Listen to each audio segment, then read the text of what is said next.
the life that is motherfucking of.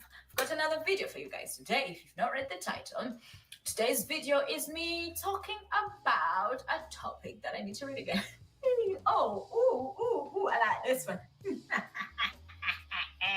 I feel evil every single time I talk about this because I know I'm gonna piss off a lot of people. A lot of people like claim Black American people are the xenophobic ones, but I'm pretty sure y'all are the ones who just particularly do not like Black American people. And hence my video, people. The world does in fact revolve around Black American people, apart from it evolving around the Baganda people, because I am Muganda, Baganda, Mpeo. So yeah, it starts from me, it revolves around me, which means it revolves around Baganda, and then it subsequently revolves around blackness. Preface that, bitch, you're gonna be like, she's so fighting to Black Americans when she's from Africa. Black American people are African in my soul, okay? I know y'all are American. You've got American identity, you're American. It's me. You're African, innit?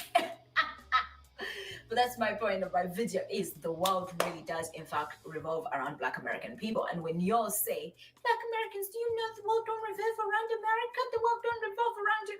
Say that to white American people, okay? Say that to the European Americans, not the African Americans, not the Black American people, because the whole planet does revolve around them, motherfuckers. You try being the fucking descendants of chattel slaveries, and I don't want to hear about none of them Irish slavery, whatever slavery that happened.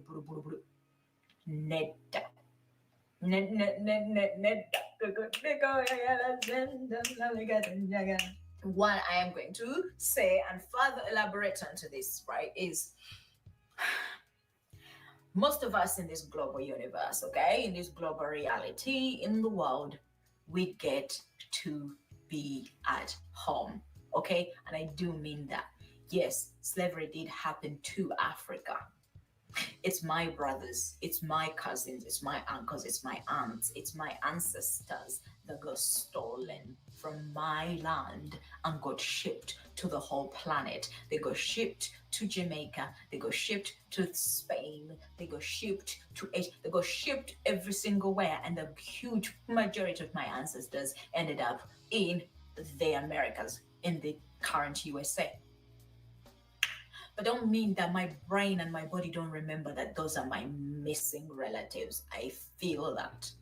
And because the whole world revolves around me, I'm mourning my missing relatives, and hence the world revolves around them. It's like a parent or a family that loses a child that got kidnapped, and you never goddamn fucking move on.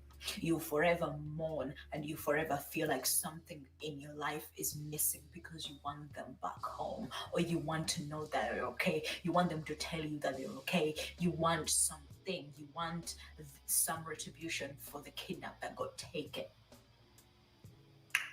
That is actually just a normal human response. That is what happens in any situation if somebody gets kidnapped from a family that cares. So imagine Africa is one big family and our family members got stolen. We're mourning them, so our world revolves around the people that got stolen. Yes, we are healing, but part of healing is still mourning them. It's like, yes, we want the artifacts back, but also we want our literal human beings back. We want our people back. We want our engineers back. We want our scientists back. We want our kings back. We want our citizens back. We want our civilians back. We want our regular people back. We want our healers back, our witch doctors. We want them back. But can we have them back? Can we? I don't know. So like we have a huge hole in Africa. Right now, Madeleine McLean, that poor little kid got like kidnapped and we don't know what happened to her. But the whole country can't even move on. The whole country is struggling. The media, whatever, they're struggling to move on from that one child getting stolen. What do you think the land in Africa is doing? What do you think the mountains are doing? The trees, the water bodies, the people. We are all mourning and crying because you stole our people. It is actually a wound that is not being talked about enough. And that's why the world does revolve around them. Because a huge injustice got done to them specifically. Genetically wise, my ancestors, whoever turned out to be me, they managed to escape and somehow avoid getting kidnapped. And that in turn meant like I still get to breathe African air up to now. And I find that to be a privilege. And because I know I have that privilege, I understand that the other person who doesn't have that privilege, in spite of the fact that we're both literally lost, but I lived under red soil. I lived under the sun. And they literally got kidnapped and get put in a country where they had to relearn and do everything. You try relearning and making a culture again after you not only know because you migrated, but it's because you got kidnapped. You get kidnapped, you have to rebuild a culture while you're getting abused at the same exact time. And then people are telling you to move on and the world don't revolve around you. People don't like to hear it, but yes, Black American people are the world's victims, okay? Yes, and I understand people don't want to be put into a victim mentality, but unfortunately, my love, Black people, Blackness, and being a Black American person means you really are actually that victim. You get to have the victim card. You get to have it, and you get to pull it out at any point you want. It's like they create media, they create music, they created all these beautiful shit, and then the overlords ship that shit out to represent who America is without giving them credit. You're calling it American exceptionalism? You mean Black American exceptionalism because Black American have created everything and they have to be exceptional? That's literally it. All the recipes in America, they literally are all invented by Black people because these motherfuckers were too lazy to cook. They were too lazy to invent anything, so they were leaving it to the slaves to invent it. So it does evolve around them. Anything that is being invented in America or anything that is being processed in America has Black American people's blood and in turn makes it about them. So as long as America, USA, is the world leading in global affairs, in globalization, as long as it's the leader, it is about Black American people, whether we all like it or not. That is fact. Yeah, motherfucker. That's it for today's video. Do not forget to like it. Comment your thoughts down below. What did you think about my video? Share it to whoever will find it useful. You're the sun that shines in my pussy. Do not forget to eat pussy, suck dick, and everything in between. Well, with that, I bid you a good morning. Welcome to Stanley versus the World. That's Bunny. And I don't know whether to like the video or not like the video, but I will just looks like there's some more of it. So anyway, everybody, please make sure you hit the like button. If you're new, please make sure you subscribe to the channel. Looks like we hit a whole 200. So we are up and coming slowly but surely. Make sure that you subscribe to the channel. As I said, make sure you share the channel out, and also make sure you support the host. Support the show by supporting the host. I think at some point I'll put up my little Cash App icon in the top right corner. And the other thing I don't emphasize enough is there are all kinds of ways to support the show. Show ideas. My email address is in the banner scrolling across the bottom. My email address is there. If anybody ever has any show ideas, and I'm always looking for show titles. So keep the one-liners in the chat coming. So let's see what else is in this video. I thought it was over, but looks like there's some more. Don't know why she did it this way. Let's see here. Is it recording? She said, I don't make sense. I'm the sensei great, he and said sometime. She seems to have a fascination with this hair. It don't make no sense. It don't make no sense to ya. Yeah. She said, I'm the bunny that came to hop all up in your brains and in the top, all up in your motherfucking ass brains. I'm a real life fair. He's a real life fall. Don't, you ain't got no money, honey. You tryna fight the bunny. I'm a real life fair. He's a real life fall. Don't. It's that video. Oh, she does want to get naked off camera as I thought it stopped. No, it's not that channel. Actually, she reminds me of Charo. Probably not many people are familiar or remember Charo. She just existed. I never really figured out what it was she was famous for, but she was just famous. So anyway, we got a bunch of news stories, and at 10:30, Representatives Massey and Khanna are going to be doing a press conference on this closed door session they had with the victims of the Epstein affair. And I noticed yesterday, I think I have a news story about it. Nancy Mace actually wound up leaving the hearing in tears early. So whatever was going on in there was pretty upsetting, at least to her. So I have an alert set. 10:30 this morning is when the conference is supposed to take place, and we will definitely have a look at it. And after the news conference, I don't know. Depends on where I am. We may just end the show at then. These shows have been going on probably longer than they should. So let us begin with Trump dismisses health rumors as fake news, says he was very active over the weekend. Donald Trump dismissed rumors regarding his health as fake news, meaning something was going on, stating that he was very active over the Labor Day weekend and traveled to his golf course with his granddaughter, Kai Trump, who was 18. White House Press Secretary Caroline Leavitt described Trump's health condition as benign and common, resulting from chronic vascular insufficiency, which causes swelling and bruising. Vice President J.D. Vance reassured the public that Trump is in good shape and prepared to continue his term amid rumors of his health. Trump announced plans to relocate U.S. Space Command's headquarters from Colorado to Alabama, reversing a previous decision made during Joe Biden's presidency. There is actually infrastructure there over in Huntsville, I guess is where they're going to put it. And I think there'll be a little bit more on that later. So again, as a matter of fact, I kind of caught wind of it, but I didn't even bother following it up.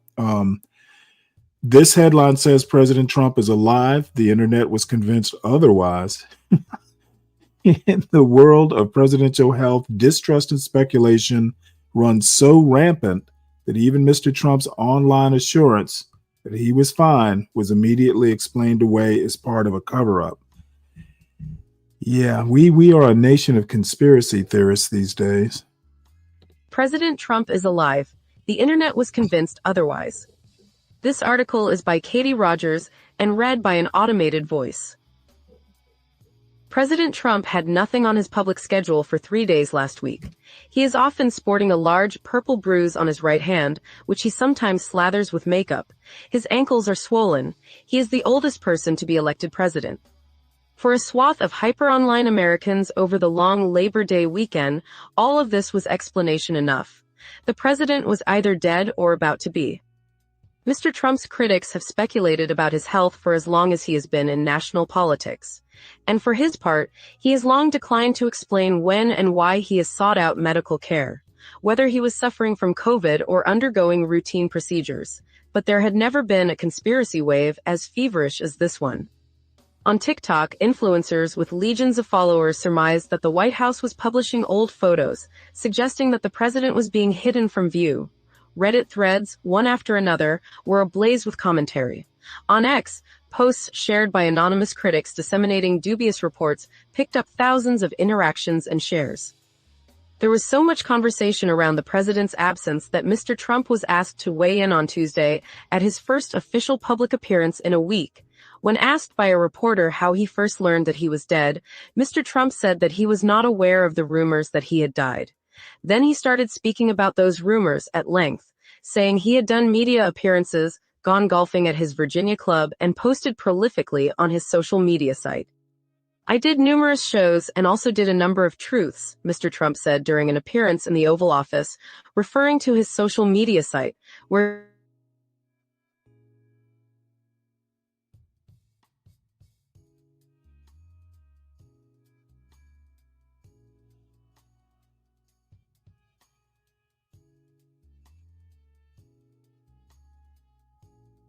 active better in my life, he wrote on Sunday, was immediately explained away as part of a cover-up. The focus on the health of an aging president seems inevitable after the nation's experience with Mr. Trump's predecessor, Joseph R. Biden Jr., who physically declined in public. Though his aides attacked those who questioned what they were seeing, Mr. Trump made Mr. Biden's fitness for office a foundation of his 2024 campaign, even after Mr. Biden dropped out of the race. Adding to the problem is a longtime presidential tendency to not disclose a full picture of health. Although Mr. Trump has obscured the truth about his health before, this is not unique to him. President Woodrow Wilson had a stroke and was hidden from public view. President Franklin D. Roosevelt was wheelchair-bound, but few Americans at the time ever saw him in one. President John F. Kennedy suffered from chronic back pain but was held up as the picture of health. For years, justifiable concerns and questions about Mr. Trump's health have often been met with obfuscation or minimal explanation from the people around him. Mr. Trump's physicians have not taken questions from reporters in years, and there were no medical briefings held after an assassination attempt against him in Butler, PA, last summer. Distrust and speculation surrounding Mr. Trump's health goes back to his first term. In 2018, Mr. Trump's longtime physician, Dr. Harold N. Bornstein, accused two Trump aides of staging what he called a raid of his Manhattan office in February 2017 and removing all of Mr. Trump's medical files. That month, Dr. Bornstein had given a lengthy interview to The Times and had disclosed the medications Mr. Trump was taking: antibiotics to control rosacea, a statin for elevated blood cholesterol and lipids, and finasteride, a prostate-related drug to promote hair growth. Dr. Bornstein, who died in 2021, also said that Mr. Trump, rumored to be a germaphobe, changes the paper on the table himself after examinations. At the time, Mr. Trump's press secretary, Sarah Huckabee Sanders, said aides had taken the files as part of a standard transition measure. Questions continued to circulate after Mr. Trump made an unexplained and unannounced visit to Walter Reed National Military Medical Center in November 2019. In 2021, his former press secretary, Stephanie Grisham, wrote in a memoir that Mr. Trump had undergone a routine colonoscopy. Questions were raised again in June 2020 when Mr. Trump gingerly navigated a ramp at a West Point graduation and appeared to have trouble raising a drinking glass. When Mr. Trump had COVID in October 2020, he was sicker than anyone around him had publicly revealed at the time. There's always been this wishful thinking industry around Trump's health and Trump's legal woes, said Mike Rothschild, a journalist and author who studies conspiracy movements. There's been this far-left influencer sphere that is constantly pumping up the idea that Trump is about to go to prison or the walls are closing in. As with many conspiracy theories, this latest one about Mr. Trump's health carries a kernel of truth. He is old. At the end of his second term, he would be 82 years old and months older than Mr. Biden was when he left office. In interviews and public events, Mr. Trump often asks for questions to be repeated so he can hear. Say it, he asks when he needs something to be said again. Mr. Trump prefers to hold events in the Oval Office rather than in larger venues like the East Room, in part because the acoustics are better and he is not forced to stand for long periods, according to a person familiar with event planning at the White House. Mr. Trump, 79, also has a history of high cholesterol. According to his most recent health disclosure sent in April by his White House physician, Dr. Sean P. Barbabella, Mr. Trump takes two medications, Crestor and Zetia, to lower his LDL cholesterol levels. In 2018, Mr. Trump's White House physician at the time, Dr. Ronnie L. Jackson, said Mr. Trump was in excellent health, but noted that the president's LDL levels were listed at 143, well above the desired level of 100 or less, despite taking Crestor. This year, Dr. Barbabella listed them at 51. David J. Marin, a cardiologist at Stanford University School of Medicine, who has not treated Mr. Trump, said that such a drop could be attributed to an extraordinary response to Zetia, an outcome he said was unlikely, and to a higher dose of Crestor. A better diet and lifestyle changes could also help, though Mr. Trump, who is overweight, still maintains a diet heavy in fast food, including McDonald's. Dr. Eric Topol, a cardiologist and founder of the Scripps Research Translational Institute, said it was not possible to drop to such a low LDL level by adding Zetia alone. Mr. Trump also takes aspirin to reduce the risk of cardiac problems. White House officials, including Dr. Barbabella, have said that the aspirin is the cause of the large bruise on Mr. Trump's right hand, and that the bruising comes and goes based on how many hands Mr. Trump has been shaking. The president tends to dab makeup on the bruise that is a shade lighter than his skin tone, making the cover-up more conspicuous. Aspirin is not recommended as a preventative medication for people over 70, and taking it to prevent strokes or heart attacks could do more harm than good, according to the American Heart Association. Exceptions would include patients who have already had a heart attack, according to Peter Libby, a cardiologist at Harvard. Several physicians who have not treated Mr. Trump say that it is possible for aspirin to cause bruising. Bruising on the back of the hand of an older adult is common, said Dr. Samuel C. Durso, the director of the Department of Medicine at Johns Hopkins Bayview Medical Center, especially if that person, a golfer with solar skin damage, takes aspirin. Dr. Durso and other physicians said that the White House explanation for Mr. Trump's swollen ankles, the result of chronic venous insufficiency, a condition that occurs when veins have trouble moving blood back to the heart, Dr. Barbabella said in July, is possible. Others were skeptical of the White House explanation for the swollen ankles. Dr. Daniel J. Rader, a cardiologist at the University of Pennsylvania, said venous insufficiency or varicose veins does not cause major swelling and almost never causes it in both ankles, as was seen with Mr. Trump. The White House has not said whether officials would have Dr. Barbabella answer questions from reporters, as Dr. Jackson last did in 2018. In a statement, Caroline Leavitt, the White House press secretary, said that Mr. Trump was perfectly fine and had a tremendous amount of energy. He has been completely transparent about his health with the public, Ms. Leavitt said in a statement, unlike his predecessor. Gina Colada and Maggie Haberman contributed reporting.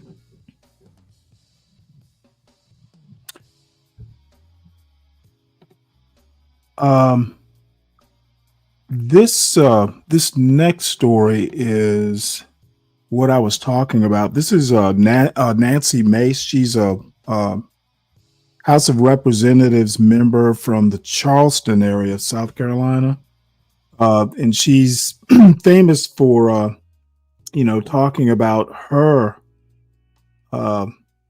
issues of abuse and SA and stuff like that. So this is her. Leaving that session with the Epstein victims early yesterday.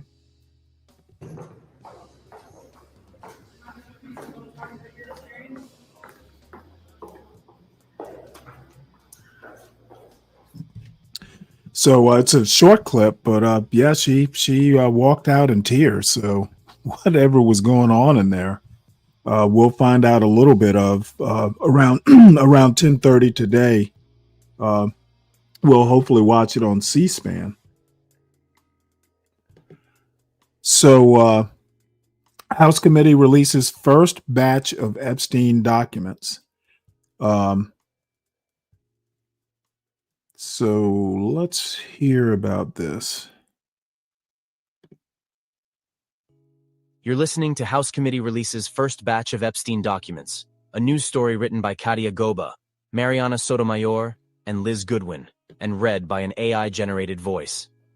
The House Oversight and Government Reform Committee on Tuesday night released 33,295 pages of documents related to convicted sex offender Jeffrey Epstein as a bipartisan group of lawmakers seeks more transparency from the Trump administration on the subject. But the highly anticipated tranche of documents provided to Congress by the administration appears to mostly contain information that was already in the public domain, drawing complaints from Democrats and doing little to tamp down an effort in the GOP-controlled House to force the Trump administration to turn over more documents. The 33,000 pages of Epstein documents the committee chairman has decided to release were already mostly public information.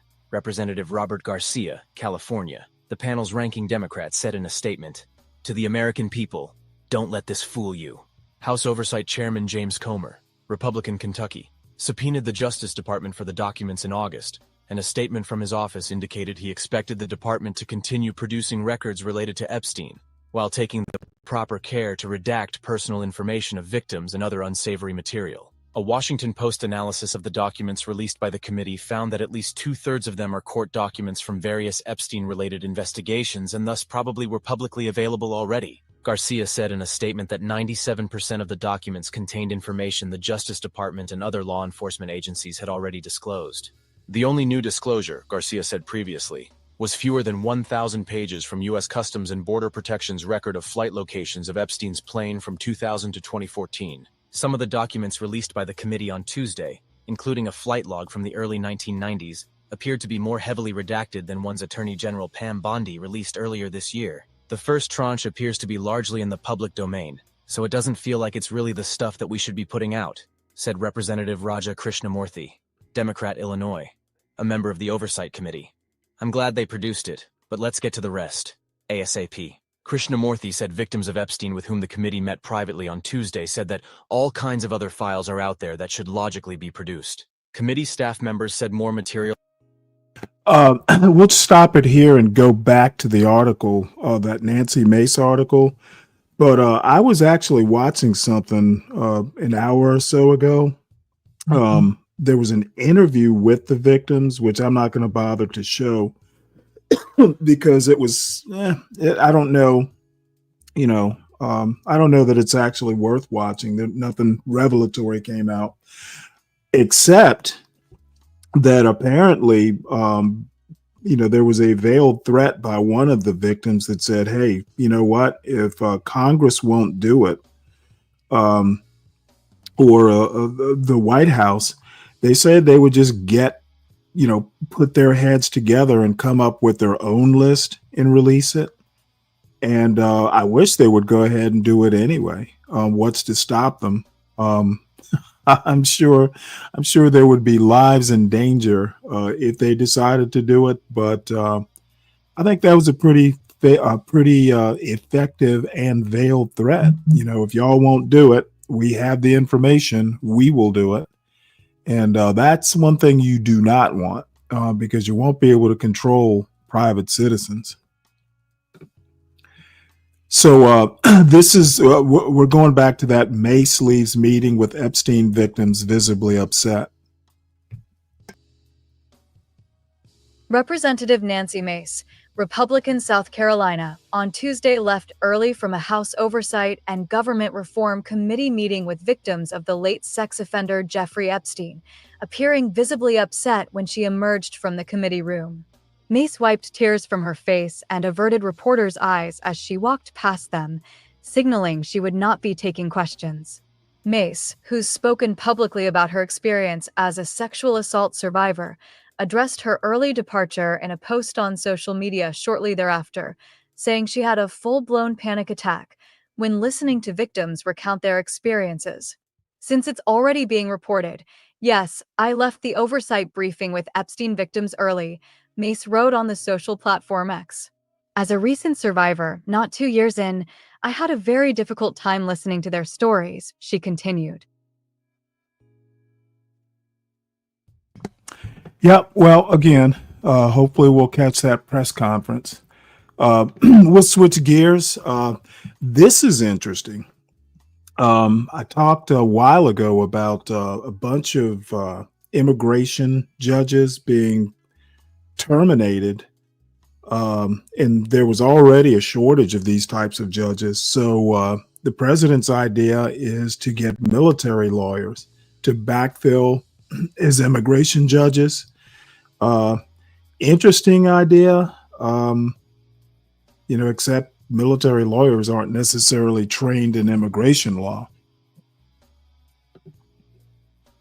You're listening to Pentagon Plans for 600 Military Lawyers to Backfill Immigration Judges, a news story written by Tara Kopp and Dan Lamoth, and read by an AI-generated voice. Defense Secretary Pete Hegseth has tasked the branches of the armed services with finding up to 600 military lawyers to serve as temporary immigration judges in response to a request for assistance from the Department of Homeland Security. Two people familiar with the request told the Washington Post. The Pentagon is looking to identify military lawyers, known as Judge Advocates General, or JAGs, across active duty services, the National Guard and the Reserves to step in as judges to support immigration or law enforcement court proceedings. The Trump administration's crackdown on illegal immigration is already filling some court dockets, and both the military and the Department of Homeland Security are looking for ways to support expanded operations in Chicago and other major American cities. At the request of the Department of Justice, the Department of Defense is identifying qualified judge advocates and civilian attorneys for details to serve as temporary immigration judges. These DoD attorneys will augment existing resources to help further combat a backlog of cases by presiding over immigration hearings, Chief Pentagon spokesman Sean Parnell said in a statement. But the use of military lawyers has raised concern, another person familiar with the planning said, speaking like the others on the condition of anonymity out of fear of retaliation, that those officers may not have experience with immigration court proceedings or may receive insufficient training for complicated and potentially life-altering deportation hearings. Each service branch has military lawyers whose primary roles are to provide service members legal advice and to represent or prosecute service members alleged to have violated the Uniform Code of Military Justice. The cases can range from lesser infractions, such as disrespect toward a senior officer, to more serious crimes including desertion, assault, and espionage. There are several thousand lawyers serving on a part-time basis in the military reserves.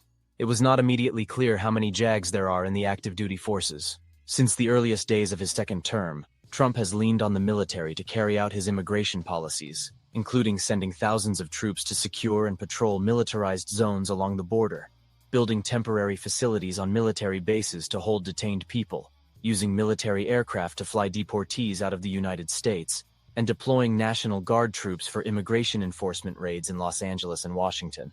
The administration's plans also include creating rapid reaction forces from state National Guard units across the U.S. that could be surged in cases of domestic unrest. The Pentagon has for weeks been planning a military... One observation about the rapid deployment forces in the National Guard. I know this is going to sound unusually conspiratorial or conspiracy theorist for me, but I actually think in the background, Trump is basically gearing up in expectation of civil unrest. I think we're going to come to that point, and he wants to make sure that National Guard, especially in Republican states, are prepared to go from state to state, apparently. It's kind of ominous. Let's see, how much is left here? We'll just go ahead and move on because this next story is kind of related. Appeals court blocks Trump's use of Alien Enemies Act to deport Venezuelans. And if you have not heard, in conjunction with that, Trump says U.S. has carried out a strike against a drug-carrying vessel that departed from Venezuela. This is looking weird. Again,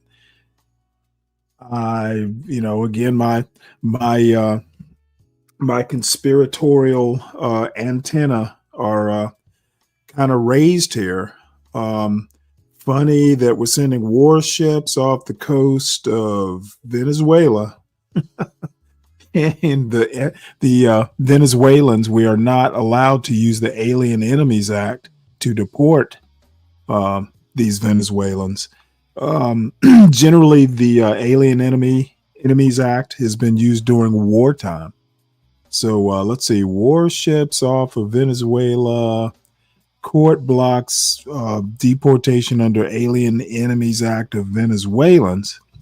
And this case actually got sent back to the lower courts by the Supreme Court, because I think the first court enjoined it, and then Trump was saying, hey, you can't do that. So he made an emergency appeal to the Supreme Court, who said basically this can't happen while it's percolating up through the courts. So basically it's at the appellate level, and the appeals court says using the Alien Enemies Act is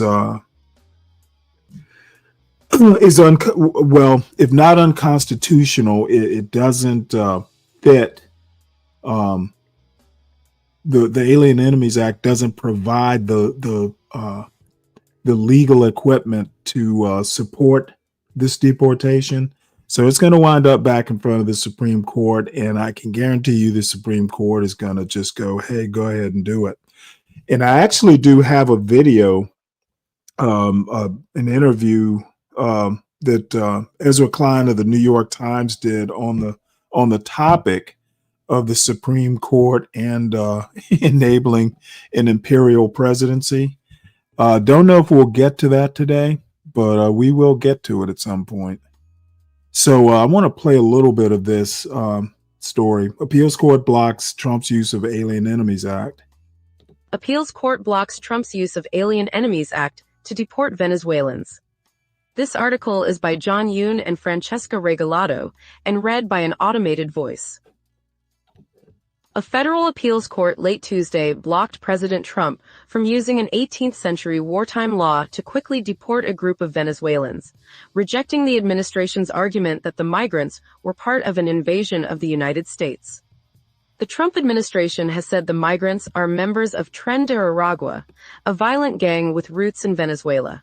A 3-judge panel of the U.S. Court of Appeals for the Fifth Circuit said in a 2-1 ruling on Tuesday that it did not find that the law, the Alien Enemies Act, applied to the migrants' case. The court said that it found no invasion or predatory incursion by a foreign power. The case appears set to return to the Supreme Court in what is shaping up to be a decisive battle over Mr. Trump's ability to use the Alien Enemies Act. Lee Gellert, a lawyer who argued the case for the American Civil Liberties Union, praised the ruling, saying in a statement, "This is an enormous victory for the rule of law," making clear that the president cannot simply declare a military emergency and then invoke whatever powers he wants. In April, the Supreme Court temporarily blocked the Trump administration from deporting the Venezuelan migrants, while suits challenging Mr. Trump's use of wartime powers proceeded through lower courts, including the case ruled on by the Fifth Circuit on Tuesday. The Venezuelans, who had received notices of imminent removal and were loaded onto buses, were returned to a detention facility in Texas after the Supreme Court order. In May, the Supreme Court maintained the freeze on deportations and sent the matter back to the Fifth Circuit. The court instructed the appellate judges to consider whether Mr. Trump's use of the Alien Enemies Act was legal and what kind of warnings should be given before someone is expelled under the law. On Tuesday, the judges of the Fifth Circuit, considered one of the country's most conservative appeals courts, said that their injunction applied only to the use of the Alien Enemies Act and would not prevent the government from using other lawful means to remove foreign terrorists from the United States. Until the Supreme Court rules on the case, the appellate court's decision is binding on lower courts in the same circuit. The Fifth Circuit includes Louisiana, Mississippi, and Texas, where deportations under the Alien Enemies Act have taken place. A country's encouraging its residents and citizens to enter this country illegally is not the modern-day equivalent of sending an armed, organized force to occupy, to disrupt, or to otherwise harm the United States, the court said. There is no finding that this mass immigration was an armed, organized force or forces. The ruling is the latest recent setback in the courts for Mr. Trump's immigration policies. I'll stop it right there. Again, this next story, where all of a sudden we've got, I think it was 7 warships and a submarine off the coast of Venezuela. And let's see, does it say here? Yeah, it says the U.S. military conducted. U.S. military conducted. Damn it! Where'd it go? I was just reading it. Oh, I'm sorry. Wrong one. The U.S. military conducted a strike against a drug-carrying vessel. A drug-carrying vessel from Venezuela, killing 11 people linked to the terrorist organization Trinidad Aragua, according to President Donald Trump. The U.S. has recently deployed 7 warships and a submarine to the Caribbean to combat drug cartels as part of Trump's pledge. Secretary of State Marco Rubio confirmed the strike, stating it targeted a vessel associated with a designated narco-terrorist group from Venezuela. Venezuelan officials denied the claims, arguing that Trinidad Aragua was inactive following a crackdown in 2023. So, coincidence? I don't think there are coincidences in the world of MAGA. And I talked a little bit about this, talking about the possibility of deploying the National Guard to Chicago. Now, I don't think Trump's going to do it. Pritzker, the governor of Illinois, and Brendan Johnson, I think the mayor of Chicago, think it is going to happen. There's some activity up at Great Lakes, the Great Lakes Naval Station, which is somewhere near Chicago. And so we'll see. I could be wrong, but I think this could be this ruling in California could be problematic. It says Trump can't use National Guard in California to enforce laws, make arrests, judge rules. Now, that doesn't mean they can't just be there protecting federal buildings or federal assets. The problem with basically, I don't think that actually means he can't deploy them. He can say, hey, you know what? They're going to do like they did in D.C. and clean up parks and pick up trash and stuff like that. So this ruling doesn't say he can't deploy them. He just can't deploy them to enforce laws, make arrests. So, they cited posse comitatus, which limits military involvement in domestic law enforcement activities. And by the way, that came after, I think it came after Reconstruction. Basically the South was pissed off at having federal troops down there protecting Black folks and other assets.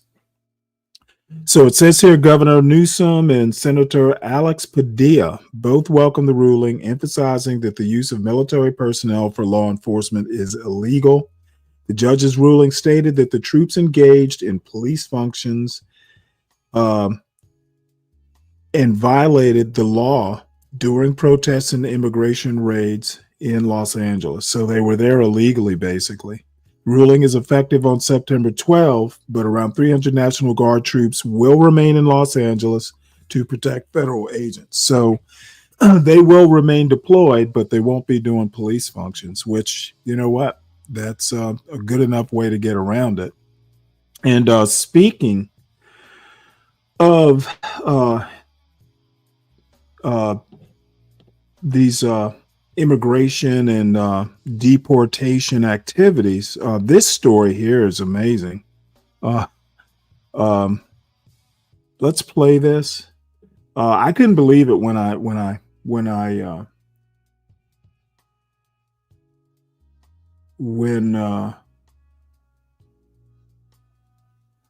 you're going to court, Orthodox guy, for what?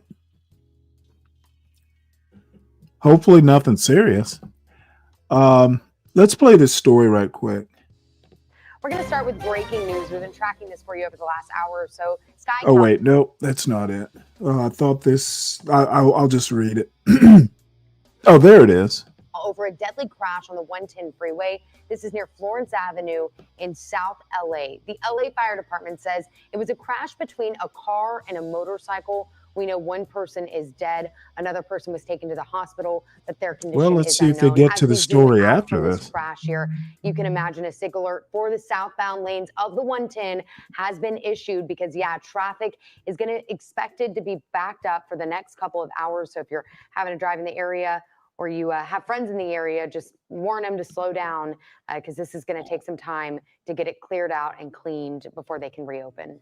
Our other top story tonight, a Studio City business owner pleading for help after he says his wife, a green card holder here legally, was taken by ICE. And we have a team of journalists on TV and behind the scenes dedicated to covering immigration stories, and that includes our Lori Perez. And Lori, you spoke to that business owner. He says his wife was on her way to gaining U.S. citizenship, right? That's right. And these are now the desperate pleas posted in the window of the Elegant Balloons in Studio City to bring Shorore Mogatom home. It has been 30 days since she went to an immigration appointment and was detained by ICE. You know, you're always thinking about for someone else, but you never think it might happen to for yourself too. Hussein Agdas's phone is filled with pictures of a happy wife, a happy life now in peril. 1 month ago, he says Shorore Mogatom got a summons telling her to report to immigration.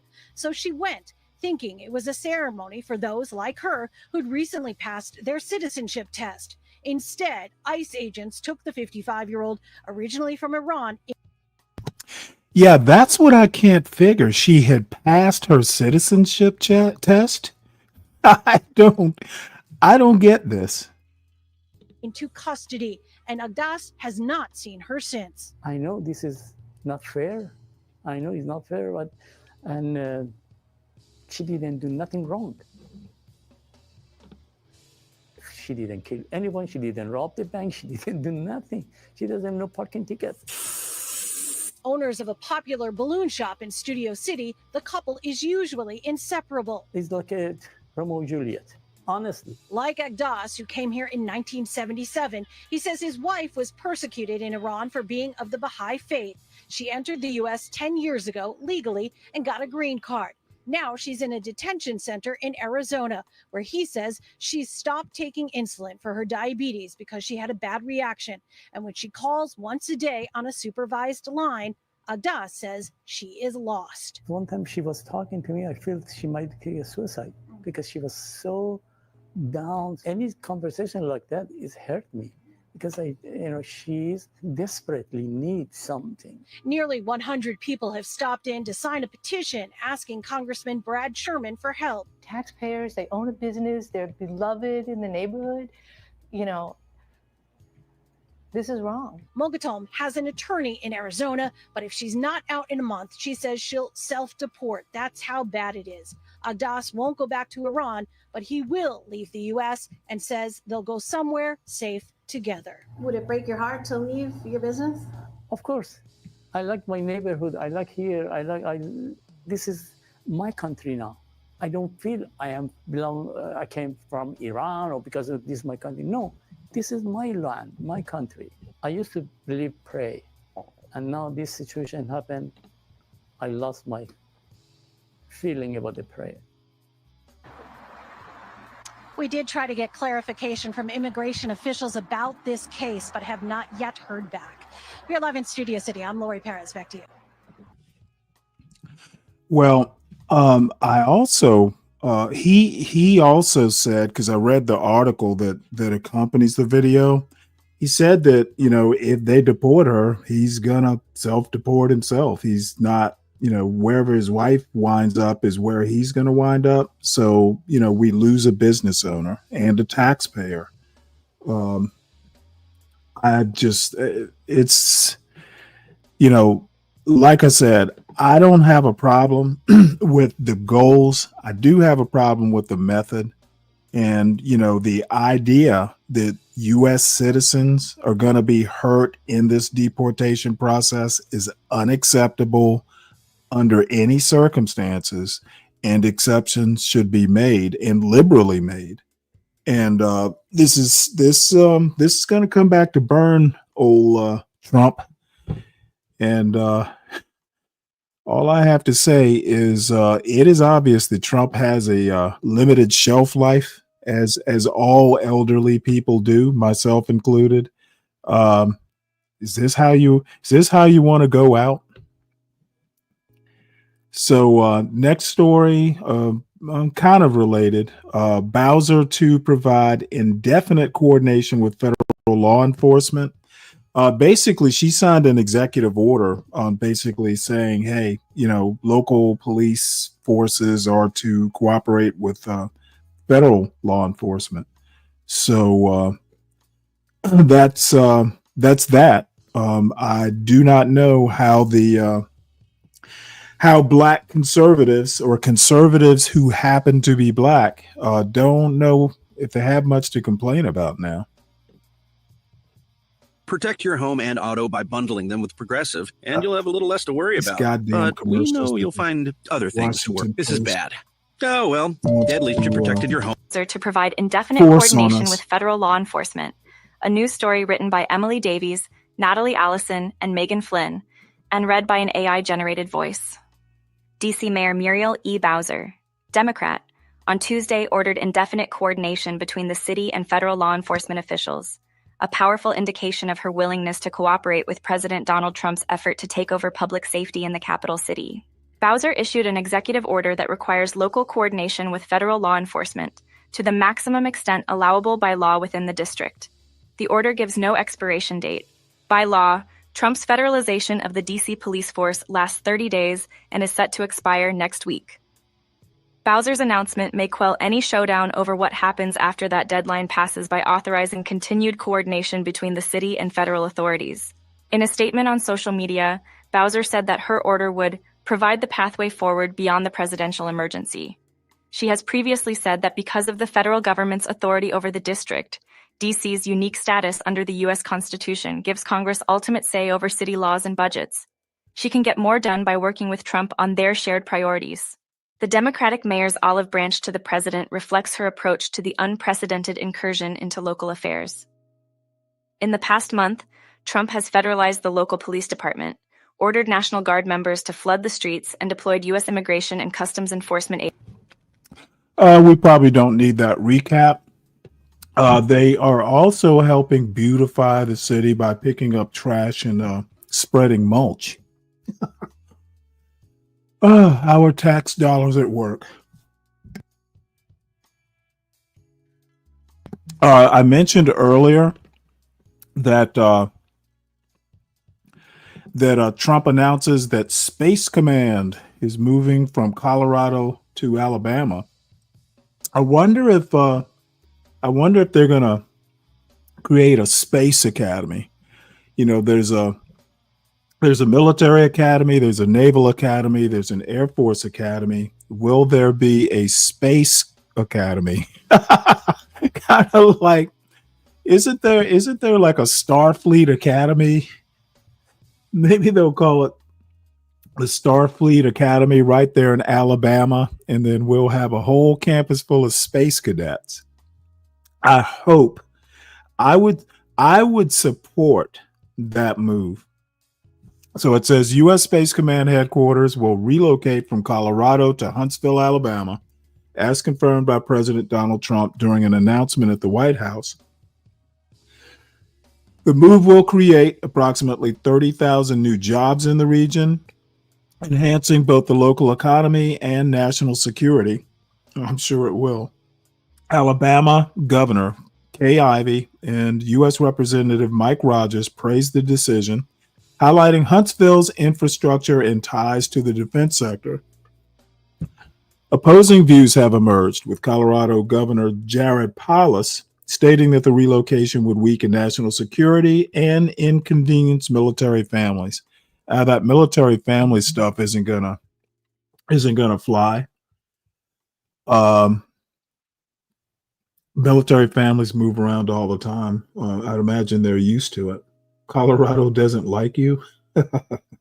Space Force. Well, they call it Space Command, their sole provider. How you doing, by the way? So I'm looking for the Starfleet Academy. We have to have a separate military academy for the Space Force, and it must be called Starfleet Academy. It would be my dream come true. And let's see here. This is another article about the same thing. Let's see if there's anything in here that's interesting. And for some reason, Biden wanted to keep it in Colorado, probably something to do with money, budget. Yeah, there's nothing in here that's this is interesting, and everybody probably knows this already. Huntsville has long been a hub for aerospace and defense. The NASA Space Flight Center employs more than 6,000 people supporting engineering and science research. Many aerospace companies also have offices in the area, including Lockheed Martin and Northrop Grumman. So there's infrastructure, structure, and it's not just, a move that is totally surprising. So let us shift gears. U.S. Appeals Court reinstates FTC commissioner fired by Trump. Federal Trade Commission, I assume. It says here, win for Rebecca Slaughter is court rules commissioners may not be dismissed by a president without cause. A divided U.S. Appeals Court on Tuesday allowed U.S. Federal Trade Commissioner Rebecca Slaughter, a Democrat, to resume her role at the agency as Donald Trump tries to remove her from office. In a 2-1 decision, the District of Columbia Court of Appeals allowed a lower court decision in favor of Slaughter to take effect, rejecting the Trump administration's request to delay the ruling during its appeal. I guess they're going to appeal it to the to the full appellate court. The court said that FTC commissioners may not be fired by a president without cause, saying the law on this point has been clear for nearly a century. The government is not likely to succeed on appeal because any ruling in its favor from this court would have to defy binding on point and repeatedly preserved Supreme Court precedent. 2 judges wrote in the majority opinion. A 3rd judge, Trump appointee Naomi Rao, dissented, saying that the federal courts likely have no authority to order the reinstatement of an officer removed by the president. They do if it's illegal. Slaughter said on Thursday she was heartened by the ruling and that Trump is not above the law. Well, au contraire, madame. So we'll see how long that sticks. It'll be interesting if they decide to appeal it to the Supreme Court, or if they do it all, to be honest.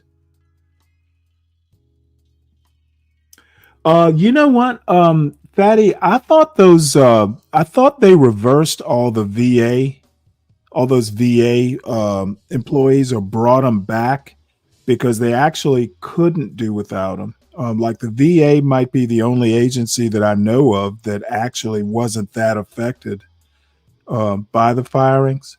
Correct me if I'm wrong, but I thought I'd read that somewhere. But I read so much of this stuff, who knows? If I'm right, let's see. Court hands a loss to groups seeking billions in frozen climate funds. Nonprofit organizations are fighting a Trump administration effort to claw back some climate and clean energy grants. This same appeals court, an appeals court on Tuesday, ruled against several nonprofit groups that had $16 billion in climate grants frozen this year by the Trump administration. In a 2-1 ruling, again, the U.S. Court of Appeals for the District of Columbia Circuit Court, Columbia Circuit, found that it did not have jurisdiction in the case and that the Trump administration acted legally in its attempts to claw back funds, dashing the environmental group's hopes of immediately accessing money that they were awarded more than a year ago. That's interesting.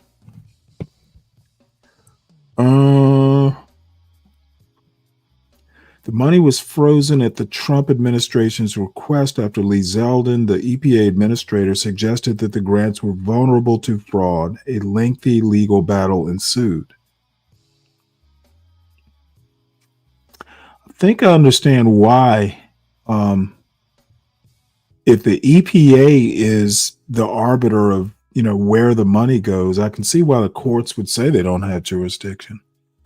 So, speaking of courts, Amy Coney Barrett says rights to marry are different from abortion. And on this, we agree. I'm going to play this quick clip. I don't know if it has anything to do with the case or not. But this is inserted into this Newsweek article, so maybe it's relevant. Let's see. I'm kind of shocked, actually, because I thought your own expert had said below that these kinds of cases were covered, and you're now saying they're not? No, I'm not saying that. That's just my point, Your Honor, is that... Well, you're hedging. I mean, Justice Sotomayor is asking you, would this be covered or not? And it was my understanding that the legislature's witnesses said that these would be covered. Yeah, and those doctors said if they were exercising their medical judgment, they could, in good faith, determine that life-saving care was necessary. And that's my point, is a subjective... But some doctors couldn't. Some doctors might reach a contrary conclusion, I think, is what Justice Sotomayor is asking you. So if they reach the conclusion that the legislature's doctors did, would they be prosecuted under Idaho law?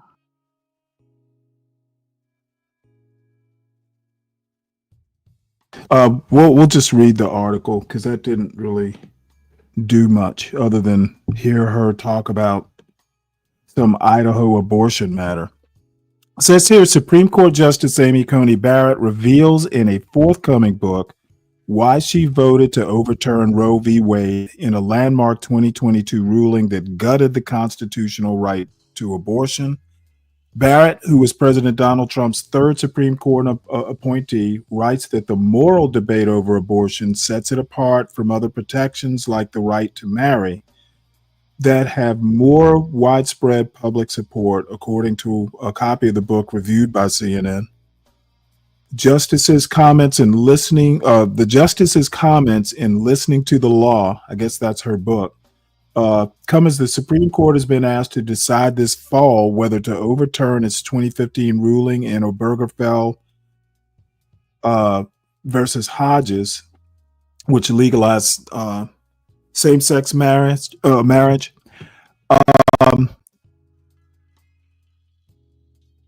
I actually agree that it's a totally different matter, and as a matter of fact, I think it's due process or something like that. Oh no, it's not due process. It's equal protection.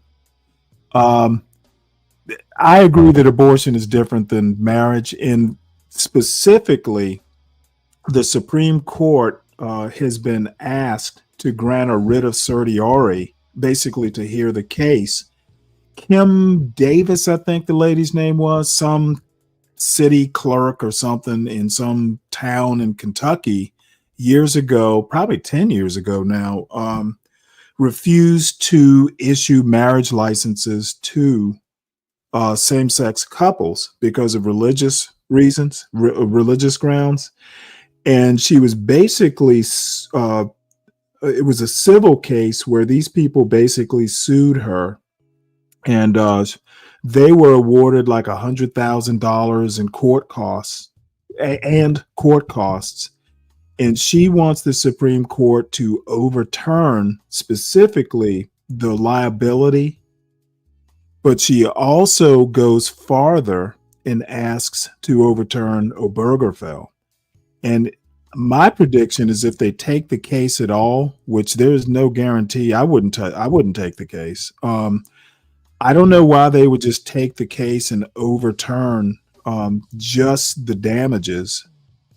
I do not see them overturning Obergefell. That would be ridiculous because it's already been, people have already gotten married. I mean, that would just be a dumb thing to do. So either they don't take the case, or if they take the case, they rule narrowly just on the damages part. They're not overturning Obergefell. That would be that would be a huge problem that they would cause, and the public pretty much supports gay marriage. Whether they actually, they support the right. They may not support people who actually take advantage of the right, but who cares? So we will stay with court rulings. Judge bars Google from exclusive search deals, but says it can keep Chrome. And we'll listen to a little bit of this. It's kind of longish, and I doubt we need to listen to all 7 minutes of it.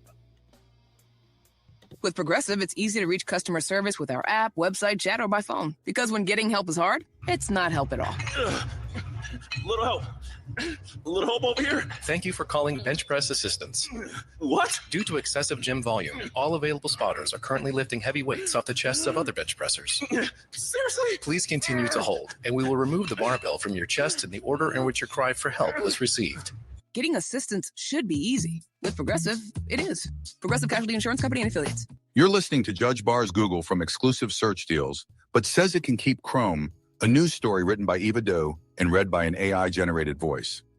A federal judge Tuesday ordered Google to halt its multi-billion-dollar exclusivity contracts to promote its search engine and share some data with competitors to resolve a high-profile monopoly case. But he rejected the Justice Department's request to break up the company. The ruling means Google has averted its worst-case scenario of a breakup.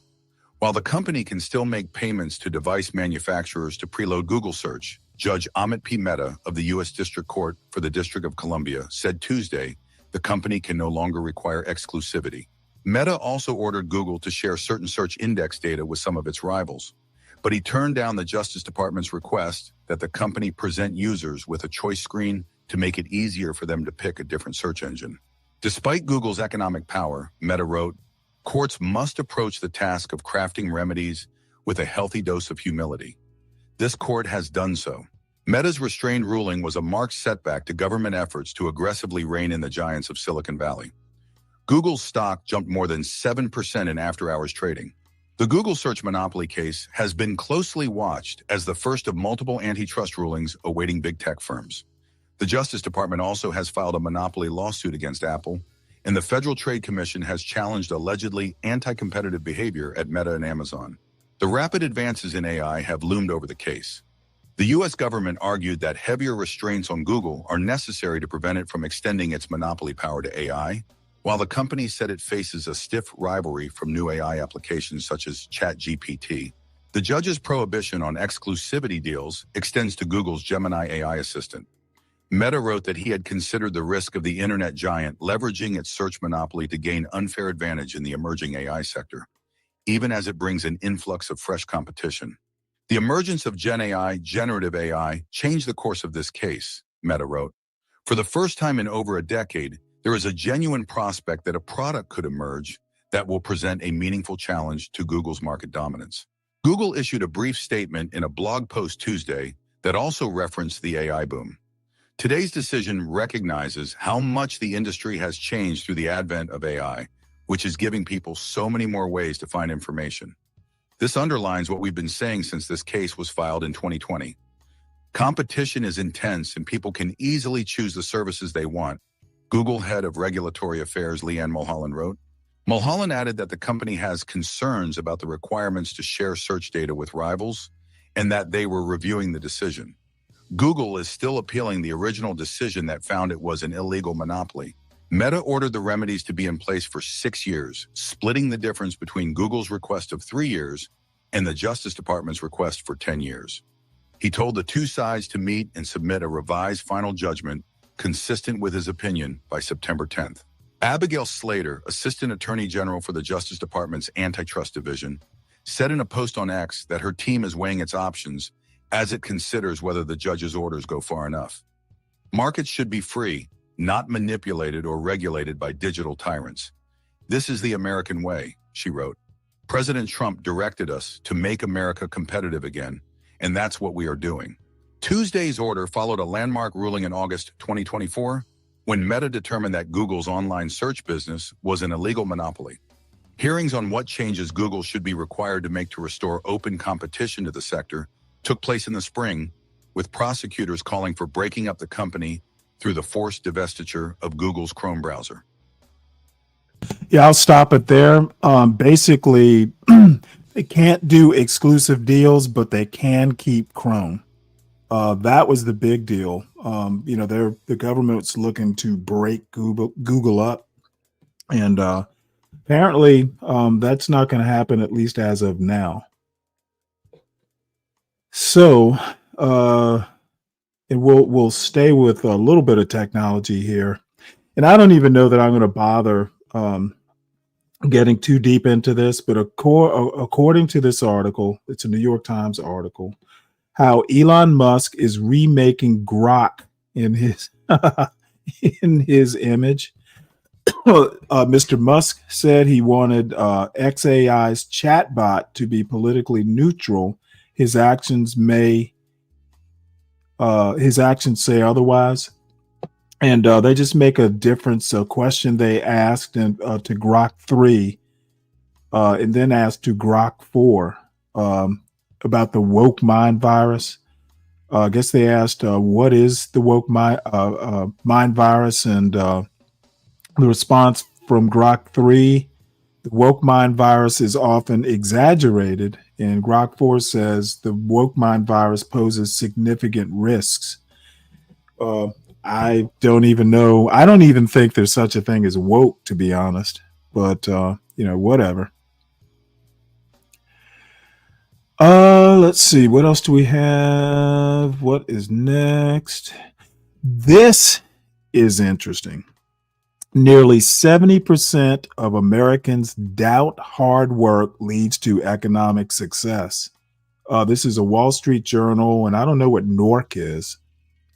It's a joint poll with the Wall Street Journal and some, think tank or something. It says here, a Wall Street Journal NORC poll released on Labor Day 2025 revealed that the majority of U.S. adults no longer believe that putting in hard work ensures financial success. Wow. The poll results reflect growing economic hardship driven by rising home prices and stagnant wages, which many cite as undermining the American dream. Respondents expressed that previous generations faced fewer challenges when purchasing homes, starting businesses, and parenting full time, underscoring a gap between past economic conditions and today's realities. Only a quarter of respondents feel optimistic about their prospects for raising their living standard, while close to 70% reject or have never accepted the notion that hard work guarantees success. These poll results suggest widespread pessimism about economic mobility and underscore challenges for policymakers addressing affordability and wage growth. Wow. I might even do a show on that. That's like, I would love to hear some folks' reaction to this poll. It's stunning. So what are parents teaching their kids? It doesn't matter. Just do what you will. I would love to. We got to explore that. I need to make sure I save that one. This is more local stuff here, but I thought it was interesting.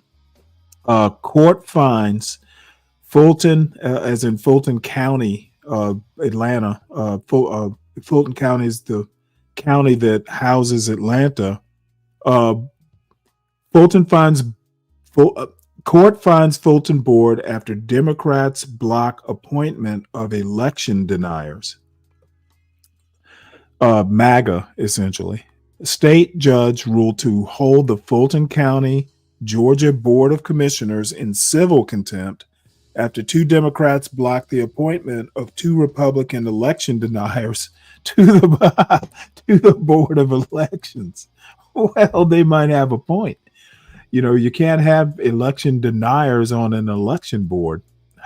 Why would the election deniers even join an election board?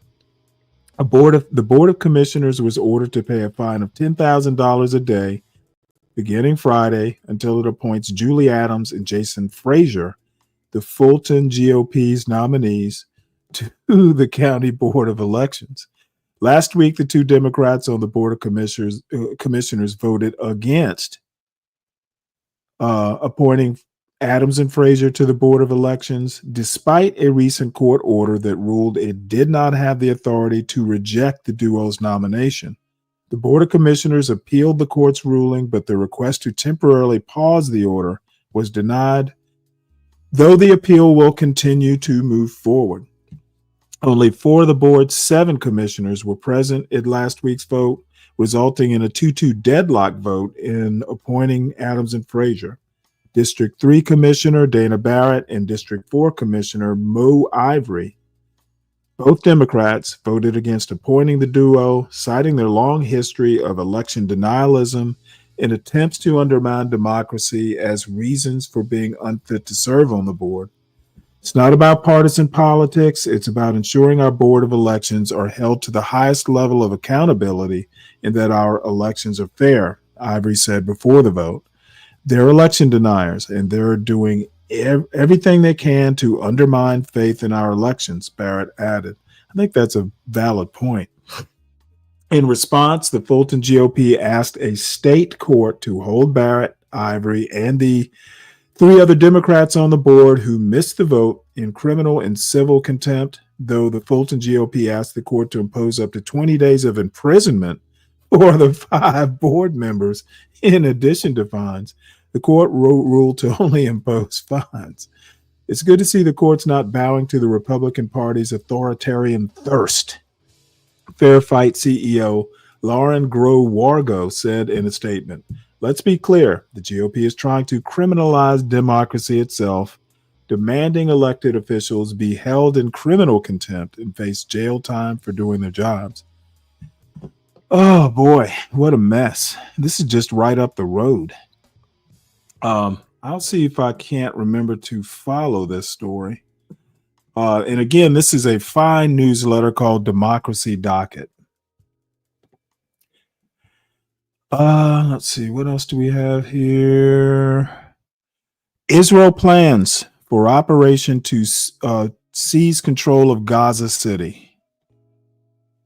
City. Prime Minister Netanyahu and his security cabinet discussed their plans in a meeting just yesterday. Jeff Paul is live in Tel Aviv with the latest on this. Jeff, to you.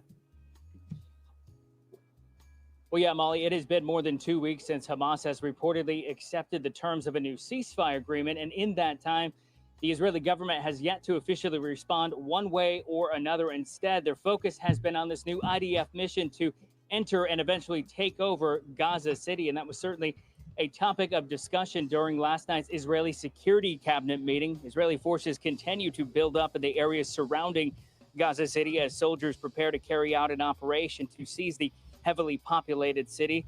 Israel says this is one of the last Hamas strongholds, and they have been warning civilians who live there to move south, saying their evacuation is inevitable. But many Palestinians who called Gaza City home say at this point in the war, they don't really feel like there is anywhere safe to go, and they feel just too weak to flee. As the war nears the 23rd month mark, a large number of Israelis continue pushing for the end of the war. We spoke with the brother of Carmel Gad, an Israeli hostage who was kidnapped back on October 7th and eventually killed last year in Hamas captivity. Alone Gad says the hostages don't have much more time, and he thinks the only person who can truly bring an end to this war is U.S. President Donald Trump. They know that the other hostages, we can save them, and we should. And I can only trust Trump that will make the right move. And you don't trust Netanyahu? Bring these hostages back and succeed to release whoever he can. And I think he can. Funerals were held today for the 2 Israeli hostages whose bodies were recovered by the IDF in recent days. One of the families of the hostages expressed remorse that they couldn't do more to protect them and bring them back home sooner. Molly. Remains heartbreaking. At least 20 of the hostages are believed to still be alive. Jeff Paul, thank you very much. Griff. All right. Well, basically, oops, what happened here? The headline says it all. Council meeting in Oops. Boca They're gonna take Gaza City, and like Trump in an article we looked at yesterday, said that Israel is basically losing the public relations war, even here in the U.S. Congress. So we will stay tuned. And let's see, we have come to the end of these articles sooner than I thought we would, but that's fine.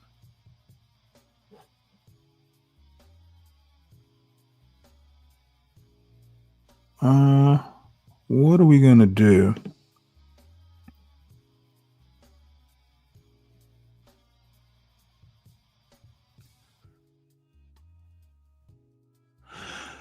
Let's see, what do we got?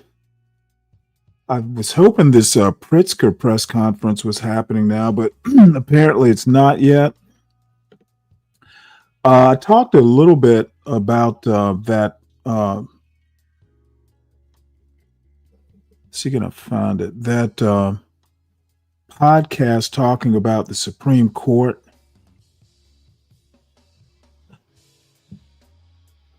I want to at least start it.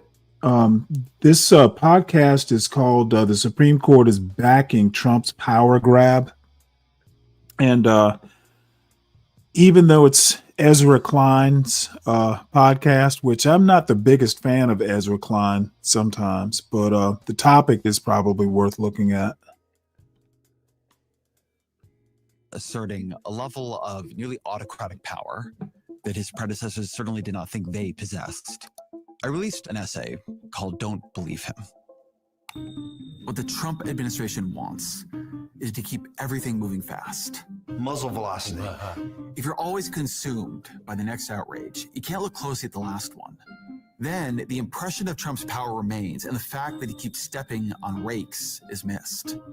The projection of strength obscures the reality of weakness. Don't believe him. For a while, that bet looked sort of right.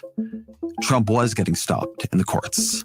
They were ruling against him overwhelmingly, over and over and over again. But that was the early months of the administration. We were still then waiting for the Supreme Court to weigh in. And in the last few months, it has weighed in.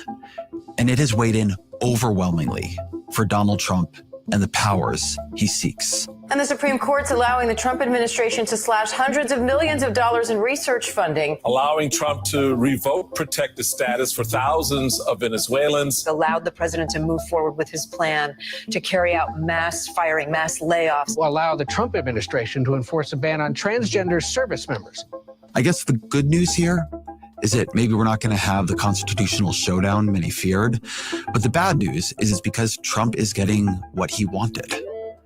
Is it because the Supreme Court is submitting to him, afraid of a showdown? Is it because the Supreme Court has wanted this kind of presidency, has in fact been building the constitutional structure and permission for it for years? Thank you again. Won't forget. To help me think this through, I wanted to bring Kate Shaw back on the podcast. Shaw is a former Supreme Court clerk. She is a law professor at the University of Pennsylvania Law School and the co-host of the fantastic podcast Strict Scrutiny. She joins me now.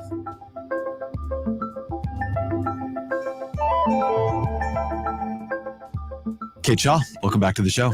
Thanks for having me, Ezra. So earlier this year, shortly after Donald Trump took office, I made the case that Trump was acting like a dictator, but didn't actually have dictatorial power. In a bunch of subsequent episodes, people came on the show and said, look, the courts are stopping him. The system is sort of working. Now the Supreme Court has weighed in a number of times. Where are we now? I think things look worse for the rule of law and better for Trump's dictatorial aspirations now than they did 3 or 4 months ago. So I think it's right that in the first couple of months of the administration, Trump is making these just wildly broad assertions of executive authority and executive orders and other kinds of actions.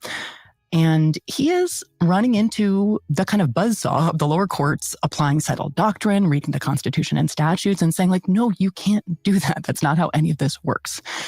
And that is still ongoing. But starting in about April, the Supreme Court started to get into the mix.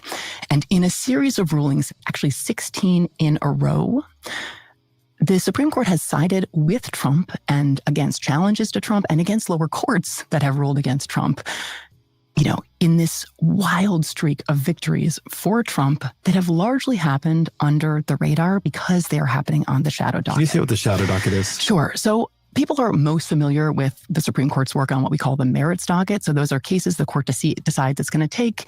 There are briefs filed, oral arguments, and then the court writes and releases written opinions, usually like the big ones at the end of June.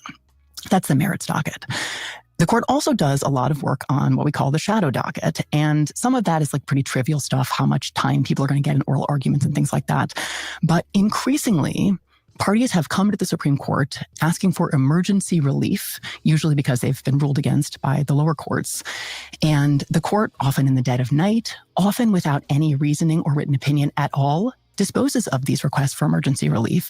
And that's this kind of streak of victories that Trump has had, ruling after ruling in favor of Trump, allowing him to do a lot of, I think, wildly damaging and destructive things, even though the only written opinion assessing the lawfulness of his conduct has come from the lower courts and has been against him. Let's go through a couple of these clusters of asserted powers that I think at least a couple months ago felt very contested. So the administration launches, DOGE emerges, and they begin firing federal employees en masse in ways that many of us did not think you could fire federal employees because we have these very complex civil service protections, and anybody who's ever been around these processes knows how difficult it is to hire and fire. But they begin doing mass firings, often without real costs. You insert first name and last name here have been terminated kind of emails. This gets stopped, challenged in a bunch of lower courts. Where did the Supreme Court come in? Largely, Trump has prevailed in these efforts. Now, the court hasn't on the merits actually grappled with some of these questions, right? The statutes that provide civil service protections are still on the books, and the Supreme Court has not in any way said those laws are unconstitutional, even though I think it's pretty clear that Trump and many of his advisors think that's the case, right? Some of those memos or emails that you just referenced, the reason for termination that is given is literally 2 words, Article 2. The president's power under Article 2 entitles him to fire anyone. Like, I do think they think that. So the court has addressed a number of cases involving these terminations, some of them high-level officials. So people like one of the members of the National Labor Relations Board or the Merit Systems Protection Board. Statutes give those officials protection against being fired just because the president feels like it or wants to put somebody else in the position. And Trump, in clear facial violations of those statutes, fired those people. And actually, one of this case involving, again, the NLRB and MSPB members made it to the Supreme Court on the shadow docket. And there we did get a short written opinion that basically said, these officials exercise significant executive authority, and so the president has to be able to fire them at will. So I think that reasoning is wrong, but at least it's there. So, we know the court thinks it will ultimately decide this probably next term, but thinks that these heads of multi-member agencies, Trump can fire anytime he wants, regardless of what statutes say. So DOGE came in, Trump came in, and without going to Congress, decapitated, eviscerated a series of agencies, most famously USAID. I would say this is the right way to understand what they did. The Consumer Financial Protection Bureau, to some degree, the Department of Education to a very large degree. Again, I remember when Barack Obama wanted to restructure the Commerce Department, and Congress wasn't interested, and so he couldn't do it. What has happened there?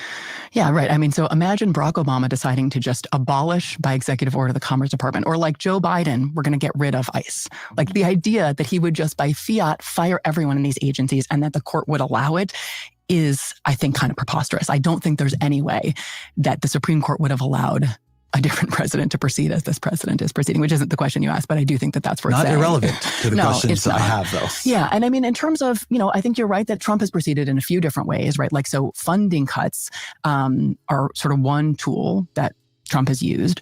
Department of Education was this series of, kind of first there's an executive order saying, let's do a wind down. And then there are these directives from the secretary.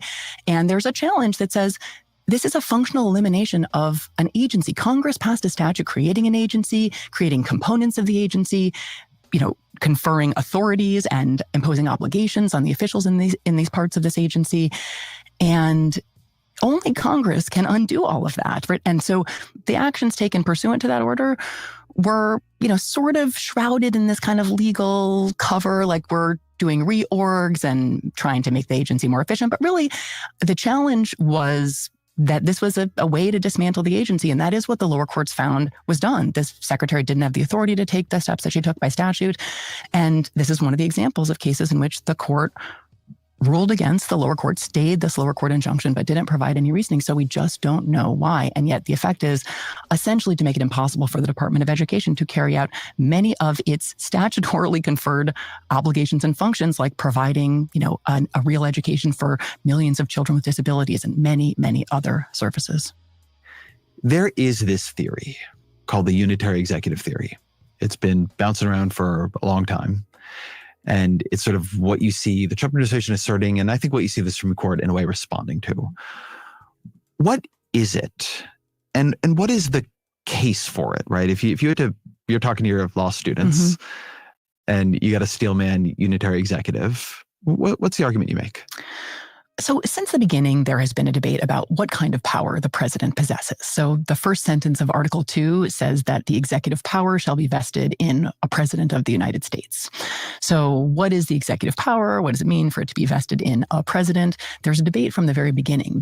James Madison is associated with the view that all that sentence really means is it shall be vested in a president, like there's going to be one president, because there have been debate about a plural executive, and there's a name for the office, it's president, but that sentence doesn't do that much more. And then there's another view that the executive power shall be vested actually confers really expansive authority on the president, and maybe that includes some of the powers that the king possessed, especially around things like national security and foreign affairs. So really broad power. So this debate is, essentially around from the beginning, but the unitary executive as a theory of presidential power is really just traceable to the early 1980s. And the kind of Reagan Justice Department, which is where the kind of conservative legal movement is born. And it essentially says the president has expansive authority in a vertical sense, like he has the authority to direct everybody in the executive branch, including maybe heads of independent agencies where Congress has tried to insulate those people from the president, but also horizontal power, including, powers that Congress is disabled from regulating. So it's just, people have lots of different kind of versions of the unitary executive theory, but I think that's probably a good distillation. Very broad powers, both vertical and horizontal. Well, I also understand it as encompassing a critique I don't fully agree with, but I actually have some sympathy for, which is the idea that the administrative state, the sort of broad executive branch, is an unaccountable fourth branch of government. And that, in Congress, everything is under Congress's control. But that when you kind of add up the regulatory language, a statutory language, a civil service protections, the fact that bureaucracies grow on their own and have their own, kind of institutional dynamics, that the public elects the president to lead the executive branch, and he in fact doesn't, or she in fact doesn't. And that you need this sort of unitary executive power, this ability to hire and fire, to destroy agencies, to replace whomever you want. Because who is supposed to be in charge of the executive branch of all these agencies, if not the president? Yeah. And so if the president can't fire people, then in what way is he actually in charge of it? And if he's not in charge of it, then haven't we broken a fundamental mechanism of democratic accountability? Yeah. And I think the response to that is that, democratic accountability works in a few different ways. So Congress is obviously also democratically accountable, and Congress has made a series of choices that give the president enormous authority over the administrative state, but do provide these pockets where, the president does encounter some friction, because actually there are certain things, kind of financial regulatory bodies and monetary policy are sort of key areas that for a long time Congress has said maybe politics should encounter some resistance, and we should create a degree of independence and insulation in those bodies. And the president can still, of course, he can hire and fire the top officials in the cabinet departments and in everything that we sort of think of as traditional executive branch agencies, but this sort of cluster of independent agencies, where, by the way, the president does still have a lot of authority. He actually can still fire people. He just has to provide some reasons. He can't fire them because he wants to put in a co-partisan or a lackey instead. Or maybe he can try, because actually there haven't been very many legal challenges that have tested the meaning of those for-cause protections. They have operated instead to disincentivize presidents from trying to fire these high-level officials at those kinds of agencies.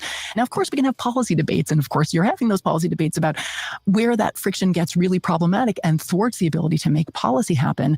But the idea that it's unconstitutional for Congress to provide some of these protections from the president, I think, is not a winning argument. There have been a lot of cases around the deportation powers and also the lack of due process, hearings, et cetera, around deportation. Where do those stand? So I would say three categories. First, this, group of challenges to individuals sent to SCOTUS, right? This Salvadoran prison that Abrego Garcia and a number of others were held in. The administration had something of a mixed set of outcomes in those challenges. The Supreme Court said, well, these challenges were brought using the wrong procedural device and in the wrong place, but the Supreme Court did confirm that due process is required, even in the context of individuals designated under this Alien Enemies Act. So Stephen Miller touted this as like a victory for Trump. I think that most legal commentators viewed it as a mixed result, but a really important reaffirmation of the importance of due process. Abrego Garcia, I think that's also true about. He also prevailed in a different lower court. The Supreme Court, reviewing his case, basically confirmed that the lower court didn't exceed her authority by ordering the administration to facilitate his return, although they sort of parsed words and said lower courts can't direct the president to effectuate, but they can require facilitation. A little unclear what the difference there is. But again, a mixed outcome, I would say, for the Trump administration. And you're right, Mr. Abrego Garcia was subsequently, despite the administration's protest that it just couldn't, he was returned to the United States. And the last of these involves the third country removals. And that's when I'm hard-pressed to really explain. I mean, so this is a group of individuals who, under a statute that does give the executive branch some authority to send people to countries, not the country they came from, and not even a country they have some other meaningful tie to, but any other country the administration can find that will agree to take them. So during their removal proceedings, because these are already people who had orders of removal, but not to this third country, right, South Sudan. So they never could have made arguments about how they shouldn't have been sent to South Sudan. Exactly. And these are folks from various places, including Southeast Asia, no connection to South Sudan whatsoever. Lower court carefully finds we're going to enjoin the administration from removing these people until there is some process afforded. You have to actually give some kind of notice and opportunity for people to object under, guarantees against things like facing torture. And the Supreme Court, with not a word of reasoning, stays that lower court order and allows these third country removals to go forward. So the absolute most obviously unconstitutional thing the Trump administration did upon coming back into office was just eliminate birthright citizenship. And I think most people saw that and it got stopped by the courts very, very quickly, as you can't walk into office and rewrite the Constitution, right? There's lots of things Democrats might like to change in the Constitution, lots of things Republicans might like to change, but it's there. There's an amendment process. If you want to go through the amendment process, you are welcome to try. A court immediately beats Trump back on that. I think calls it grossly unconstitutional or something very similar. And then the Supreme Court does intervene. How so? So I was wondering what example you're going to give, and I totally agree, right? So this is a day one executive order that is flagrantly unconstitutional. The first sentence of the 14th Amendment confers citizenship on all persons born or naturalized in the United States and subject to the jurisdiction thereof. It has never been seriously questioned that the 14th Amendment means what we have always understood it to mean. People born here are citizens, full stop. The Supreme Court in 1898 and a number of other cases has confirmed what the text of the Constitution says pretty clearly. And yet on day one, he issues an executive order that flies in the face of all of that. And you're right, it's not just one, it's actually a number of lower courts quickly find the order is facially unconstitutional and enjoin it. And the administration runs to the Supreme Court, as it has in a number of these cases, but interestingly, not asking the court to review the merits of the lower court's conclusions that the executive order is unconstitutional, but on the question of the scope of relief that these lower courts provided. So they issued what are known as nationwide injunctions, basically saying this executive order is unconstitutional. The administration cannot apply it as to anyone. And what the administration came to the Supreme Court asking is for a ruling that those orders, these nationwide injunctions, exceed the scope of judicial authority. That this is a thing that has become very routine. Lower courts responding to actions by, Republican and Democratic presidents alike in recent decades have issued these nationwide injunctions. There's been a lot of debate about whether many of them go too far. Joe Biden's Solicitor General at the end of Biden's term said, you all should look at this. Yes. Maybe we shouldn't be doing this way anymore. I think as a policy matter, there is something democratically troubling about a policy process that results in some action, an executive order or something else that affects everybody. And presumably the nation has participated in the choice of the person who is making that decision. And a single judge in maybe, Amarillo, Texas can grind that democratic process to a halt. There is something genuinely troubling about that.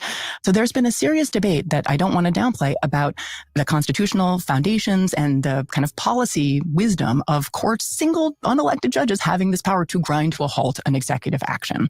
Those are all important and fair debates.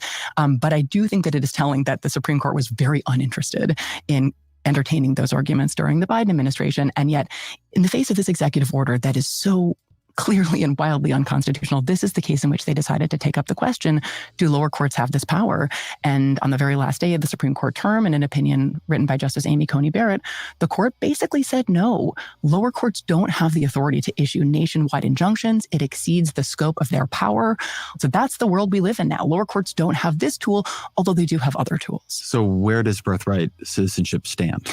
Immediately, new lawsuits were filed in lower courts challenging birthright citizenship using a different device, using class actions. So get a group of people, define the people in that class, people who would be covered by this executive order and were expecting to give birth. And 2 lower courts have certified those classes and actually have ruled for them. So right now, there are lower court orders finding, again, using a different legal device, that this order is unconstitutional.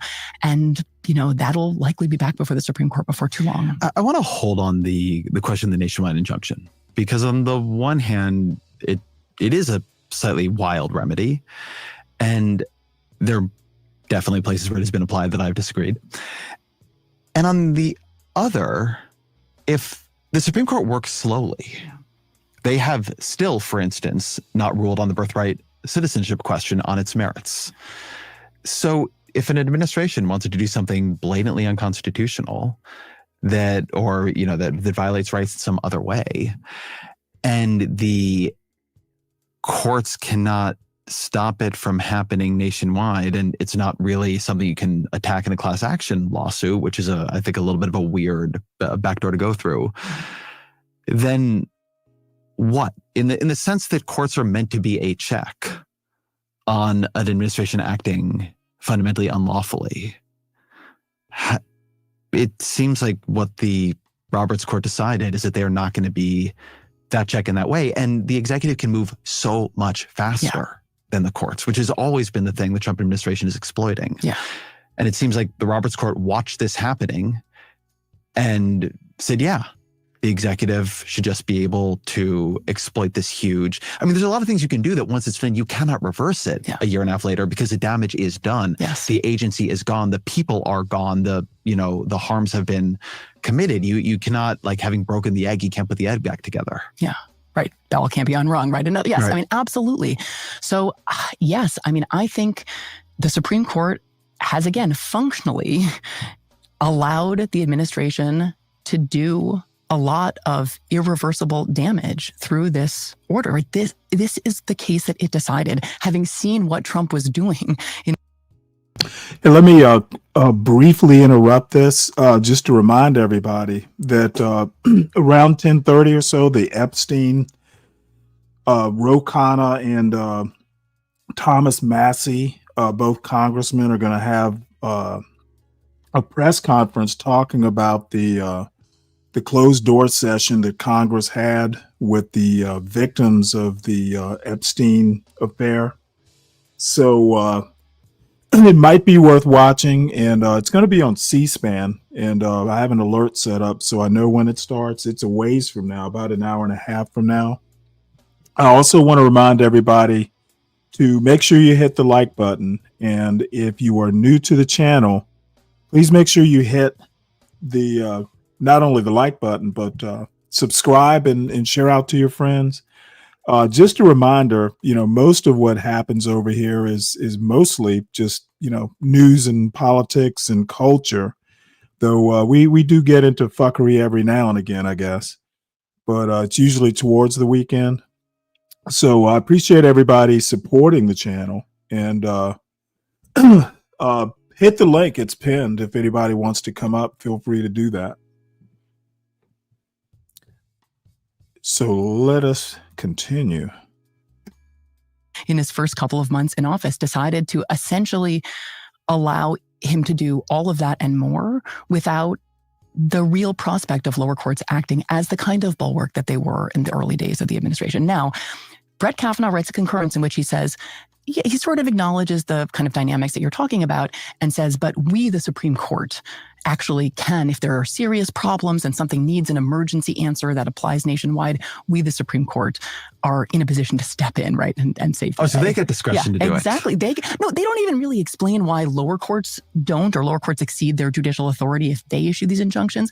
But the Supreme Court can do it. I mean, there's this weird passage in the opinion where Barrett says, we can speak and everyone will listen. And what she cites as support for that is a concession made by Trump's Solicitor General at the oral argument, like, we'll listen to you if you tell us we can't do something.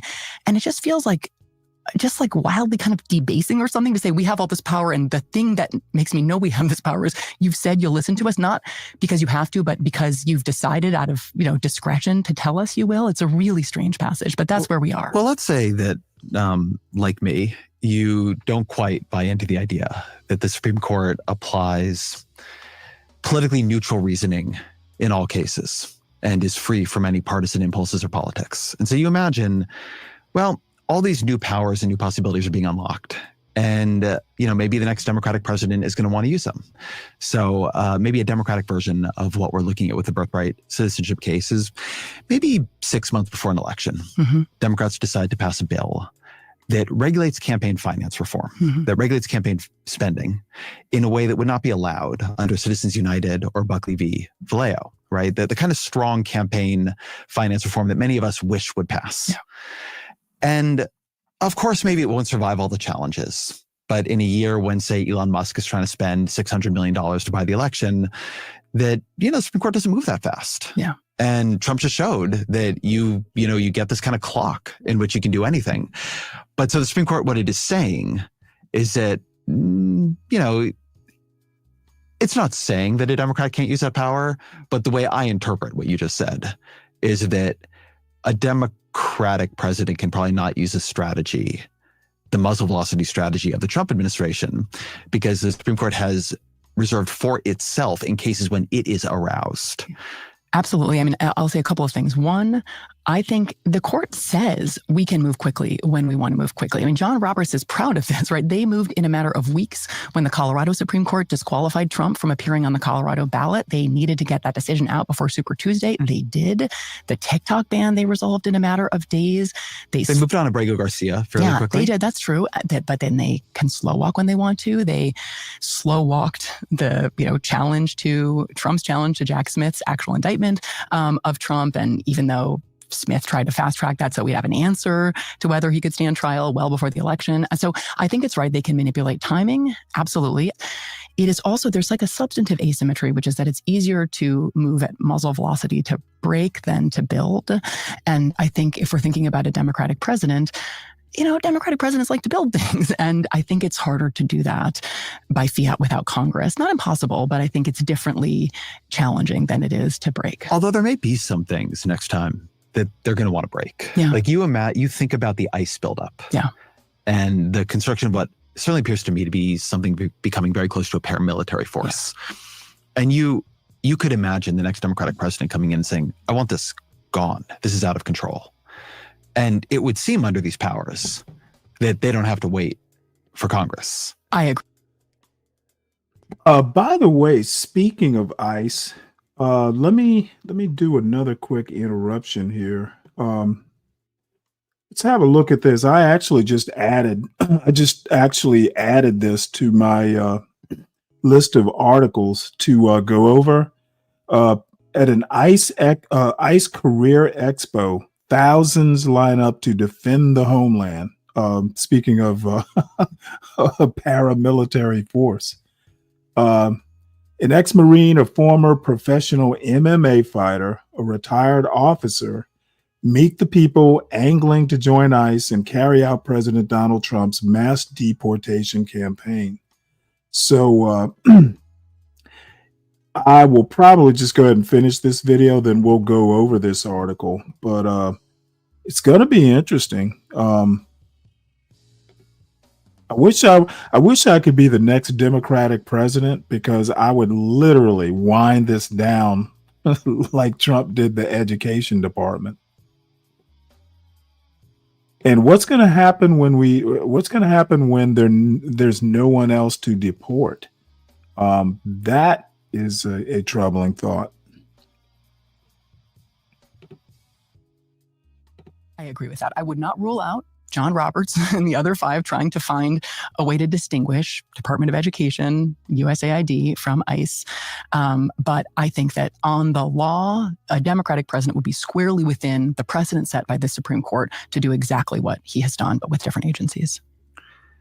So to kind of back this out for a minute, think back to, the Obama administration or Joe Biden. What power did they and their lawyers not think they had? What did they not think they could do that the Supreme Court has basically said you can do?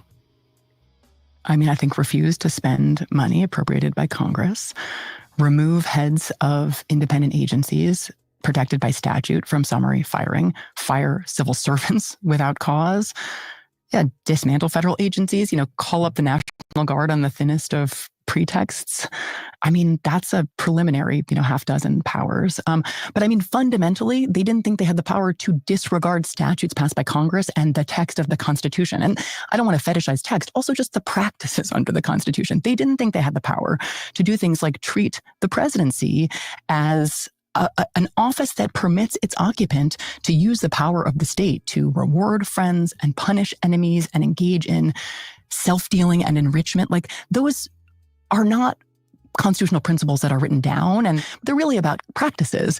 And those administrations didn't exercise those powers, but I don't think they wanted to. I'm not sure any modern president has wanted to exercise these powers. So that is a preliminary list, but I think it's a long one.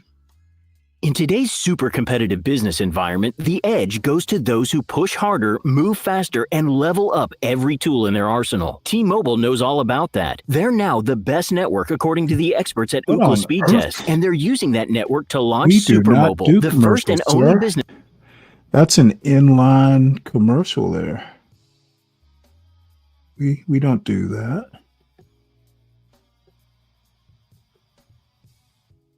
On Age 2025.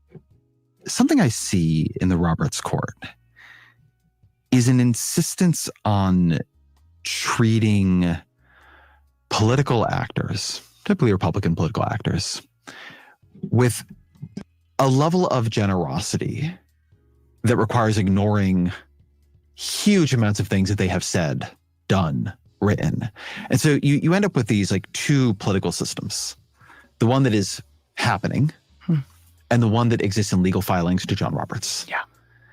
And you saw this in a way in Trump's first term as well, with the Muslim ban, where Trump and people around him had said extremely clearly what this was, why it was being done, and then, came up with a somewhat different legal rationale. And Roberts has this tendency to say, ignore what's in front of you. Yeah. Ignore what you're being told. Ignore what Trump's appointees are saying on Fox News or in public.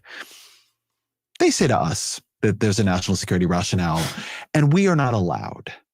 We have to assume that if the executive says there's a national security rationale, there is. And this is an executive operating in good faith, attempting to carry out the laws and the Constitution as we understand them. Question mark? Question mark, I guess.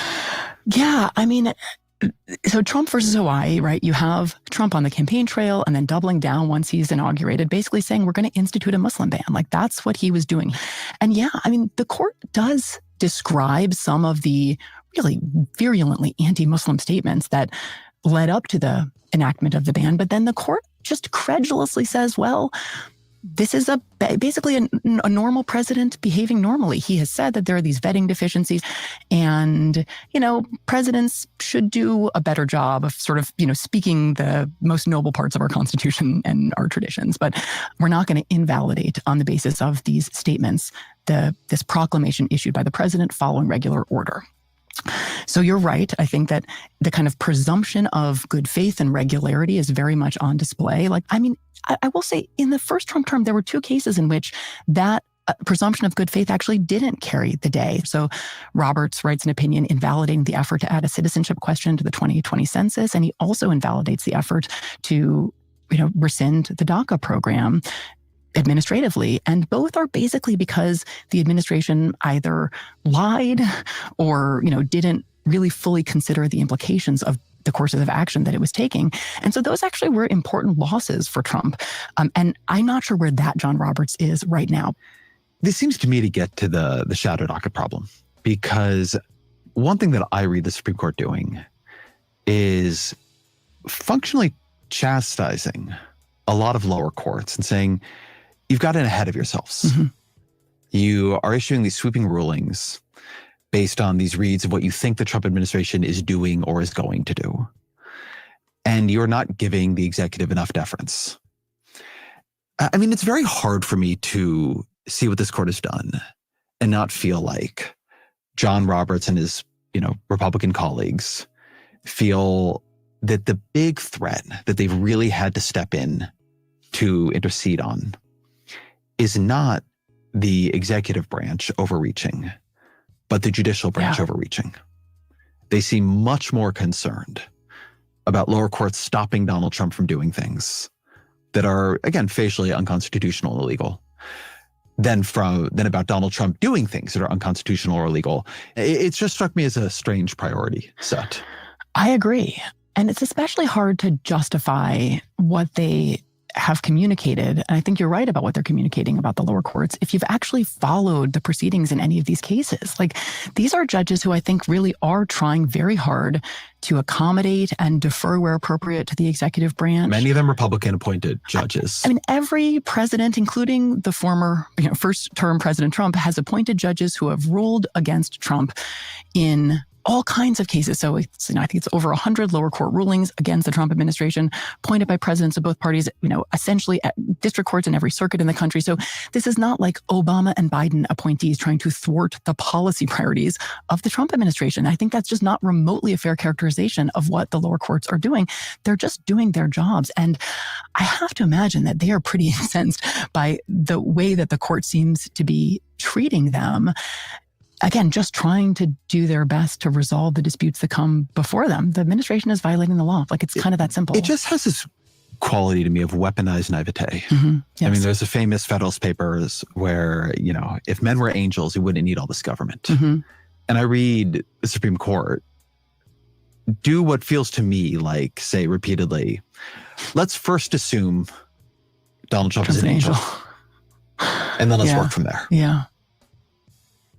So when we were doing episodes on this a couple months ago, one of the big concerns was a constitutional crisis. The Supreme Court saying, you have to do X. The Trump administration saying, make us. Mm-hmm. And then who knows where we are.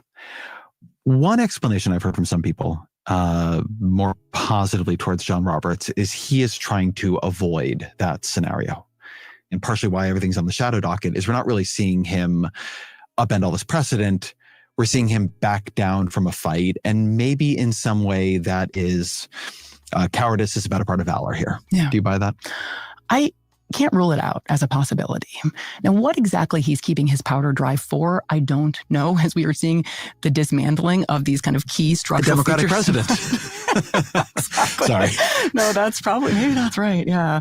But I do think that conserving institutional capital is one explanation. They are handing him this series of wins that they don't think are big, broad wins. And they're continuing to be sort of heated, right? Abrego Garcia did come back. Individuals at CCOT were sent to Venezuela, so they have not been defied. So maybe it has, worked in some fashion, but that's not the only, we have to also consider the possibility that John Roberts, who has always had a very expansive conception of executive power and is on board with a lot of the substantive policy priorities of the Trump administration, that he is actually just fine with what we are seeing emanate from the executive branch and from the White House. I mean, I thought he cared enough, honestly, about the basic structures of our constitutional democracy that he would not want to co-sign its destruction. But I'm not sure there's that much evidence of that right now, but it's early. It is. Well, you do see these two visions of John Roberts sort of at war with each other in legal commentary. So there's one of Roberts as the court's moderate institutionalist figure, somebody whose primary concern is maintaining the court's independence, its credibility, its strength, somebody who sort of seemed to want to be in the middle of the Dobbs decision, and on different things has not gone all the way to the right. Then there's this other vision of him. So in a recent piece for The Atlantic, the NYU law professor Peter Shane argued that Trump is just executing the presidency John Roberts has built over not a series of shadow docket rulings, but a series of huge rulings that he authored, rulings on immunity, rulings on the Voting Rights Act, rulings on the Muslim ban in Trump's first term, and that John Roberts has been building the structure of this quasi-dictatorial executive for some time now, and Trump is just stepping into the office that Roberts has designed for him. So going backwards, what sort of are the rulings that maybe fit that pattern, and how much do you buy that idea of it? Yeah, I mean, I think there is a lot to that theory of sort of what is driving John Roberts. I think that you're right about the two different John Roberts. And so we are basically 20 years to the day almost that John Roberts was nominated to be the Chief Justice. He joins the court in 2005, and in 2006 and 2007, there are actually you see some breadcrumbs. Roberts is skeptical of limits on money in elections under the First Amendment. And in some ways, like those breadcrumbs that Roberts dropped then sort of come to fruition in Citizens United. 2013 is the Shelby County case, striking down the part of the pre-clearance regime of the Voting Rights Act, the part that required really the states in the former Confederacy to get the federal government to sign off before they changed anything with respect to their voting practices. So that's a 2013 opinion that Roberts writes. But actually, there are seeds of that in his earlier writings in a 2009 case, also expressing some doubts about the Voting Rights Act. And actually those doubts you can see that trace all the way back to his time as a young Reagan Justice Department staffer. He has been skeptical of the Voting Rights Act for a long time. So he authors the immunity decision that is, I think, a wildly wrong decision handing expansive immunity to ex-presidents for basically everything they do while president within their official capacities. But that is an opinion that is very hard to square with another opinion that he wrote in this case, Trump versus Vance, where Trump was trying to get out of responding to a subpoena from the Manhattan DA. It was actually a subpoena to his financial institutions, but holding his records. And Roberts, in that opinion, which is a 2020 opinion, writes in pretty sweeping terms about how presidents are not kings. So those are two different John Roberts. And I can't at all, as I sit here, sort of square, having seen Trump in office once and deciding it's really important for us to hold the line on presidents not being kings. And deciding, really at the outset, before even he's kind of returning to office, to allow presidents to essentially function as kings, and then also announcing that federal courts can't intervene in partisan gerrymandering, which is another Roberts opinion. So, you have to pull a lot of threads together. But I do think that expansive authority for both the Supreme Court and the president, and sort of limited authority for all other actors, agencies and lower courts, and Congress. That, I think, is as good a distillation as Roberts' philosophy as I think I could offer, 20 years in.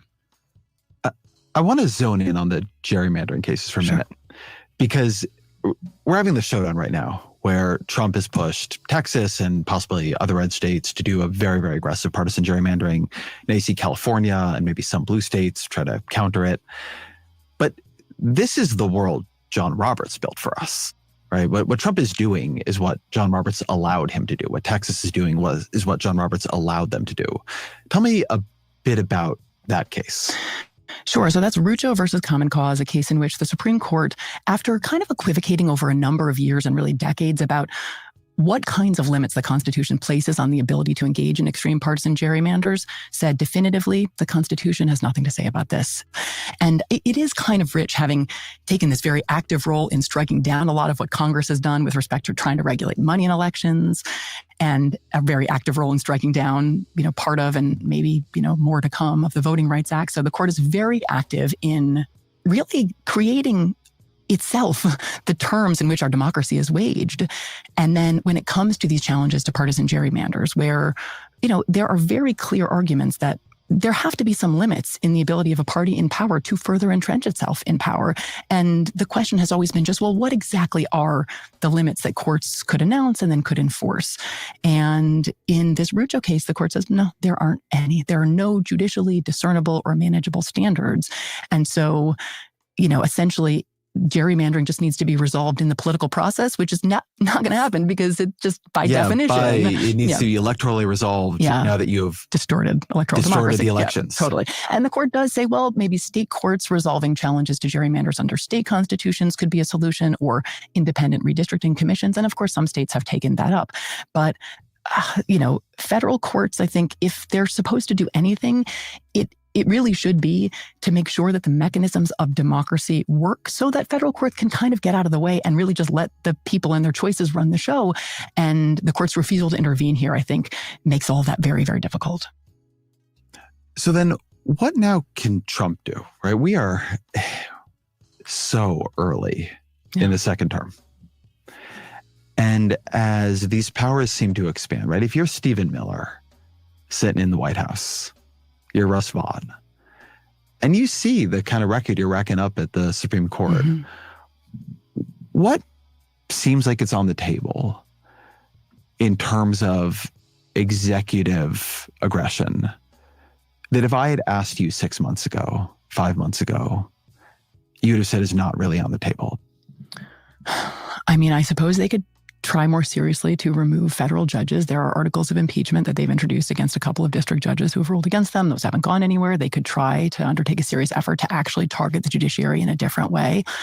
I mean, I think anything's on the table in terms of the midterm elections. Future elections are probably what I would identify. The scholar Kimberly Shepley, I think, I've heard her say this a few times, the best way to sort of understand if you're still in a democracy is not like, not the last election, but the next one. Like, what does the next election look like? And so I do think the midterm elections will be really important. And honestly, I would say that 6 months ago, I don't think that a third term seeking one would have been on the table. The 22nd Amendment is, if anything, even clearer than the first sentence of the 14th Amendment. He cannot run for or serve a third term. And yet I don't think he's joking when he talks about doing it. And you think it's possible? I've sort of I do. Pushed it into the not possible category. I think I wouldn't rule anything out. And, how the Supreme Court would get around the clear text of the 22nd Amendment, I don't know. But I actually thought Section 3 of the 14th Amendment was actually pretty clear, too. So we can have the Obama-Trump showdown that all American politics has been leading to for so long. Only Trump can run again. The true Avengers Endgame of American politics. It's only non-consecutive terms. Only non-consecutive terms. I mean, that is in the Republican House member who introduced legislation to try to make this possible. They did try to keep Obama. Yeah. But I mean, I would not. I don't love voicing this as, but I don't think we can rule it out. The elections piece is the really dangerous piece. I mean, you look at the redistricting effort right now. Right. That is what democratic backsliding is. You begin to use the power you have to make it impossible to lose power. And then you can't have oversight conducted of you. There can't be corruption investigations that the House might otherwise do, right? There are a lot of ways this can be warped. I mean, even if they don't do anything but redistrict across the country so aggressively that they can't lose power in the House and the Senate is pretty locked in for them, then the sort of normal forms of oversight that would give people information about, how to think about the 2028 election evaporates. And so the level of democratic backsliding we're in seems pretty significant. Then you can imagine things around the deployment of troops in different places. I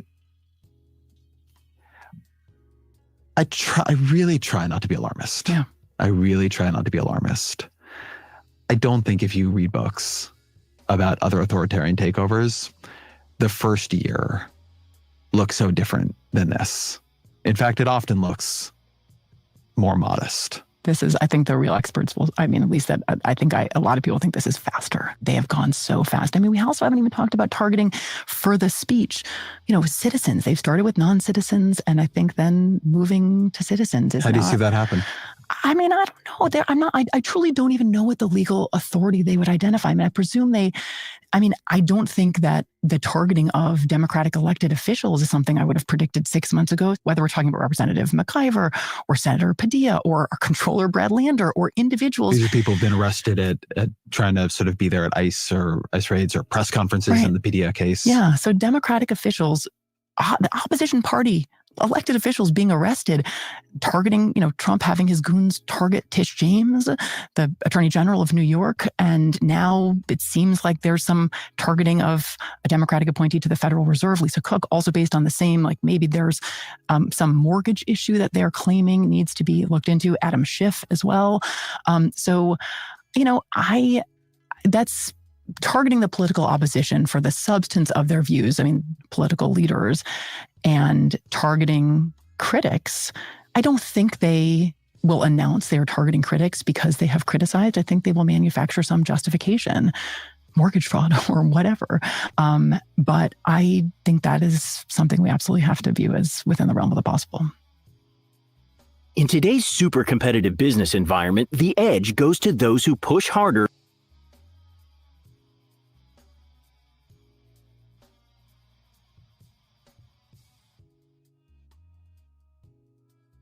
Mm-hmm. I think it's fair to say he doesn't imagine himself to be the handmaiden of the death of American democracy.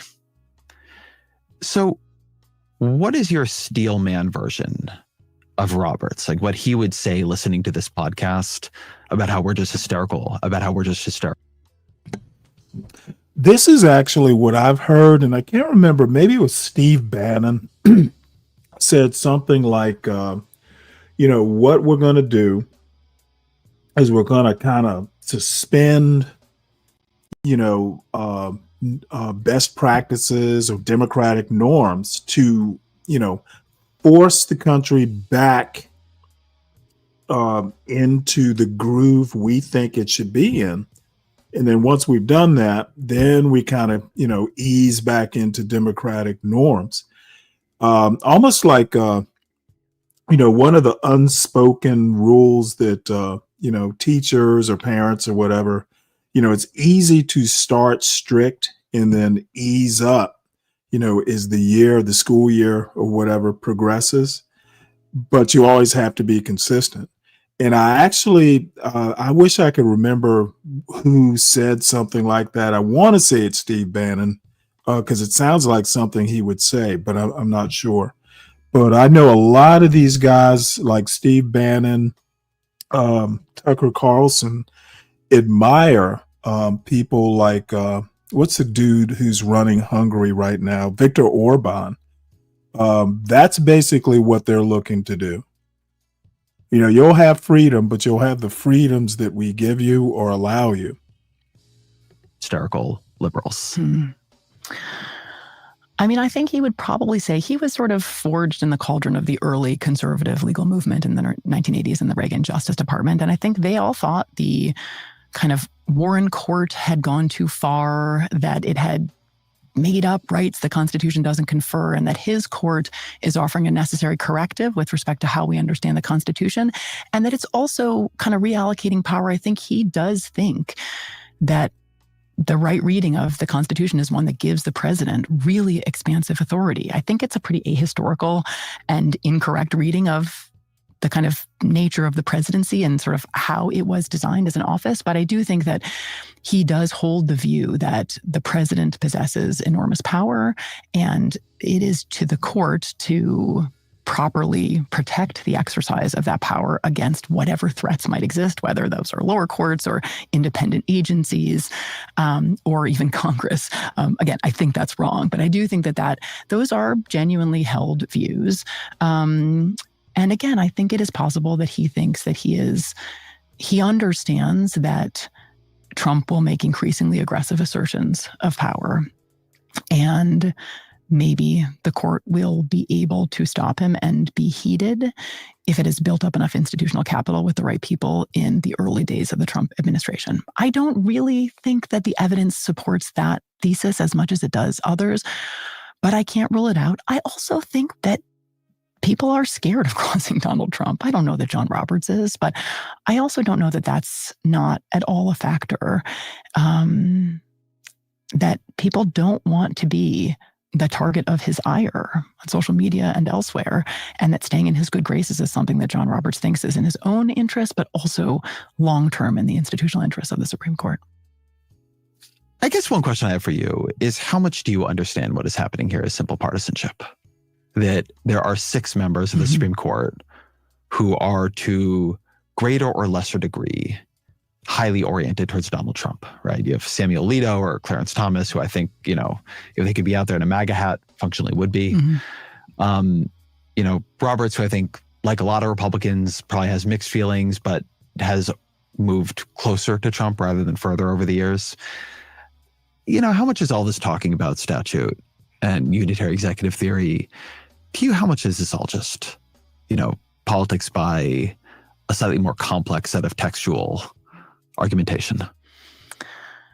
I think the answer is probably different if you're asking about Alito or Thomas, for whom I think this really is just partisanship. And I think the others, it is more mixed. I think they are genuinely committed to a substantive vision of both the presidency and the nation that aligns reasonably well with Trump's. I don't assume they have a lot of personal affection for Donald Trump. I actually think for Roberts, he probably doesn't, although I don't know that. But I think that I have long resisted and am finding it harder to resist, like really reductive partisan explanations for their conduct. In particular, all they have done to shore up his presidency in the dark of night, where they are not going to be held accountable by the public for doing it, I think is a lot of additional evidence that they really just are kind of partisan justices in support of Donald Trump. It gets to a broader question that I've been struggling with for many years, and in many ways going back before Trump, but it feels like it is getting worse and worse and more serious, which is just, we just don't seem to be in a functioning constitutional system. So, you go back to the framing of all this. There's an expectation these branches will check each other. Congress will jealously guard its prerogatives, the executive, and the courts. And what you end up having is a Republican court that seems to not want to guard against executive overreach. You have a Republican Congress that has become completely quiescent. And even when it is not just Republican Congress in general, and this is true when it's a Democrat in power too, because of the filibuster and other things, is not able to, act as a full branch. And, we've known for many decades, we have a sort of expanding amount of executive power, but we just seem to have been pushed into breakdown. Congress is fine with it because it's Republicans who are cowed by Trump. And now you have John Roberts basically saying it's not the court's job to step in and stop an out of control executive. I don't know what to call that except a breakdown. I'm curious if you think that's either too alarmist or wrong on the facts somehow. No, I don't. I think that, constitutional breakdown, constitutional collapse, I don't think that it's irreparable. I don't think we are beyond some point of no return, but I don't think our constitutional order is functioning properly at the moment. And I think the Supreme Court bears a lot of responsibility. What would it look like to try to fix any of this? So I think that there is a divide among kind of legal scholars, right? Reforming the Supreme Court or just radically disempowering the Supreme Court. And I think that I have sympathy for both positions. But I actually think that that any kind of court reform has to be paired with meaningful democratic reform. Court reform itself won't actually get us very far. So things like eliminating the filibuster, DC statehood, maybe expanding the size of the House. Actually meaningful voting rights legislation. that will do things like end gerrymandering and restore much of what the court has already dismantled and maybe further poised to dismantle of the Voting Rights Act. I think that all those things are important. And I also think that some by statute and maybe some by constitutional amendment really limiting the powers of the president, because so much of the presidency has been governed by norms and not hard law. And I think sort of big democracy reform, of which court reform is a part, I think would have to be at the top of the agenda for any future Democratic president. Like the fundamental deformity of our entire system is it doesn't take parties seriously. Mm-hmm. This is a problem, I think, in a lot of the Supreme Court rulings where it's like, well, there is a remedy. That remedy is called impeachment. Yeah. And it's true that impeachment exists. It's also true that we functionally know impeachment is now impossible. Yeah. And that's been true for some time. You know, if you wanted to do anything, I think you'd have to come to the view that parties are part of the constitutional system. They are part of our political system. They are fundamental institutions. And maybe they need to be balanced, right? You can imagine, Buttigieg talked about this at one point. You can imagine a court that just balanced parties. And so it would have that credibility. But that this world where you have a system that is never designed for parties, that we know is deformed by parties, and we're just going to wait until one party or the other truly breaks it. Mm-hmm. It just... It's a crazy risk we're running. Yeah, I mean, I think it is absolutely right that there are a number of really profound flaws in our constitutional design. And one of them is just the failure of the framers to account for the, not quite simultaneous, but virtually simultaneous with the ratification of the Constitution. The rise of parties happens almost immediately, and nothing in the document accounts for it. And nor have any of our amendment efforts since done anything to meaningfully reflect that reality back. I mean, and this kind of the co-partisanship across the executive branch and the legislative branch overtaking institutional self-interest obviously very much predates Trump, but the kind of current fever pitch, I think, has everything to do with Trump. And I do think the question is, is this the new normal or not? And then always a final question. What are 3 books you'd recommend to the audience? Well, since we were talking about whether these justices are really just partisans in robes, I have to recommend my podcast co-host Leah Lippman's book, Lawless, which is a very accessible and pretty scathing indictment of the Roberts Court. And I think a full-throated defense of the thesis that the Republican justices, as she calls them, are just partisans in robes. So recommend that one. I was on vacation recently and read Gary Steingart's new novel, Vera or Faith, which is, a fun kind of near future dystopia, but has a constitutional amendment storyline. That you must have been thrilled. I was not expecting it. And it's dark, but really, really smart. And so I recommend that. And on the topic of constitutional amendments, I'm reading a galley of Jill Lepore, the brilliant Harvard historian, her new book, We the People, which is about constitutional amendment, which, I mean, if we think that the lack of anticipation of party in the Constitution is one real design flaw, another one is that Article 5, the way you amend the Constitution, is just way, way too hard. I mean, that's related to polarization, obviously, but it's very hard to amend the Constitution today. Supermajorities in both houses, supermajority ratification in the states. But having lost the habit of constitutional amendment and the muscle memory is just enormously problematic, and maybe is a kind of set of conditions that an unamendable document is not one we can continue to be governed by. And so I'm still reading it, so I'm not sure what the solution is, but it's a beautiful and really galvanizing book about constitutional amendment. So really recommend it. Kate Shaw, thank you very much. I actually started reading the Jill Lepore book, but haven't finished it. I started it like a year ago. All right, well, I guess that news conference or that press conference doesn't start for another 45 minutes. So I started watching this last night or actually this morning and never did finish it. So I guess we'll just go ahead and finish this.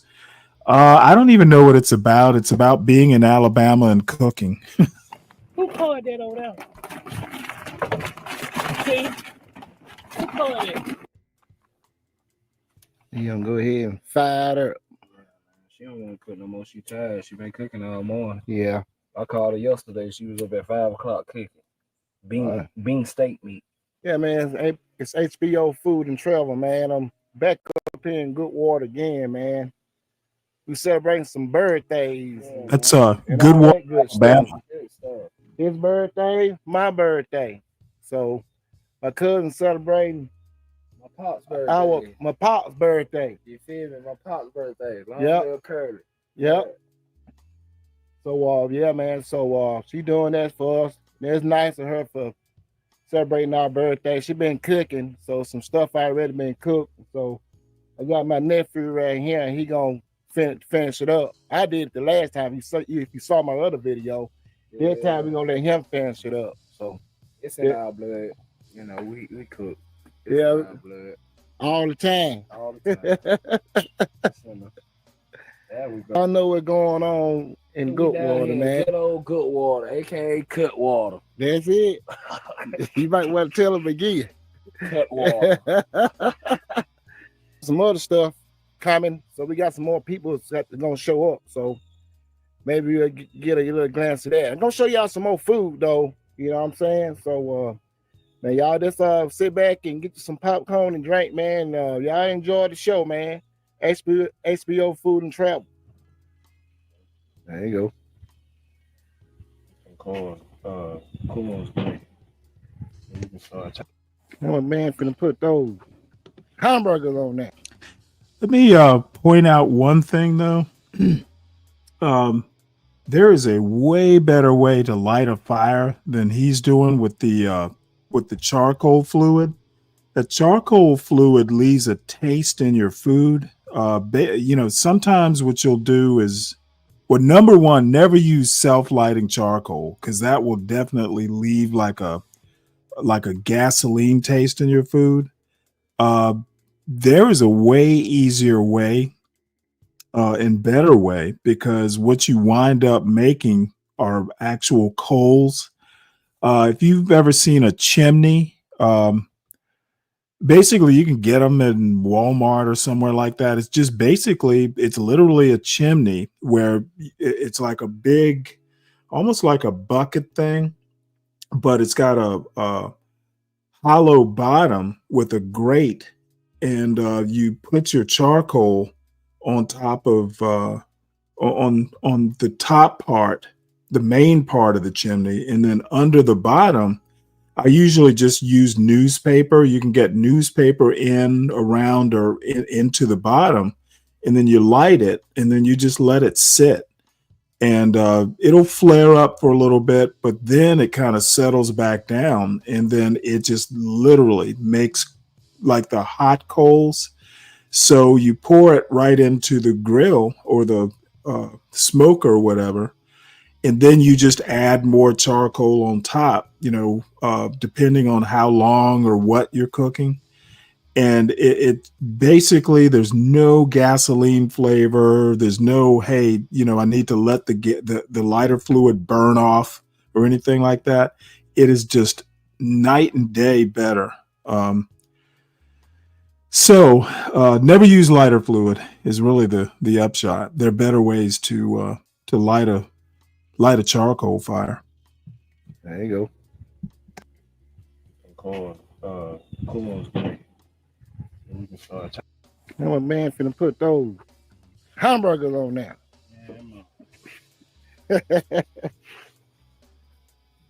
Man, I know they look good right there. Don't they? And she got some special seasoning in that on. I know she don't want to tell me about her recipe, because that's why she made them up herself. Exactly. They're gonna marinate on that too. They got my man on the grill. No, it's like perfect layout. Get away from grill, it's hot. It's hot, I'm trying to tell you. Oh yeah. He ain't go touch. He gonna be the next cook. We train him up now. He gonna be the next. Look, she got you a baby burger. Look at that. Got you a baby burger. Look at that. Got a baby burger. Look at that. Yeah, that girl, that going pretty good. They ain't cooking right. Hey man, thanks for your food and travel. These burgers looking good right now. Man, I'm about ready to taste me one. Yeah, me. I'm about to tear me some ass up. Oh boy, they cooking now, bitch. I'm out there mother like SpongeBob, boy. Oh yeah, them Krabby Patties right This there. ain't no Nickelodeon, man. Oh boy. This ain't no Nickelodeon, baby. You got my little cousin, little nephew on the grill, man. They're doing it up, man.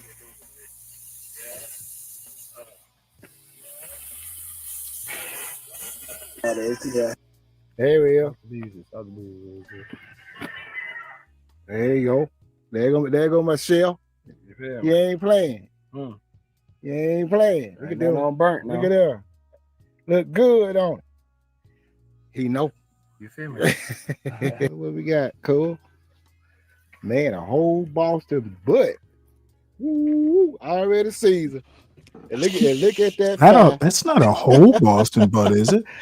A whole butt. We gonna put him right in the fire. Yeah. We gonna drop that boy right, and then we gonna drop that boy off in the fire. And like he gonna put that season all over there. On the top of that boy. On the top of it. Like, cause they don't know what they're doing. Look at that. They don't know what they're doing. Hey, look at that. They don't know what they're doing. They don't. I've been a real life chef before, for real. We're gonna let him take my spot today on HBO Food and Travel. So we got a new chef in town. Now to me, he's doing a pretty good job. Man, we getting that Boston butt char before we wrap it in some oil. Don't you know what I mean? But right now, that fire is really, really hitting it. Y'all probably think it's bad. You probably think it's burning up, don't you? Yeah, well, I do. All right.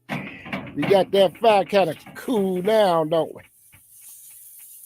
Now we got to take that bad boy up. Y'all ain't never seen a country boy put a hand on it. Yeah, he going to put his hand on it and put it on that foil. I got that foil ready for him. I don't know.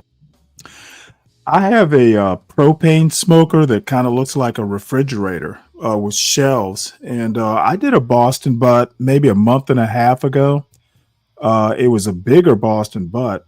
And I think it took I did it for 8 or 9 hours. But it's at a really low temperature.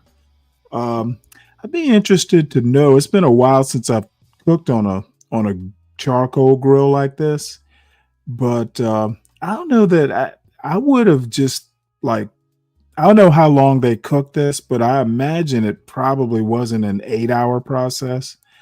In my opinion, slow cooking a Boston butt is way better than that direct heat that they did here. I'd be afraid of getting it too dry. What are you gonna do? You putting that foil on the rack. You just doing some experience. Now you just roll it on there. Y'all see that? You learned something, didn't you? Oh. Well, I learned he needs a table and a pair of tongs. Oh yeah. It's hot. Oh yeah, it's hot, man. It is hot. But we got him. You got him. Yeah. HBO Food and Travel, man. We just out here having a little fun, man, with the cooking. It ain't that serious. It's still gonna be good. Whatever, however we do it. However the chef gonna do it, it's still gonna be good. So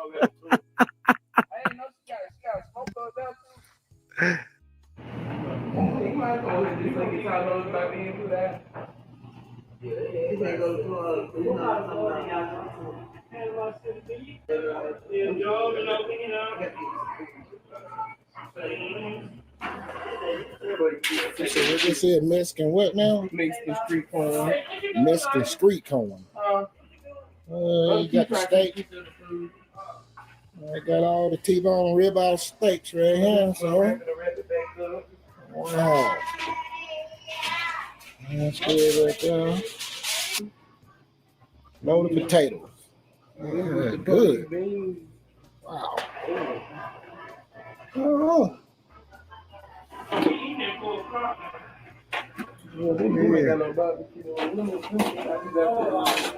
Tasty, you want to be on here, Tasty?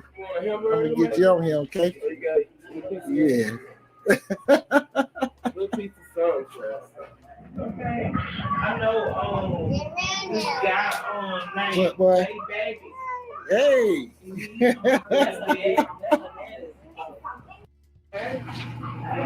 Look at that, man. You can't beat that. Look at the real smoking. She just took him out the oven a while ago, guys. Wow. Look at that. Wow. HBO Food and Travel. Man, y'all better look at that, buddy. I know that's going to melt. Hey, I'm going to pause this right quick. I found a pre-conference that these Jeffrey Epstein victims are given before the Ro Khanna conference. So let's go ahead and have a look at that. Have enjoyed impunity and dodged accountability. We've heard her voice, now hear ours, loud and clear.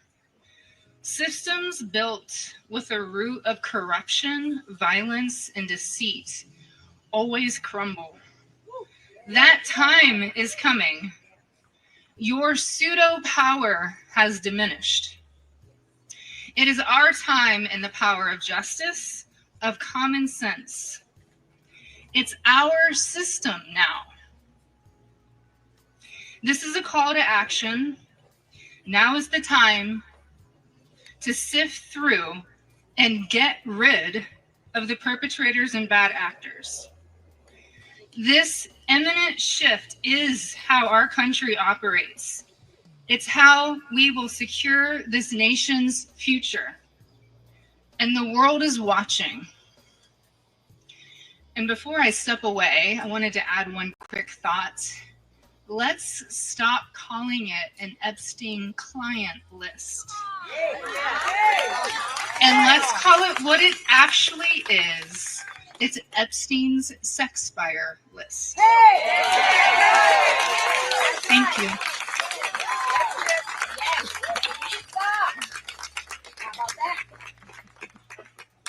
I'm so proud and honored to be here today. My name is Lisa Phillips, and I am the host of award-winning podcast From Now On, where I interview survivors. In the year 2000, I was taken to Jeffrey Epstein's island while on a photo shoot in the Caribbean. Who I saw and what I experienced there would change me forever.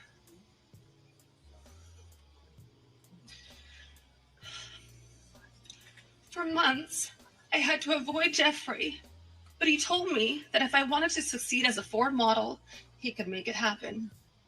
And he was right. He introduced me to Katie Ford and many others in the entertainment business. His grip on the modeling business was undeniable. Not just the Ford family, but Victoria's Secret, Faith Cates, Jean-Luc Brunel, Victoria's Secret. Epstein's reach went to the very top of fashion. He could make a model's career. What I didn't realize then was that once he lured someone like me in, he could also destroy my career if I did not do what he wanted me to do. In New York City, countless young women were abused by him. Everyone in the industry knew, yet he was too powerful to stop. He had friends in all over entertainment and arts, and his value to those friends made him untouchable. But I ask you, why? Who was he to our government that he was allowed to operate openly for decades? Why was he allowed to sponsor visas for young models, using their immigration status as leverage to abuse them and silence them? Epstein was not just a serial predator. He was an international human trafficker. And many around him knew this. Many participated and many profited. And yet he was protected. I know what it's like to be trafficked to others. I know that the files contain the names of powerful men who have been shielded because of their fame or their fortune. So I stand here today, not just for myself, but for every woman who has been silenced, exploited, and dismissed.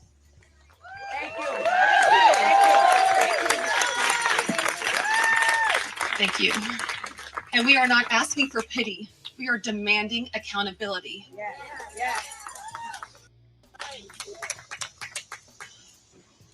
Congress must choose. Will you continue to protect predators, or will you finally protect survivors? Transparency is justice. Release the files, end the secrecy, and stand with us in declaring that no one, no billionaires, no politicians, not world leaders, is above the law.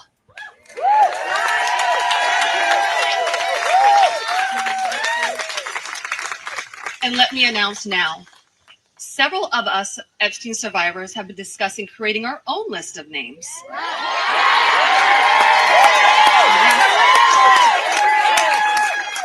We know the names. Many of us were abused by them. Now, together as survivors, we will confidentially compile the names we all know were regularly in the Epstein world. And it will be done by survivors and for survivors. No one else is involved. Stay tuned for more details on that. Because history is watching, and so are the women who will come after us. Thank you.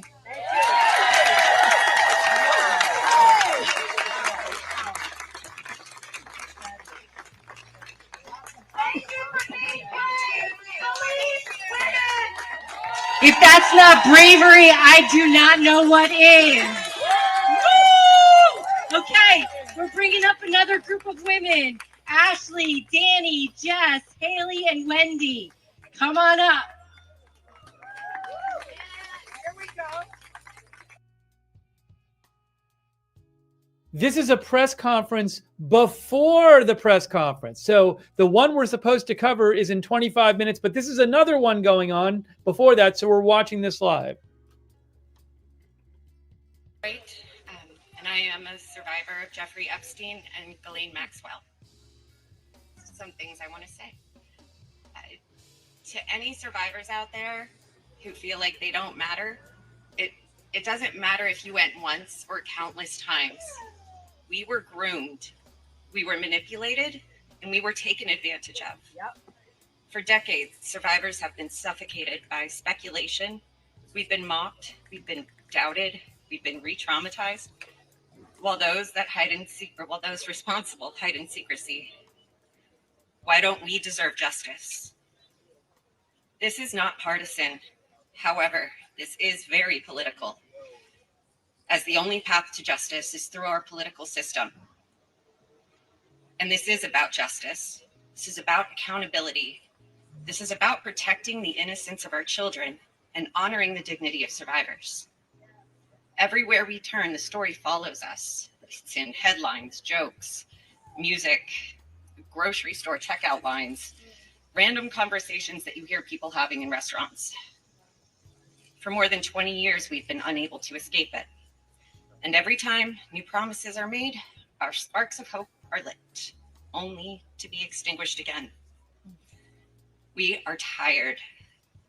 However, we are not going away. That's right. We will not stop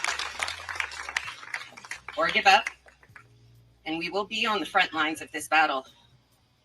We are no longer scared. And let's be clear, there were so many enabling adults. Those enablers actively turned a blind eye, and they are the greatest danger. Yes. And you know who you are, as do we. You allowed us to be abused for a fat check and a cushy life, which you still have. And to those in power, hear us clearly. Do your job. Release what needs to be released. Yes. And hold those responsible accountable. Survivors, sorry. Thank you. Survivors deserve peace. Survivors deserve truth. Survivors deserve justice. And to my fellow survivors, your voice matters, your story matters, and you matter. Together we are louder than the silence. Together, we will not stop until justice is done.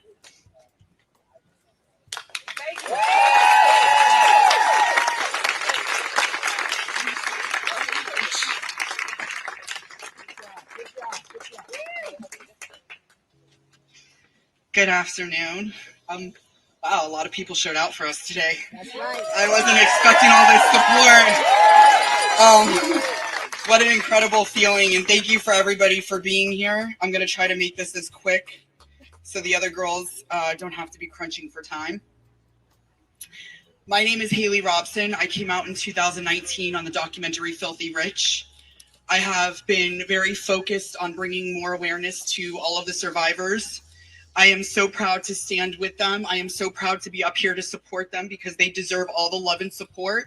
And I just want to say to the women who chose this moment to come out for the very first time about your abuse, I cannot think of a more important, greater purpose in life than to stand in solidarity when time is against us, when the politicians have made us an enemy, when the world is watching and everybody is hoping for some type of result.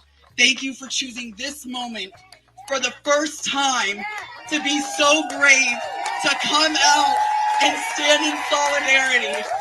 I prayed for a moment. I prayed for this moment where God would fill us with reinforcements. I want to acknowledge all the women, unfortunately, that couldn't be here today, because I think that is the only list of real great importance, and we should never forget the voices that were not only silenced, but that are not here today, and we should never forget the sacrifices that they made. So today I would like to take a moment for Virginia, Sky, Danielle, and Carolyn. Their voices were just as powerful, and they were silenced just as much.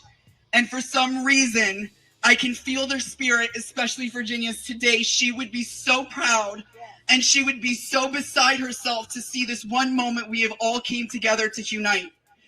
And for our government, and for the politicians who have taken our trauma and have weaponized it against us, making it unbearable, making it unlivable, making it hard to move on in a life that we wish to live in happiness and joy and peace and injustice that can only come from within at this point. And we have gotten to this point. Shame on you. Shame on you for using our trauma to weaponize this moment. We are not going to be fooled by your trickery. We are not going to be fooled by the lies, by the conspiracy theories.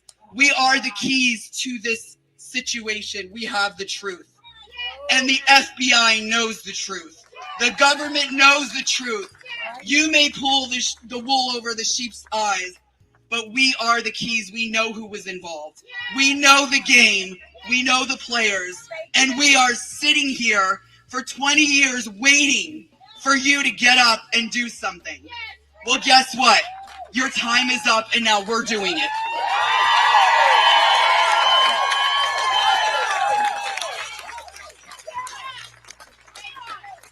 How do you follow that? Hello, everybody. My name is Wendy Pasante, and I was abused by Jeffrey Epstein when I was 14 years old. I'm not here to relive what happened. I'm here to be counted and to make sure others are counted too.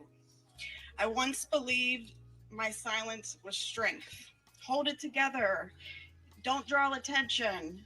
Today I know that strength sounds like my voice. It sounds like everybody's voice is up here. Silence only protects predators, not children. People ask, what about the victims? We're here.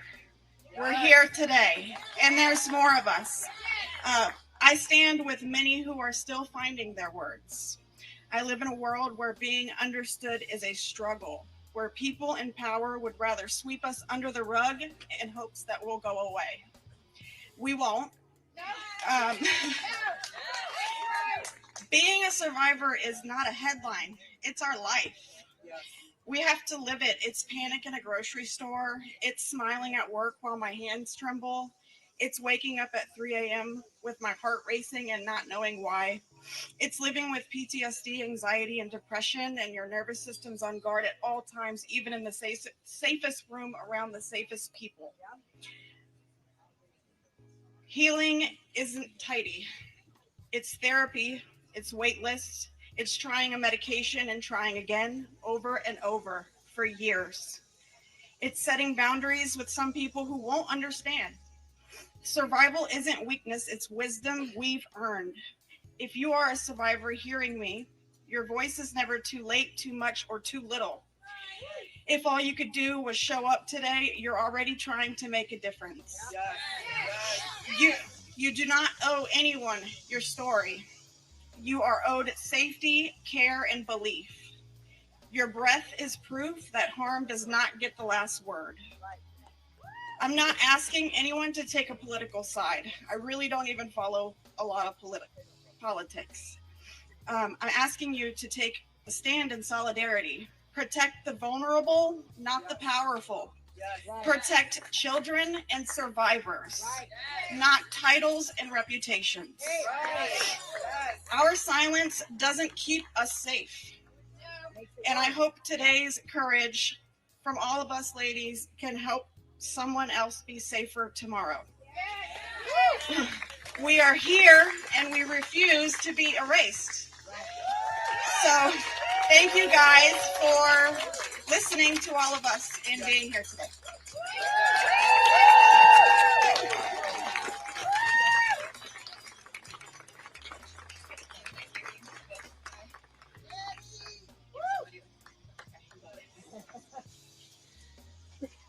Oh, hello, everybody. Thank you for being here. As I stand here today and look around, I want to acknowledge what it feels like to be in the presence of these incredibly brave, powerful women that I stand up here with. I am so empowered by each and every one of your fortitude, and I am following in the brave footsteps of those that came before me. While we each have our own stories and walk down different paths of life, we are bonded together as survivors. When I look into these beautiful faces, I am reminded that we all started our journeys with big hopes and dreams. Jeffrey Epstein and his co-conspirator, Ghislaine Maxwell, stole and systematically destroyed those dreams.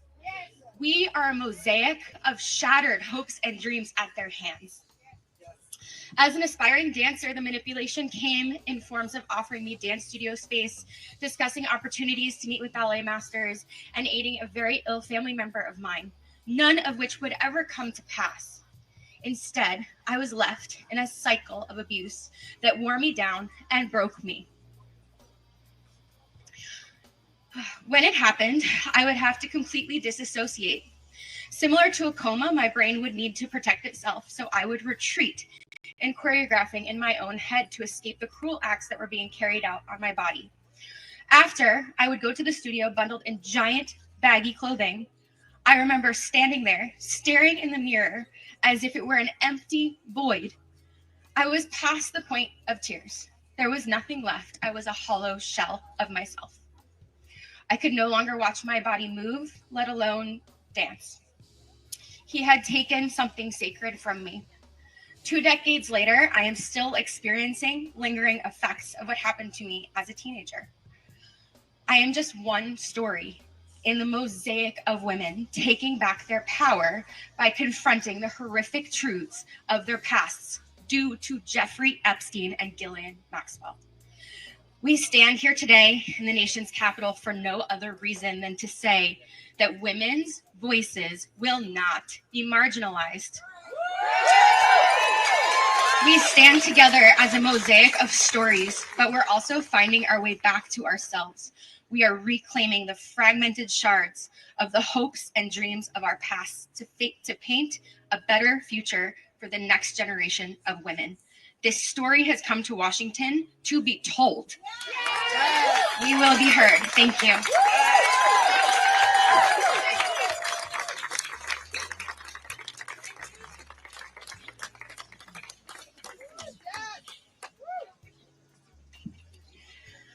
My name is Jess Michaels, and I'm a 1991 Jeffrey Epstein survivor. 27 years. For 27 years, I thought I was the only one that Jeffrey Epstein raped. I believed I was alone, and I was kept silent by the shame that was inside me and by the fear outside in the world. But I wasn't the only one. None of us were. And what once kept us silent now fuels that fire and the power of our voices. We are not the footnotes in some infamous predator's tabloid article. We are the experts and the subjects of this story. Yes. We are the proof that fear did not break us. Yes. And we don't just speak for ourselves, but for every survivor whose story is still unspoken. Yes. For those not with us today. For Virginia, whose courage lit the path and opened the door for us to walk through. This is what power looks like. Survivors united, voices joined, refusing to be dismissed. Know this, justice and accountability are not favors from the powerful. They are obligations decades overdue.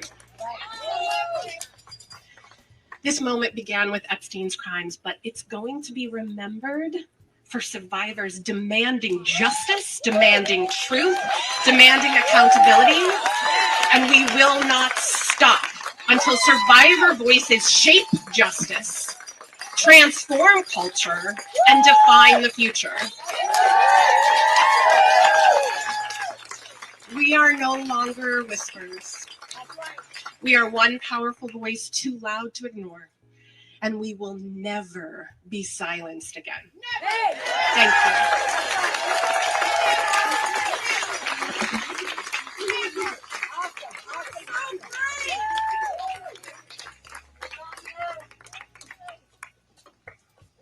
And I'll just remind everybody So again, this is a separate press conference being held before the other press conference. So we're watching this one before the other one. The other one starts at 10:30 Eastern time. Okay, we're in the home stretch. We are going to bring up Eric Paduli, who is a lawyer. Sometimes survivors are ready to be seen, they're not ready to be heard. And so we would love to bring you up because you represent so many survivors who are so critical to this story.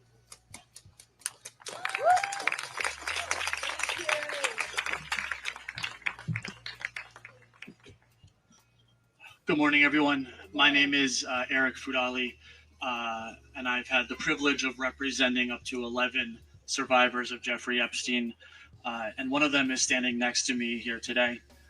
This is Rosa.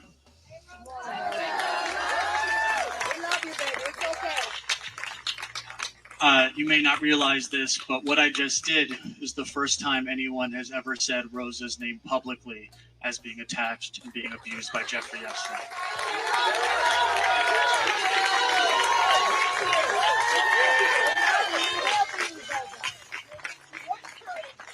And this is also the first time she has ever appeared publicly as a survivor of Jeffrey Epstein. And I say that because it was last night that she flew into Washington, D.C., inspired by the solidarity of all of you, by the compassion of all of you, and by the courage of all of you to be here today.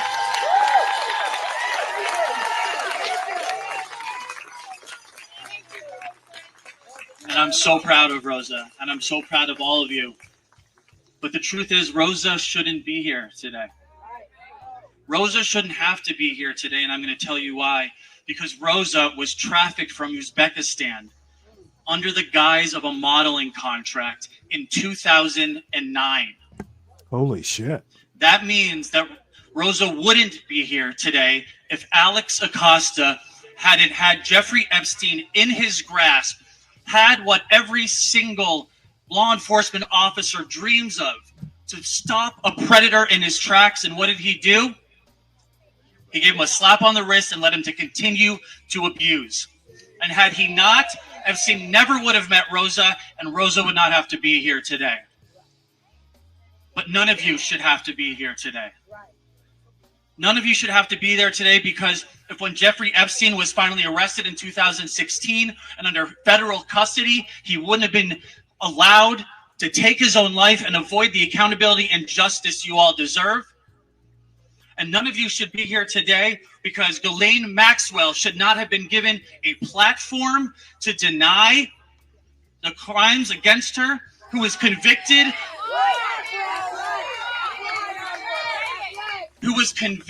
of trafficking and tricking 14-year-old girls. She should not have been given a platform, and she should not have been rewarded after that platform in a minimum security resort. And none of you should have to be here today because they should just release the files. No more slow rolling, no more meetings, no more strategy, no more interviews behind closed doors. Release the files and give you all and Rosa the accountability, the exposure, and most importantly, the closure you all deserve. Thank you.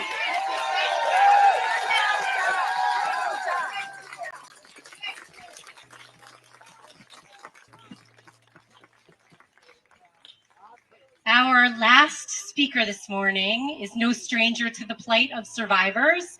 And so with that, I'd love to welcome Gloria Allred to wrap us up here.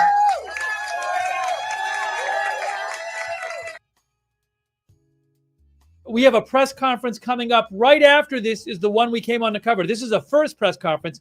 The one we came on to cover is coming on right after this one.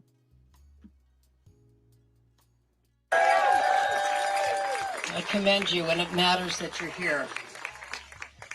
Let me just say, your voice is important, but power only recognizes power. And for many years, we have not exercised our power in a way that helped win change. And you all and we all have been betrayed. I represent Alicia Arden and 26 other brave survivors of Jeffrey Epstein and some of Ghislaine Maxwell. And in 1997, my client Alicia Arden went to the police in Santa Monica and said that she had been the victim of sexually inappropriate conduct by Jeffrey Epstein when he invited her to be auditioning for Victoria's Secret catalog. And she went to the police and they said, why don't you think about it before you file a police report? She thought about it and came back the following week and filed the first documented police report against Jeffrey Epstein in 1997. And you all were betrayed because there was no prosecution. Believe women. Let's hear it. Believe women. Believe women. Believe women. And then the victims and all of us were betrayed when, in Florida, Mr. Acosta made that deal, U.S. attorney, is for the Southern District of Florida, made that deal that instead of 60 felony counts that could have been filed by the United States attorney, 2 counts were filed. We're going to cut over to the Rokana Thomas without Maskey, having a trial, was able right to now.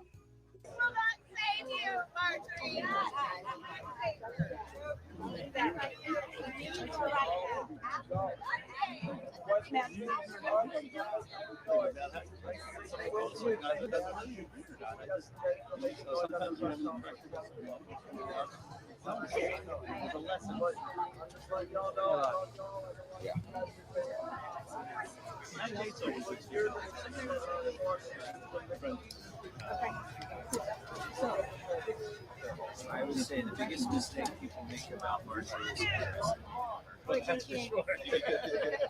It just suckers them into it every time.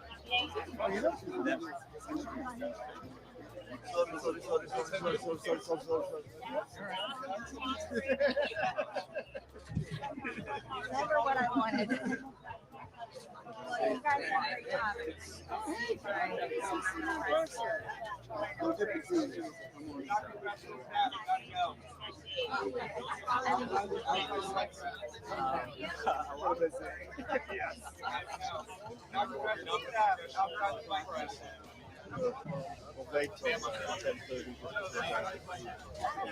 Yeah. Otherwise,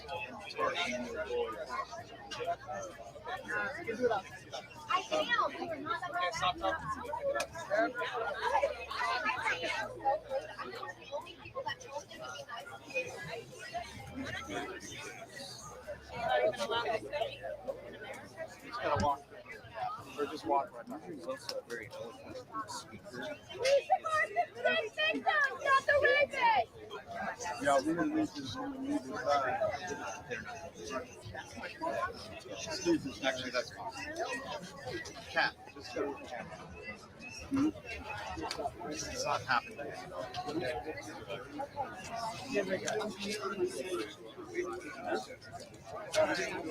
The live stream starting.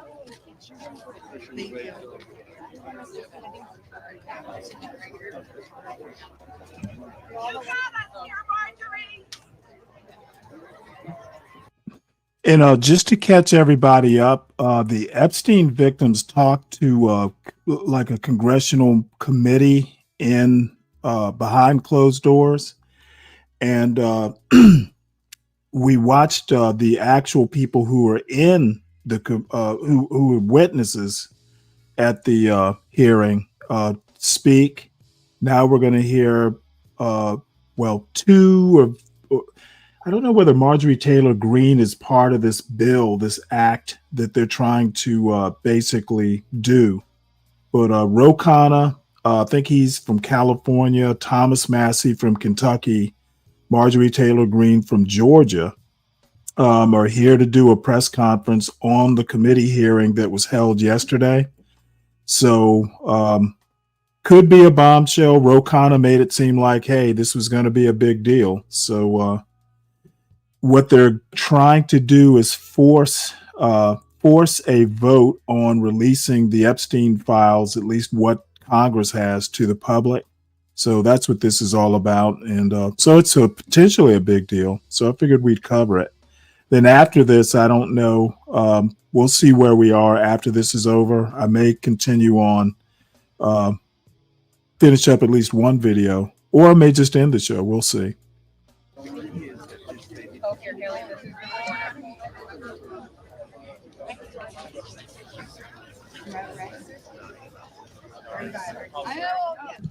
And I imagine some of the women behind them are maybe victims. I don't know.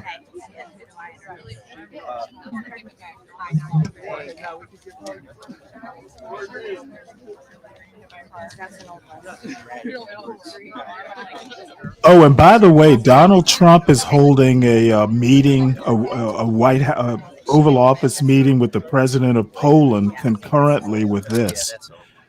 Surprise, surprise. Smart. I'm telling you, you have done this.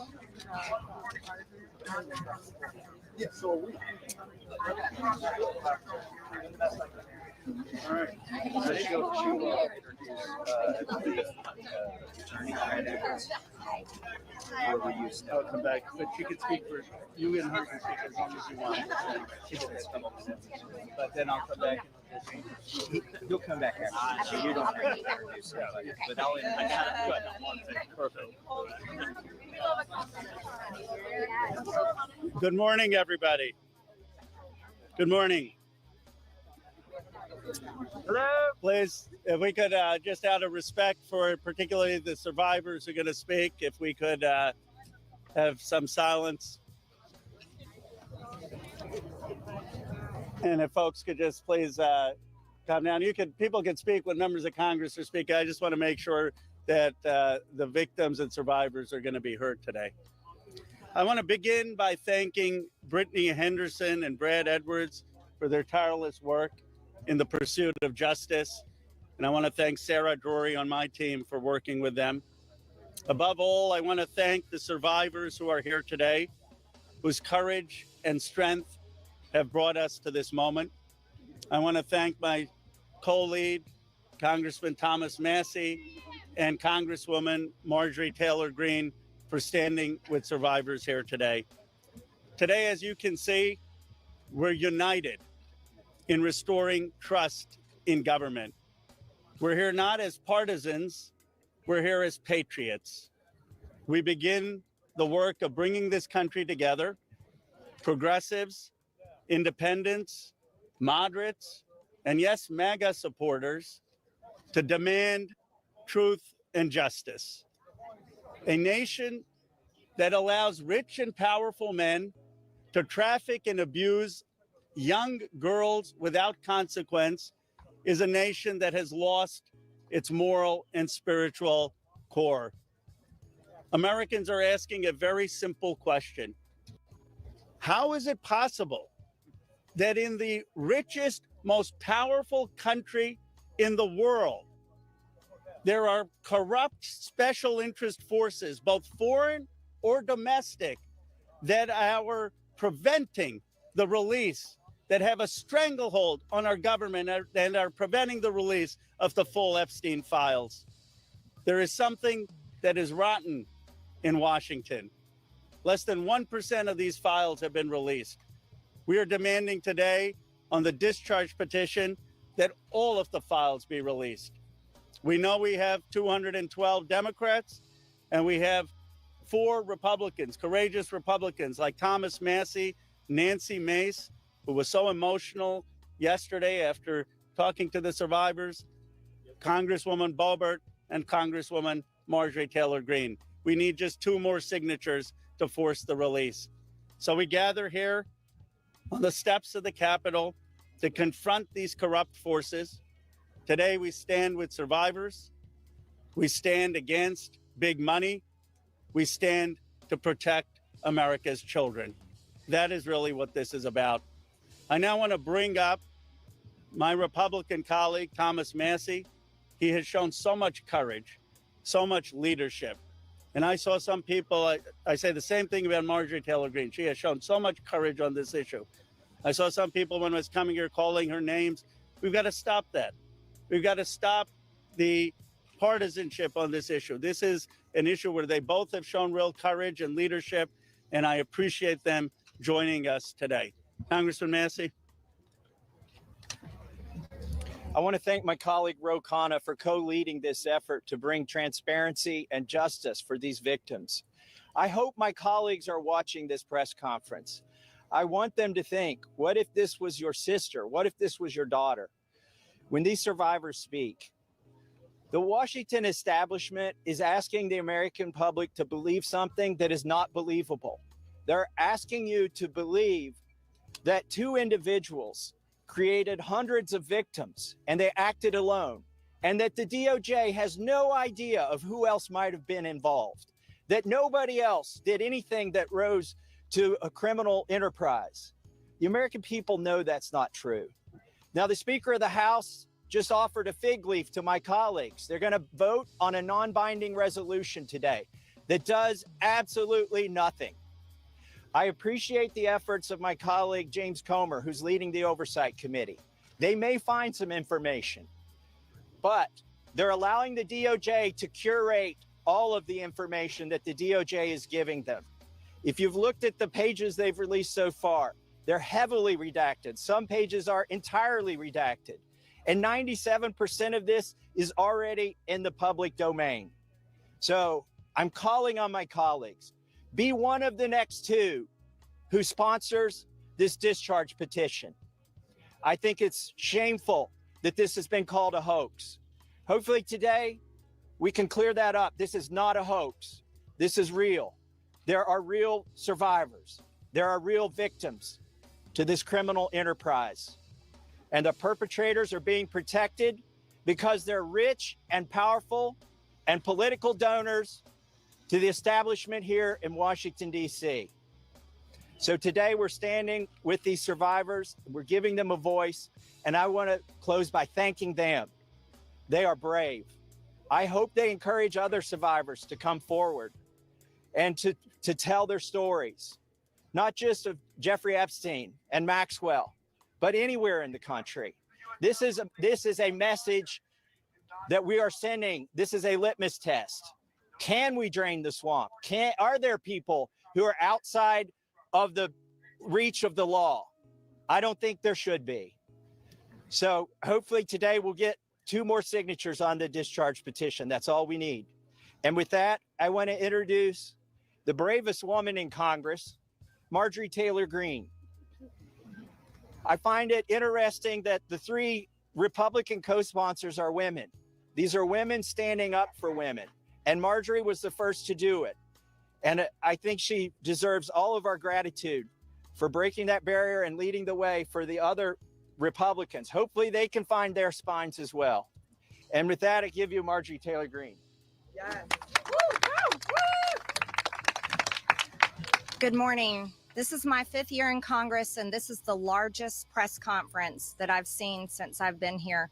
And this is because this is an issue that matters so much to Americans. This is an issue that doesn't have political boundaries. It's an issue that Republicans and Democrats should never fight about. As a matter of fact, it's such an important issue that it should bring us all together. It's grieved me to watch the arguments and debates take place among my colleagues and even the administration. I think this is something that was worth fighting for. You see, the women behind me are going to tell you stories that you've never heard before. These are unimaginable horrors that they've lived with for their entire lives since they were very, very young. But these are also similar stories that many children, teenagers, women, and even men are enduring nightmares right now as we speak. You see, these women have been fighting since the 1990s. I heard one woman tell us yesterday since 1996, and they have carried with them shame. But I want to tell you something. The shame does not fall on these brave, courageous women. The shame falls on every single person that coldly turned a blind eye to their abuse. The shame falls on every single person that enabled it. The shame falls on every single person that took money to continue it. And the shame falls on the people in power over the past several decades that protected the monster, Jeffrey Epstein, and his cabal that continued a nightmare. Those people deserve the shame. And today we are coming forward and we are going to fight like hell for these women, because we have to fight like hell for those that are enduring sexual abuse and are living in a prison of shame. Anyone that is being abused, it is not your fault. You should live with no guilt or fear or shame. All of the fault belongs to the evil people that do these things to the innocent. This is the most important fight we can wage here in Congress, is fighting for. You think she'll bring up Donald Trump? Wasn't he convicted of, well, not convicted, but held liable for, what was it now? It's Eugene because Jeffrey Carroll, I Epstein forgot. somehow was able to walk among the most rich, powerful people, not only in America, but foreign countries. Yesterday, I heard countries like Saudi Arabia, Russia, and even Israel, and other countries. The truth needs to come out, and the government holds the truth. The cases that are sealed hold the truth. Jeffrey Epstein's estate holds the truth. The FBI, the DOJ, and the CIA holds the truth. And the truth president. we are demanding come out on behalf of these women, but also as a strong message to every innocent child, teenager, woman, and man that is being held captive in abuse. This should never happen in America, and it should never be a political issue that divides us. And I want to thank Ro Khanna and Thomas Massey for doing something brave, crossing political boundaries for a very important fight. And I'm honored to join both of them. And I'm honored that Nancy Mace and Lauren Boebert signed the discharge petition along with myself. And I asked my Republican colleagues not to choose just one path for justice and transparency and accountability, but I asked my Republican colleagues to choose every path for justice and accountability and transparency. And with that, I'd like to bring back Congressman Ro Khanna to start this important press conference. Thank you very much. Yes, thank you. Thank you. Thank you. Thank you, Congresswoman Green, for your courage and for being here. And thank you again to Congressman Massey for co-leading it. I now would like to introduce two people who have been fighting this for decades. They haven't had their voice heard. The victims haven't been heard. They haven't just been on this in the last few months. They've been doing this in the wilderness for years, and they are really models of courage. Bradley Edwards and Brittany Henderson, who are the attorneys for the victims. Thank you for being here.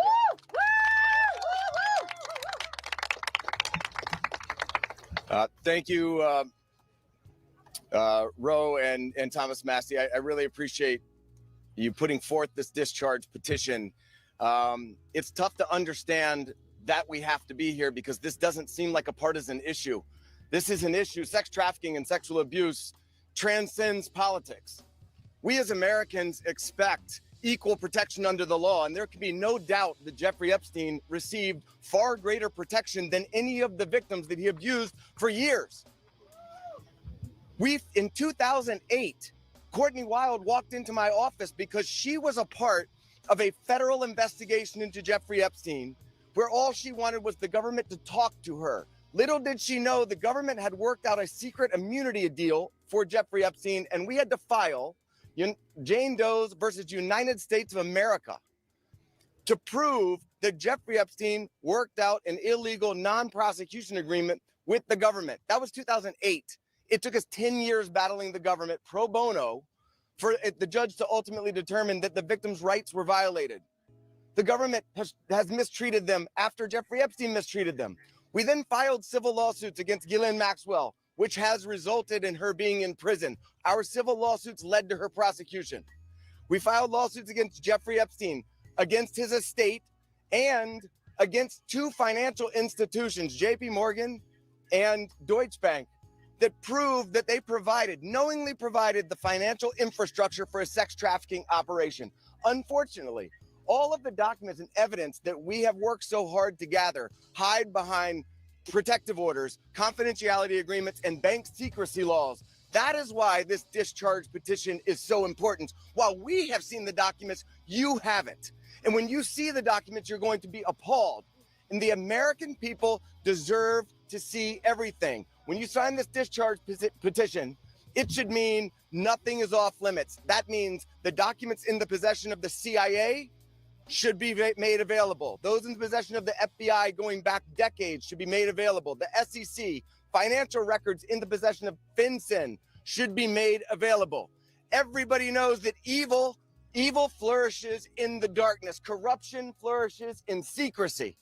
It is time right now to make a difference for the women that are behind me right now. They have been courageous and fought through this whole thing. Whether you're a Republican or you're a Democrat, this one is an easy call. You're an American who cares about equal rights and equal protection under the law. If you care about these women, if you care about our country, and you care about this issue, this should pass with flying colors. I really appreciate everybody being here.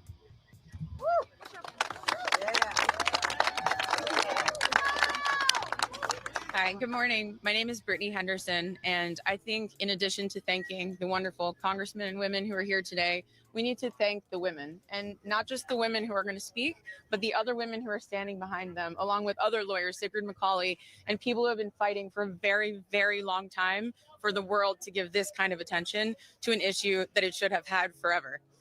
This administration has the opportunity to do what the past administrations did not do. This administration can either stand with the victims and stand for the victims, or it can continue to hurt the victims like has happened in the past. We aren't here just to ask for transparency, though. We're here too to ask for protection. The women here represent hundreds of other women who we have spoken to, many of whom were trafficked from other countries, from Eastern European countries where women don't have the rights that we have here. Women don't have the protections that we have here. And those women are terrified that their names will be released in these files the government won't know that they're victims to redact and protect them. So we ask that you please, whoever is going to be in charge of redacting these files and in charge of this transparency, do it in a way that protects the women brave enough to be here, but also protects the women who are terrified that every day when they turn the TV on, something bad is going to happen to them in Ukraine, in Russia, in whatever country they live in, because no one is listening to them there. So thank you for being here. Thank you for listening. And please protect these women while we seek transparency.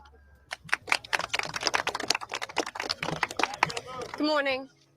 My name is Anushka DeGiorgio, and I stand before you today as a survivor of both Jeffrey Epstein and Ghislaine Maxwell. I want to thank Congressman Massey and Kana for their role in putting together this very, very important bill. Every day of this journey toward healing has come at a profound cost to my mental health. But I am here. I chose to come because this bill really matters. I speak today not only in service of my own recovery from trauma inflicted by Maxwell and Epstein, but to honor the lives, the courage and sacrifices of Virginia Giuffre, Caroline Andriano, and others who could not continue. Their voices mattered. Their stories must not be forgotten. Accountability is what makes a society civilized.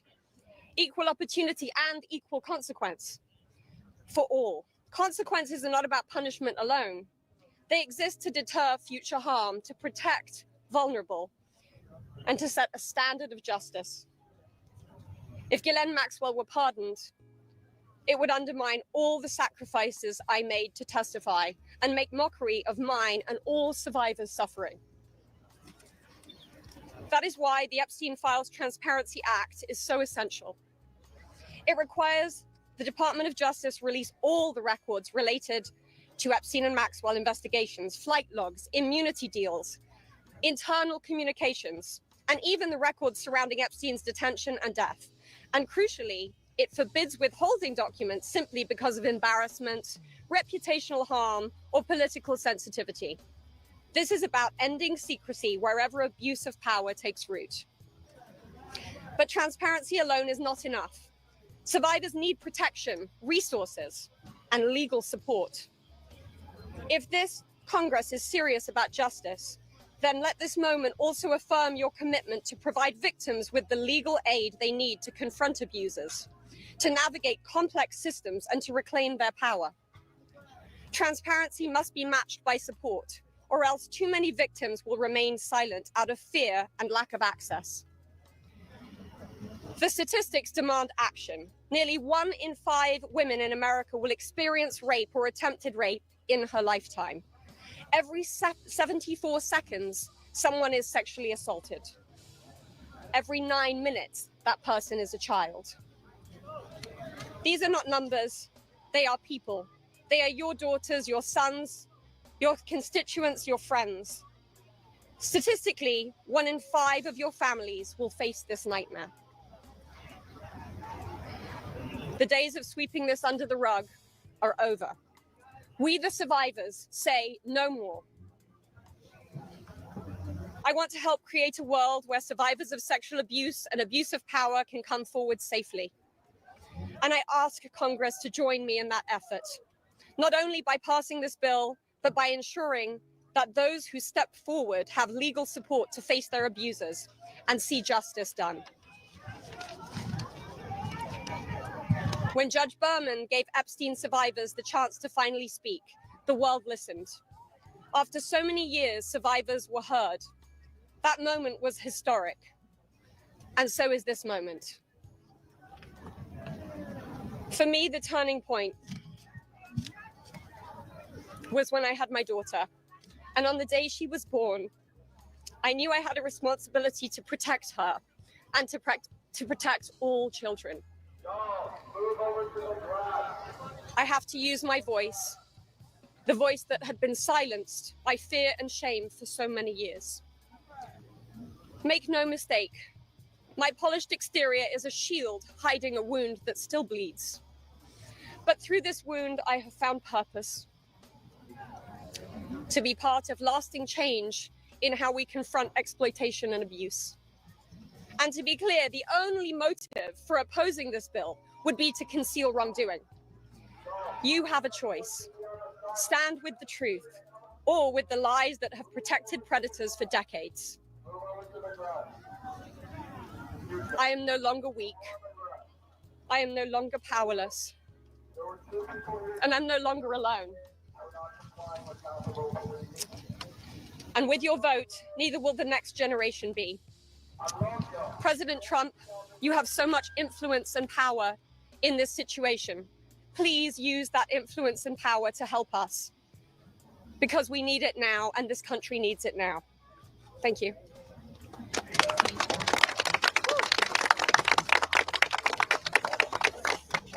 Hello. My name is Annie Farmer, and I was 16 years old when I was flown to New Mexico to spend a weekend with Epstein and Maxwell. That same year, 1996, my sister, Maria Farmer, reported what happened to me there, along with reporting her own assault at their hands and their theft of sensitive photos of herself, of me, and our younger sister that she had taken for her work as a figurative painter. I am now 46 years old. 30 years later, we still do not know why that report wasn't properly investigated, or why Epstein and his associates were allowed to harm hundreds, if not thousands, of other girls and young women. We have never been told whether those images were found when they discovered a large amount of child sexual abuse material on his property. As a psychologist, I understand that when the systems meant to protect us recreate the abuse cycle, the betrayal that occurs can be just as damaging as the original trauma. This happens when survivors of these crimes are not believed, when our well-being is not weighed as heavily as those who have more resources or more privilege, and when perpetrators of these crimes are given a platform rather than the survivors of them. For so many years, it felt like Epstein's criminal behavior was an open secret. Not only did many others participate in the abuse, it is clear that many were aware of his interest in girls and very young women and chose to look the other way because it benefited them to do so. They wanted access to his circle and his money. Their choice to align with his power left those of us who had been harmed by this man and his associates feeling very isolated. I could never have imagined being here today and this chorus of support that we have all received. I have been sent so many notes and messages from people with no direct connection to this case who've expressed their solidarity with us. And I believe that is because, in part, as Anushka explained so well, this is an extremely widespread issue of child sexual abuse, of sexual exploitation, of sexual violence. This affects almost every family in some way. From my conversations with women in these last few days and from all of the support that we've received, it's very clear to me that we are not going away, we are not going to be quiet, and we are not going to give up. And I ask the American public to stand with us and not give up. At a time with record high levels of distrust in our institutions and a perception that there are two Americas, one for those with power and privilege and one for everyone else, passing this Epstein transparency bill is one important step that can be taken to prove to Americans that the government does not side with sexual perpetrators. A thorough public review of this information is an important step in preventing the type of systemic failures that have occurred in this case and harmed all of us. An important step towards healing for those involved. Thank you.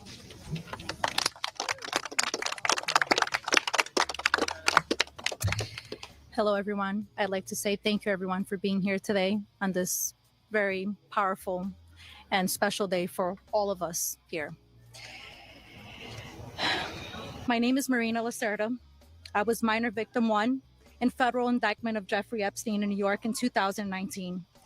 I was one of dozens of girls that I personally know who were forced into Jeffrey's mansion on 9 East 71 Street in New York City when we were just kids. Today is the first time that I ever speak publicly about what happened to me. I never thought that I would find myself here. The only reason that I am here is because it feels like the people who matter in this country finally care about what we have to say.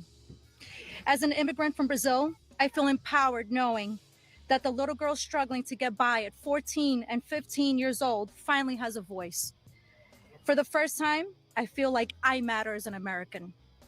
I was only 14 years old when I met Jeffrey. It was the summer of high school. I was working 3 jobs to try to support my mom and my sister when a friend of mine in the neighborhood told me that I could make $300 to give an older guy a massage. It went from a dream job to the worst nightmare. Jeffrey assistant Leslie Groff would call me and tell me that I needed to be at the house so often that I ended up dropping out of high school before 9th grade. And I never went back. From 14 to 17 years old, I went and worked for Jeffrey instead of receiving an education. Every day I hoped that he would offer me a real job as one of his assistants or something important. I would finally have made it big, as like we say, the American dream. That day never came. I had no way out. I was until he finally told me that I was too old.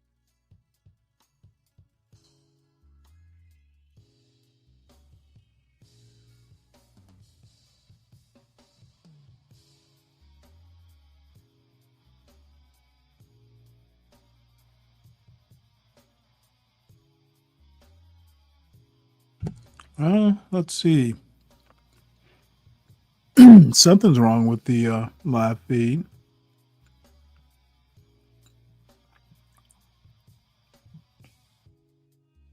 Let's try this.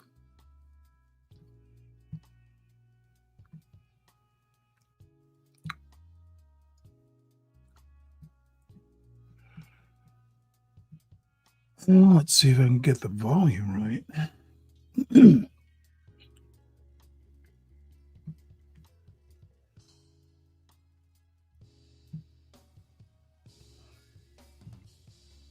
I'm not sure what's going on here. Let's try this.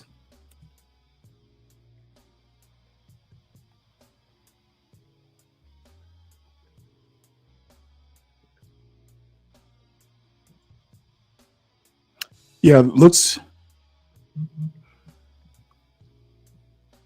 Give me my documents that they have about me. The other survivors deserve the same respect. I don't know what happened from our with the government. ESPN feed. While identifying information must be redacted to the public, it is equally important to provide the victims themselves with unredacted information. I will never forget when the FBI agent showed up in my door in 2008. Jeffrey Epstein hired a lawyer to represent me, or more like to represent him, I like to say. I couldn't ask any questions, and I had no idea what was going on. I was terrified. Until today, I think most of us are still terrified. I thought somebody was going to kill me. I thought something was going to happen to my sister or my mother. It went further out to even maybe thinking something would happen in Brazil with my family. And then one day, the lawyer said that everything was just going to go away. Like nothing happened. I didn't need to testify. When I asked him why, he gave no explanation. That was it. So why? Why was I never called to testify then? We could have saved so many women. We could have saved so many lives from being abused. Why did he get away with it in 2008? Why was he able to go on in the abuse with hundreds of girls after the Florida investigation? Why didn't they let me testify to help stop him? Our government could have saved so many women, but Jeffrey Epstein was too important and those women didn't matter. Why? Well, we matter now. We are here today and we are speaking and we are not going to stop speaking. Today, I stand here with the women who have really helped me to find the strength to come out and come forward to share my story for the very first time. Together, we are stronger than ever. While she may not be with us, Virginia Roberts, we will continue to use our voices to strengthen. Yours always. Thank you.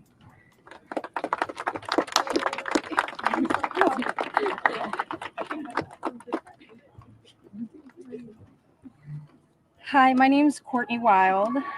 I just wanted to take a second and just have a moment of silence for all the women survivors that aren't here with us today, that passed away due to anxiety, depression, trying to keep up with this case. A moment of silence, please.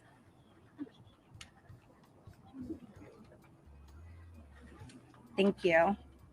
My name is Courtney Wild. I was only 14 years old when I was introduced to Jeffrey Epstein by a 13-year-old friend of mine. The details of the abuse that he inflicted on me for years is not important today. In 2028, I was cooperating with the federal government in the investigation of Jeffrey Epstein. They sent me a letter telling me to be patient because this was going to be a lengthy investigation, but at the same time, they refused to talk to me and tell me what was going on. So I hired an attorney, Brad Edwards, because I was hopeful to get some answers. When I walked into his office at 19 years old, Brad sued the government for refusing to tell me what was going on under the Crime Victims' Rights Act. The only reason anyone ever found out that the government had already given Jeffrey Epstein immunity through the non-prosecution agreement was because our lawsuit forced the government to tell us. Otherwise, nobody would even know that today. Sometimes it's hard to believe that I had to sue the United States just to learn that my abuser was given immunity. I started as Jane Doe, but I decided I was proud enough to take on our country, and I was on the right side of history. We fought the government for 10 years to prove that the government violated our rights as crime victims and the crime victims' rights in order to protect a pedophile. We had to win the 11th Circuit Court Appeals to force the government to turn over thousands of pages of emails between Jeffrey Epstein and the government. Those emails provided the proof that the government worked very hard with Jeffrey Epstein to violate our rights. Why? Why did the government work so hard to protect Jeffrey and not so hard to protect me and my other innocent friends? Why was Jeffrey so important to the government, and why was I so insignificant? Why did nobody but our lawyers care before now? It seems people have only started to care because of Twitter and politics. But I would like to say this has nothing to do with politics. This is not a blue thing or a red thing. This is an everyone thing. We can all agree on this. The injustice that has happened here, multiple, over and over. Everybody that talks about this just seems to make it worse. We need transparency. It's time for us to see beyond the curtain. Why was Jeffrey Epstein so protected? Who is still being protected? And who protected them all, so the world can understand how Jeffrey was able to abuse so many of us for so long. I was lucky to have Brad Edwards, Brittany Henderson, and Paul Cassell take on my case pro bono and fight fearlessly over 20 years' time. I would like to thank them, and I'd also like to ask the Trump administration to please sign off on the Crime Victims' Rights Reformed Act, the Courtney Wild Crime Victims' Rights Reformed Act that's we're trying to get passed here, so we can close the loopholes in the CVRA case that Epstein's attorney used to their benefit to get away with this. Thank you so much.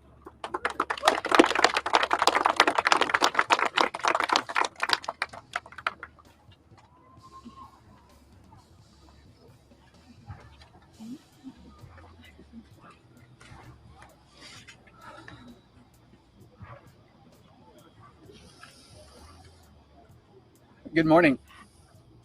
First and foremost, we want to extend our deepest gratitude to Brad and Brittany Edwards, Congressman Massey and Kana, and above all, the brave survivors who have entrusted us with the privilege of speaking today on behalf of Virginia.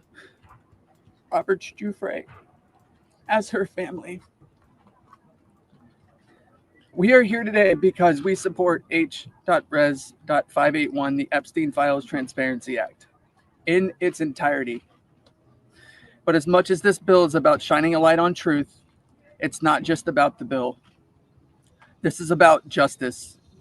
This is about survivors. This is about justice against the rich and powerful who have stolen something from these women and many children at the time, their freedom. The freedom to live their life without mental and physical scars that have been inflicted upon them by those who thought they were untouchable. The same freedom that these monsters took from these survivors, they should never be afforded. They should never be allowed to continue their lives with impunity. Let's be clear. This is not a political issue. This is not about left or right. This is about humanity. This is about doing what's right. And this is about ensuring that the future we leave behind isn't one where the powerful can hide behind their wealth, their influence, and their money to evade justice. Our plea to you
Okay, let me see why. Let me see why he's muted. That I met Jeffrey, I have never been more scared in my life than I was that first time that he hurt me.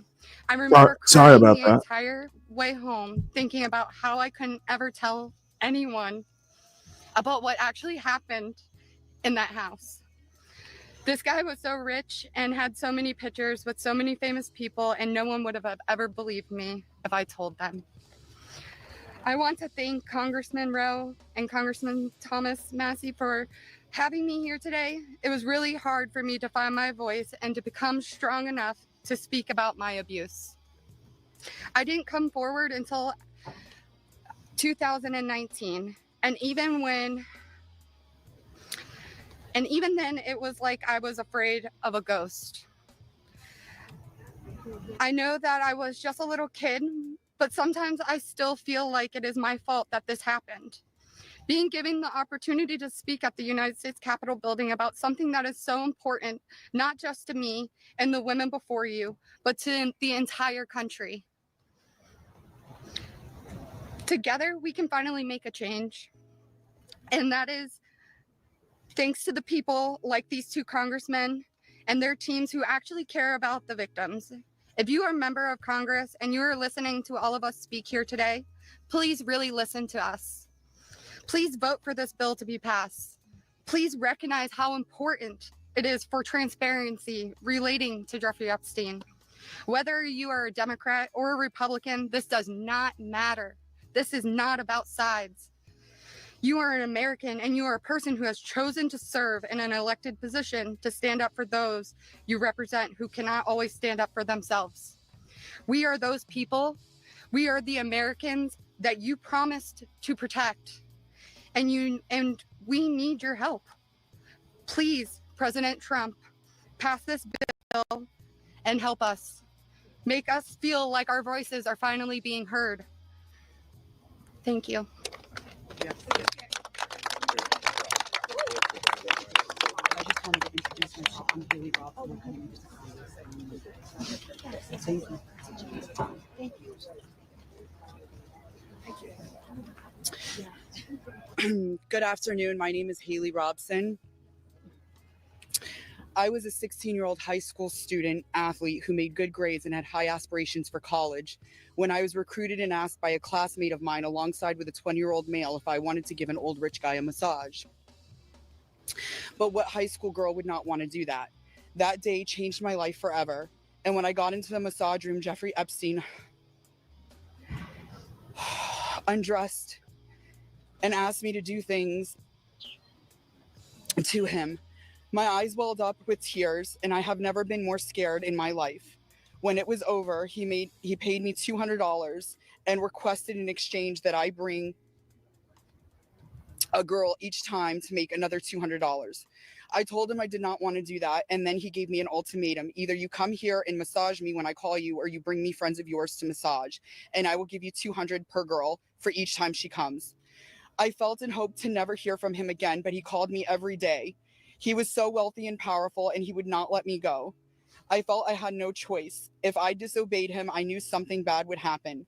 So knowing I did not want to be sexually abused, I started to bring him other girls from my high school, and he paid me $200 for bringing them. I just hoped each time it would be the last time. One day, the stepmom of one of the girls brought him and called the police on Jeffrey Epstein. The police then called me in for questioning. I had told them the truth despite the fact that I was a teenager and a minor, and I was able to tell the police the names of all the other victims. The police treated me like a criminal. I had, by this time, had turned 18. I had been with Jeffrey since I was 16 and for 2 years. So they had told me So they told me I was going to be arrested. My name was then distributed to the press as a co-conspirator of my abuser, who I detested. My entire world was crashing in around me, and I started being threatened and bullied, till this day still receiving death threats. I was singled out and for many years had to suffer a smear campaign of lies about me because of the way that I was portrayed by the press. The press made me out to be a predator when I was just a 16-year-old little girl who was sexually abused by a powerful man and an evil man. For years, I had no friends. My boyfriend was murdered, and there was nowhere to turn. The government, after investigating more, learned that I was true a victim, but the damage was done and it was too late. There was no way to undo the harm the press had caused me. In 2019, I met Brad Edwards and Brittany Henderson. They changed my life, and they believed in me and have helped me to finally heal. Healing is a process, and I may never get there. But the passage of this bill requiring the government to produce all the evidence that it has gathered on Jeffrey Epstein and Ghislaine Maxwell is a huge component of healing for me and for the many other women who have suffered for so long. For many reasons. First, we and the rest of the world need answers. Why was he so protected? And why didn't anyone ever care to stop him? It doesn't take a brain surgeon to know that if he is spending thousands of dollars a day paying high school girls he abuses and had a lot of access to cash. I learned through my attorneys in the JP Morgan class action case that there were years when his staff withdrew over $1 million in cash a year. Was that not a big enough red flag? There were wire transfers to other victims, and the government did not protect us. The banks did not protect us. So lift the curtain on these files and be transparent.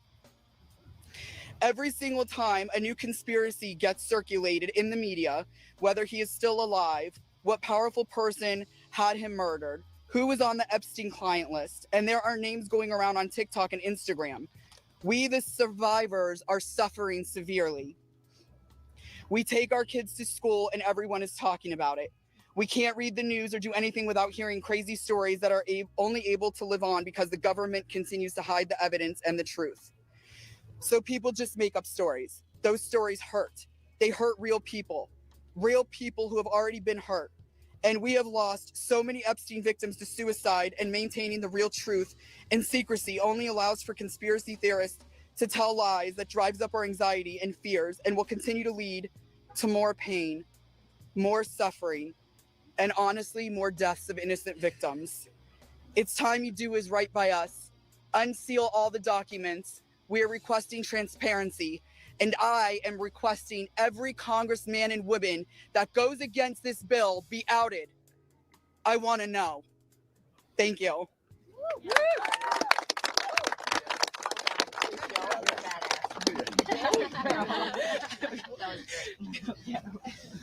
Tear into the press and tear into Congress. Hi there. My name is Lisa Phillips, and I'm the host of a award-nominated podcast called From Now On, a platform supporting survivors. I want to thank all of my survivor sisters who came before me today. I'll be very short. In the year 2000, I was taken to Jeffrey Epstein's island while on a photo shoot on a nearby island. Who I saw and what I experienced there was a glimpse into a very dark and disturbing world.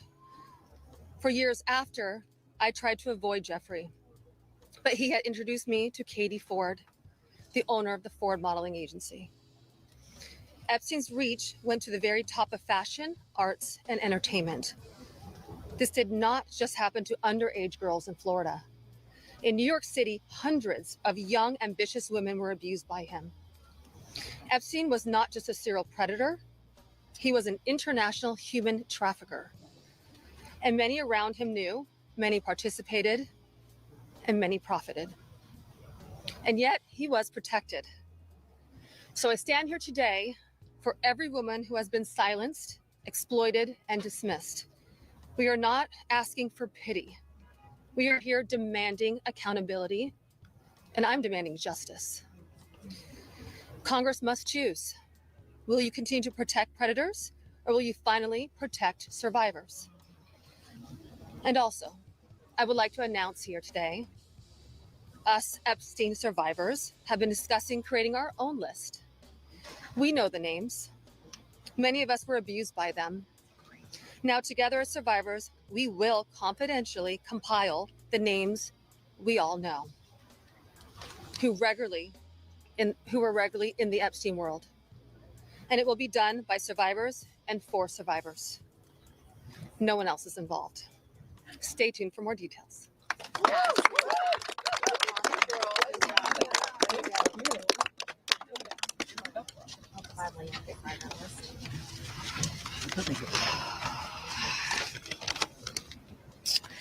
Hello, my name is Shantae Davies, and I'm here before you today as a survivor of decades of pain, trauma, and betrayal at the hands of Ghislaine Maxwell and Jeffrey Epstein, and the people who enabled them, and a government that for far too long refused to help. In 2002, I was living in California, a young woman with high aspirations of becoming an actress. I was already beginning to make a name for myself in the industry. A person I trusted, someone I thought was a friend, invited me to meet a powerful woman who could help advance my career. That woman happened to be Ghislaine Maxwell. I was asked to give her a massage, though I had almost no experience. And when I did, she praised me and promised introductions to someone enormously powerful, someone who could change the course of my life. And that man was Jeffrey Epstein. At first, I was an excited young woman on top of the world. Epstein flew me to his private island. He listened to my dreams, promised to help, but his promises came with a catch. The abuse began. He told me to keep it secret. He manipulated me with quid pro quo I did not consent to, but I felt I had no one to turn to. He was too powerful. I was just one of the many young women trapped in his orbit. I was even taken on a trip to Africa with former President Bill Clinton and other notable figures. In those moments, I realized how powerless I was. If I spoke out, who would believe me? Who would protect me? Epstein himself was the most powerful leader of our country. Epstein surrounded himself, with the most powerful leaders of our country and the world. He abused not only me, but countless others, and everyone seemed to look away. The truth is, Epstein had a free pass.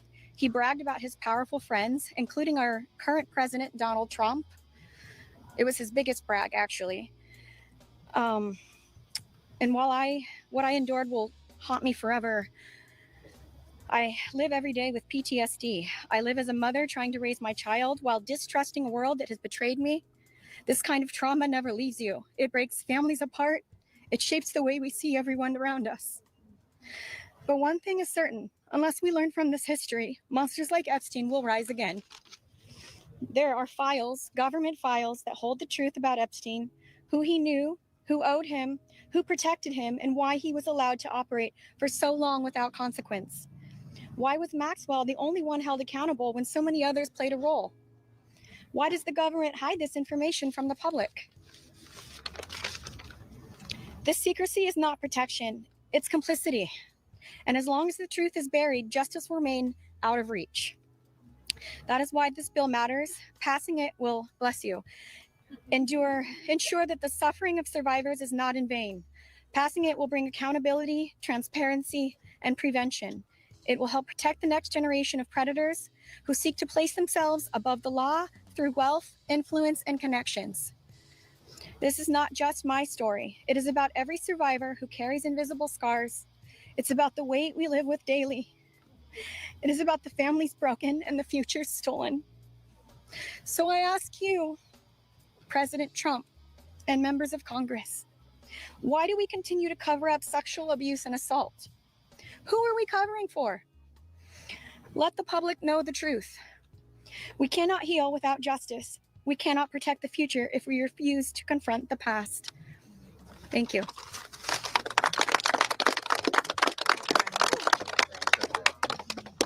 Let's just give a round of applause for all the courage and strength that the survivors have shown.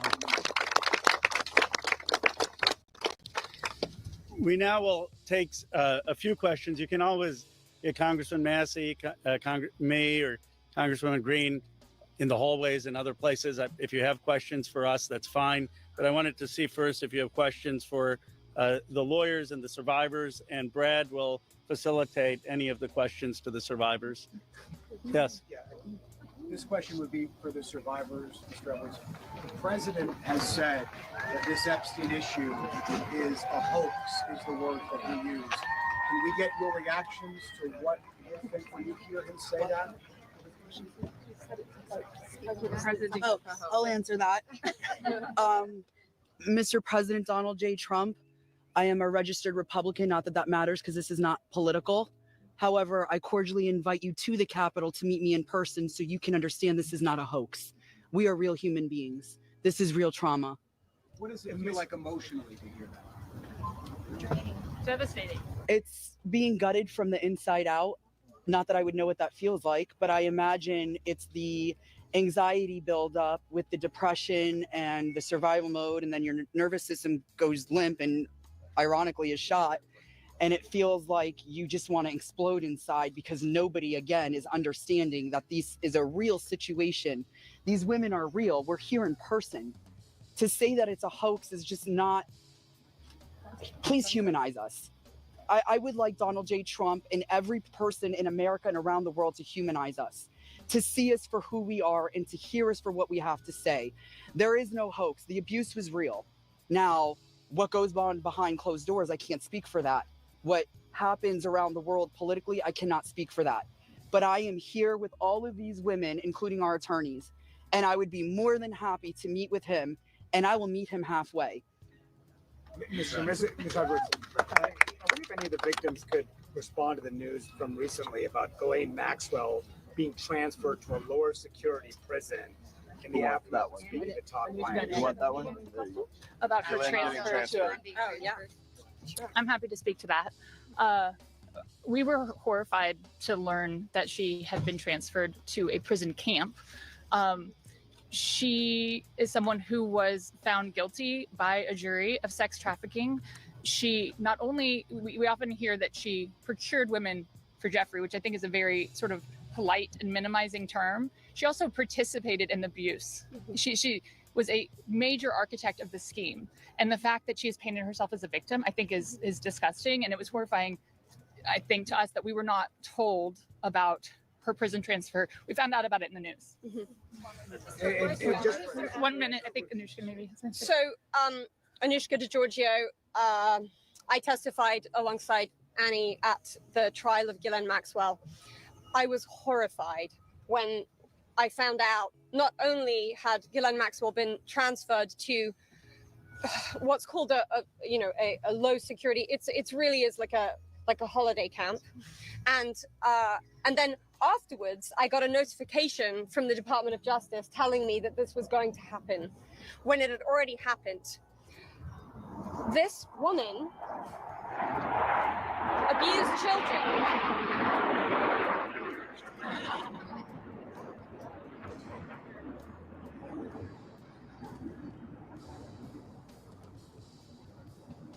I was abused by Jeffrey Epstein and Ghislaine Maxwell for over 10 years. Ghislaine Maxwell was present for some of my abuse at the hand of Jeffrey Epstein.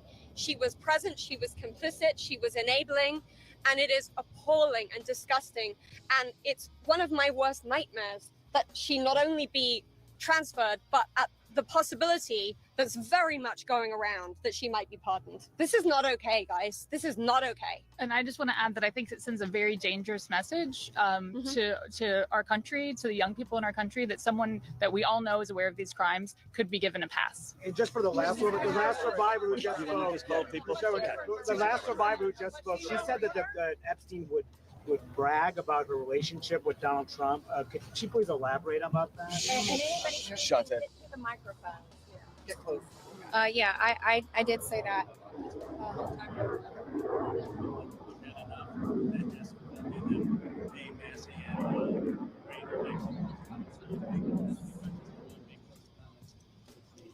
My first trip to the Palm Beach residence, I drove there from the airport with Ghislaine Maxwell, and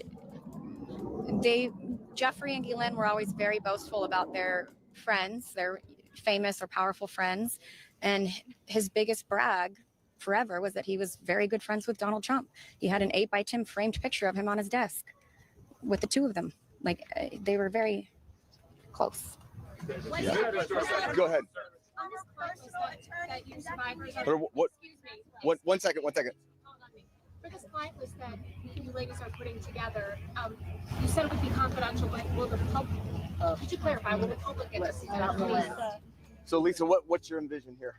Is it going to go to the public or just amongst the survivors? No, we're reaching out to survivors that are scared. So come on up. We're reaching out to survivors that are scared to come forward and that also know who they were trafficked to. So that's the list that we're compiling. We're not quite sure, how we're going to release that, or even if we're going to, the Department of Justice needs to release the list. Right. Yes. For folks at home, they might be confused. Survivors know the names. You've seen these powerful people. Why can't you say the names? Could you just explain? Why do we have to say the names when the government knows the names? And we're also scared to do so. Look what's happened to so many of the survivors that have revealed names. Yeah, I find it I think it's also worth saying that having represented, I think, between our firm and Boyce Schiller, hundreds of victims, and we've talked to them about the various people that they were farmed out to. So we've created somewhat of a list. Now, CK, this is a press conference. Are very scared to say these names because they could. Of the Epstein survivors.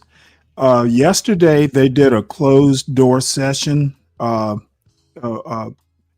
committee hearing in the House of Representatives with the victims, basically, questioning the victims. And it was, I guess it was, pretty rugged, because Nancy Mace, who's a Republican House member from Charleston, South Carolina, she walked out of there in tears.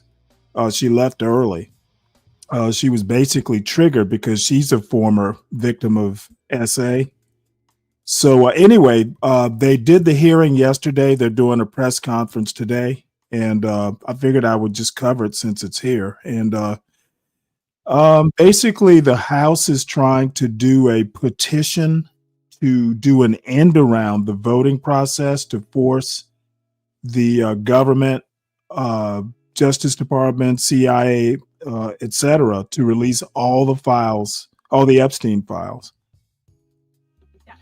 First of all, our legislation, Ro Khanna and I went through this. We talked about this, and we were very careful to make sure that there is an exception so that personally identifiable information, not just their names, but anything they could be identified by, would not be disclosed. And can you speak to that as survivors yourself? Just But I think all of them are on the same page, that they want everything released. Yes, they unequivocally redact personally identifying information and release everything else. Mr. Edwards, Mr. Edwards. Okay. Mr. Edwards, thank you. I know it's your first time Uh-oh. speaking. I'll go to Marina if we can. Yeah, sure. Marina, you have stayed silent for so many years. Today, this is the first time, if we understand correctly, you have never before gone public with your story and to share this. Can you help us understand why today, why now, and why here? Well, it is not okay for us to be silenced, and it's not okay for Jeffrey Epstein and everybody else to be put on a pedestal. I think everybody needs to hear from us because we know what went on, right? And there is not only me who's been silenced, there are hundreds of women that are silenced.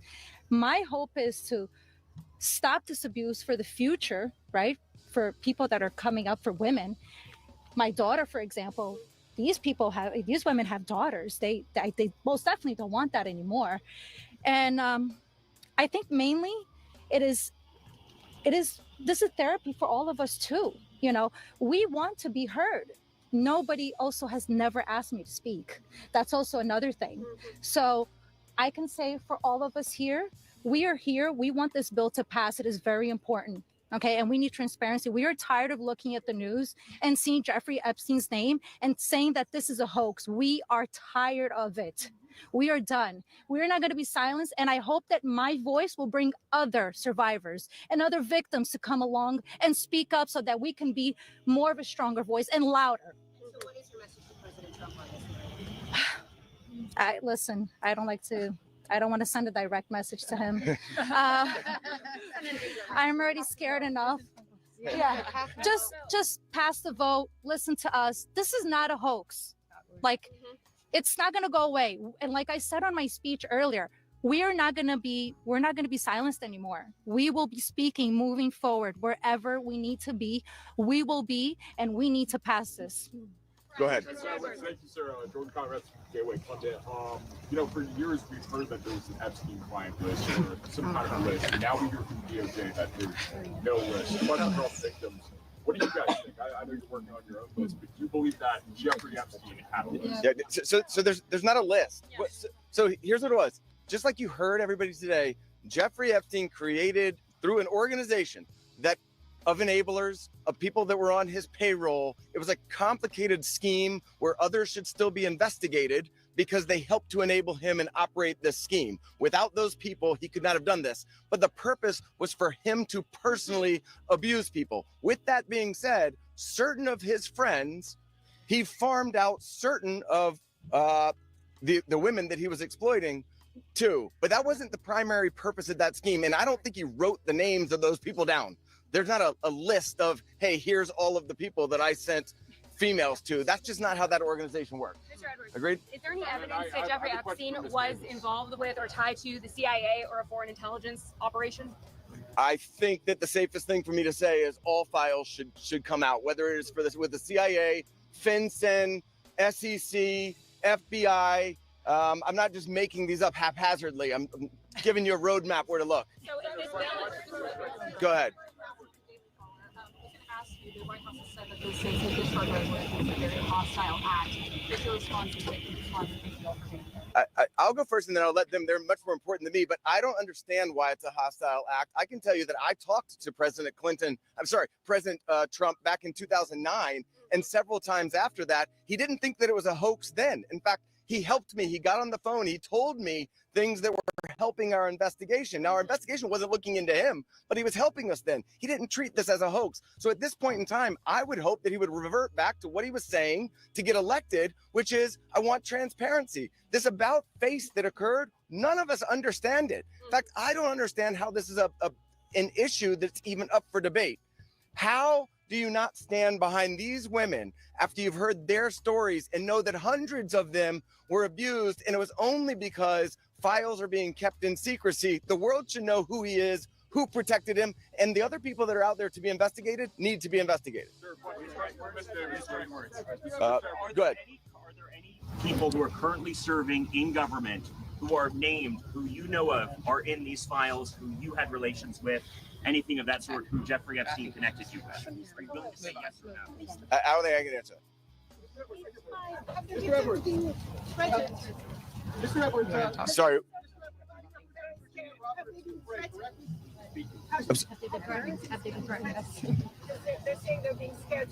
I think she's referring to my speech. Hi, Anushka DeGiorgio. I have been threatened. I was threatened by phone. My daughter was threatened when I was volunteering to participate in, by means of being a witness in a civil lawsuit that Virginia Giuffre was bringing against Ghislaine Maxwell. I have been followed. I have been stalked. I have been followed not only by journalists, but by people who do not get out of the car and do not try and talk to me and just drive behind me as I drive my daughter to school. So the fear is very real for us. I have also been in multiple situations with both Jeffrey Epstein and Ghislaine Maxwell, where they have been direct and indirect about implying and saying that if I was to talk, if I was to bring any kind of trouble, then there would be severe consequence, including death. And just to add to that, Maxwell also threatened my sister Maria Farmer. When the FBI did nothing about her initial report, she reported individually at that time, and then in 2002 we spoke to a reporter at Vanity Fair telling our stories, fearful that perhaps other people were being harmed. We were not. We believed that was going to make a difference. We believed that would be put in print, and that story was crushed. And it was because of their power. And the message that we got from that was direct threats from Maxwell to my sister about her well-being and her safety and that of our family. So I think many people have similar stories of threats. That has been a very real part of this case. Go ahead, over here. Ever have any connection or interaction with Epstein's alleged financial investigation? No. Nope. You want to address that? I just want to say one thing that's very clear. When people say, please share names, there are names that are very well known, like that of Les Wexner, who everyone knows supplied an enormous amount of Epstein's financial wealth and allowed this operation to happen. So it's, I think, confusing to many of us why there have not been more ramifications for him, and he's been seen as a victim when clearly I believe there's more to it. Right here, please. Yep. Yeah. So you represented Virginia Roberts for years. She eventually had to recant the allegations that she made against Alan Dershowitz. She alleged that. We're not talking. All right, next question. Thank you. Who's next? Why is it that she should be? Yeah, no, we're not answering your question. Anybody else? Go ahead. How did the victims feel about the interview that was given to Ghislaine Maxwell? There's a woman trying to say something. That's better. Okay, ma'am, I think that you had a question. When you talked in the past, survivors in DC about the existence of the Epstein birthday book, have you yourself, in the course of litigation, seen it? I don't know that we're able to reveal what we've seen and what we have not seen by way of protective order. But my point being in that circumstance was, if anybody wants answers, there's an easy place to get it. I told you where to get it. I said the estate of Jeffrey Epstein has it. Serve a subpoena on them. They'll turn it over. And if we had served a subpoena on them in the past, they would have turned it over and we would have seen it, which I don't usually miss subpoenas like that. So there we go. Mr. Edwards, can you elaborate Go ahead. on just say one thing on that? To your question about the allegations, there's a simple answer. Release the files. Let the American public decide. instead of harassing, instead of, I gave you your say, look. Prominent individual among others. You're hired by Dershowitz. And then how do you admit But, you know, you've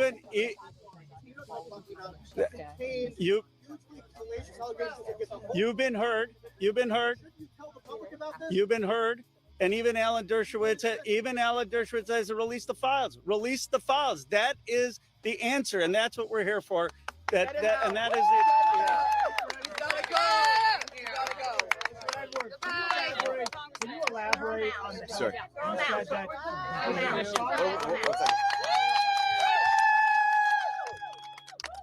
Yeah. You said that Donald Trump gave you help in 2009. Can you elaborate on your interactions with Donald Trump back in 2009? And for any of the victims, they didn't ever see the president, well, then not president yet, but never ever see Trump with Epstein in any way. I don't know who's. I don't think that we can answer that question. Did anybody see Trump with Epstein back then? This is really not a political thing. We want the passage of the bill, and this is not to call out President Trump. My point was that he was friendly back then, did not think that it was a hoax, and was trying to help. And now it seems like all of a sudden somebody's in his ear and he's not. So I'm hoping he'll come back to where he was back in 2009, be on the side of the victims and stand with us. On the passage of the bill. Go ahead. I wanted to ask victims what they thought of the interview with Todd Blanche with Did you answer that? Did you answer that? Do you want to answer it? I would. Teresa will step up. I would. Teresa J. Helm. Happy to speak on that because what I will say is she got this airtime and platform. Her voice was elevated way before our voices were elevated here today. And that same calm, manipulative voice that she had so polite there that day with Todd Blanche was the same polite, coercive, manipulative voice that I heard as she was grooming me to then send me off to the home of Jeffrey Epstein where he would assault me. So that's what she was doing for hours, speaking with me, building relationship with me, building trust with me, allowing me to believe that I was going to get this job, a dream job that I had been recruited from my college, flown across the country from Los Angeles to New York City to interview, so I thought. So her voice that day was the same voice that sent me off to a monster. So nothing can be believed from what she says because she's been charged with perjury. I myself could sit there and listen, and as I did, I sat there and listened to this woman's voice lie. And there was no pushback from Todd Blanche because does he even have the facts to be able to push back on her? Yeah. We could sit there and push back. Why didn't we get to attend that? Why weren't we there that day? Or why wasn't even one of us consulted prior to that day in that meeting? And why on earth has she been moved from Florida to her? It basically is prison spa. I mean, let's be real. None of us were consulted. I found out just like everyone here found out through the media, through all of you. We found out about Ghislaine's transfer. So I'm very angry to sit there and listen. The feelings that come up listening to this woman's voice is repulsive. Yes, I would say it's triggering. We all work very hard on healing, and it still gets to us after 2 decades. That's a very long answer, but it's repulsive to sit there and listen to her voice in her interview. Can we take two more questions? One over here. I reporting in Wendy's marriage directly led to $100 million payment from JP Morgan to the Virgin Islands. Will you go after the DOJ and FBI because they're sitting on evidence? I've held the evidence in my hands. I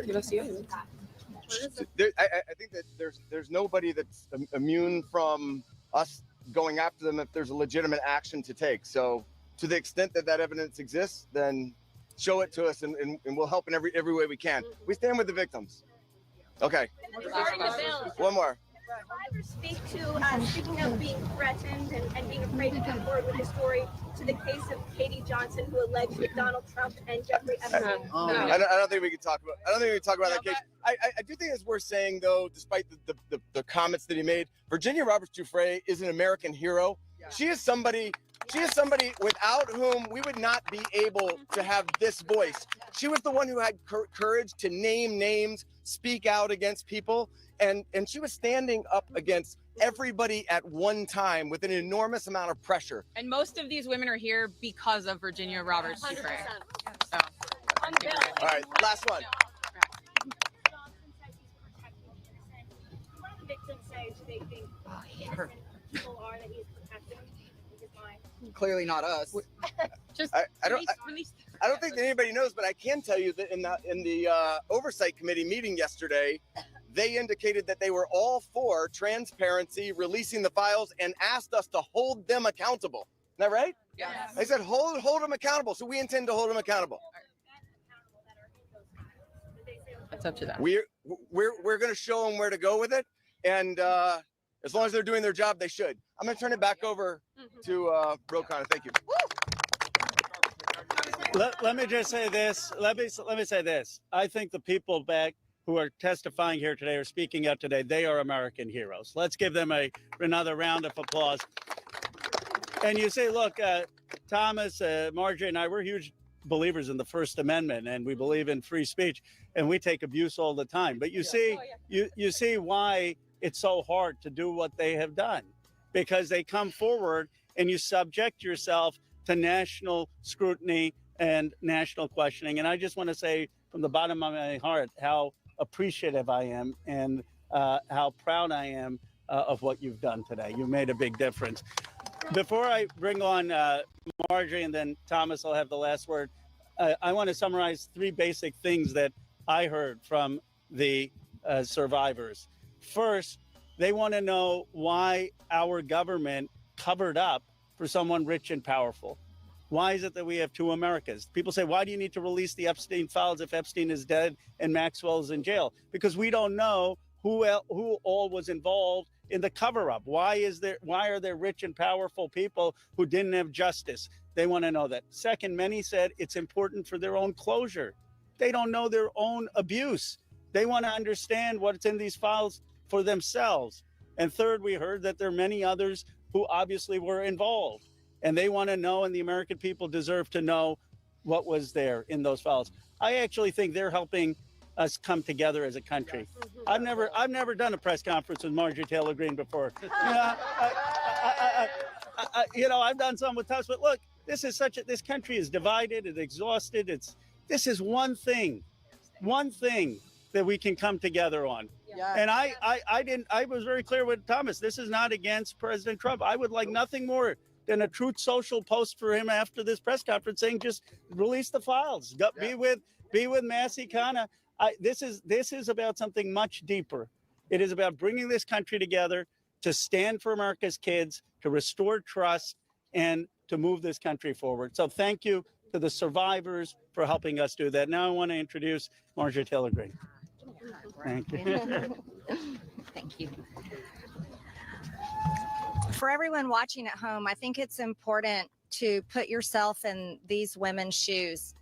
As you're questioning, why can't they just name the names? What you don't realize is they just told their stories of being raped and being abused, being victimized, being manipulated, being coerced, and basically held in a prison of captivity of sexual abuse while they were young teenagers and extremely young, vulnerable women. And in Jeffrey Epstein's home and the places they went with him, they saw the most powerful people in the world in his pictures, and they saw him with those people. Can you imagine how terrifying it would be to name names like that? These are some of the richest, most powerful people in the world that could sue these women into poverty and homelessness. Yeah, it's a scary thing to name names, but I will tell you, I'm not afraid to name names. And so if they want to give me a list, I will walk in that Capitol on the House floor and I'll say every damn name that abused these women. I can do that for them, and I'd be proud to do it. Now, another thing, this is not about politics. And this is a boiling point in American history where the American people, just like Roe just said, there's become two Americas. There's the America for the rich and the powerful and the elite, where they never face any struggles or problems and never experience what real America goes through. And then there's forgotten America that faces all the. Let me pause this right quick just to address Kelvin here. Let's see. Where is that? Kelvin, you've been asking a couple times, why can't names be named? It is better to have the government release the names. They're the agencies that did the actual investigation, and therefore evidence-based. Someone, just like even a victim, just going out and naming a name opens them up to libel and I can't think of the other word. Opens them up to lawsuits for defamation of character, libel, or whatever the term, correct legal term may be. Even if they are right, you go up against a billionaire, they've got infinitely more resources to hire better lawyers, and they can play out a lawsuit forever. Having legal representation of any worth is expensive. I don't know if you're familiar with Gawker magazine. Years ago, they outed Peter Thiel. Well, Peter Thiel was pretty pissed off, and they also released a tape of Hulk Hogan saying all kinds of, racial stuff. So what Peter Thiel did is said, oh, hey, Hulk Hogan, you go ahead and sue them, and I will fund your lawsuit. So basically, Hulk Hogan sued Gawker. He sued them out of existence. Okay, he was able to hire the right lawyers with Peter Thiel's money. He was able to drag out, verdicts and appeals and etc. He literally, through his billionaire sponsor, sued a whole business, a whole journal, a whole tabloid out of business. Okay, if you're not a billionaire on billionaire lawsuits are equal. Just some dude, who's a plumber or something like that, going up against a billionaire. It doesn't matter even if you have a case, they're going to outspend you through the judicial system. That's why these women are not releasing names. And I don't know, you're a PhD economist. Why don't you know these things?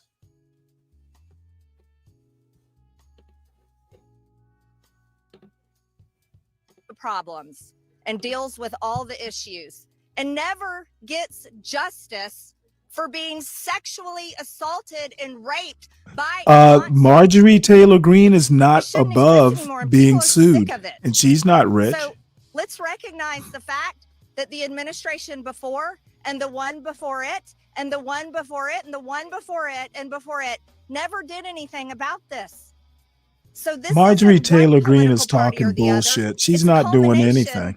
Of everyone worked together to silence these women. Oh, I don't mean to trigger you. I just mean to roast you. I don't care if you're triggered or not. And this is not just rich, I said what I wanted to say. I amused myself with the comment. Whether if you get triggered, that's a bonus, but it's not a requirement. Security guards.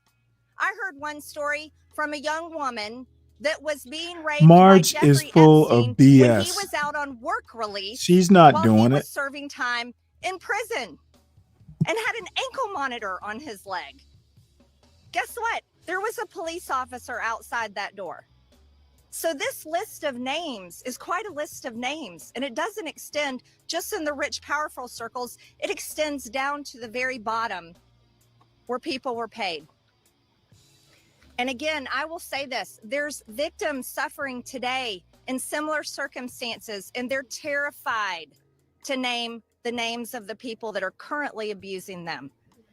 And so with these brave, courageous women fighting this fight, this is a fight for women and children and any person that is facing sexual abuse and rape and captivity and human trafficking right now. And so here's what I ask you in the press. Don't go for salacious headlines. Go for the truth and defend these women and help those Well, of us if in they Congress found that are Nada, crossing release our the political files. party lines for doing the right thing and trying Trump to do it said together. it was a And campaign thank promise. you, Ro, and thank you, Thomas. And now I recognize Thomas Massey from Kentucky.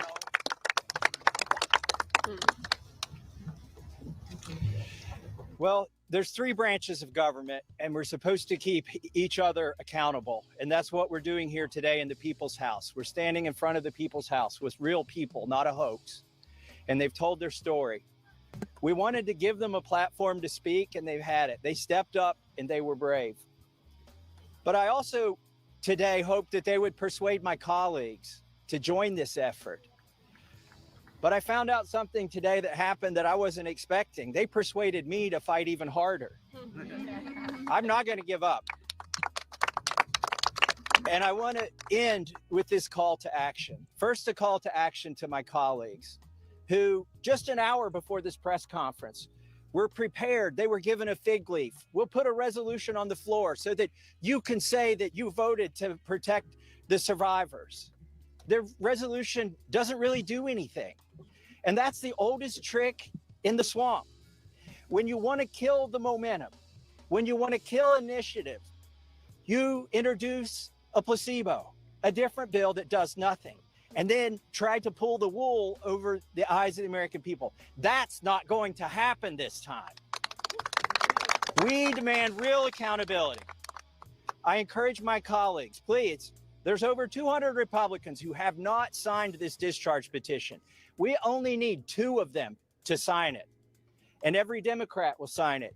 And that will get us the number we need to force this vote, to pass a law, not a polite request to the DOJ to police themselves. No, we need legally binding legislation to force that to happen. And my main call to action is to the people watching these live feeds that are going through these cameras right now. Congressmen, listen to you. Light up their phones. Burn down the phone lines here in Washington, D.C. Ask them the questions that these survivors wanted you to ask them. Why won't you be for transparency? Don't accept their answer that the bill has a flaw or that the survivors don't want it. We know that's not true. They wouldn't be fighting it so hard in this town if it wasn't the real bill. So with that, please call your congressman, tell him or her to get on this bill and to stand up for these survivors. Thank you and God bless. That's the end.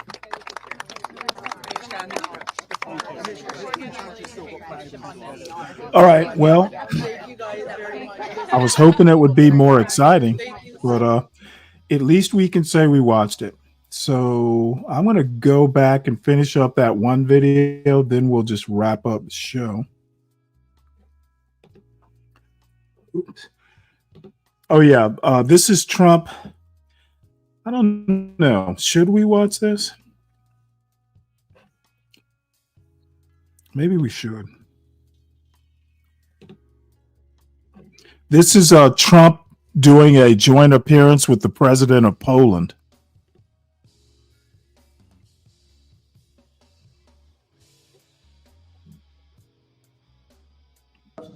Is redacting them and slow walking the release. Is the Justice Department protecting any friends or donors, sir? So this is a Democrat hoax that never ends. You know, it reminds me a little of the Kennedy situation. We gave him everything over and over again, more and more and more, and nobody's ever satisfied. From what I understand, I could check, but from what I understand, thousands of pages of documents have been given. But it's really a Democrat hoax because they're trying to get people to talk about something that's totally irrelevant to the success that we've had as a nation since I've been president. Even if you look at DC right now, DC, it's a totally safe zone. It's called a safe zone. That's a term. It's a term of art. It's a safe zone because it's very safe. You can walk down the street now and nothing's going to happen. No crime, no murders, no nothing. Because we had a lot of problems with certain places, and we still do. All run by Democrats, or for the most part, run by Democrats. So what they're trying to do with the Epstein hoax is get people to talk about that instead of speaking about the tremendous success, like ending 7 wars. I ended 7 wars. Nobody's going to talk about because they're going to talk about the Epstein, whatever. I understand that we were subpoenaed to give files, and I understand we've given thousands of pages of files. And I know that no matter what you do, it's going to keep going. And I think it's enough, because I think we should talk about the greatness of our country and the success that we're having. I think we're probably having, according to what I read, even from 2 people in this room, we're having the most successful 8 months of any president ever. And that's what I want to talk about. That's what we should be talking about. Yeah, not okay. The Epstein hoax. When you make a decision on Ukraine, Mr. President?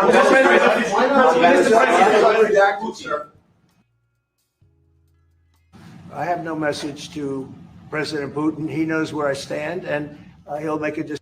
All right, what I'm going to do is, you just heard, so President Trump was asked about the Epstein issue.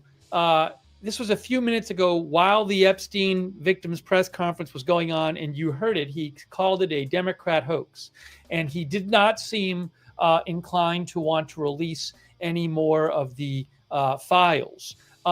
Okay, so what I want to do, let me go to this live. I'm gonna make this live in the White House, and then we'll get the part we missed. I'm gonna go to the live feed from the White House right now. This is live right here. There's something wrong with him. You watch him. There's something wrong with this guy. But more importantly, he didn't allow the water to come from the Pacific Northwest. You know, they have tremendous amounts of water in California. People don't know. They send the water out to the Pacific Ocean. So I demanded it be open. If that were open during the fire, before the fire, you wouldn't have had the fire, because all the sprinklers would have worked in the houses. They had no water. They had no water in the fire hydrants. You wouldn't have had the fires. It would have been put out after Who one has house, 2 sprinklers houses. in their But he houses? stopped the water from coming in. And I had to send in the military to have that water opened after the fires. And now they have water, but he should have more, because they've restricted. They still restricted. There's something wrong with these people. There's something really wrong. As to investigation, I view it as a gross incompetence. I view it as an ideology that's wrong. It's a radical left ideology. And if I didn't win this election, I think our country would be destroyed. I don't believe you'd be here right now, and our country would be He destroyed. actually Yeah. fucking Go ahead.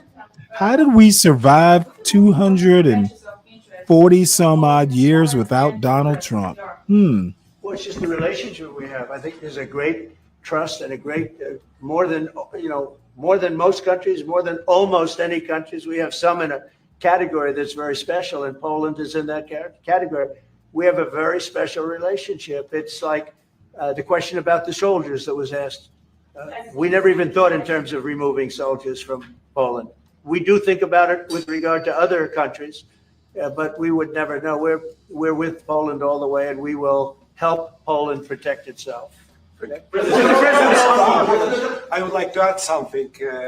Of course, security is most important also for our relation. And I'm a historian, as you know, maybe, Mr. President. Sure. I'm a historian, and this is the first time in Polish history, in 20th century and the 21st century, that the Poles are happy that we have foreign soldiers in Poland. So the American soldiers are the part of our society nowadays. We have almost 10,000 soldiers, and this is the signal to the whole world and also to the Russian Federation that we are together. But we are not like the Poland free riders in Europe and in NATO. Mr. President Trump knows it, because our GDP for military service achieved 4.7. So we are probably the one NATO nation which is on this level, and we will not stop. We will not stop me as the president of Poland, we are going to achieve 5% of GDP for military service, but with American soldiers on Polish soil, we solidify and we are secure. Just about that, Poland was one of two nations that paid more than they were supposed to with NATO. I don't know if anyone knows that, but there were two nations, and Poland paid more than they were supposed to. They thought it was low. And by the way, since then, at my request, they've raised it from 2% to 5%.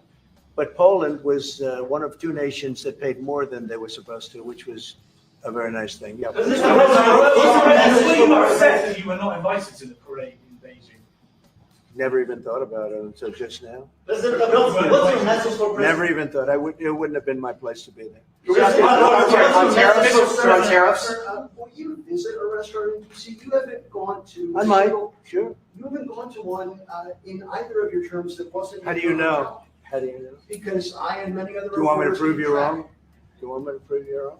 Yes, please. But I will, I think it's something we could consider doing. Love to do it. I love the White House food, but after a while, I could see going to a nice restaurant. It's safe.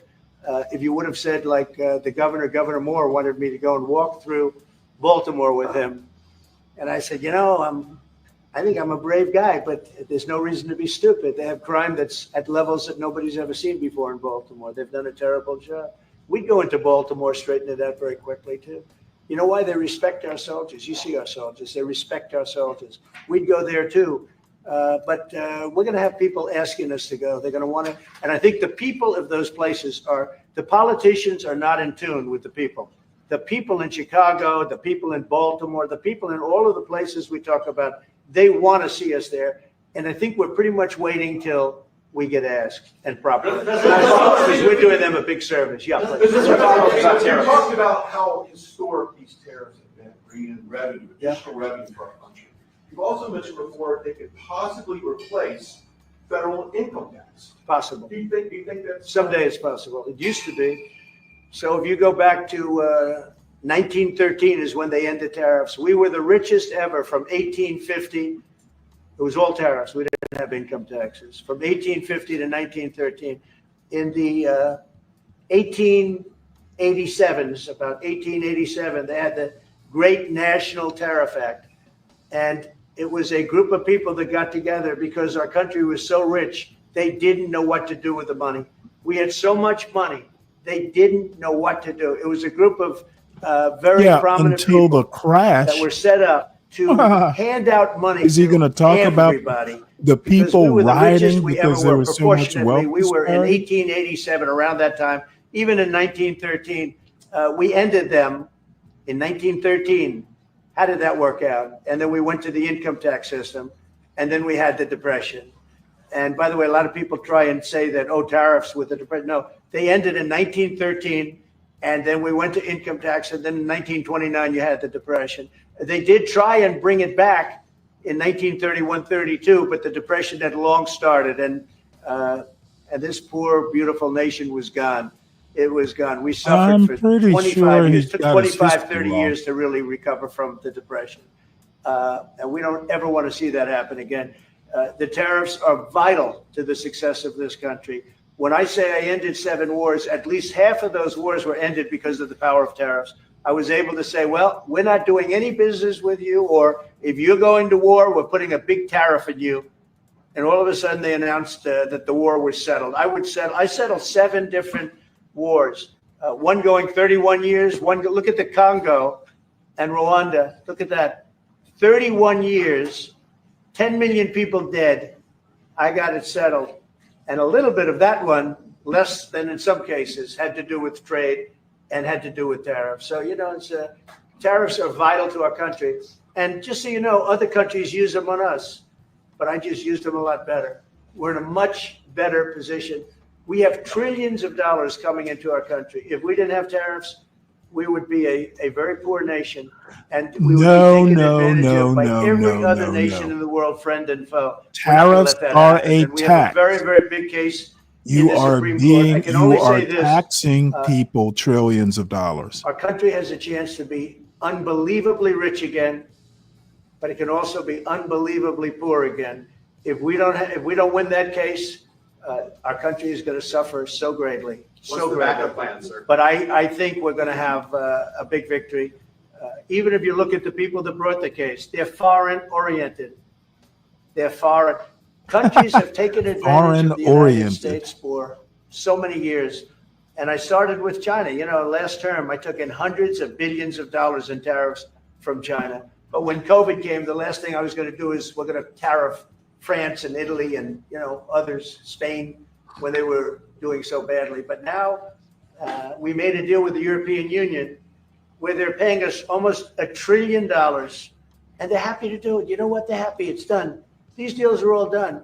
I guess we'd have to unwind them. We've done deals with Japan, with South Korea. We've done deals with many countries and others to come. And if we didn't have the power, prestige, and dignity of tariffs, and I used them wisely, and people respect America again, and we've become a rich country again. The money coming in is incredible. And again, they use them on us. If we didn't have them, they would use them on us, and we would have no way to fight them. We would be a third world nation. So I think it's one of the most important cases I've ever seen go before the Supreme Court of the U.S. 2 weeks ago, you gave Vladimir Putin a 2-week deadline to agree to talks with Volodymyr Zelensky.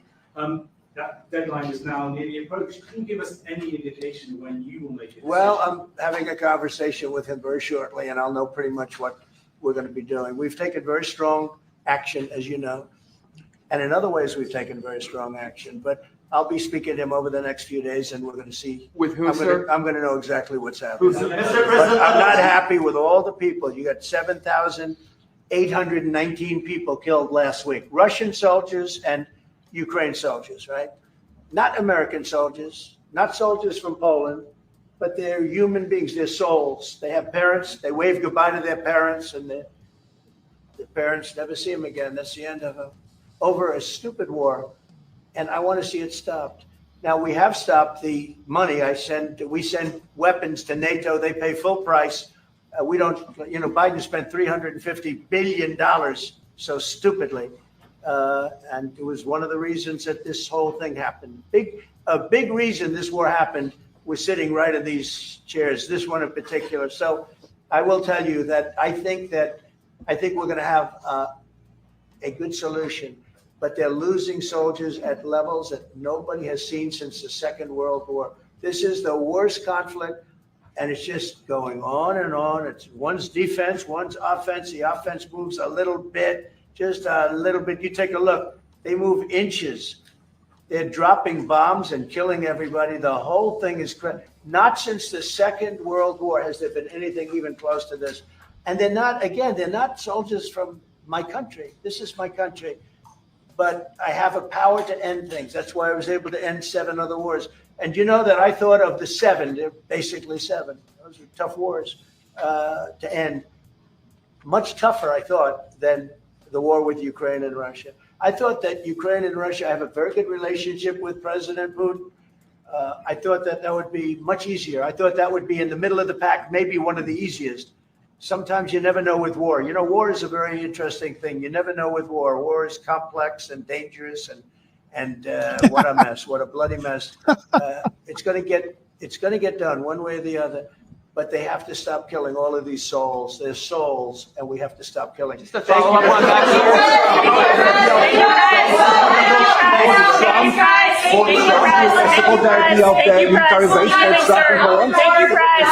Thank you, press. Keep moving. Thank you. Out the door. Guys, out the door. Thank you. Listen to him hurting the press out.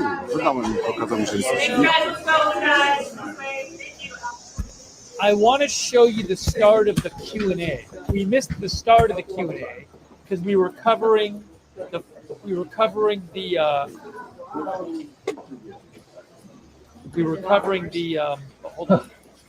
press conference. So let me go back and get you the start of the Q&A because he took comments. He was with the Polish president today, and he took questions. So I just want to show you the first couple minutes of that because we didn't get to see the first couple minutes of the Q&A. So let me just go back here. Actually, I'll just show you. Hold on a second here.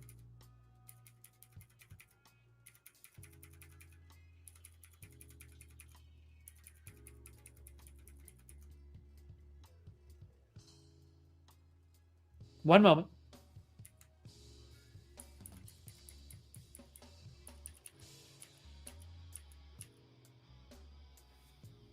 I think this is the start of the Q&A right here. Let's see if I queued it up right. So this is moments ago. So we just missed the first few minutes of the questions. I'm not going to replay the whole thing. So maybe like 5 minutes or something. And we'll see his comments about the Epstein issue again. Look how he's tarted up that We've Oval had a Office. tremendous relationship. I think now it's better than ever because of this relationship. It's a little special because we fought together, but we've always been very good, and we have some wonderful people, as you know. Duda, my friend, he's a good man and still a big fan of yours, very much so. So it's a great honor, and we're going to talk about trade. We'll talk about some other things. We'll take a couple of questions from the media. Will American soldiers remain in Poland? Will American soldiers remain in Poland? Yeah, I think so. I mean, do you know something I don't? I don't know. Yeah, we're very happy. If anything, we'll put more there if they want. But they've long wanted to have a larger presence. We have some countries that have more, not too many, but no, they'll be staying in Poland. We're very much aligned with Poland. Sir, on Russia and China, you certainly asked about. We saw a dramatic picture where we saw the leaders of Russia and North Korea and China together. The first time the leaders of those three countries have been together in this sort of show of solidarity. You said that they're conspiring against the United States. What do you think they're conspiring to do? And given this, is it reason why you should slap or would consider slapping secondary sanctions on Russia if they're conspiring against the U.S. now? Well, I've already done that with regard to India, and we're doing it with regard to other things. And I put out a truth last night. You saw that. And I was the one that brought it up. I said, they're only doing this. They're looking to, when they did what they did, I thought it was a beautiful ceremony. I thought it was very, very impressive. But I understood the reason they were doing it, and they were hoping I was watching, and I was watching. My relationship with all of them is very good. We're going to find out how good it is over the next week or two. I think that we helped China very much, as you know, when they talk about freedom. And I don't believe that, and maybe I'm wrong, I hope I'm wrong, but I don't believe that America, that the United States was acknowledged for helping China to gain its freedom. But perhaps that was just that was a sleight of hand. I mean, I was very surprised. I watched the speech last night. President Xi's a friend of mine, but I thought that the United States should have been mentioned last night during that speech because we helped China very, very much. What was the reason? They should have been invited. What was the reason? Mr. President, do you think they should have been invited? Yes, go ahead. You've expressed many times your frustration and disappointment with Putin, but there's no action since you took your office. How do you know there's no? How do you know there's no action? Really? Wait. Who are you with? On the Polish radio. Okay. How do you know there's no action? Would you say that putting secondary sanctions on India, the largest purchaser outside of China, they're almost equal? Would you say there was no action? That cost hundreds of billions of dollars to Russia. You call that no action? And I haven't done phase 2 yet or phase 3.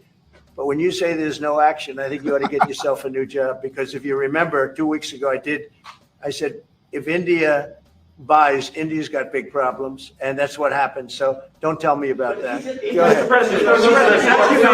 Why did he even do this press conference? Survivors of Jeffrey Epstein speaking at a press conference on Capitol Hill. They're calling for these case files, these documents to be released. And Thomas Massey, who is sponsoring a discharge of positions, you get the House to vote on releasing those documents, says he doesn't believe you're implicated in these files, but many of your friends and donors may be, and he says that's why the Justice Department is redacting them and slow walking the release. Is the Justice Department protecting any friends or donors, sir? So this is a Democrat hoax that never ends. You know, it reminds me a little of the Kennedy situation. We gave him everything over and over again, more and more and more, and nobody's ever satisfied. From what I understand, I could check, but from what I understand, thousands of pages of documents have been given. But it's really a Democrat hoax because they're trying to get people to talk about something that's totally irrelevant to the success that we've had as a nation since I've been president. Even if you look at DC right now, DC, it's a totally safe zone. It's called a safe zone. That's a term. It's a term of art. It's a safe zone because it's very safe. You can walk down the street now and nothing's going to happen.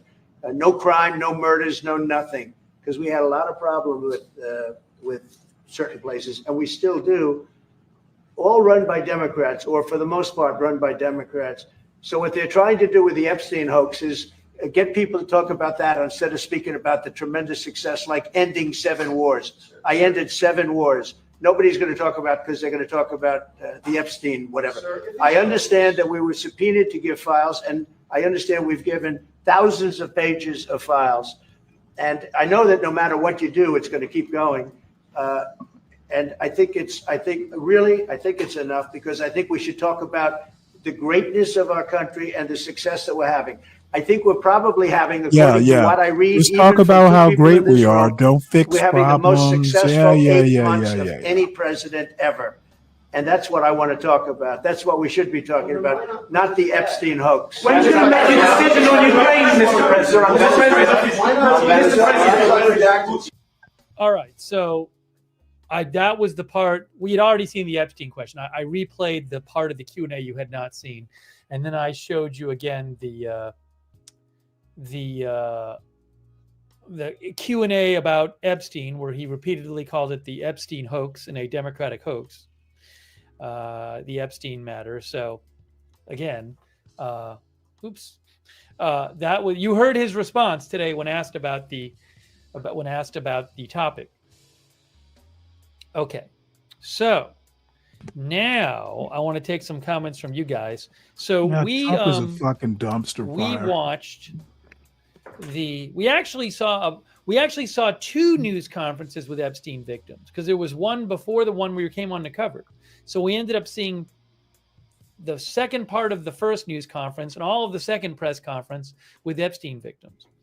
So I want to take some comments from you guys at Lookner on X, and also I want to thank some people in the.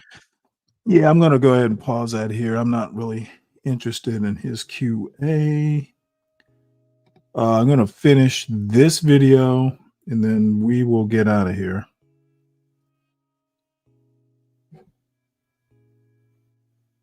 Why is that? Oh, that's liked videos. I didn't want that. If it were later, maybe I'd wait for Tamika Michelle, but well, I don't think I'm going to do that. She's annoying, and I'm not going to wait to be annoyed. So we will finish this video.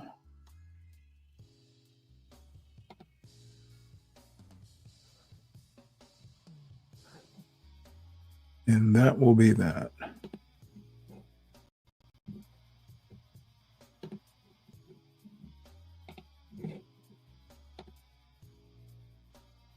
Uh-oh. Be on Food and Travel. Y'all make sure y'all subscribe and like and share and hit that like button, man. If you want to see some more video, wow. Chef over here, she do her thing. She can cook too.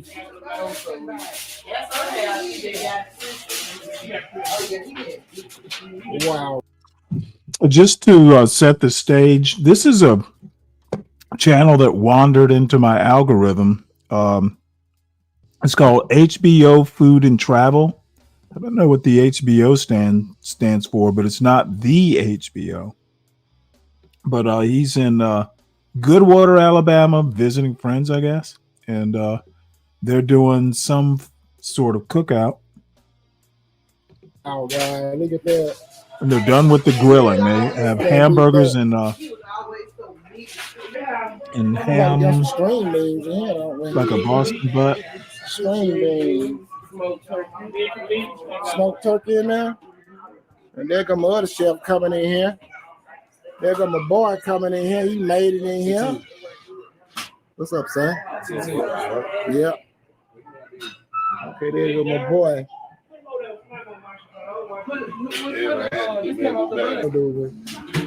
I get my daughter-in-law and my wifey and my daughter-in-law.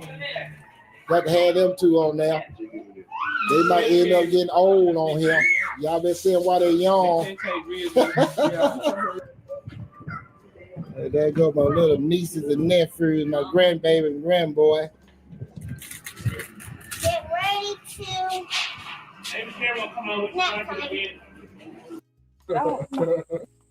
You don't care. I don't dark hair again.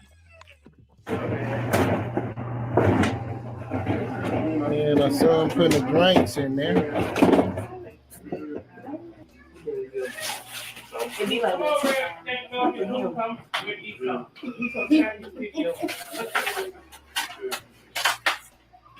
That refrigerator right there ain't no good. So my cousin is taking the wrap off all the food, and before we eat, he's gonna bless it. It's the right thing to do. Let's pray. Anthony God, Father, we give you thanks right now, God, that you have gathered here, God. Family and friends and cousins, nephews and uncles and aunts. Father, we give you thanks right now, God, for us just to get together one more time, God. Without any death in our family, God, we still got together one more time. But just want to thank you, God, just for waking us up early this morning, Father. Just to have our mind that's set on you, God. And Father, you know, God, in personal heart, God, that bless the one that got all everything together, bless the hand that fished it, bless everybody that had a part in it, God. So we just want to thank you, God, that ask you, God, that we appreciate you, God, for letting us get all our family back together again, family and friends. Father, from Asher name of Jesus, Father, that we thank you, God, we appreciate for the food that everybody about to see the nurse out of the body. God, we thank you right now, God, in the name of Jesus. In Jesus' name we pray. Amen. Thank our God. Amen. Amen. All right. Real, I thought it was gonna get cold by the time you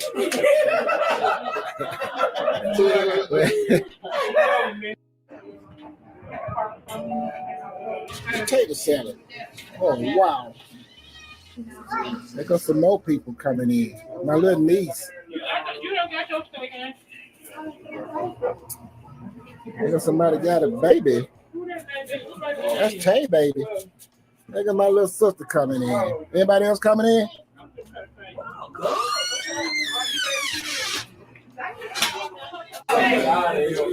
Food and travel, man. We getting it down over here, man. I don't got food, so still got the Boston butt on the grill, and people still bringing food in here, man. So I'm trying to get a shot of that, man. So let's get back to the video. Wow. Anybody got a big dish like that, man? This is baked beans. The salad right here. Yeah, it's so much food I can't taste all the food. I can't taste it all. They ain't got so much stuff. Shoot, that's straight. Good. Wow. Ranch. What is that? What is that? Oh, yeah, I want some good. Wow. Wow. Yeah, that's right. My dog got her a steak. She likes steak. Oh, they got those baked beans in there too. What's that baked beans? That's my little niece. My niece. They got my little niece. Why are you? Put the light on you. This is my little sister, and that's her, and that's my nephew. Say hey. Hey, hardcore gangster, y'all. Hardcore.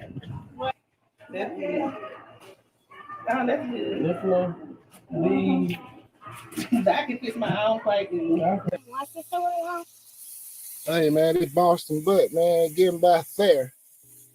I don't believe in overcooking it, you know. But man, but look at that Boston butt, dude. Yeah. Oh, you're making another video.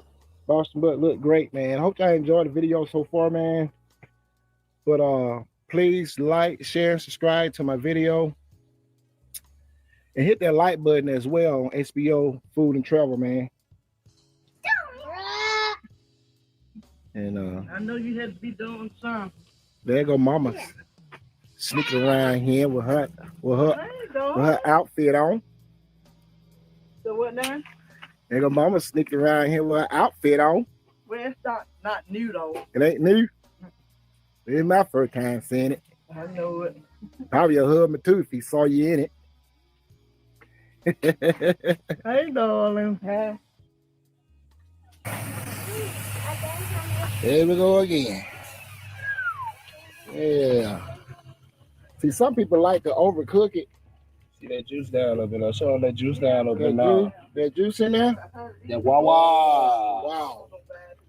Wow. Wow. Y'all write in the comment and see. Let me know if that done or not in the comment. Let me know if that done or not. Or you think I need to cook it some more and wrap it up and cook it some more. Then let me know. Then let me know in the comment. You feel me? Let them know. We outside, man. We outside. Y'all have to go put my boy down real quick. Yeah. Back out here and check on him. But it's doing good, y'all. It's doing good. Another hour or two, I say. Okay. It's gonna be real tender for you. Real tender. Yeah. We even go get the plastic utensil. Right. To let you know it's that. It's that. Yeah. The plastic utensil. Yeah, plastic. Get my brother car. That's my brother's new car. Got a 5.0 6-speed. Oh boy, like that. There go my football player, my little nephew right there, playing football, Coosa Central. Today, football right there. He playing football.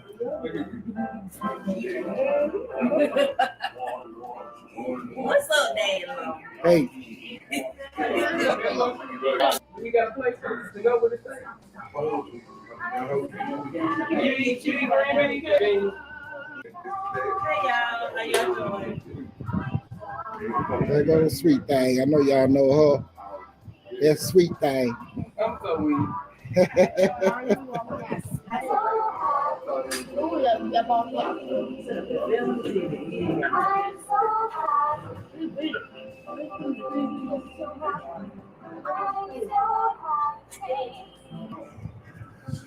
There go my niece.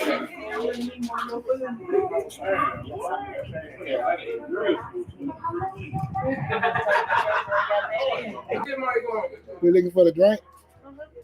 It's in the top part of the refrigerator. Man, I'm talking about, you know what I'm talking about? Isn't it clear ball? I know you keep your mouth. What are you talking about? What color cake you want? Chocolate or white? White. What color mirror want, Candy? What mirror? They put them on the color, Albert. They go. Tell them, come on, tell them happy birthday. Happy Birthday to you. Happy birthday. Hope she doesn't get cigarette ash on those cupcakes. Happy birthday to you. Happy birthday to you. Who had chocolate? 1, 2, 3. Look. Yeah, man, it's food and travel. Man, we celebrate our birthday today, so I got white cake with green icing on it. Yeah. I just blowed out my candle a while ago, so happy birthday to me. Hope y'all enjoyed the show so far. I'll stay tuned for some more videos. Well, he got a He can't see. My partner called me. No, he called me. Big Hog. All right, man. He said he cut it with a plastic utensil. So there go the plastic. Wow, look at that. Oh wow, look at that. Look at that, man. Look at that. I'm gonna tell you that. With the plastic utensils now. Wow, look at that. Plastic utensils now. With Timber. Timber. Get in. That is so delicious.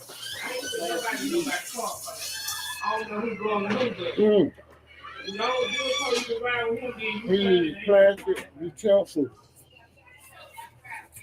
Okay. It's not overcooked. You got sugar, you got char over the meat. You got a real nice smoke taste to it. They cook to perfection, guys. This dude has to cook, man. I bought some butter. Hello. Hey. You can't see me. Oh, they got that rascal. Let me go. Let me go. On the damn screen. You can't see me. Hey, get from over there now. Yeah, I'm about to wrap this video up. I don't have enough for today, but I'm about to wrap it up. There will be no Please like there will and be no share, family walks subscribe after to my dinner. channel, man. HBO Food and Travel. And make sure you hit that like button, man. All right, I'm out. See y'all next time.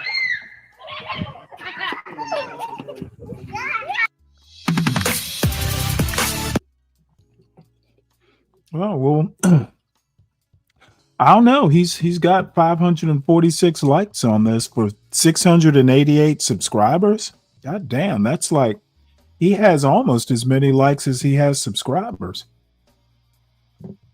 I should get that good. Let's see here. Oh, everyone, please make sure you hit the like button. Please make sure that if you're new, you subscribe to the channel. Let me see where we are.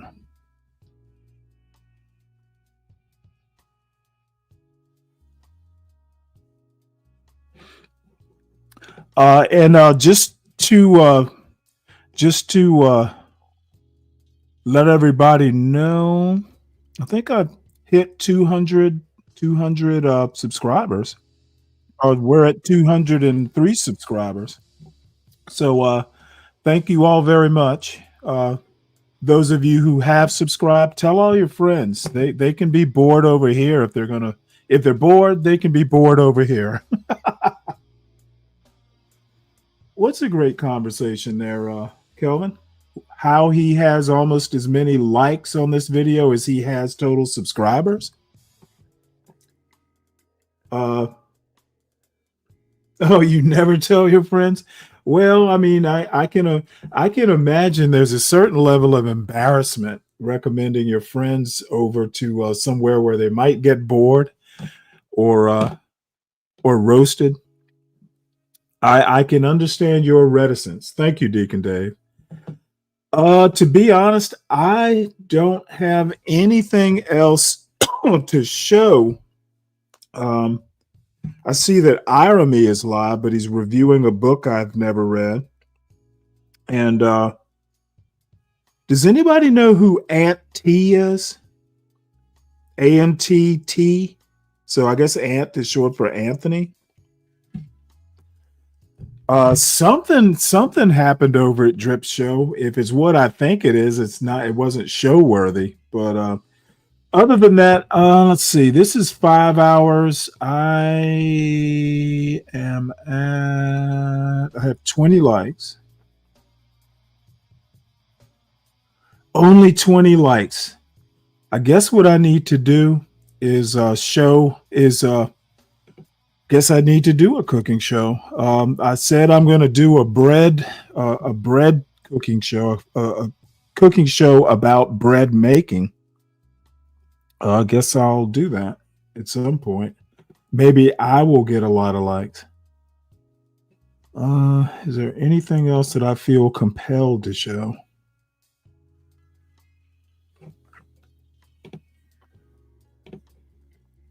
I've been saving up the Brooklyn St. Michael Black Metropolis videos.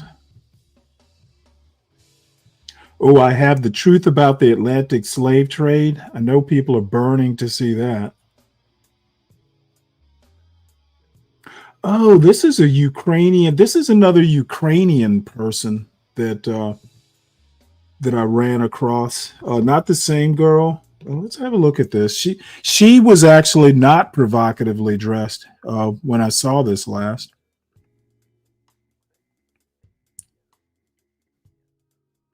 Man, this computer's getting slow.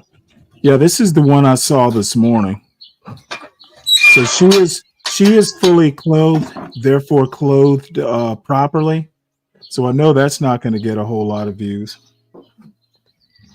She's got a little bit of cleavage, but pretty modest compared to the other girl. But I don't know. I don't feel like watching somebody cut potatoes up. I like that knife, though.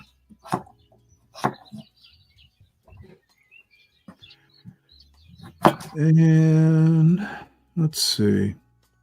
I guess I could show.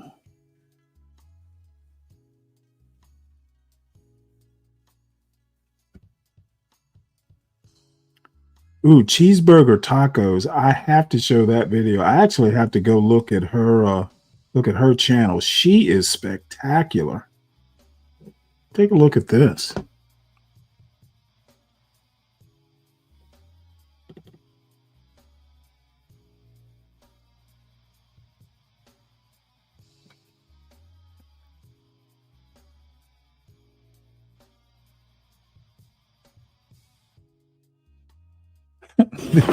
This is cheeseburger tacos.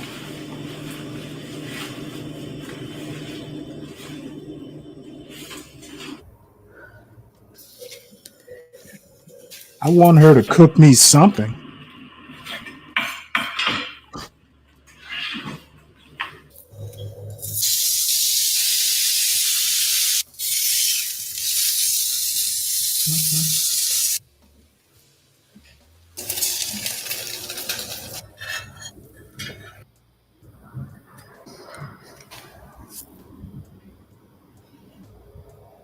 I like that little taco stand thing. Holy shit. Man, she is awesome. I'm going to have to check her channel out. Yeah, it looks like she is. She was cooking cheeseburger tacos. And she looks you know what I'm Latina. saying? Don't report my channel, man. And don't report each yeah. other channel. But especially. Let's see. Apparently, somebody says YouTube started as a dating site. I didn't know that. But anyway, I guess I'm actually just going to get out of here. Yeah, this is worth another watch, though.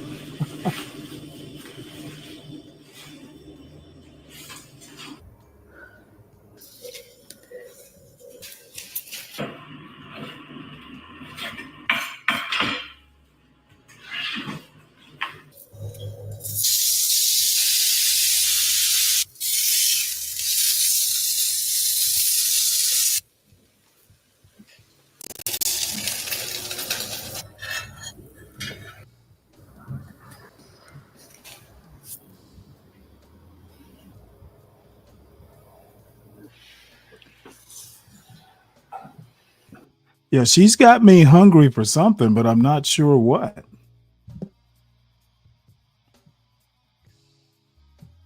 What's up, Dave? Not much. What's up, Stanley? You there?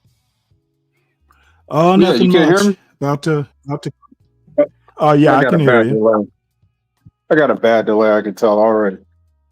Yeah, man. I told you the other day you was talking about how I was trying to tell you that you need to go outside of here and you weren't interested at all. But then they look like this over there, but you keep settling for what's here. It's like trying to explain to somebody how much fun a motorcycle Well, wait, is. hold it. Look, they look like what over there? They look like this lady. Over where? Anywhere outside of here. It's the fattest country. You mean bro. outside the United States? Yes, sir. She's in the United States. I'm using her as an example from my point. Well, maybe what I need to do is get out of the house more. Nah, because you're gonna run into that attitude. I don't think you've ever been around. Well, maybe you have, but nice Around women Latina? nowadays. It's just no nice women, like nice women, like just genuinely good people.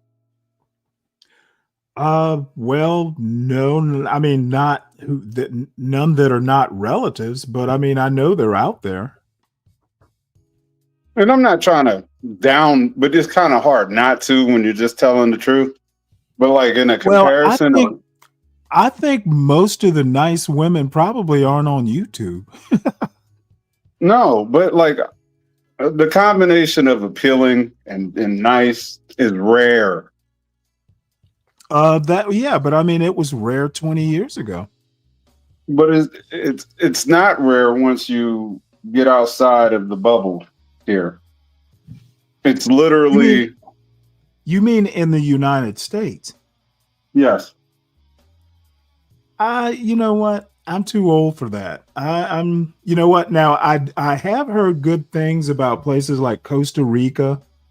Yes. That sort of thing. But you know what? To me, it would just seem creepy to just like go to Costa Rica looking for a wife at my age. And by the way, I actually had a friend who I haven't seen him in probably 10 or 11 years. When I lived up on the mountain for the longest time, like the first 6 months I was up there, I moved up there in fall. And it was spring before, like I went through most of the fall, all of the winter, and a little bit of the spring, thinking I was the only black man up on Blue Mountain. And it turns out that like literally my across the street and next door neighbor was black. And he grew up on that mountain, had been up there for 50 or so years. And he actually, I think it is like, I can't remember how he met her, but he met a woman, and I can't remember whether she was Nicaraguan, Costa Rican, one of those countries. Yeah, one of those, yeah. Well, he had been, I can't remember where he met her, but he had been to visit her wherever her home country was. And she was a bit younger than he was. He was in his early 60s when he moved down there. But yeah, he fucking said, fuck the mountain. It's too cold, for an old man to be. And moved to Costa Rica or one of the countries. So I know it can happen. But you know what? It's not my style. If it happens, it happens. If it doesn't, it doesn't. To be honest, I'm not bad. Right. I have stuff to do. Now, I hadn't intended on doing a YouTube show. My father was like, well, you're going to get bored. You maybe get a job or, something you can do over the internet, like a part-time job or something, just to have something to do. And the YouTube thing came along. So I'm like, you know what? That's what I'm going to do. And it's stuff that I, interested in. As dry as it can be. I like the news and books and politics, and, we'll see how that works out. But no, I'm not bad. I mean, like tomorrow, I got to go. As a matter of fact, I meant to mention that if I do a show at all tomorrow, it will either be a couple hours in the morning. More likely it will be in the afternoon because I have something to do around 8 or 9 in the morning. But there are things to do.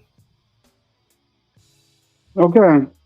Well, looking at it, yes, sir. Well, what would I do with her if I met her? What would I do with her? Well, Look, the you ain't problem, gonna be fucking talking and shit. yeah, but the thing is look, a woman like this, we know it's going to be a short-term relationship one way or the other. You don't Either she's understand going to culture, go. do you? I You probably really don't I understand probably culture. don't. But what I'm saying is that a woman, like say I met this woman, I would be doing her a disservice if I didn't encourage her to go and have kids. Like, you want someone at least younger than me that you can have kids and kind of a normal family life with? I don't want any more kids, for starters. That would be a non-starter. I want none of that. And having a young They look woman, like that at 50 years old, Stanley. that's not true. I've seen some Okay, 50-year-old. all right. I've seen some 50-year-old Latinas that would make your hair stand up. What you mean by that? It's like you seen these movies where people get these cartoons where people get frightened and their hair stands up.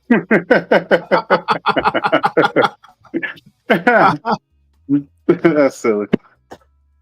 Yeah, I've seen it. I've seen it too, but I've also seen where there's a woman collecting bottles for the cart. Yeah, well, you have a thing for Latinas. I do, and I actually go to where they're okay. So you're in America and you see one nice looking Latina, you have to think, man, wherever she came from, she's probably not good looking. Okay. Well, maybe I'm just out of the habit of thinking like that. But if I was gonna move anywhere, it would be somewhere like Puerto Rico, maybe. Like somewhere like that. That would probably be not even the Virgin Islands. And look, I don't want to be moving closer to hurricanes. Nobody said this is go for like a weekend, but Puerto Rico is not really much of a change considering it's American. You're going to get the attitude. Well, that's why I would go. Plus, I dated a Puerto Rican girl in college, and she was pretty awesome. And I dated a Nicaraguan girl when I was in the Navy. So I mean, I've dated Latinas before. I didn't find them any more scintillating than any other type of girl I've dated. No, I really, really like Latinas. Well, that's not the only other group other than black women that I've dated. I've dated African. I've dated, I don't even know what the hell she was, the white girl. Okay, we'll call it white girl. And I've dated white girls.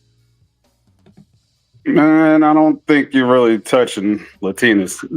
That's just my preference, but Well, I can tell you right now, I've dated a couple Latinas, and the one Latina, like I said, she was from Nicaragua. I told y'all, maybe you weren't listening, how I met her. I met her at the club, and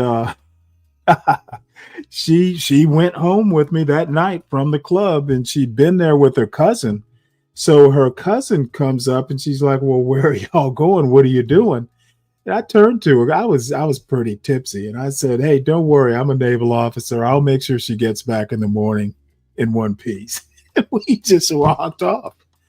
So I dated her. Yeah, I dated her for probably maybe 4 months. And then I honestly don't think you could compare and Americanize anything. Like you got she was not Americanized. She wasn't a citizen. She actually had come up here to help take care of a dying relative. No, she spoke passable English, but you could tell she wasn't Americanized, that's for sure. No, she was hot. She fit the requirements, but I mean, you know what? If I had to actually make the comparison, I think Swedish chicks The Swedish woman I dated, oh, she was way hotter. She was probably the lustiest of the bunch because we were both like 24. So, you know, back in those days, you know, you do almost nothing but fuck, basically. Yeah, I could totally get that. You know, they're pretty liberal over there in Sweden. No, I guess they don't get many at the time. This is like back in the early 90s. I guess they didn't have many. Well, they definitely didn't have many Black Americans. And shit, I guess I thought she was exotic and she thought I was exotic. And you know, we couldn't get enough of each other. Have you ever been to the zoo? Oh, it's been decades. When you see the lions, when you see all the animals at the zoo, do you think that they? Well, they all look kind of sad, except for the monkey. Now you're making my point. If you see them in the wild, would they look as sad? No. Well, I mean, that's obvious, but I'm not in a cage. A metaphor. I am if I'm in a cage of my own making. It's a metaphoric cage. Yeah. You're still under I let myself out every now and again. Yeah. You gotta taste that wild, man. That wildlife is Yeah, well, you know what? Young life is for the young. I've sown my wild oats. I am perfectly fine. I get it. I got my wife's uncle. He's 70 years old. He has a how old is she now? 27-year-old wife. 27. Oh my God. They've been married for what, 6 years now? So he married her when she was 15? 21. Well, I thought you said she was 21. Oh, he married her when she was 20. Oh, did you? Okay.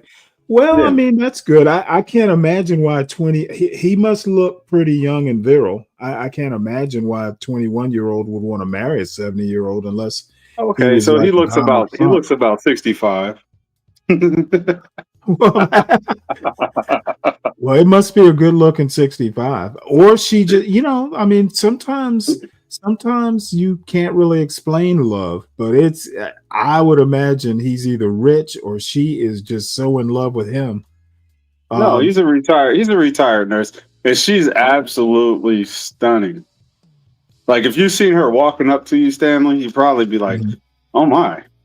That's like the first reaction you get. And she's young, and now they have 3 children, and they're happily ever after. 3 children? Yeah. My point is, they're young. They're like, I don't know. I think the oldest one is 6. I think she got pregnant after they married. Mm-hmm. So, well, I don't know. I just have a thing like, you know, he may not see his children graduate from high school, let alone college or have grandchildren or anything. That's just, you know, I think about stuff like that. Why? What do you mean, why? You're almost about because I'm not a sociopath. You're a sociopath.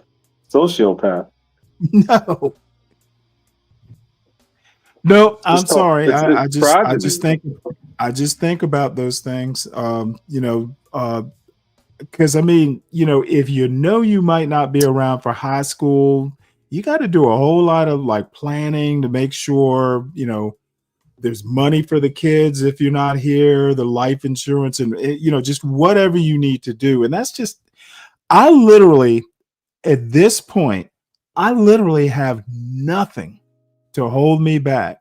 And, you know, if I wanted to go to Guatemala, I could, I guess, or wherever, but I don't. When I get the desire, I'll go. You won't get the desire. Well, if I don't, I don't. I mean, I'm perfectly happy doing what I'm doing. When I get unhappy, I'll do something else. I I don't think broke people realize how broke they are. I'm not saying you are broke. I'm just using that as What an do you mean analogy. broke? Once you experience something, it's like, why didn't I do this earlier? A lot of people go through that. Well, I mean, I've had situations like that before, but the thing is, I've done a lot of things. A lot of things. Yeah. You know me. I'm gonna always try to poke and pry at you. Well, I mean, it doesn't hurt my feelings. I mean, these are good questions, but the thing is, like, for instance, I hate driving, especially long distances. I hate plane flights because, ever since 9/11, getting on a plane at a major airport is just too much of a hassle. You know, I was talking to someone the other day. She and her daughter drove down to Miami from here, like here. And it was like and her daughter is about to go into the Navy. So they drove down and it was like 10-hour going from here to Miami is like a 12-hour drive, and it all to take a cruise. And then her daughter got sick, food poisoning or something. So, the trip was good, but not that great because her daughter was sick a lot of the time. But my point is if I could walk across the street and take a cruise for a week, yeah, I'd do it. However, I'm not motherfucking driving 10 hours, to take a week-long cruise. That's ridiculous. I've been on a ship. I've driven 10 hours. I didn't find it particularly interesting. I don't live that far from Hartsfield, Jackson. I'm not fucking dealing with Atlanta's airport. Now, I said next summer I might take a cross-country train trip because I've always wanted to do it and just never got around to it. Well, I do have time to do it. And I happened to see a story about it in a magazine. And I'm like, well, gee, you know what? I've been wanting to do this for a while. I like trains. And maybe next summer I'll do that. And if I'm still doing YouTube, that would be a good series of shows. Just go out there and come back, or go out there, see somebody I know out there, and then come right back. We got a train station near me. I took it one time.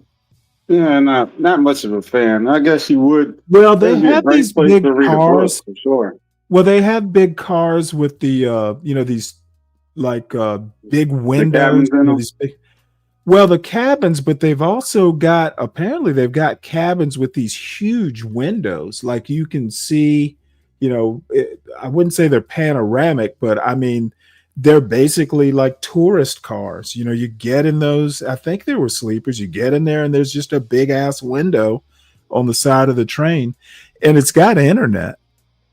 So, I mean, I know of one content creator who actually works for, oh, damn it, I can't think of the name. It's a Brookings Institute magazine.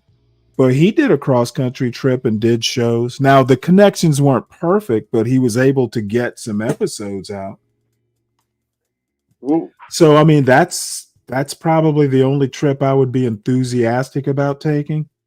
I could hop a plane anywhere. Dude, just the thought. Like, my son went out to San Francisco a few weeks ago. And I didn't even say anything to him. I'm like, dude, you know what? You'll do anything for pussy, apparently. Like quality, not quantity, quality. Hey, hit play on this video one more time. Let me see if you have the same tune. Does it even have a tune? No, I want to see if your tune changes. Hit play on that video one more time. No, I saw the video. I've seen the video like five times. I didn't see it. I was on my way up. Oh, okay. Brian No, Nichols in the chat. This woman is spectacular.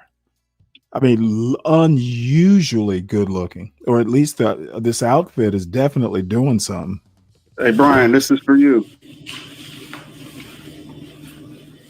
And her little trope about the thing falling off, the strap falling off. You see her wiggle her shoulder so it falls off. Cheeseburger taco.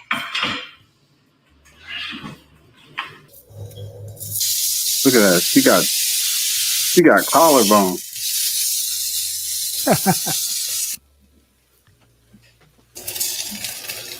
Well, compared to those other to the women on the video before, who I don't think you'd see even their elbows. Look at that. Look at that black dress. Yeah. Cheeseburger taco. Yeah, there is nothing wrong with that. However, hey Stanley, you don't have to get one. You can get 2 or 3 of those making you tacos. Yeah, okay.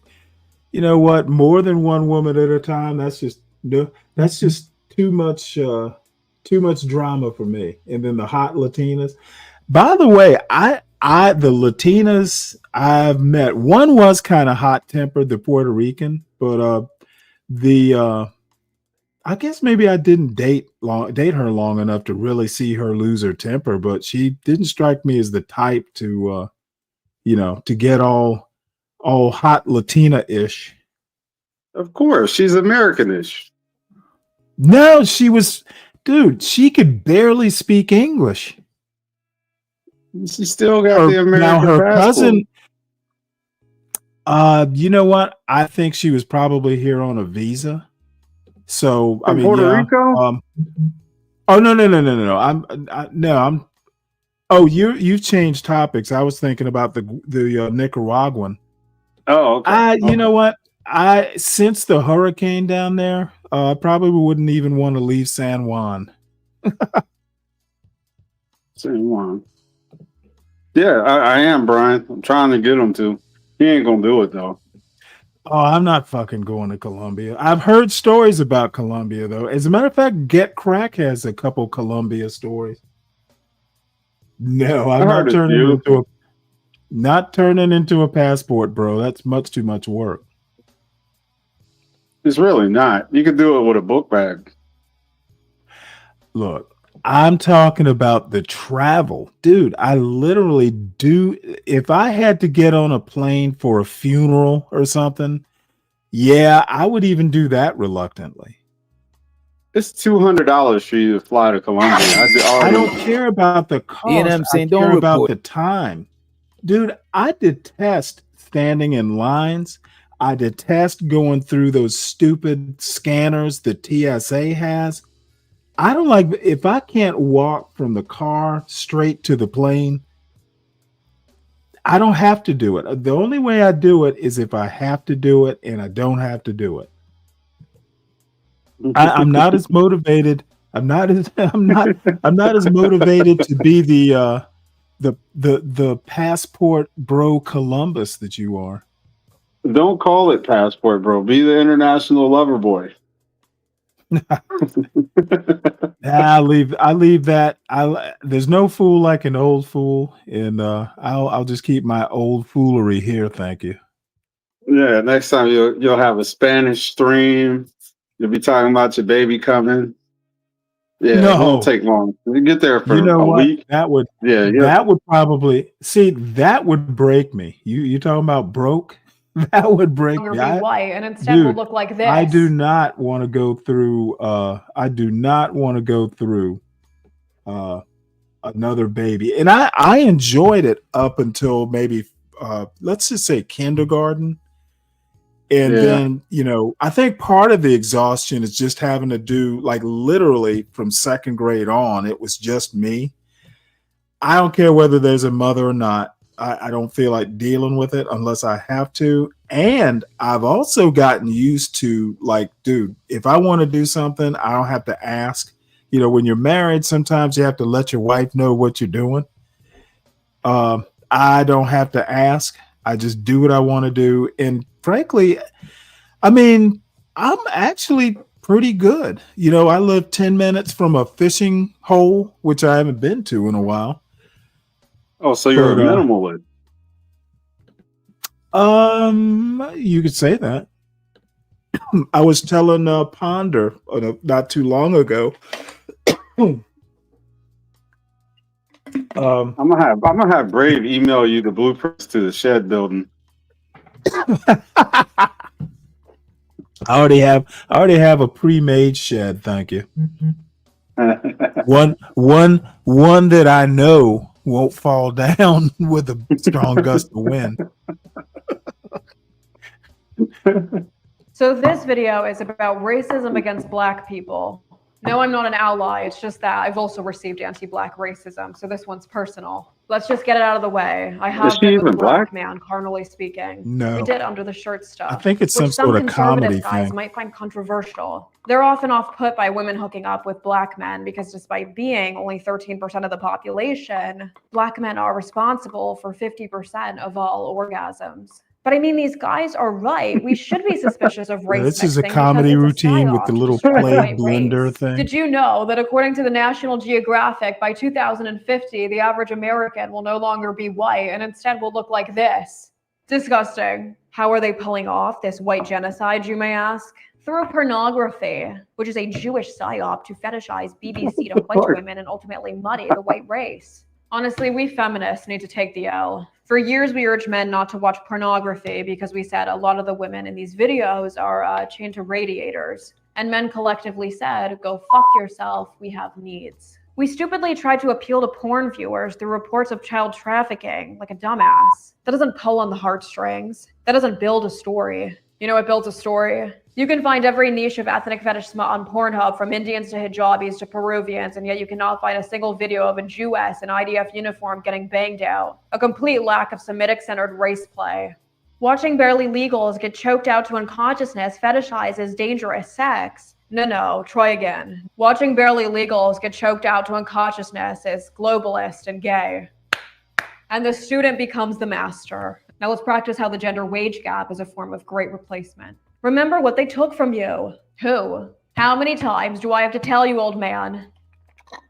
In all seriousness, how much of a little bitch do you have to be to blame diversity as the reason why you're not banging the head cheerleader? You know what I blame? Gender norms. When we women wanted to cosplay as the head cheerleader banging the star quarterback, we went to Wattpad and read fan fiction about them hitting it from the back after homecoming. We didn't do race realism. Normalize Wattpad for men. Give them the chance to be Y/N so they don't do J/Q. Look at California before diversity. Normalize Pinterest. I have no idea what they only know how to appreciate beautiful photography through the lens of white supremacy. Otherwise, they feel like a homosexual enjoying a Vogue cover. Conspiracists are what you get when men are taught that the arts are gay. You show me a conspiracist, and I'll show you a man who was born to write for the silver screen but was pressured by gender norms into being a business major. That passion for theatrics doesn't just disappear, it festers into neo-Nazism. Sydney Sweeney has been a beacon of hope against white erasure. I bought her bathwater to own the libtards. Oh, but I thought it's taking advantage of lonely men for women to sell stuff like that.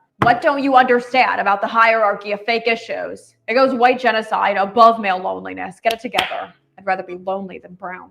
Racism against Black people nicely dovetails the manosphere. Posts to scare you out of talking to women by making you think that your wife will leave you for a Black man that she met on Facebook. Your future wife is going to take big black cock, so you might as well take this big black pill. And then her getting retributively punished for it in another timeline when he beats her. She had to be told twice. Let's do some dictionary definitions. Coal burning refers to white women who fuck Black men. And coal toll refers to these women being beaten by these men, the price they pay for choosing them. Remember, ladies, these are the men you're safe with.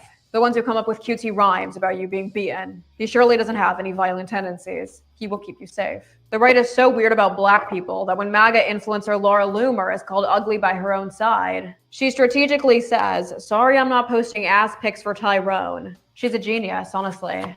Oh, you think I'm unattractive? Well, every woman you find hot is a coal burner who takes BBC. So think about that the next time you compare my face to a purge mask. I mean, this is exactly why I make fun of the male loneliness epidemic.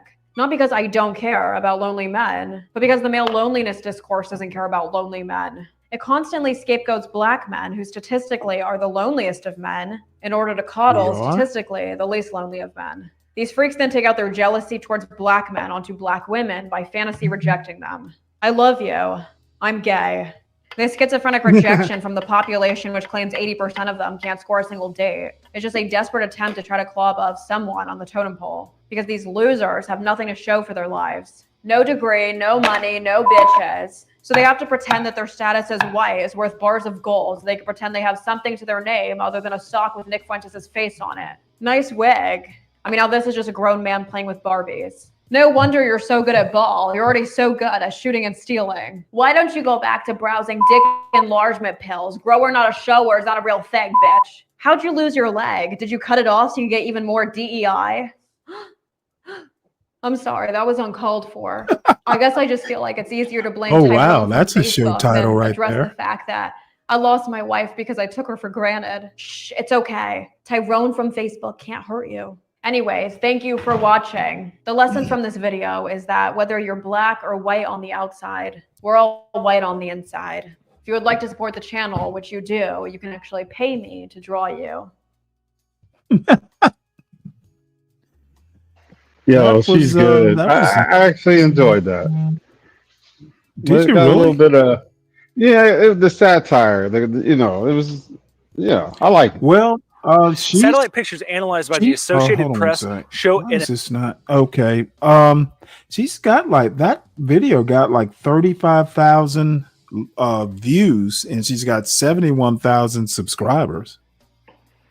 That's pretty good. Probably not her best work, but it was good. I like where she was going with it.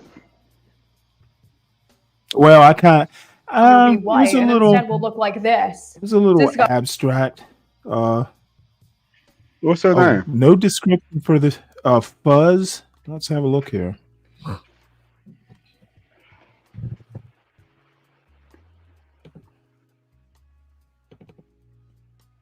I'm gonna have to go in and look at the mouse settings on this stupid mouse. Acting up, huh? And I don't know why. Let's see. What does it say? What the heck? More about this channel. She's got 18 videos. She's been since March 2020. Fuzz TV. That's good. Probably You said Fuzzy. 70,000 subscribers since March 2020. That's pretty good. And this video got 35,000 views. So she just does these little comedy performance pieces. Death penalty for cheaters, fuck male loneliness, setting women back, whore court, death penalty. Oh, that's pretty funny. Let's look at the whore court. Yeah, that's a show title. Yeah, it is.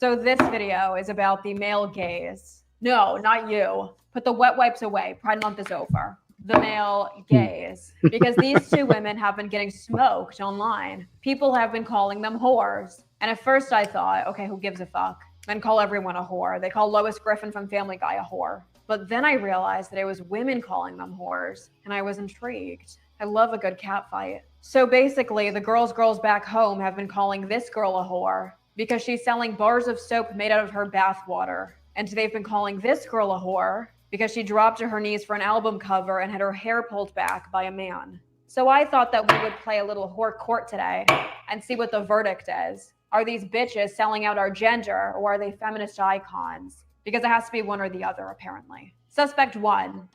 So I actually haven't watched Euphoria yet. I've been too busy rewatching 9 seasons of Cake Boss. But every day I open Twitter, I am inundated with gifs of Sydney Sweeney jiggling on my timeline, get hundreds of millions of views and millions of bookmarks. Though apparently the bitch is broke. Every time I see an interview snippet from this woman, she's trauma dumping about having no money. Do you know how pissed I would be if 10 million boys were jacking their shit to me every night while I was straddling the poverty line in LA? I would sell more than bath water. I would sell baths with me. I am not taking out a fucking mortgage when I'm the reason your husband doesn't need Blue Chew anymore. So it's perfectly fine with feminist ethics for HBO to whore this girl out on Euphoria and make her fuck half the cast on camera. But the second she finally gets a sizable stake in her own sex appeal is where our spidey senses tinkle. Honestly, I think the reason this story pisses us off is not because of feminism, but because it poisons the dating pool. We could turn a blind eye to the guy with a pinup poster of a Playboy model. That's a passion project. We can fix him. But what you can't fix is a man who's bought bathwater. That's a predator. Personally, if I was showering at a guy's house and I saw Sydney's bathwater soap, I'd report him to the police for domestic violence, but that's just me. Anyway, Sydney's exonerated. I'd go so far as to say it's empowering, because if selling soap will get her to stop pity farming on her press junkets, then I'm happy for her. I just don't think it's good for feminism for a woman who's basically treated by the boys as a walking cum tribute to also be broke. It's not good for morale. Let's discuss suspect 2, Sabrina Carpenter. The girlies on Substack had a field day with this one. Every day, the internet sheds a tear when they realize that their favorite millionaire pop star, who works with rapists, performs at galas which bankroll ethnic cleansing, and performs private concerts for dictators, apparently also isn't well versed in feminist ethics. We were devastated by the news that the girl who sings about BBC and gets Eiffel Towered on stage is also into hair pulling. But also, I don't understand largely flocking to someone for their sex appeal and then getting mad when they do sex appeal. Because at the end of the day, nobody went to a fucking Sabrina Carpenter concert until she started dressing like a disco ball fleshlight. Respectfully, love the look.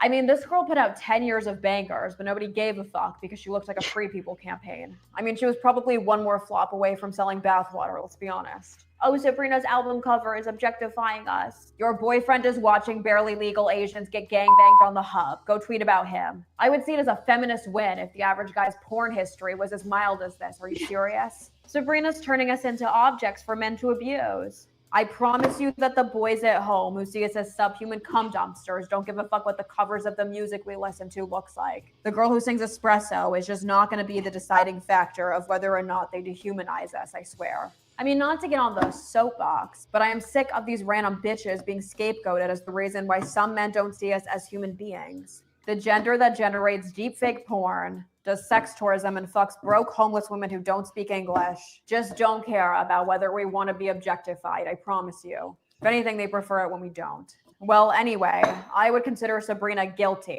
because this cover feels like a pet play dog whistle. And though I hate to kink shame my queens, I personally think that if you do pet play, you should role play the part where you get put down. Thank you for watching Whore Court. You can buy my soap at the link in my bio. It's made with drops of my toilet water. I like it. Well, I will drop her channel in the chat. Everybody can excuse me. I like that Vine style of comedy where they cut and they just continuously talk. You gotta listen closely. Oh yeah. But I don't know. I can take or leave it, to be honest. The first time that I What, you got something to say? Nah, that her wordplay was so good. I thought that was just hilarious. Well, I mean, she's obviously talented. Like I said, I mean, 70,000 viewers. Now they do tend to go to topics I don't really entertain. But I like the creativity behind what she's saying. Right. Gay people. Nobody's scared of gay people. People just don't like gay people. Well, and there's a difference. She reminds me of a 2025 Daria. You remember that cartoon? So this video you're is about right. the male gaze. No, not you. Put the wet wipes away. Pride Month is over. The male gaze. She's very woke, These but women in have a been getting skeptic kind of smoked way. online. People have been calling them. I don't know whether that tab had sometimes these tabs, believe it or not, go corrupt. You have to just shut them down and start a new tab. It's kind of weird. Windows has this, sometimes Windows just gets really freaky. Like I remember back in the day, sometimes you'd actually have to go into the registry and just go in there and just, dealing with the registry is really dangerous So you can fuck up a computer to a point to where you have to just reinstall the OS and wipe everything clean. So you really have to know what you're doing. But this thing literally looks like I don't know. I don't know. Maybe I'll start using the Windows browser and see if that's any better. Brave, for all what it does. Holy shit! I don't know whether to watch this or run. Yeah, the Chrome browser is supposed to be the updated HTTPS browser, so you get a secure connection, all that crap. I actually got a question. It has nothing to do with what you were saying. How did you get your avatar to be to fill that full circle? Oh, basically, if you go to the camera settings, you select your background. Like you can, where you go and it'll tell you or ask you if you have a green screen. And then you can select whatever your background is. It's like a virtual background, like that brick wall, or you can blur out the background, right there. You know what I'm talking about? I have no clue, but that's in StreamYard. Oh, okay. Right? Well, in StreamYard, basically what it is it's if I were to cam up, this would be my background. Okay. Stanley. So like a green screen background. Yeah, it would be a green screen background, or I have a white wall. It actually works. You don't really need a green screen. I can get it to do this. I can get it to work without a green screen. However, what I do is I just put the cover over the camera. So there's really, it's showing the virtual background and waiting for me to take the cover off the camera so it can show something. It's just basically the camera without someone in front of it. Okay. I could shift to the regular icon by just turning the camera off. Like if I did, let's see, there's a way to turn the camera off, and I can't remember how to do it now. No, I have a cigar on my avatar, and somebody said that was me holding my meat. So I said, man, get the. So they wouldn't let me up. Oh, on really? The That's funny. I was pissed. You should have said, yeah, it is. Yeah, I got a label right around the head. Yeah. You should have said that's my cock ring. Yeah, man. I got blocked for humans this morning because I called him a simp and he got mad. I was like, hey man, you got blocked from who? Not for humans. Oh, really? I didn't watch it. I usually wind up watching Nightish. Well, I was watching it and it was like 2 days in a row. He did some real simple shit. And I was just saying, man, hey man, let the man have an opinion. He wasn't allowed to say what he preferred. Like anytime you hate on a man's preference as a man, it sounds kind of simpish. Hey, you can't say that. Man, what does that have to do with you? I mean, was it a slur or something? No, he was just saying that he preferred long hair or something like that. And he just jumped up there like, the woman's going to wear her hair how she wants to wear her hair. I'm like, bro, shut the hell up. Let me tell you something. I watched something yesterday that just on a drip show that was just, I'm like, dude, it was just like the topic came up about, say, a 50 the topic came up and drifted into, say, if I were 50 years old and you came to see my 20-year-old daughter, I would beat your ass. And I'm like, well, you know what? A 20-year-old is an adult. She can see who she wants to see. But I'm like, these people on YouTube are just fucking weird. They are. This manosphere shit has just turned people into like literal unthinking beings. And If bitches. you Hey, you know what, Stanley? The whole anything that you have a conversation about a woman doesn't necessarily mean that it's manosphere. Like there's like maybe 5 manosphere channels, and everybody else claims to well, detest the manosphere, manosphere but then is they go into manosphere topics. well, okay, I get what you're saying, but this guy literally, like, he was so manosphere that he will literally control who his daughter sees. Now, I can kind of see it if she's living in your house. You know, there's certain things you do, there's certain things you don't do. But I would say, even if I had a daughter who was 20 living with me, assuming that she has a job or something, I mean, you can't really control who your daughter sees. If she's of age and the man is of age, now I might talk to her and go, "What the hell are you doing?" But I'm not going to tell her she can't do it, and I'm sure not going to.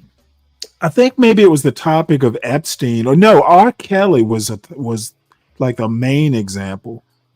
But you know, a 14-year-old is not a 20-year-old, and you know, if you're the type of father that's always gonna see your daughter as a little girl, that's a little there's a problem there. It You know, is a you just problem.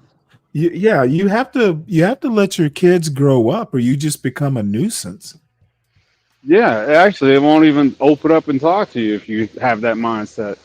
Like that Yeah. leads out into like raising them to where you're constantly questioning, seeing where the mind is at, and to a point where you turn them off from trying to open up to you. You kind of let Well, them. You gotta let them but be who they are. right, but well, within limits. I mean, you know, there's certain things you're not going to do living in, you know, my house. But if it's not really just, you know, if it's not like going to hurt somebody or illegal or something like that, kind of let them, you know, 20-year-olds are still developing.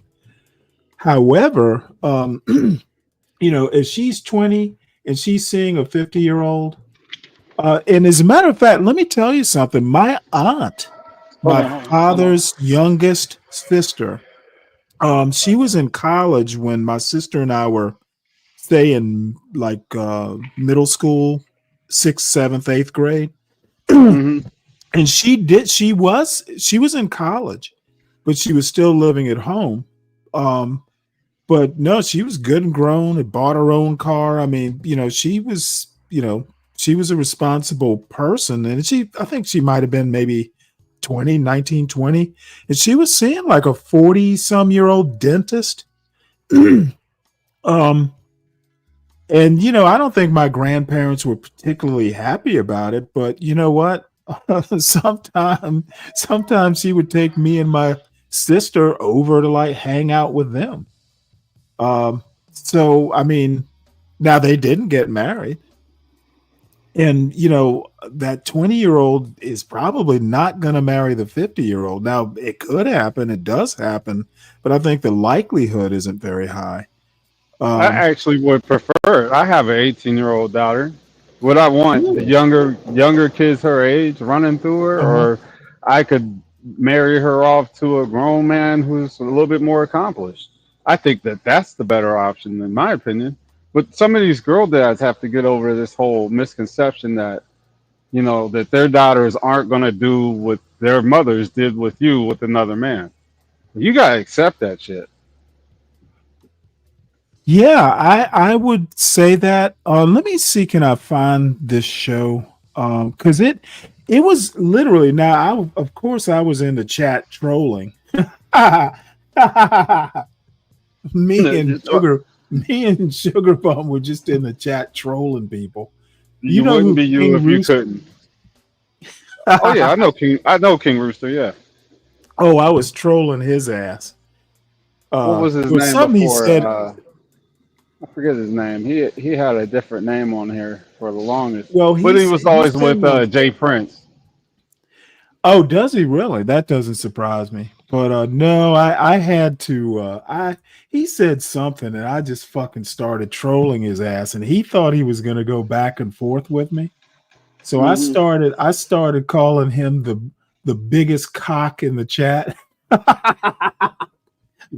Hey, no, because he said, well, what kind of man has the name Stanley? And I'm like, what kind of man is named after a big cock? King Rooster. That is, I just, wow. dude, once he fucked with me like that, I just kept pounding on him until finally he just ignored me, which was the wisest thing to do. Because I was just, you think you can go back and forth with me? Well, let's test out that theory. Because I've heard him before. I've heard him up on these chats. See, he's not a wordsmith. So no, he was on Hood Conservatives the other day. Yeah, that's not too surprising. He and Conservative would probably get along. No, good dude though. He's a good sport. Now he'll put on is he a good sport? Oh yeah, he'll lean into whatever narrative you put on him, and he'll go beyond what you think is necessary. I've seen him do that. Yeah, he's a good sport, good panelist. Just good people out around in these parts. Okay, well, I was less impressed than you. Well, I see the, how can I say it? I see with the mindset that people switch up and why they switch up. Like I was watching a stream last night that a guy was reviewing Dennis Sperling's stream.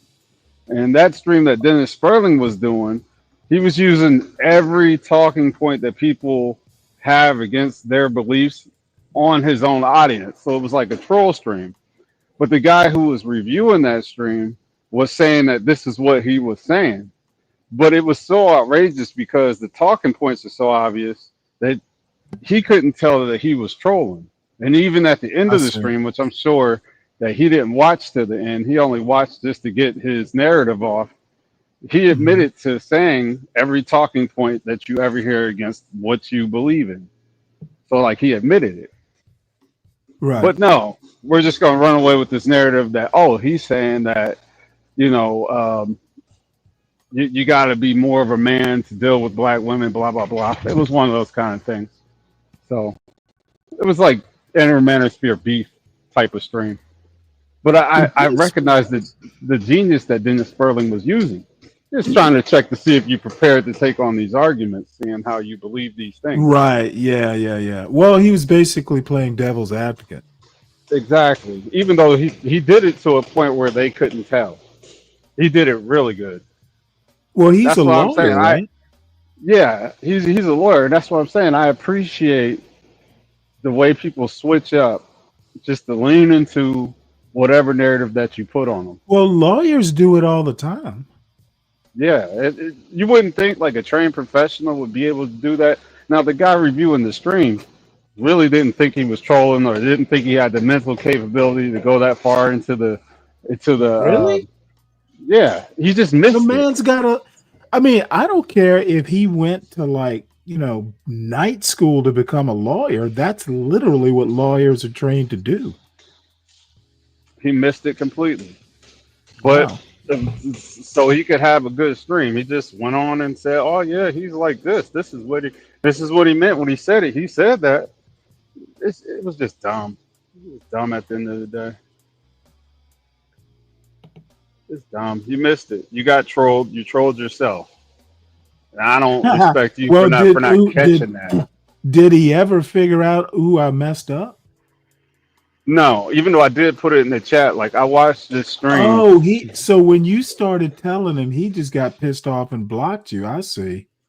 No. That's a whole different channel. This is a whole different channel. He seen he put what I put on the screen, saying that this was a troll stream. He was I literally put what I just told you. This is a troll stream. He's using every talking point against the belief. He admitted it at the end. He put it up. I think once he finished reading it, he took it down real fast. Like he realized what I said, and he took it down off the screen. But he kept driving the narrative home. So it was just like, whatever. Have your fun. But I don't think Dennis No. is paying him enough attention to actually watch that stream either. It's just Yeah, I like, was man, about to say, I hope Dennis doesn't see it. man, he would get blown out because I'm sure Dennis could reach back into his archives, find that stream, and then fast forward to the end and be like, "This guy's an idiot." You know, that's what you got to be careful of. Wow. Well, you know what? Actually, I was gonna go back and watch that little piece of Drip show. Well, here's the why I brought it up though. The guy who was talking about his daughter, it literally, if those guys had been in a bar or had been sitting in a living room, they probably would have come to blows. This hypothetical blew the fuck up, where there were threats being made, and I'm like, oh my God, this is just a hypothetical. I'm like, what on earth? Like it got so bad that, you know, a couple of them had to be taken off backstage a couple times. I'm like, you know, all of this over something that you can't really tell your 20-year-old what to do. No, you can't. I mean, I guess you can't. could if you have that kind of relationship, but no self-respecting father is literally going to push it that far. You know, you can strongly suggest, but you can't just out and out tell a 20-year-old what they can and can't do, even if they're living in your house. Because you know what? I know I would leave. I'd be like, you know what? This is becoming a situation that I can't live with. As soon as I can get the fuck out of here, I'm out. Yeah, That's I a good way. left my home at 17, so I totally agree with you. I didn't go back, and my parents, I had Yeah, good parents. and I was about to say that is a good way to estrange yourself from your kids, and it'll be your fault. Yeah, you don't want to push that. That's for sure. I mean, now you can figure ways around it. I mean, if you're really good, like my son, for instance, I basically told him, you do this summer. I told him basically, you do realize that I can't hold you here. You can leave any fucking time you want, and I can't stop you. You need to remember that. Okay. I didn't tell him this, but I don't want it to come to a point to where I'm telling you to get the fuck out. You know, you just need to understand that, you're 19. I literally don't owe you anything. I gave you the best years of my life, son. I don't owe you anymore. You know, I'm not charging you for food. I'm not charging you for rent, but don't push it. Right. You know, you can go anywhere you want to go. You can stay for as long as you want to stay. But all I require is that you're telling me you're going, so I'm not worried or, looking for you.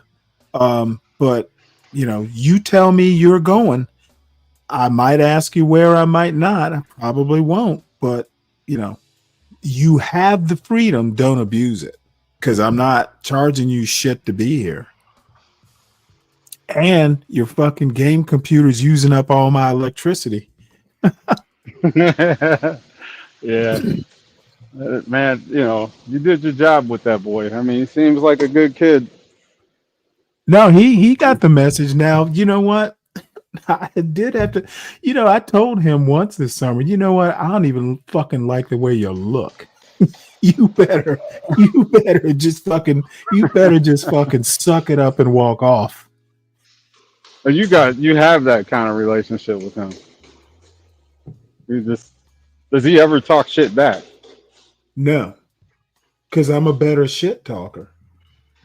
He's never tried. He's never like. He'll try. He'll try. He will try, and I will bring his ass right back down to earth. It's like, dude, really? Do you really want to go there with me? Because once I start, I won't stop. I will fucking have you in tears. And you start punching holes in walls, and your ass is out. So, you know, you better just take a deep breath, or you better go for a walk. You can walk up and go fishing and relax, but you're gonna be a certain way in this house. And I don't care if you don't like what I say, suck it up or move on. No one is holding you hostage here. You can leave at any time. And like I told him, I'll be sad for a little while, but I'll get over it. Yeah, he ain't going nowhere. Well, he went back to college, which dude, last year I was kind of in my feelings about it, but this year I'm like, damn, thank God. When does college start again? Every time he leaves, I'm sure it gets easier for him to go. Like he could possibly consider it was moving out. It was easy enough for him to go to San Francisco. I didn't even ask when he was coming back. You think he went out there with his nose wide open the whole way? Well, he went specifically to see his girlfriend. Well, that's good. I hope she's a good, classy woman, you know? Well, he met her parents, so... That's big in the Asian community. I don't think she's bringing them home for nothing. Yeah, I don't know that it's that serious, but I haven't met her yet. A non-Asian boyfriend? I'm sure that was a big deal. It probably was. Yeah, he took his socks off and sat at the small table. How do you send your daughter across the country to Emory and not expect her, you know, to bring home to not meet some black kid? Now, I can tell you this. I have been on Georgia Tech's campus a few times. I've seen a couple Africans, and I saw a woman that looked a girl, basically, who looked remotely American. But you know what? There are really not that many blacks. And, you know, there are a lot of people who wouldn't consider my son black. I've been told several times that he's not black. And I'm like, yeah, okay. But no, he's well, whatever. He's a good kid. He actually is a good kid, and I'm told he's polite. I don't experience it too often here, but I'm told. So this was. Do you know who Aunt T or Ants? Yeah, I put in the chat that him and your new buddy, Sexy Red, they had history where behind the scenes. So he runs this program that comes on probably once or twice a year. It's called The Purge, where you just go up and talk shit to whoever's up there. Uh-huh. Yeah, and she was one of his hosts because, hold on.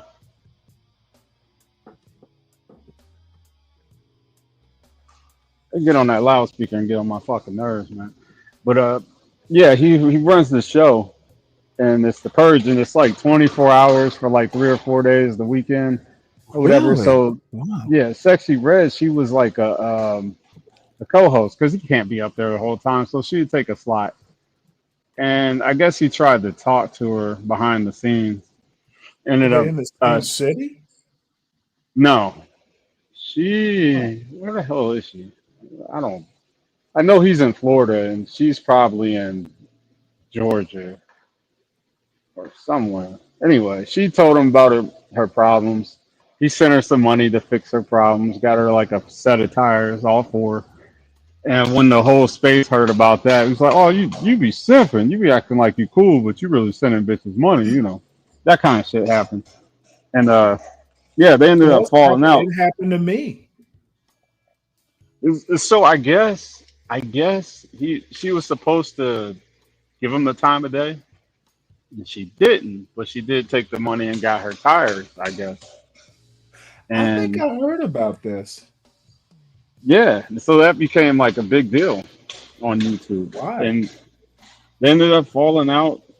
The space made her feel bad enough to give him his money back. She gave it back to him. Holy fuck, man! Why did he tell anybody? Because you know, I think she started the shit. Of course, I'm not fucking him just because you give me money. That's what you good for. Blah blah blah. He's like, well, bitch, you only said you wanted the money because you was talking. You ain't talking. But you got the money though. All right, I see how it is. I'll give you till 3 days to send the money back, or I'm gonna roast your ass on the stream. So she never sent that money. He started going in on her, and Oh then my like God. God damn it. that bled into other channels. Like But what? Yeah, I'm they frequent sad a to lot of hear other that. channels and shit. So she ended up being like an ain't shit bitch.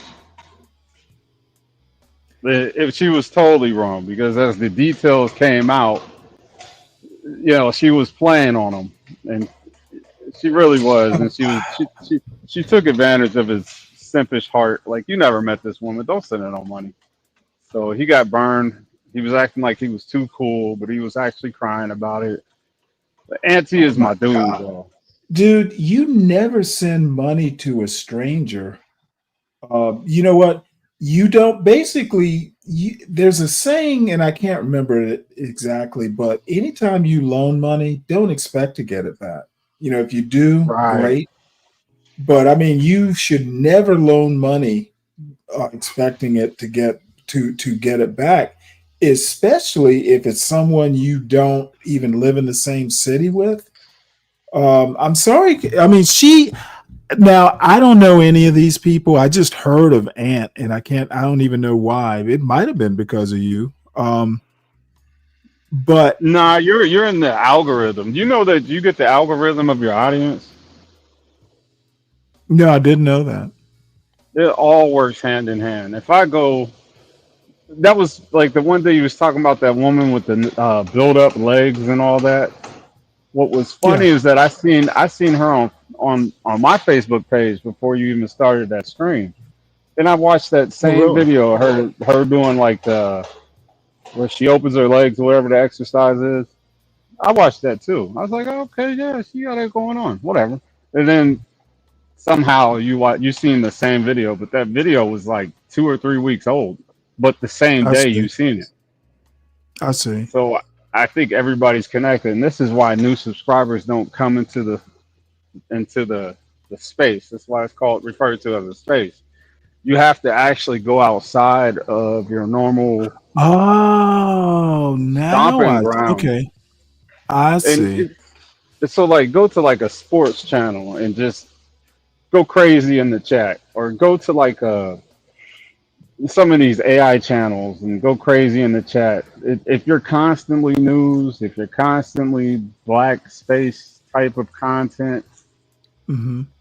you'll see a Well, I change mean, I once could you go over to exit them. BD. BD has a sports channel, right? Who's BD?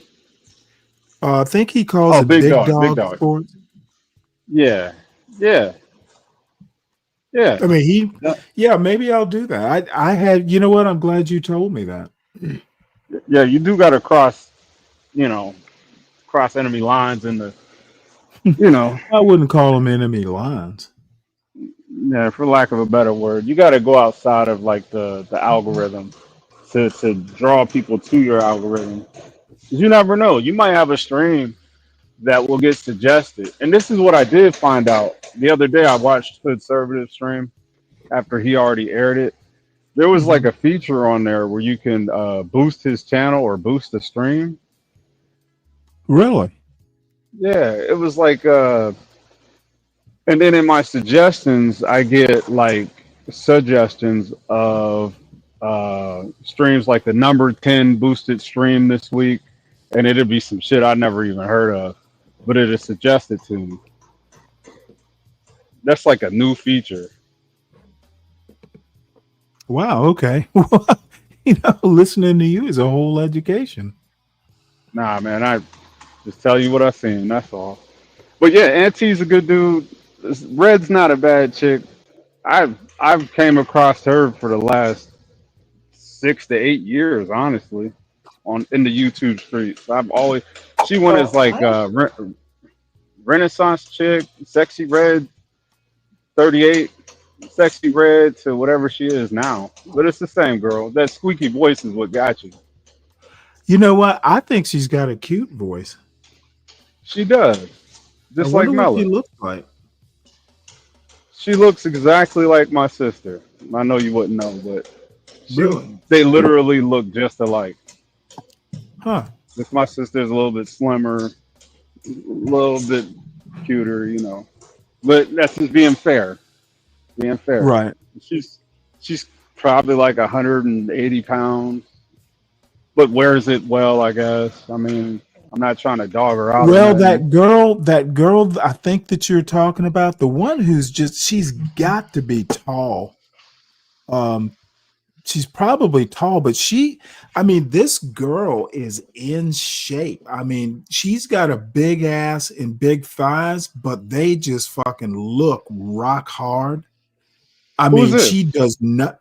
Let me see, can I find her? Damn, she's got a I'm going to call it a normal name. Let me see, because she pops up. She does a lot of shorts. She is just a health guru type. That's kind of her channel. Like she does like what I eat in a day sort of things. But here she is right here. This woman, god damn it, dude. If she honestly, I have not seen a woman, black, white, or anything that I find as attractive as her. I tend to like athletic women, and I've dated tall athletic women. And I think she's tall. Very, very nice rack for sure. I'm like, I don't know that she has that nice rack. She wears a lot of push-up. I don't want that's Marvin Gaye. I gotta stop this shit. Because I will They do definitely get you with that music, man. God damn it. You hear me? I'm crazy. There we go. Let me turn the sound off. But take a look at her. She is just a fucking specimen. And dude, I don't usually get that hot and bothered over internet women. Now, when she's made up, I swear this is like in 2025, and I have to find an actual long form show, but she's about 200 pounds. Oh, I can believe it. She's towering over that refrigerator.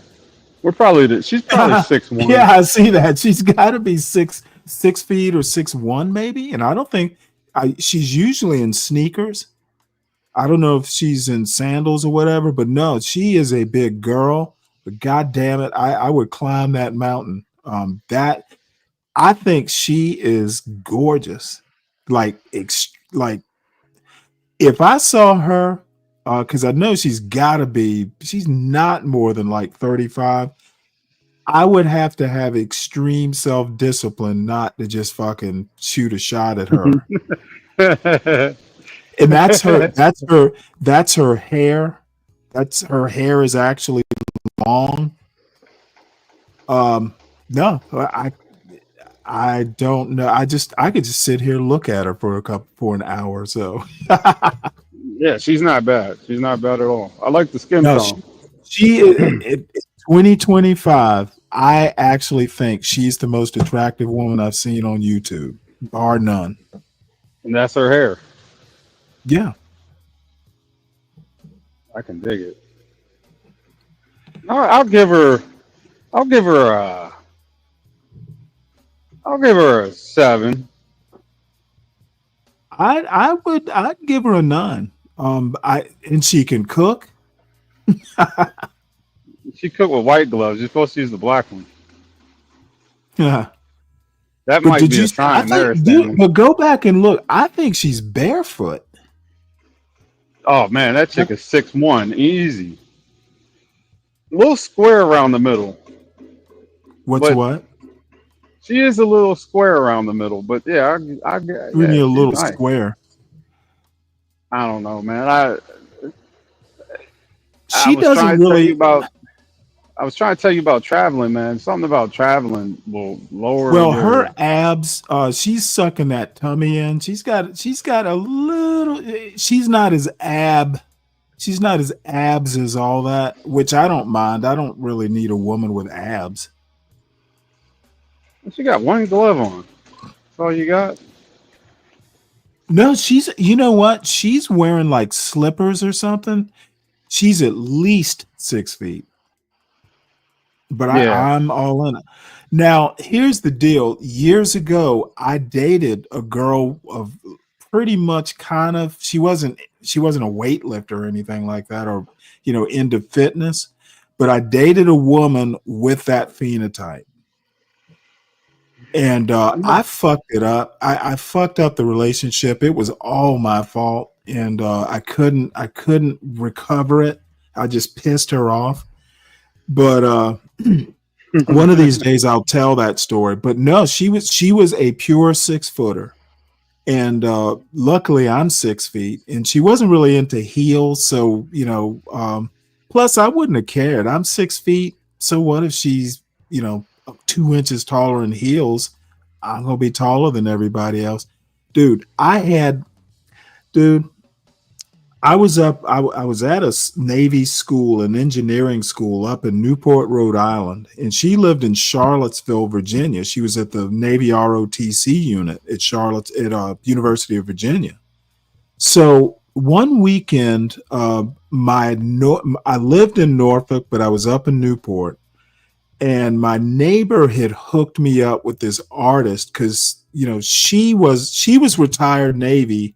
Her fiance, I can't remember if they got married or not, but her fiance was an artist, like an actual artist. And I was up in Newport, so he said, "Hey, I got a friend you should meet. He's an artist up there in Rhode Island." And his wife was a nurse, I think. So anyway, me and my girlfriend go over to their house somewhere in Rhode Island. And so we're there having dinner, and this guy's like 3 sheets to the wind. And he kept making passes at my girlfriend in front of his wife. It was like, I was embarrassed for him. It was like, everybody at the table is just kind of shaking their head. It was just 4 of us, and maybe the kids were there, which made it even worse. And it wasn't like, anything lewd or anything, but you could tell he was drunk, obviously drunk, and he was just making passes. And it was innocent because it was literally at the dinner table. I'm like, dude, what the hell are you doing? So anyway, and I was just like, oh my God, you know what? I probably will hear about this because she didn't know these people. And so we get back, and no, she wasn't that pissed off, but I was kind of like, you know what? This woman looks so good. White boys are making passes at her. She stood her full 6 feet and proudly. So anyway, the next morning, the guy's wife calls to apologize. That's how bad it was. So needless to say, we never went back over there. I hear you, Stanley. I got so much going on around me right now. Oh, that's all right. All I have to say, that's why I'm kind of, into that girl, because this girl is the one. Looks like the one that got away. Unfortunately. So, but life happens. God damn it! Did I? Oh, there we go. I want to hear this though. This was Ant's Mourning rant, which is a good name, and something having to do with artifacts and Drip. I don't know what he's even talking about because I didn't watch Drip's whole show, maybe the first couple hours. But I want to hear what this I will say this. I haven't seen too many people who could go to so many different spaces and have an issue with one person here, one person there. You just have issue after issue after issue after issue. Who's that? I will Ant. But I will say it's he has content. Well, this is on his show though. Yeah, he's probably talking about something that happened on a different show. Right. He's really, really sharp. He's sharp about principles, and that I do like that about him. I heard a little bit of his boiler room. I think it was Sunday, maybe, or maybe it was Monday. I can't remember. Sunday and Monday seemed the same because Monday was a holiday. But yeah, he seems pretty well put together. I wouldn't give him a perfect score, but yeah, he's pretty sharp. He'd be interesting to talk. I used to share a panel with him on Mace Taggart. He does a sports show. Oh, is that Yeah, right? so I've been knowing Ant probably as long as I've known Sexy Red, about 8 years. Damn. Okay. Well, I just out of curiosity, I don't know, because I think I ran into artifacts on Drip's show, but this supposedly, I think this is the one, because his thumbnail, let's go back to his thumbnail. His thumbnail mentions Drip's show and it mentions artifacts.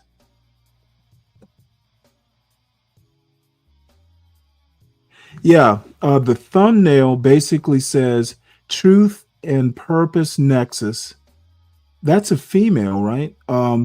Calls out artifacts for saying weirdo shit at Drips. So I think I might have missed that.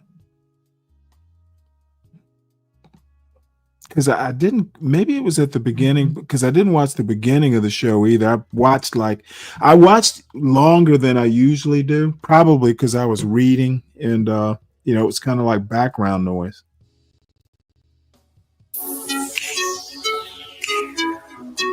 Let's skip to the music. Man, that's some pretty good opening. Yeah.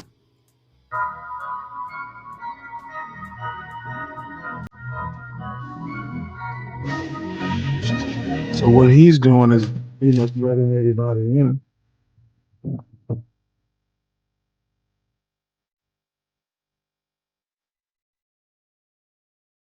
Bring my ass up here. Okay. So we will not be talking into a perfectly working microphone today that's on mute. Shout out to everybody that's in the building. We gonna cook a little bit. I see Truth and Purpose Nexus, aka Tapping, in the building. You know what I'm saying? Shout out to Truth. You know what I'm saying? I went back and forth. You know what I'm saying? We agree on some things, disagree on some things, but definitely agree on some shit that, damn, man, I know I said that I was done with this shit, and I'm about to be done with this shit, but y'all about to see exactly why I'm done with this shit. And shout out to everybody that I tagged, because I was like, I ain't even get enough tags. I'm gonna tag some more people, because y'all gotta see this. What's shit, a tag? If y'all didn't see it, I know. No, never mind. I know y'all what it feel is. free when you to tune in to the Drip show yesterday. Shout out to Sheep Stay Sleep. I see you American tradesmen in the building. No, but we have the audio. We have the clip. And I called this shit out over a year ago. It was like a year and a half ago. We saw this shit on multiple channels. And I can remember when, Fatty said some shit on Fight Club that was similar, and that man got drugged through the mud for like, I don't know, a couple years. They still dragging the motherfucker through the mud. Some shit about messing around with little girls, 13-year-olds. If some shit was legal, would you do it? And this is the thing. You got a lot of these motherfuckers on here, grown-ass men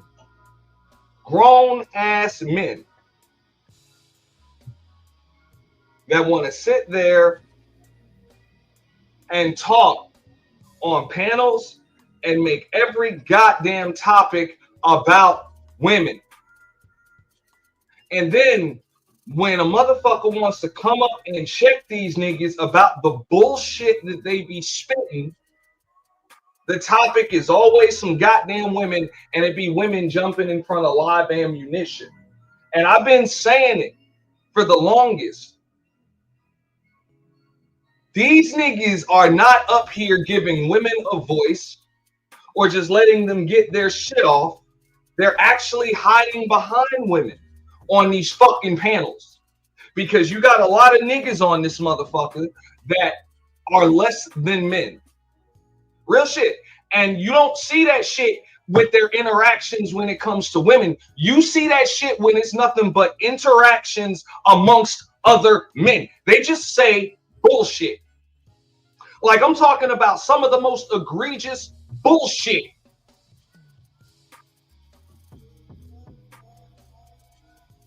That nobody can be cool with. Like, nobody can be cool with. And when they don't have the men versus women and needs women and submission and relationships and all that bullshit to hide behind, you just see this shit come out. You hear it. You hear it.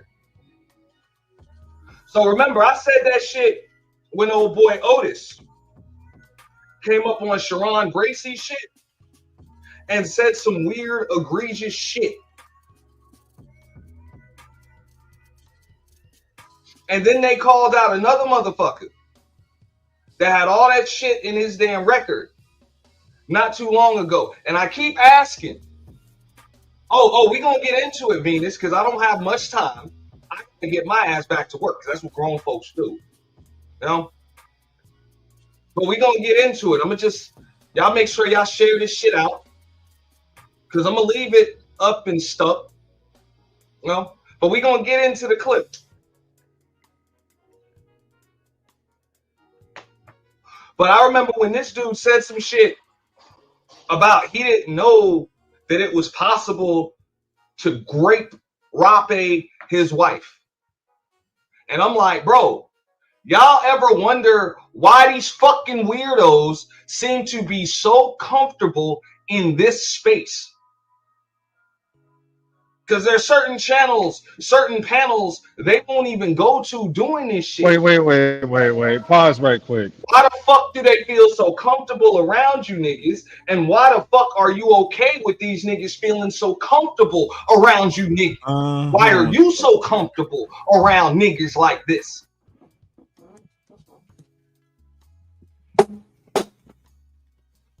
What do you think? This whole idea of raping your wife.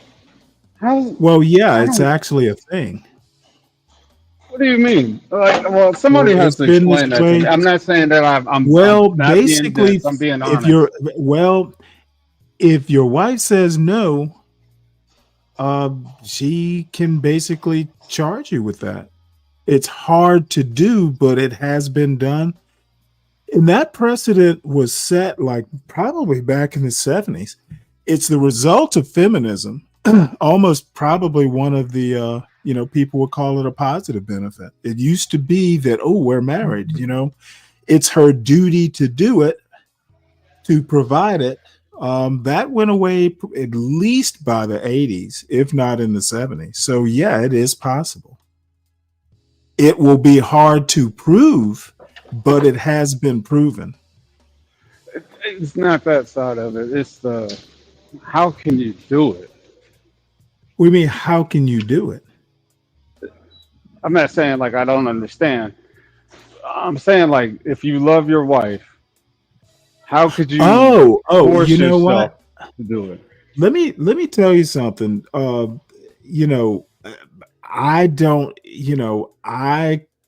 don't even know how. I don't know. Why would you? Yeah, why would you do it? Why would the topic come up? Why does that even come up? But no, I told you it was a weird show yesterday on Drips. It was a weird show. You had two guys, if they had been in the same room, probably would have come to blows, because this guy blew up when he said, someone suggested the topic came up. R. Kelly kind of drifted into the conversation. I think it might have started with Epstein.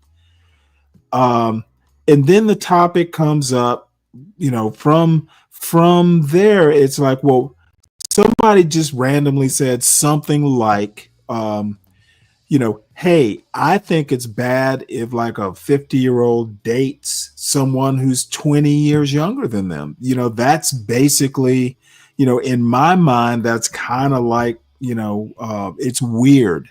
It's, and then they kept escalating. Well, it's perverse. It shouldn't be done. And I was in the chat and I'm thinking it's done all the time. You voted for, I literally typed into the chat, you voted for someone who did it. You know, Melania is like still in her 50s. Melania is younger than I am. And you know, her husband, so there's like a 30-year difference between Melania and Trump. Right. What is he like? 78? He's 79. And she, I want to say she's like 56. I don't think she's even, you know, 56 is close to 60, but she won't be 60 in next year. And even then, that would be a 20-year difference. I think he married, and Barron's what, 19? So, you know, basically she's 50. Basically, Donald Trump married her in his 50s when she was in her 20s. Yeah, and I don't have a problem with that at all. Like, well, that's what I'm saying. Like the bravado, like I think that there's something there where they want to show the women in the audience. Yeah, Stan was up there. Hey, Stan. They're willing to step up and, you know, fight the dragon for these women and all that. It's crazy. It's like virtue signaling. Just to say that it's weird for a 50-year-old man to be with a 20-year-old woman. It wasn't just one person saying it. Stan was on the panel, so he actually. I give you a little more context, right? Yeah, please do. You were there. I walked into a damn hornet's nest, right? So first, my brother was up there, right? And which one? My blood brother, 2 Cent. That's my blood brother, right? And when they was talking, and that's when the R. Kelly, I know they did with the Epstein and the R. Kelly, and then Corey said something about, hey, it seemed like you just want to stop talking about it. So I came up there. My brother was gone because I was calling him because I knew they were going to take it out of context. My thing was, the biggest thing was that, man, you will never see R. Kelly in your life. We can talk about R. Kelly, but let's talk about your snag-a-tooth uncle and your granddaddy with that badass knee that molested you and your damn sisters, and you still take your children over there, right?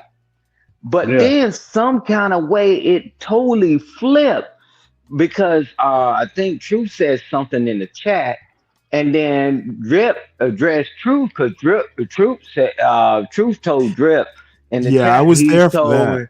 He told him, he said, if I got something to say about you, little nigga, I'll tell you. I'm like, oh, so it was already hostile in the chat.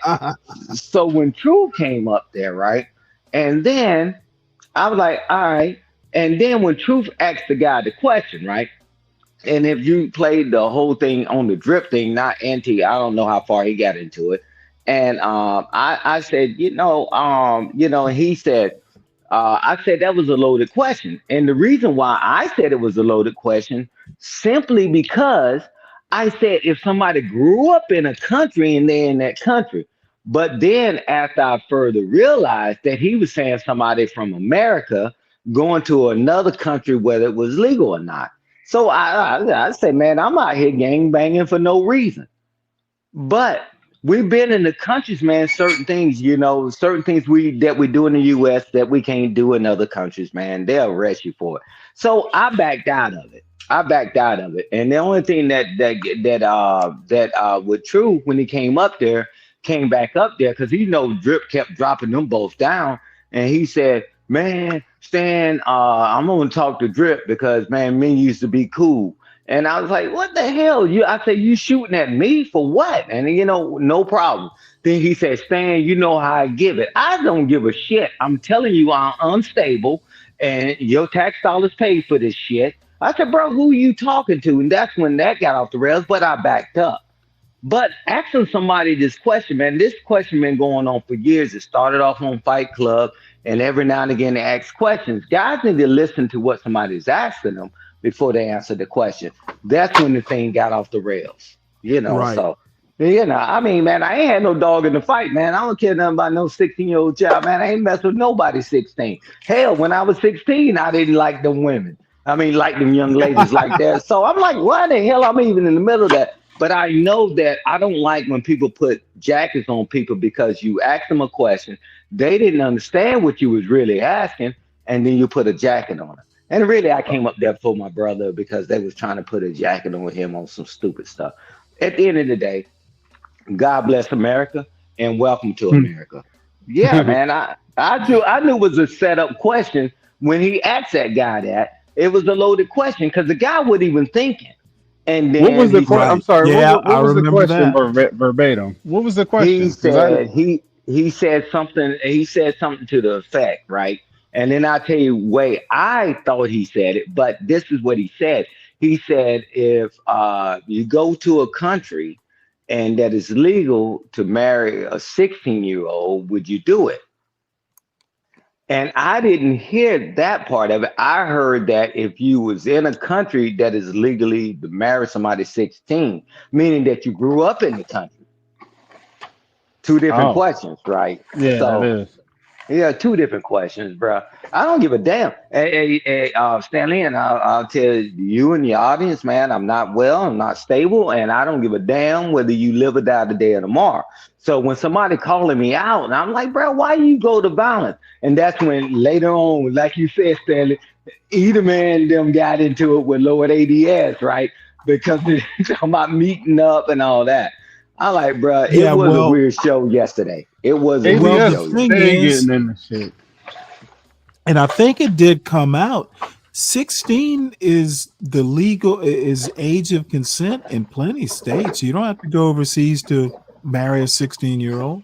But But it, when you're over 20, 16 is it's not legal. It's sort of like Romeo Juliet. You got Well, to be no, within. you can marry them.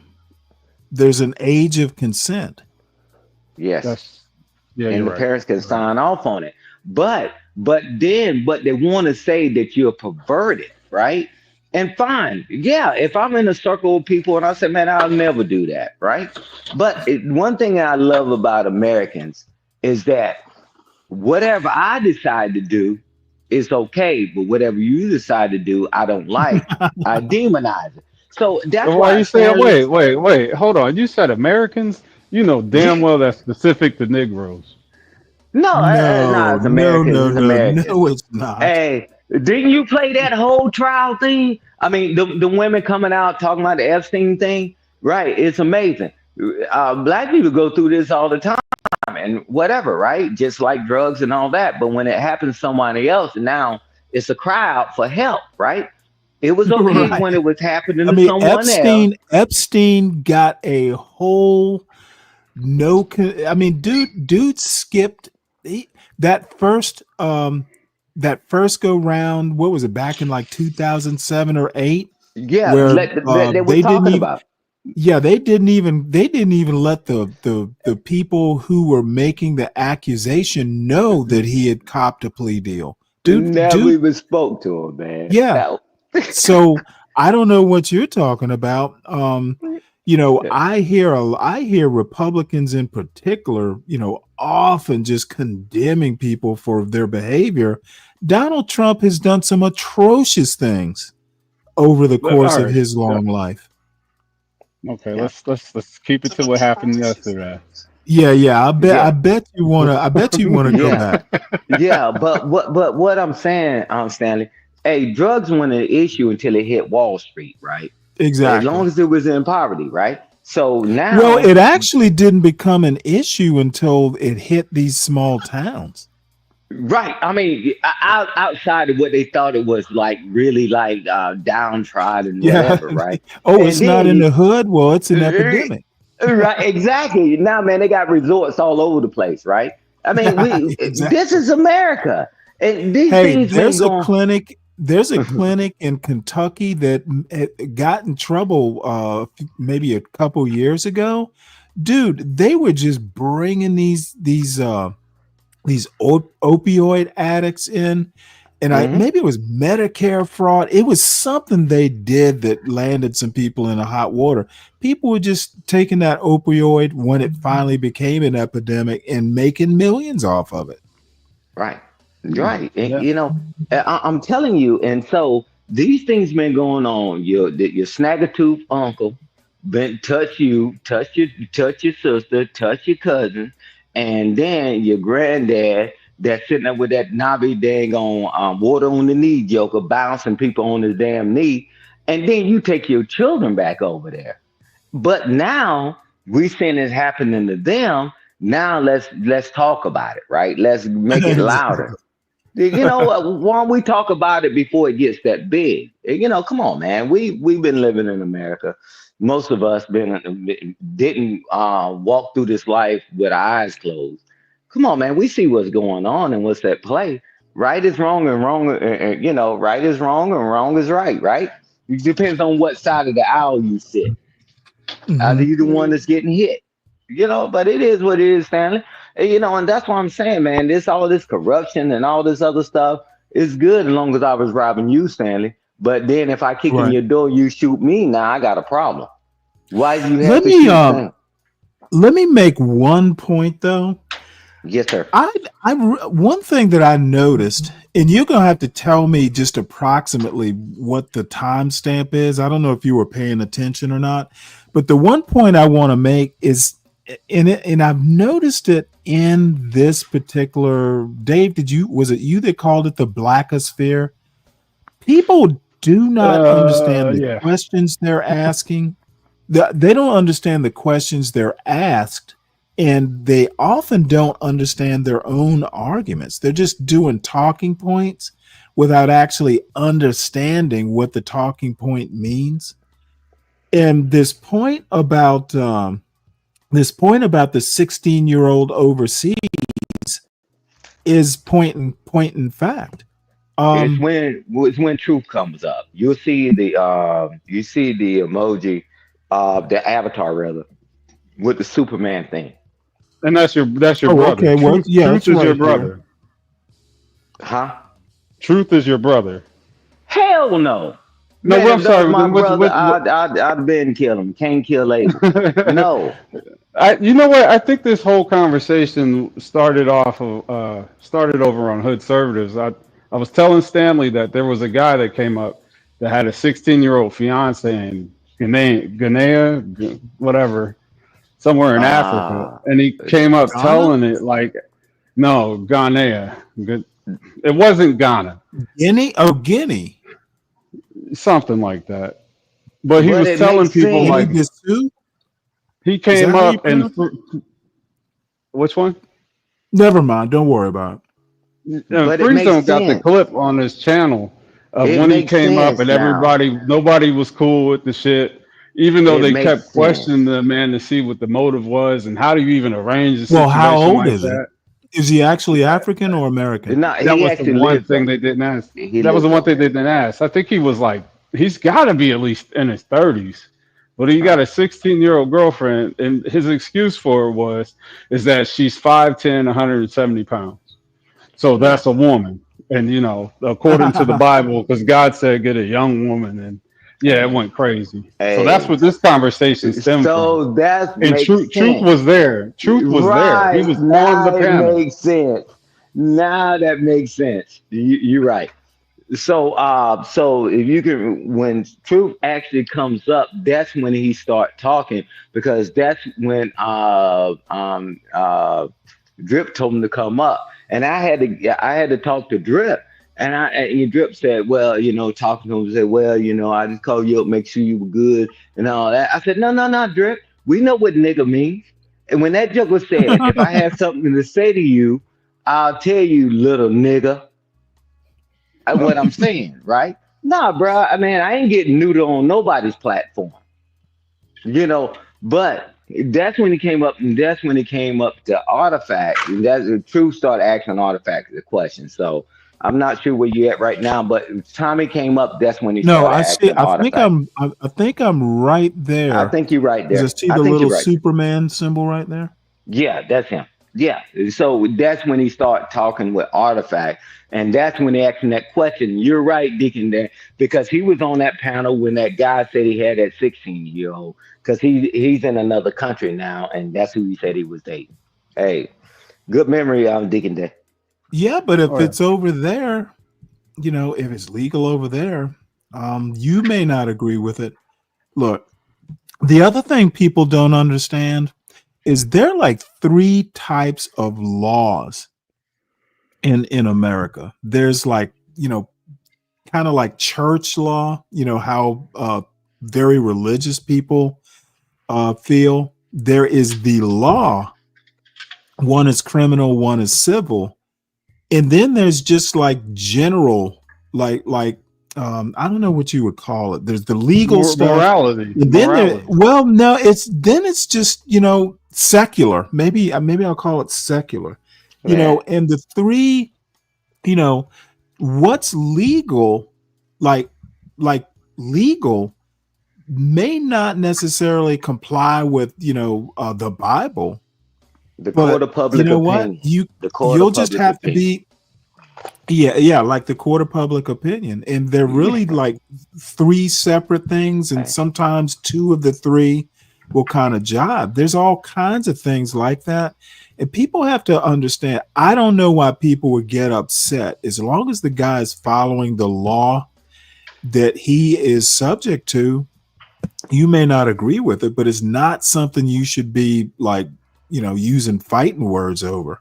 Yeah. There's people that look at you sideways for having a polygamous relationship. Like, some people just aren't mature enough to have the conversation. That's really what the problem is. Yeah, well, I guess that's a good way of putting it. Yeah. Thanks for being politically correct on that, Dick and Day. But at the end of the day, I mean, just because I don't condone something, right? But if you say the law says this, oh, you mean you'll do it and you condone it? Man, I don't condone a lot of this stuff. And the people that's talking on a lot of these platforms, they got F's on the report card. They got children spread all over the place. And, you know, and when I say F on a report card, it's my felony, been to prison, and you're doing all the wrong things on the planet. But now all of a sudden, everybody got this morality shit that just kicks in. You know, but I'm like, man, bro, because I'm not that guy, man. You know, it's just like, man, I'm not stable, Stanley, and I'm gonna tell you that, man. After 35 years of seeing a lot of this shit, and then when these jokers be trying to talk tough, I'm like, wow, you talking tough when you was the one that grabbed your ankles while you was locked up, and when you was giving up your damn Snicker bars and all that. Who the hell do y'all think y'all talking to? I don't play a soldier on television. I'm one in real life. I'm saying, so that's why I don't take things to violence, but they tend to want to bring that out. And I understand where you were coming from. Guys, why y'all taking it so far when y'all talking about meeting up to fight? Oh, shit. Yeah, you know what? I don't even get that false like macho shit. Dude, the chances of you and I getting together for this fight are damn near zero. Why are you getting so upset? Just, hey, you know what? We can change the subject. Yeah. And that's probably what Drip should have done. Hey, because I would, that's what the thing, that's what I was like hoping for, you know, just pivot the conversation. Because I already knew where it was going to go. When he asked that guy that question, I would have said, stop, don't even do it. Because I knew it was going to go left. Then they started arguing and all that fussing and all that. That got and ugly. Then he put him in the back. And I said, bro, I wouldn't have answered that question. That's a loaded question.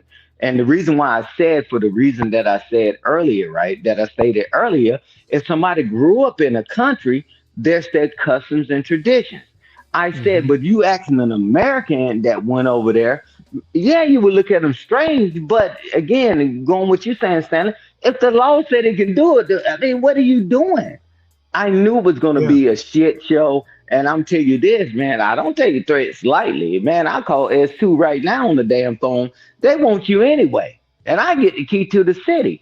I say, bro, why you want to sit up there, man? But when a dang on person got an F on the report card, talking all tough, screwed up your whole life and screwed up your children's life, gonna tell me, oh yeah, Stan know how I give it out. Oh, like, what the hell does that mean to me? Man, I've been in country with 7-year-olds walking around with RPGs and AKs. Man, what the hell are you talking about? You know, Stan know how you give it. And the only reason why it would have been a different setting, I wouldn't have said nothing, Stanley, but I know how to clip things up. So if I would have just sat down in the chair and quiet down, they would have said, oh, Stan, I thought you was this military guy, first son. You let this dang on bum punk you? Nah. Because I'm going to let you know, bro, I'm not the guy but I know who the new cussing pastor is. Him. I don't know if you ever looked him up before, Stanley. What's this his guy, name? That is Matthews, the cussing pastor. He passed away early No. this year. And that's No. He did die. That's right. Yeah, earlier. Well, guess what? Truth got the truth. I'm gonna talk the truth because I can talk to him off here and say, Truth, take his mantle.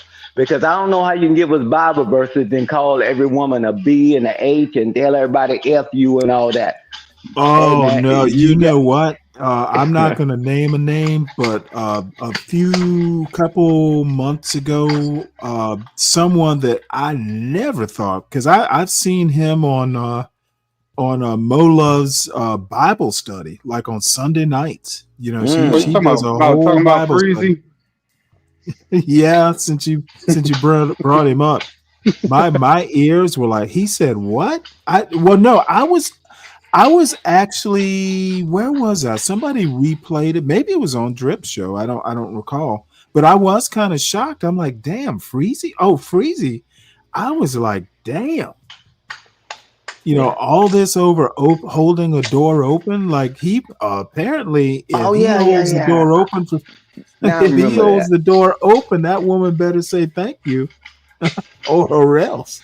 I don't completely wait. I don't rule out what he was saying in context. He's just like, well, fuck you then, bitch. You can't say thank you. Right. It was something along those I'm lines. telling you. Hey, but I tell you this is that, man, not the dog anybody out. They act like we don't see what people are doing. I don't know how morality keeps sliding left and right, and that's what we do. You know, and I was like, okay, cool. I mean, fine, but just don't be trying to sit up there trying to call me out like you ready to do something. We can go back and forth all day, and sometimes we be on here and get contentious and we chill because we know we cool and we can talk. But I'm like, bro, we never threaten each other. Hey, I'm coming the way you are, and we gonna do it. Come on, bro. That's the first thing. That's the first thing they do. Man, you wouldn't say that in my face. I'm like, I don't get that. Yeah. Man, you can argue, have discord, but now you talking about fighting? Please. Yeah, all you gotta do is log the fuck off. That's it. Hey, man, your tax dollars paid me. The military, one thing the military never taught me how to do is run away. So y'all go on. Y'all can go on with this nonsense.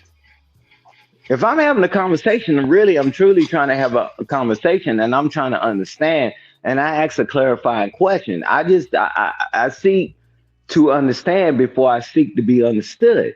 But they just want to just talk and talk. If they listen to some of the things that people are saying, they'll know how to respond, but they already got the idea in their head and the answer in their head, Stanley. That's why they shoot off with it. Then they realize, I didn't mean it that way. Think about it first. Let's listen to this because I was in the chat, Stan. I was truly amazed. Hey. That went sideways so damn fast, and it went sideways, but it went at an angle I wasn't even expecting. You guys hyped this shit up so good. You what? Hey. I said you guys hyped this up so much. I can't wait to see it. Hey, Stanley, but I'll tell you this. You see the first sergeant come out of me on this goddamn stream, too. You know, when that knucklehead come out. But go ahead, hit play, brother. To say that I said, damn, what's wrong with truth? That's what I said. Because to me, see, bro, let me tell you something. When I fuck with you, anything that you give me, any type of vibe of saying something happened, nigga, I'm looking at like, well, damn, what happened? What's wrong? Talk to me about it. Let's handle it. That's what I said. But, you know, niggas so cock strong and so ego twisted, bro, they just think that it's negative bullshit. Now I'm trying to see what the fuck going on. Like, what's wrong? That's all I'm saying. And then you come with the smart comment like, nah, I am with the shit, but I'm trying to figure out what's wrong with you. What happened? That's all I'm saying. A smart comment is it says exactly, if I'm talking about you, I'll tell you, everybody knows that. The comment was meant like he knew exactly who I was talking about. Yeah, okay. Who is he? That's what I'm saying. I don't know. Okay, so he knew. I didn't know. I'm looking at to try to see what was the problem. Not saying you were the problem. I'm trying to see if you had a problem. Meaning, what's wrong? Talk to your boy. That's what the fuck I just said 3 times. Like I said, you must didn't hear that. That's all I'm saying. But then you come with the smart shit. I'm like, well, damn, why you, what I do? Shit, I'm trying to see what your problem was. That's all I'm saying. I'm saying, who is truth talking about? I said, That's me. Exactly. Who is truth talking Nigga, I said, who is truth talking about? That's asking you, who is truth talking about? Ain't nobody else named Truth? Come on, bro. I asked you, who is Truth talking about? I didn't know. Yo, come on, Truth, bro. How far how you communicate? If I'm going to know, I'm gonna say, yo, Drip. Okay, you're right. Talking about me. I'm my bad. direct like that. That's my bad. Saying, who is Drip talking about? That's what I'm saying. But I didn't say E. I said, who is Truth talking about? I didn't add nobody. I would have said, Drip. Are you talking about me? Or are you talking about somebody up here? I'm gonna direct it to you. That's what I'm saying.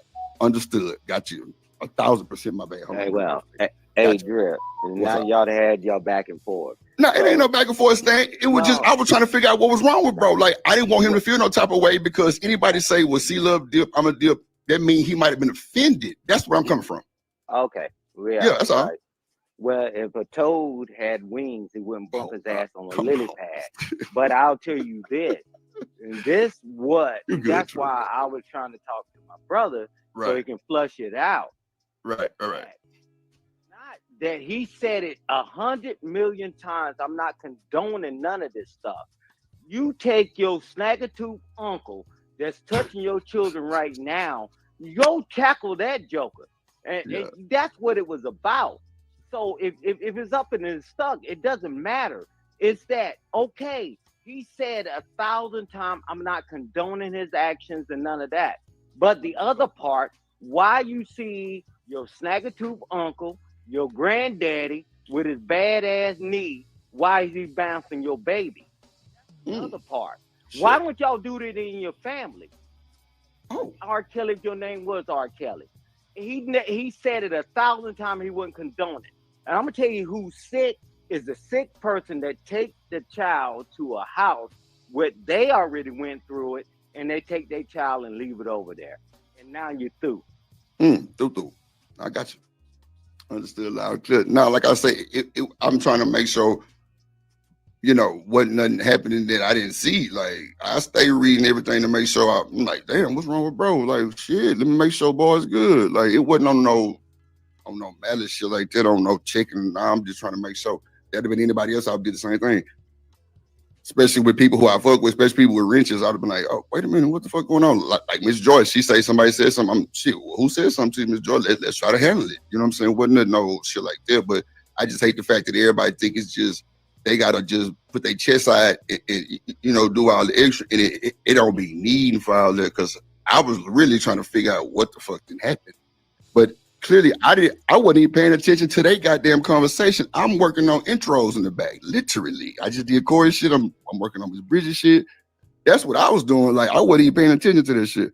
But when I went through the chat and seen that's the first thing I seen. So I'm like, damn, what's wrong with bro? And that's why I say, what's wrong with Truth? Who was he talking to? That's all I'm saying. But go ahead, Stan. I got you. Understood, man. Come on, what? Man. Drip. I'm gonna tell you this. Me and you, we have our Discord. Me and Edelman, we have our Discord. But if I tell you, hey, nigga, this is this, and I come up at you. That's why I responded the way I responded, Stan, because he say, what? If I'm talking to you, nigga, well, I'm like, well, nigga, hit the link. Come on, Stan. I ain't ducking nobody. But that's why you said that. That's why I'm telling the truth. That's why. Okay. You talking the truth. I'm back. Okay, see, I ain't see. Go ahead. I got that you. Way. I got you.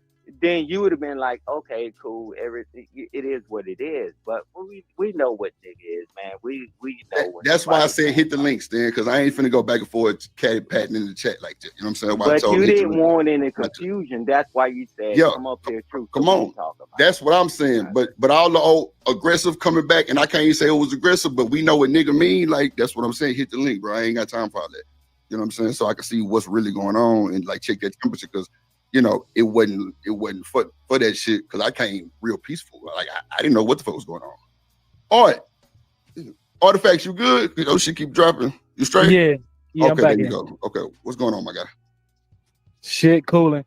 No, I just thought that, y'all, I mean, that shit should have been more of a confrontation instead of through the chat. You know what I'm saying? To make it seem like you wanted to make it seem like niggas is fucking with little girls. I don't think that was the case. I think that niggas should have been came on the panel to prove his point, because through the chat, everybody's gonna be assuming through the chat.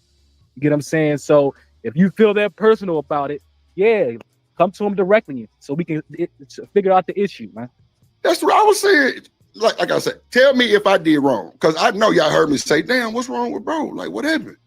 I said, why I say he must didn't hear that part, because I clearly said that. But you know what I'm saying. But all the extra estrogen, nigga shit, nah, bro. Yeah, like, no, you're right. The estrogen, that's what it's called, estrogen. Yeah, like I'm grown too. Yeah. Like, yeah, okay. I just wanted to make sure. I'm like, what's up? What's up, TMKC? What are you guys doing? Well, we're looking at that wonderful event that happened on Drip Show yesterday. Because I was in the chat. You were in the chat too, right? Or maybe I'm thinking of Sugar Bum. One of No, I'm sorry. I don't think No, she was. I don't think you she was weren't in there. the chat. I'm thinking of Sugar Bum probably, but this was just listen, and I will be interested to have your thoughts on this. This is like I don't think I've seen a blow up like this in quite some time. Hey, Stanley, but you see how I let them just slide off of that. Man, you don't come to somebody's channel being aggressive, and then you the one apologizing. I understand, and no. That guy said what he said, and he came up there and stood on what he said, and you trying to slide, bruh. Hey, Stanley, I don't care what the hell is going on. I never come to your dang on channel talking to you like that. And I'm like, nah, man, stand on it. Man, we know what it means when somebody coming at you aggressive, bro. And I'm like, okay. Funny enough, I've only had someone come up that hot, maybe, well, I'll say 1.5 times, because once Nightish came up kind of hot, but, once we had our back and forth, it just kind of fizzled out and we moved on. But it was Sharice came up here one time, and oh my God, that woman came loaded for bear. Yeah, I understand. It was like, and she had caught me. She caught me at the right time, because I didn't know who she was. I would never do that now probably, but I had no clue. Literally, it was the first time she was up on the panel, and I think she was kind of pissed because John wasn't there. It was me instead of John, but it's my show. Who else did you expect? Well, anyway, she comes in hot, and then I started calling her a gum popper. It's like, look, woman, don't be coming up to my panel popping your gum thinking that I'm going to be intimidated. And we went back and forth. But it was actually like really funny in the clip. Yeah. Because I think somebody clipped it. And it was actually pretty fun to do, but it was funnier hearing it. Other than that, it gets funnier in the stream. It gets funnier when I know it does. When he comes back up, and because he had threw them both in the back, right? Yeah. And when I started saying what I said, and he came up and tried to throw a shot at me, and then I ended that real quick, folded him up and tied him up in a nice bow, and put some I'm gonna say, on Stan, this is this is probably the biggest blow up I've seen. I was like, damn, I'm glad they don't live in the same city. Yeah, man. Between who? It was E and Lord ADS. Hey, you going to that? Yeah. Part, or you, okay. No, he's gonna play the rest of it. Believe me, it will get there, and how it leading into it is just as pleasurable as the actual that blow-up. was the biggest one. That was the biggest one.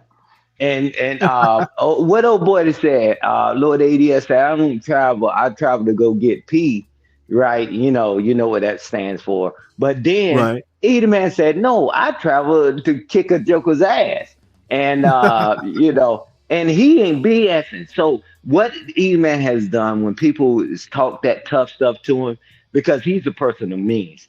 He will fly in and he'll tell him, I'm gonna feed you a dinner if you still feel that same way after we get through eating dinner, and then we can go out in here and handle it. But they end up being cool. I mean, he's done that several times, bro. And Has that's he what he was saying. really? Yes. Oh, He said, you know what? I thought he was just bullshitting.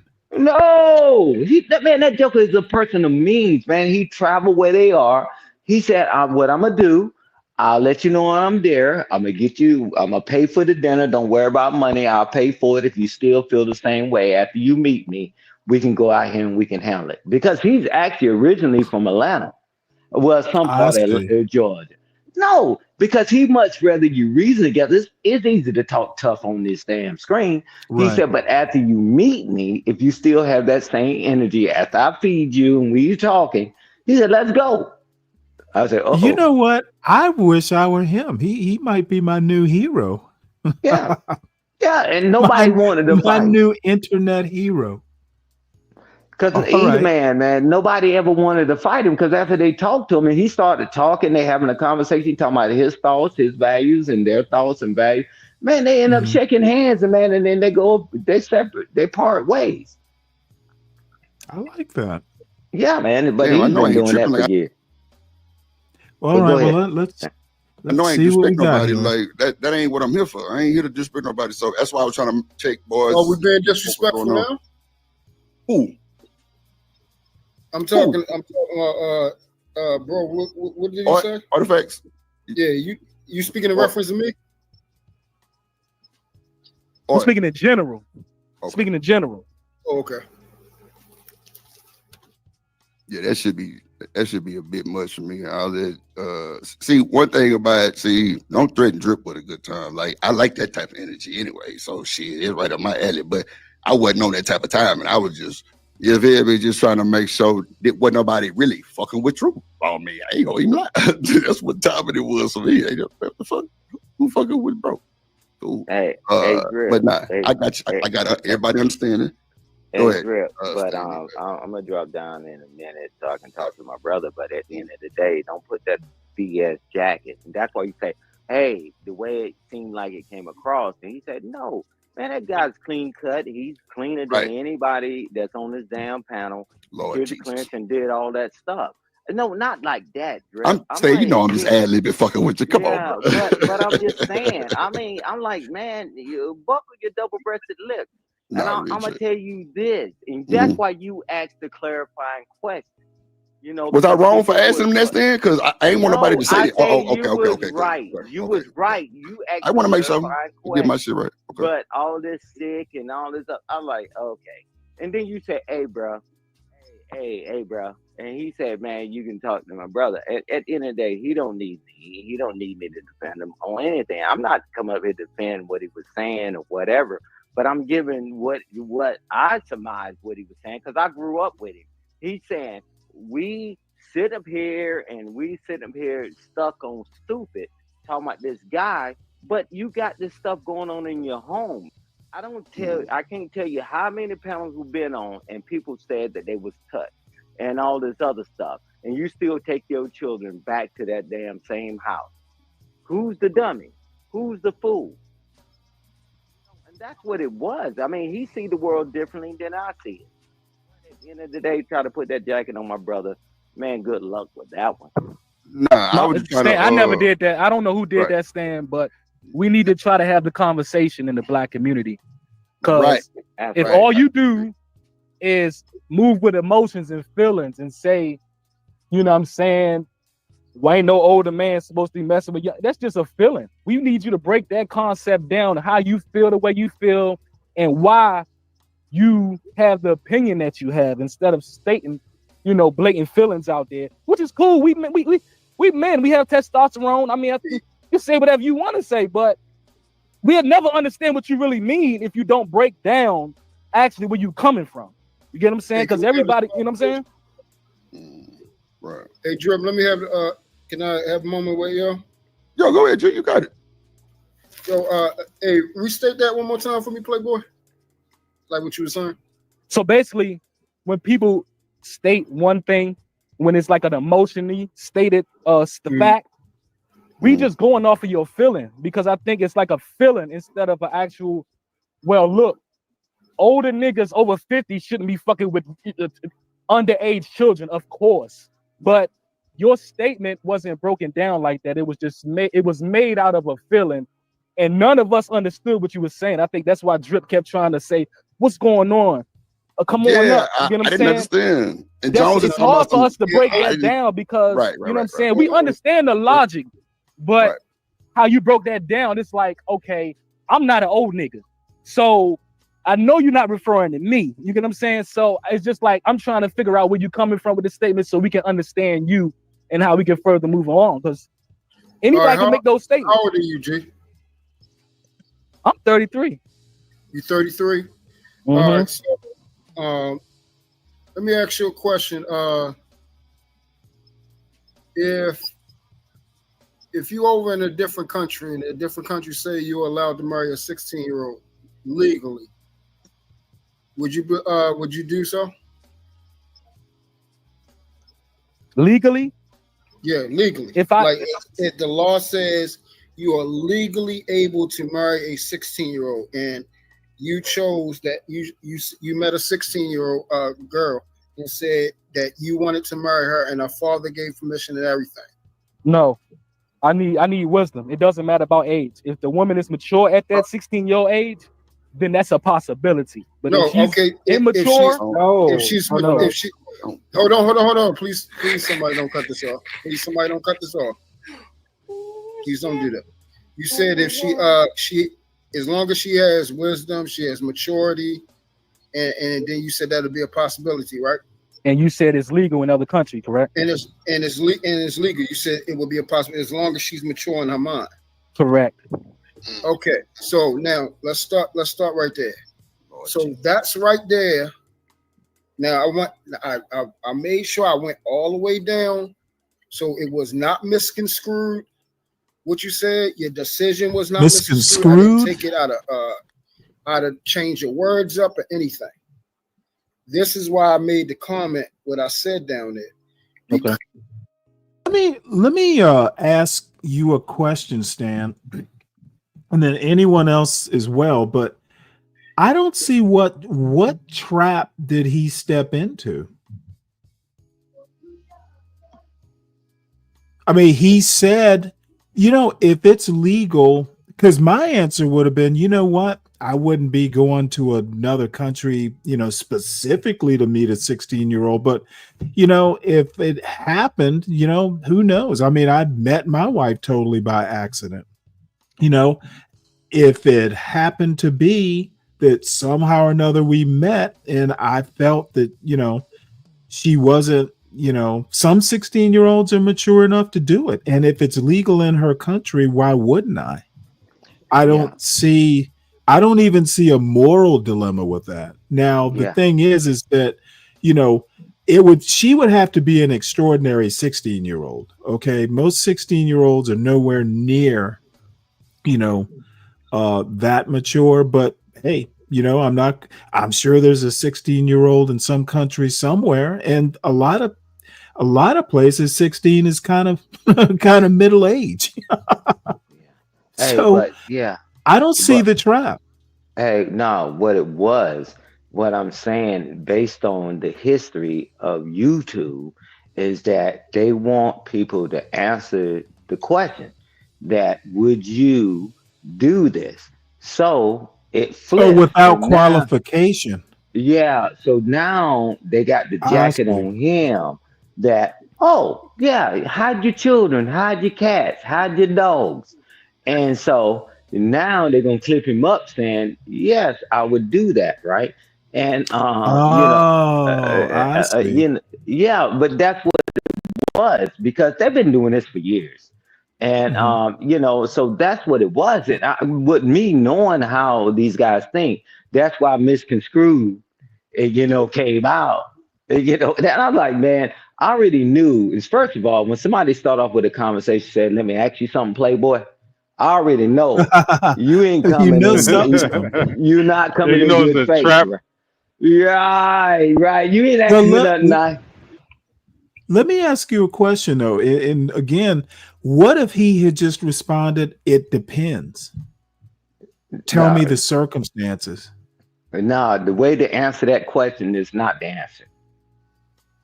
Yeah, but you know what? That's just like damn politics. You might as well be a politician. Exactly. We on YouTube, brother. Hey, that's the best way to do it.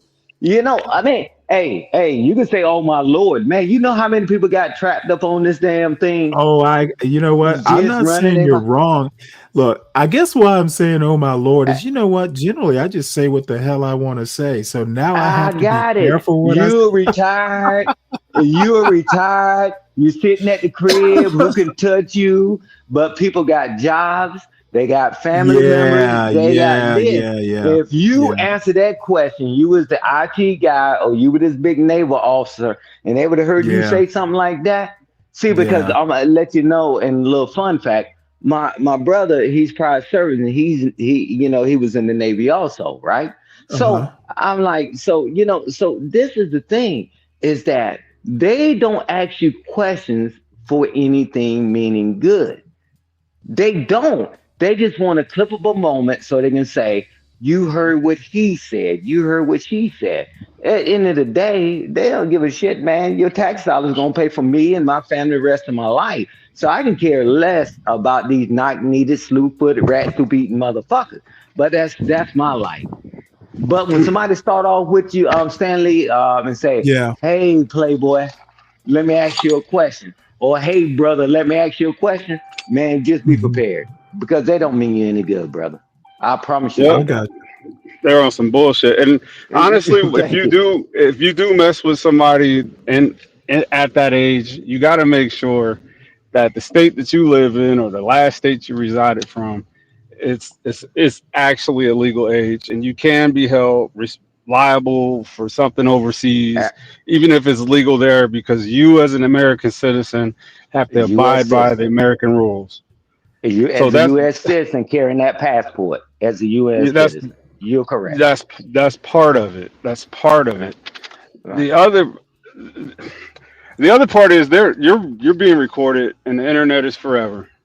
Yes, sir. And if you have a good time in these spaces, enjoying the conversations and stuff like that, you definitely don't want that on your name.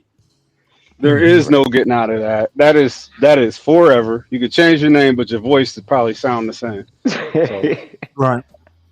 You're correct. And that's why, man, so that's why I was like, man, I wouldn't ask that question as you play it further before Edie and them they get into it with Lord ABS.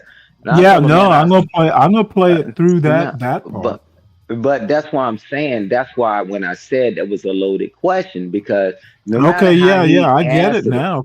I said no matter how he answered it, he was going to demonize him, no matter how he answered it, right? Because he didn't come in good faith asking that question. Because I thank you, Deacon Dave, for bringing that up, because it started from Hood Services channel with this other guy, and Truth happened to be on that channel. So he's going around all these panels asking that same damn question.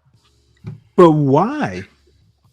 Man, because if I was a criminal and I've been to prison, I got an F on my report card, and I got children all scattered around the world, I want to make everybody else look worse than me. Yeah, I think that is a motive in hindsight, or an internal issue that he has, where everybody else seems okay and his life might be in shambles. So he wants to bring people down to that level. Yeah, you're right about that. Yeah, man. That's diabolical. Yeah, that's what I'm saying. He's going around every channel doing this. And I'm like, fine. I mean, I've been knowing for years. I have no ill will against him, but I know him. And, he was doing that. And, and I mean, man, I let him paddle that dang on that Bible thumping shit. And then the same thing in the next breath, you cussing everybody out, calling women B's and H's. I ain't say nothing to him. Say it out the way, but don't do that to Artifacts, because Artifacts didn't even know what he was really doing to him. And I'm like, okay. And now that jacket's on Artifact, right? And I was just trying to keep him from buckling that jacket on the guy. That was it. But okay. No, I got you. I got you. Damn, there's a lot of stuff about YouTube I don't know. Oh boy, hey man, there's so much that you don't even need to know. But hey, I wish I didn't know.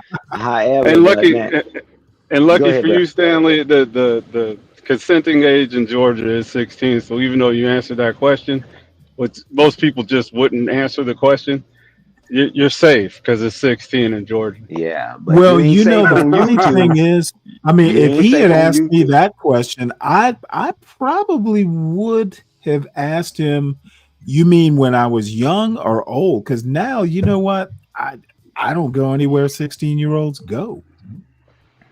That Right. question's not safe on YouTube. I don't care where you Yeah. are. Yeah, No. being the edge lord. Hey, you have educated me, sir. That's I would tying your see, name and to a that's it. rocket. Yeah, Right, I never exactly. would have even thought of that. He said tying your name to a rocket. He right. And you know, I'm like, bruh, don't I tell him all the time, don't ask him them stupid ass questions, bruh. You ain't gonna answer. I said, what the hell did I say? I'm not answering that dumb ass question. Move around. You'll find plenty of suckers that answer that question. So you can clip them up and try to make them seem like they're nothing. I'm like, bruh, because I'll meet you where you at. You right? And I can, Right. hey, the beauty behind it is I can launch some shit from here that you never even have to leave my house. So just leave me out of it, man. Y'all keep playing with each other with felonies and crooks and criminals and got babies all over the place and doing all the degenerate stuff. Y'all play with them, man. There's plenty of them out there to play with, man. I'm not engaging in that stupid stuff. I think you hit the nail right on the head that this guy might be suffering from the misery loves company complex. I think that is his issue. That just I'm made too better much than sense to bring something that happened on another panel that didn't really concern him. Now he goes back over there and he's like, well, he still like chimes in the chat a little bit. Well, you let that guy stay up here. You should have dropped him. You know what I mean? And that happened a couple weeks ago. Yeah, well, the beauty behind it is for me to look bigger. Only thing I have to do is just put you down, and I look like I'm bigger than you. That's just like me saying I'm better than the guy that's laying on his back, and only thing I did was stand up. I'm not playing them games. That's why I don't entertain foolishness, because it doesn't make sense. At least not to me, right? You know, speaking in the power. All right. Well, let's see what other goodies are in here. Because of situations like this, that I do have a problem with men like you. Because for me, I don't go by legality, I go by morality. And I don't care what law says to touch a 16-year-old, I will never fucking do it ever in my life. This is what I meant about, this guy doesn't seem to understand that he is probably one of the few people I've ever heard say something like this. You don't go by legality. Well, dude, because see, I probably would have stopped him right here and started exploring that. Like, you don't follow the law. Like, so like an eye for an eye is like what you do, even though the law might prevent it. What he's saying right here should be checked and checked hard. Don't bring that silliness, because if you actually live that way, you probably be in jail right now. I have a 20-year-old daughter, and I dare Stanley.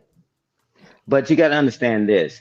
I don't go by legality and go by morality. Well, was it moral for you to break in people's houses? Was it moral for you to sell drugs? Was it morally right for you to kidnap people and do all this stuff? No. But legality what got you. So I tell you, people pick and choose what side of the fence they want to choose on, right? But let's talk about your life and your criminal records and all that other stuff. No, we don't want to talk about it. But I'm on a morality. I know that scale. that's like, that definitely caught my attention when I was in the chat. I'm like, you do what? And then you want to hold everybody else to it? Isn't that a virtue signal? You know what? It's a virtue silliness. Why do we care that you live by morality? If it's legal, it's legal. Most people live according to like the civil code and the criminal code and all that. And I can guarantee you do too. That is virtue signaling because he doesn't live that way. Yeah, this dude is special. Not in a good way. He's touched. He's touched, but not by an angel. Man, of any type of age, 33 or anything, try to come to my door at 20 years old, they will be in the ground. Now, see, they were talking about 16-year-olds, and all of a sudden we're talking about a 20-year-old. He literally moves the goalpost from, sketchy. A 20-year-old is an adult. It doesn't matter whether she's living in his house or not. A 20-year-old is legally. Now you're basically saying, okay, a 20-year-old is under your moral code. I think even morally, what's immoral about a 50-year-old dating a 20-year-old? It's unusual. There may be an ick factor. Why would a 20-year-old? He said he had a 20-year-old daughter. I think he did switch in between. He did mention he had a 20-year-old daughter. So but they literally went from talking about a 16-year-old in another country to his 20-year-old daughter. Why is he even bringing a daughter into it? Hey, he's personalizing. He went from scenario to personal. Hey, yeah, but I'm gonna tell you this. Why does he think like that? Because this is the fear for men that got daughters. I got an older daughter, which is my angel, and a younger daughter that's my princess. And the fear in these jokers' head, what they did to these women, they just they can't even imagine. Yep. They can't even imagine the things that they've done, or even with the mother of their children, right? Let's just keep it just baseline, right? They can't fathom that in their head, right? And that's what scares the hell out of them. They don't mind if their sons go out there and do it to other women or whatever, like high five. But when somebody do that to their daughters, and that's what's in their head. Now, on the other backdrop, I understand from the other perspective that you do all you can, but like you said, Stanley, ain't no guarantee, because it's different between you getting picked up from the cops by the cops at 15. You can say, I want to talk to my mom, I want to talk to my dad, get picked up at 18. You ain't talking to neither one of them. The rules change. At least not from behind bars. Yeah, that's what I'm saying. When they pick you up in interrogation, you can say, I want my mom and my dad, and they have to bring them in. But when you turn 18, can I call my mama? Well, hell no. You should have talked to her. You had 18 years to talk to her. But I'm just saying, that's the fear in their head, because they think about all the wrong and all the stuff they did to these women in their life. And they're like, oh, shit. Oh, shit. And oddly enough, all the shit that I talk, Stanley, you know how I get about women. I don't even think I'm that bad, honestly. I also have an 18-year-old daughter who's of age, dating age. And that does not change my view of the world. These guys have not matured past the fact that their daughter is going to have some man standing over them, or, doing whatever they do. That's a maturity issue. Yeah, I agree. Yeah, because you ain't tucked no woman and had her standing on her head, slapping her and doing all this stuff and doing all this crazy stuff to them. But they know they've done that stuff. They tuck them behind dumpsters and they did all this stuff and had these women doing all this stuff with him and their buddies. So that's why they got this thing that they just cringe. They're like, what does somebody do what I did to these other women, me and my partners? And it's like, bro, I have none of that in my catalog, in my past, right? But that's what scares the shit out of me. Yeah. So Dave, this guy was on Hoodservatives, right? Yeah, that truth guy. Yeah, he was on. Yeah, I'll see if I can find the clip and I'll send it to you. It's on Free Zones. It's like maybe one of the last 3 or 4 videos he did. Yeah. But it doesn't have the full context, because even the conversation after that went, deeper into the issue, which I appreciate. Most people would be turned off. Oh, get the fuck off my panel.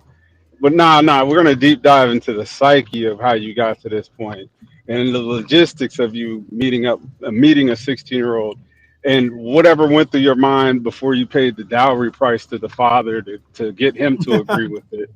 You know what I mean? And how bad was their situation that it seems like they're selling off the 16-year-old girl. Yeah. But Hood Servitors, where I saw it, somebody was reviewing his actual show. So I can see if Hood Servitors still got his up. And I'll email it to you, Stanley, later on. Okay. Oh, girl dads are the worst for society. They create like this uneven view, or it reinforces a certain dynamic between men and women that ultimately becomes a bigger issue. Yeah. Like if you're backing up, you can't complain about feminism. You can't complain about an uneven playing field if you're being the enforcer in the uneven playing field. But when it's you, you don't want it to go that way. When it's you want to have your way. But yeah, because you're right. Because people want to do it to other people, but they don't want it done to them, right? And you know, that's just welcome to America. That's why I always say it. Welcome to America. And we just flip flop every day.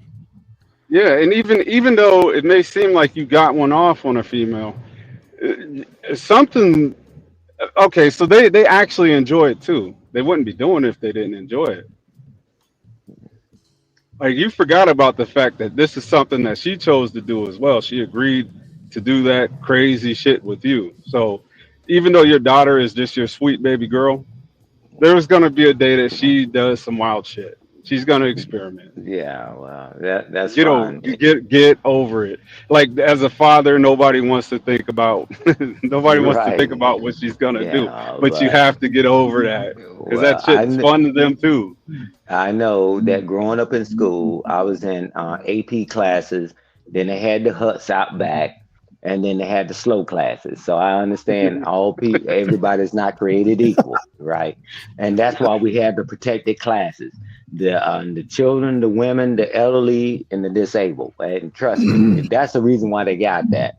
So yeah, you just say anybody can do whatever they want to do. Cool, you're right.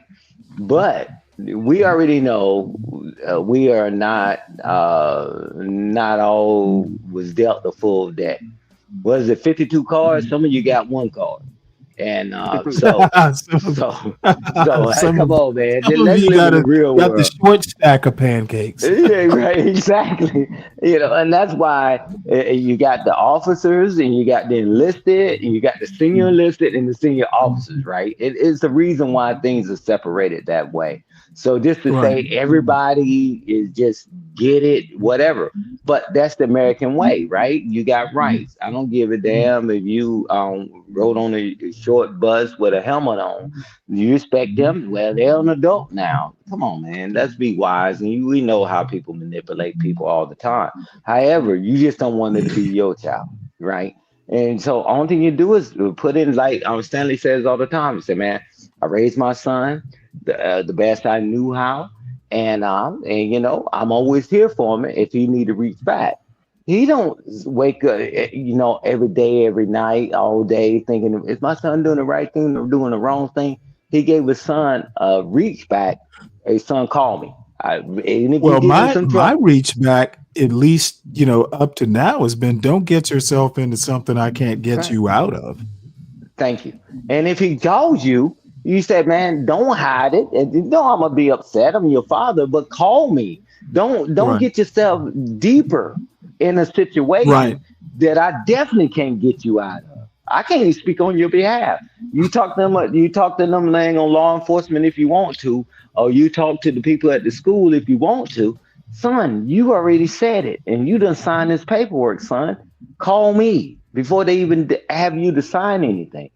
You know, so that's why it's important as being a parent, right? And you know, having that outlet for your children. So I mean, hey man, it's no. What I always say, Stanley, I give a way, not the way. Stop listening to people have no way. I don't tell nobody how to think, but when you end up with the pumpkin head, ain't nothing I can do for you. Halloween's coming up. You already got your uniform. You already got your costume for Halloween when you get that pumpkin head. You know, so you know. Tamika, you have been mighty silent. You got anything? No, It was just giving me all kind of thoughts, you know, like I mean, I get what Truth's point is, but how did it apply? He wasn't even on the right channel because the channel holder is a predator itself. So, like, I mean, everybody's not going to agree with the way that you think. Like, if you don't think it's appropriate for men to date women so much younger than them, okay, that's your opinion. But if the law says that it's legal, who are you to basically go around with the sword saying, I'm going to hold you accountable? Like, you don't have the right to do that. He's not over Well, there. I think he's talking about his household. Yeah, And the I mean, other it thing only that applies to him. It I doesn't mean, apply to anybody else. I could see if it was a exactly. 7-year-old or something like that. But I mean, if these men know that they're able to manipulate us better if we're younger or if we may have anxiety issues, whatever our disadvantages, they're able to basically control and dominate us, and they need us basically as weak as they can. So they choose to get a younger woman. Okay, you don't have heaven or hell to put them in, because back in biblical times, if the father gave him permission to do it, he had the right to do it. So the law's giving him permission to do it. He has the right to do it. Next. Hey, but 2025, a lot of guys are coming forward. I mean, you know, several guys came forward when their babysitter was touching them and doing all this stuff to them. You know, so I don't like this one-sided damn point of view in life. This stuff has been going forward. And so the guys are now talking about, yeah, man, because guys was thinking, man, I was cool. Man, I'm 15. I'm this woman, she's 25 or 30 something. And he's like, man, I thought that was a man thing. Man, I was a man. And he shared with his friends. I'm telling you, this shit has never just been one-sided. But when we paint the narrative that is just only one-sided, that is either to manipulate a woman because she's younger, or is he to manipulate a young boy because he's younger? Yeah, both of those are true, but people only talk about one side of manipulation. Well, There we go. I think that argument, you know, in recent years with all these like teachers, these middle school teachers and like young high school teachers, it's easy to push back. It is a two-way street. Yeah, because now it's exposed. The women say the guys want to get with younger women because they can control them. Cool. Now that we say, yeah, we agree.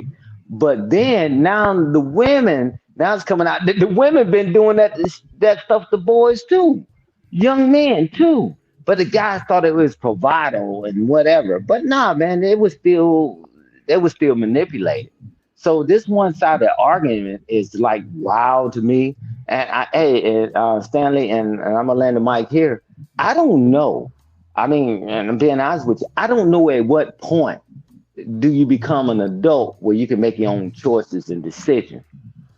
But what I realized, people want to make their own choices and decisions as long as no consequences, as long as they win it. You got people that's 18 years old hustling people. I don't care damn whether it's OF. I don't care whether it's taking this man's money or this young guy taking advantage of this older woman. At what point do we say you can't do it? Don't do it. And then if you tell them don't do it, they do it, and they end up with a pumpkin head. Now it's a problem. As long as you win it, everybody's cool with it. You'll never hear no complaints or whatever. In America, at what point do we get to the point where we tell you you're not going to do that, and if you do, we're going to punish you for it? Or do you want to be free and make your own damn decision? You tell a woman she can't date that dang on snagger-tooth guy, dropped out of high school and all that. You tell your daughter that, and they're 18. Man, and you have a fight on your damn hands. Facts. At what point? Let's stay together longer. You're right. Let me ask But you how about the double standard of when the teacher sleeps with the young man and the teacher gets pregnant? Well, I don't think it's a double standard. Mary J. Letourneau, it's a double Mary standard Kay enforced by Letourneau. it's a double standard enforced by the girl dads. You know, well, they'll press charges if it's my daughter, but if it's my son, good job, son. But still, he does have like the accountability of the child support, where the young man will get the teacher. You don't think that's changed with the men's rights movement? No. I mean, I see a lot more teachers getting in trouble for that. Female teachers, I mean. They're getting slaps on the wrist. You know, As a matter of they're not fact, getting as much time as the gym teacher, the male who gym was it? teacher. I'm sorry. There was someone, look, I can't remember who it was, but it was a woman. Maybe it was Shamika Michelle talking about that one teacher that was wearing that tight pencil skirt. I mean, she was going in on those teachers. And I mean, I think a lot more teachers, or somehow or another, these teachers are found out. I don't know whether it's the boys telling, or I don't know whether, phones are being checked, or maybe it's the mothers of the boys. But I know between, like, when I was in high school, and maybe I wasn't paying that much attention, but I see a lot more teachers getting in trouble for messing around with their underage male students than I ever have.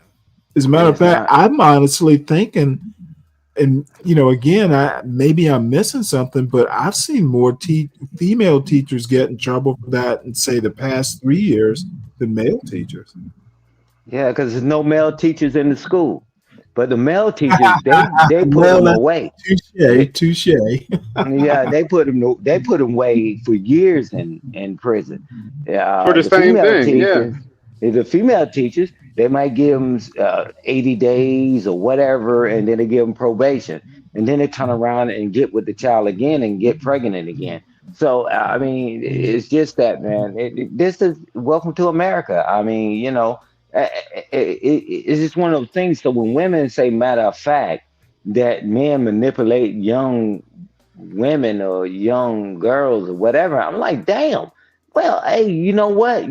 Always get missed about the boys. Now, they say, hey, we talk about women. But watch this. You know that the biggest people that was stealing out of the stores were the ones that showed up in the store with a Brooks Brothers suit on.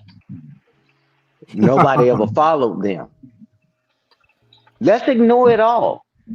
So it's just like, man, it is what it is. It's not going to change anytime soon. Well, you two have or Stan and Deacon. I don't know about TMKC, but this is specifically about a girl dad. Cool is asking, how can you be a girl dad with a son? I'll assume it's more than one child. He has two girls and a boy, I guess, with his prior relationships, and then he has a couple of month-old or 3-month-old son. So. Mm-hmm. But I get his point though. But does Artifacts actually have like a channel where he talks about predators, like men who prey on women or women who prey on? Well, no, it's Artifacts is kind of being the interrogated here. He just be on panel. The way he's trying to call him out is like he's trying to make it a gotcha moment. If this man doesn't profess in being a protector of women or whatever, what did he think he was actually solving with what he was doing? Yeah, because he's just attacking everybody on every panel. And right. that's what Truth was doing. Nobody's attacking him back. Yeah. He's made single mothers, nobody's attacking him back. And then what's really funny is in another chat somewhere else, because I had a close relationship with his wife, and she was previously attacked by the person who was attacking somebody else on that channel. He expected me to continuously hate that person. That person never did anything to me personally. He may have messed with his wife and she was close with me, so I did defend her a few times because I believed that she was innocent. And when he saw who are we talking about? I'm talking about Daryl. Daryl and him used to fight constantly everywhere they went, including on Sharon's channel. But him and Sharon keeps fighting and making up and fighting and making up and involving everybody in their chaos. So over the weekend, Daryl decided to involve Izzy into the chaos. when he did Wait, that. hold it. We're going way off what's happening on this panel. Yeah, we're talking about truth. Truth was there. Truth was there. I had spoke to Daryl. I don't know exactly what I said to him, but I didn't put bro like I traditionally do because I knew that was probably going to make Truth mad. And he saw Daryl call me sis. And then he turned around and asked me basically, do I have a relationship with this man who basically tortured his wife? And I was like, he didn't do anything to me. He's trying to change. He's trying to be a better person. But he keeps getting crucified constantly for things that happened in the past. And it's like he's trying to make a step forward. But then every other day, he's taking 5 steps back and he can't control himself. And he turns into this demon that we saw him doing that day. So Truth basically told me that he's not associating himself with me anymore because of my association with him. Yeah, but long story short, Stanley, I'll spin you up later on all that stuff. But no, because what TMKC is saying is not a lie. But I'll spin you up more in details because everybody's trying to be polite and not name, get too personal. But at the end of the day, I don't know how people can all of a sudden turn to the moral police when you've been the most immoral person on the planet, right? So I'm just listening to him, and I'm like, God, bro, he's about forget legality. I live my life with morality. I said, bro, do you remember all the shit you done told us you done and the stuff you continue to do? Exactly. Man, I'm following the law. Y'all can play all this morality shit. Well, I mean, now let me ask you a question because I once made a comment on a radio panel. I don't believe this or not. It's always the reformed sinners who were like the most fundamental. Self-righteous. So, all right. Well, let's see. You pissed them off. You realize how reformed they really are. Apparently. Let alone a man talking about he's going to touch my 16-year-old daughter for whatever fucking law. He's going in the fucking 16 to 20 to. That's why I made a comment because there are men like you out there that if the law says so, like you said, if she mature in wisdom, they're going to fucking touch a little girl. And then men like that, men like me. Hold up, Slim. Hold on, Slim. You projecting? I appreciate you. I appreciate it. Go ahead. I do project shit. I did not. He's doing nothing but projecting. He went from 16 to 20 back to 16. And then there's men like you. The dude hasn't done anything. He just answered a question. This is ridiculous. Twist your words. That's why I yes, you did. Because you said I touch little girls. So we're gonna calm all this shit down. You said that I touch little girls. Because I knew what type of nigga you was, so I walked you right on down because you came up. Listen, go ahead. It don't matter to me. I'm way I've fucking lived my more life, intelligent than any of these niggas. Man, we're not having an intelligent complex. You want to debate about some nonsense. Peas too, nigga. That's why I walked your punk ass down. Say what? Got hiding in fucking plain sight. Okay, man, hiding in plain sight. Little Okay, evil motherfucker. Shut your dumb ass up. All right. Hey, Grill. Then slow your bitch ass down, nigga. You don't even know what the fuck you talking about. Bitch ass hold on, wait. Hold on. Your dumb ass down and pull it out of you. Okay. Be up here hiding. Okay. Like you said, if it's legal and she. Hold on, true. Nigga, you answered your own question. You said it was legal. Hey, Stanley. I love it how all these jokers all of a sudden are scholars. Hey, I'm intelligent. You see how I just walked you down, you stupid. I'm intelligent. That's what I do. I'm intelligent. Man, I guess the GED program works in prison. Bruh, get the hell out of here.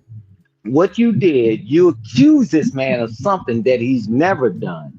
just like you said, Stanley. But listen to all the knuckleheads that we hear. You say, I'm an intellectual. Spell it. You know, everybody get all of a sudden they scholars, and you know, and they read 30,000 books, and they didn't even graduate from high school. And I'm like, wow. He said, what you did to this guy? Hey, I mean, even on the lowest level, nobody would say this intelligent. My grandchildren would never. They would have had a better conversation than that. But to put that on that guy, and thank you for bringing it up, Stanley. Say, hey, people like you say, people like you sleep with kids. You hiding in plain sight. You see how quick he put that jacket on that young man? The guy 32 years old. That's You amazing. said that shit. He put it right on him. You sleep with children. And you tell me, I'm with you, Stanley. You think we're going to work together as a people? You can kiss my ass. I wouldn't sign up for that if that was the last thing to sign up for.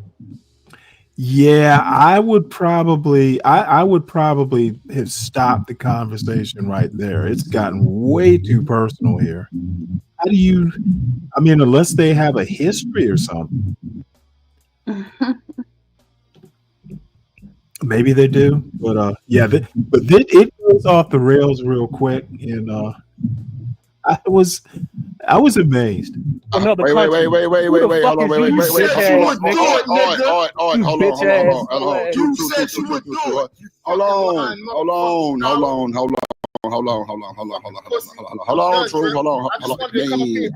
Hey, keep your family out of this conversation. Ain't nobody bring your daughter up in here, nigga.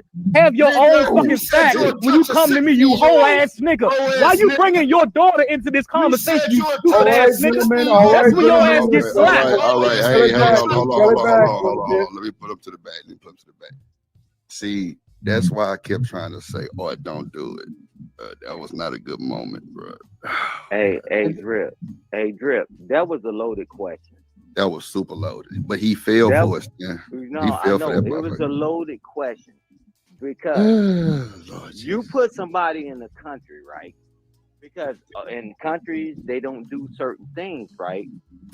Traditions and customs, right? You know, so that was a loaded question. I would have never even answered that. Me personally, because if you grew up you should have said that. in a country that things are a certain way, man, you know, so I would have never answered that question because I knew it would have flipped that way that it got flipped. All right, I'm gonna just talk to you first real quick. I ain't gonna lie, I wouldn't answer that question, G. I wouldn't have answered that question. No, that's good. No, I no. I'm just coming to you just out of the drip and just fucking with you, bro. Like, I'm gonna talk the truth. Teach his own, Drip. I don't mess with little girls in America, man. No. You can say whatever you want to say. I don't have. Go ahead. I'm not saying you do that shit, but trust me. Okay. I've known you for the time that you've been here, brother. You've never gave me that type of vibe. You like the women that's in the chat. You be shooting your shot. You do your thing. You fuck with me. I ain't never had that type of. Bro, trust me. I would have said something. Like, nigga, you out here doing some shit that's fucked up. That ain't. Hey, Stanley, the reason why I said it was a loaded question, based on just like Dick and Dave was saying, because he had that already set and tucked away because what happened on old Buddy's channel.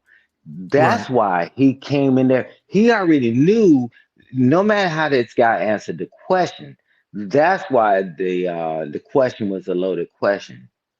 You know, Mr. Free Zone. Because the guy already knew what he was going to do. He already knew what his strategy was. It was a loaded question. If this guy is in a country where traditions, whatever, in America, certain things we can't do. And, you know, and then the stuff that's in another country you can do. And you're going to talk to him about legality instead of now you're going to flip it to morality. It was totally loaded because I already knew what I wanted the answer to be. You ever played tic-tac-toe, Stanley? Oh, yeah. Yeah. You notice if I go first, you know you automatically lost. Because there's ways that you can do it where if I put it here, you ran out of gas because I'm already controller, right? And that's why you fight to see who can go first. because it came from another platform, he's been going around the panels asking that same question. No matter how you answered it, it's going to be whatever.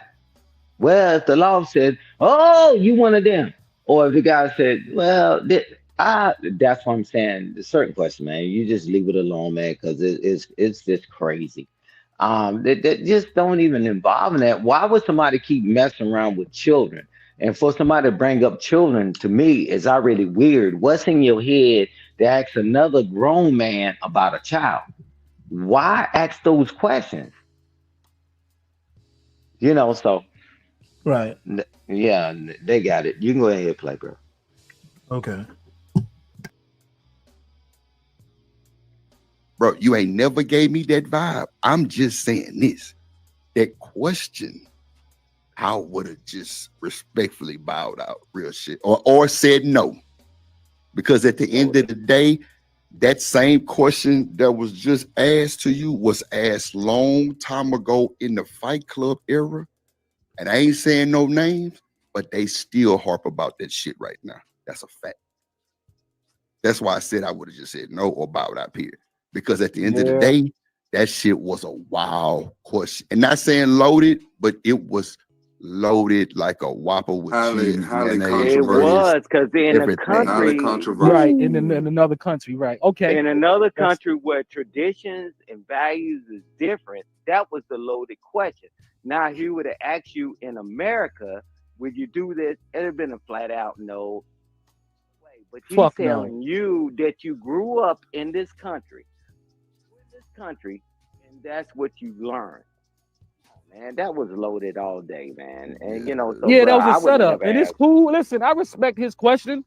It don't make me shake one way or another. You get what I'm saying? I respect all women, and that's how it's gonna be. He let his narrative be what his narrative is. I'm my own man, but I do respect your opinion, Drip. I respect yours. So all that other stuff is cool. That's why I was just saying, like, I mean, you know what I'm saying? You know, you and me is cool. We understand that. I just remember people saying that shit a long time ago when I first came to the internet about that shit that happened on the Fight Club, and I was just like, wow, really? And they still drag till this day. They'll bring it up. So I just didn't want you to put no. That's why I told 2 Cents. Let's clarify this real quick, because I don't want you. Is that message for me in the back chat? Oh, okay.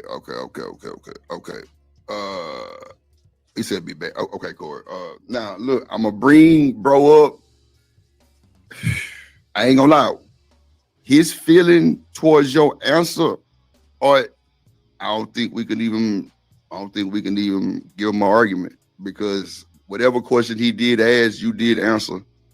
So I know in my mind, I don't think you don't know shit like that, bro. You know what I'm saying? So don't think Drip even coming at you sideways, none of that shit. You know what I'm saying? I just he can get a vibe from me, man. He can get a grown man vibe from me, and he can figure it out. You know what I'm saying? Listen, I don't know what happened. I don't know what's going on in his personal life, but it feels like a feeling instead of an actual understanding.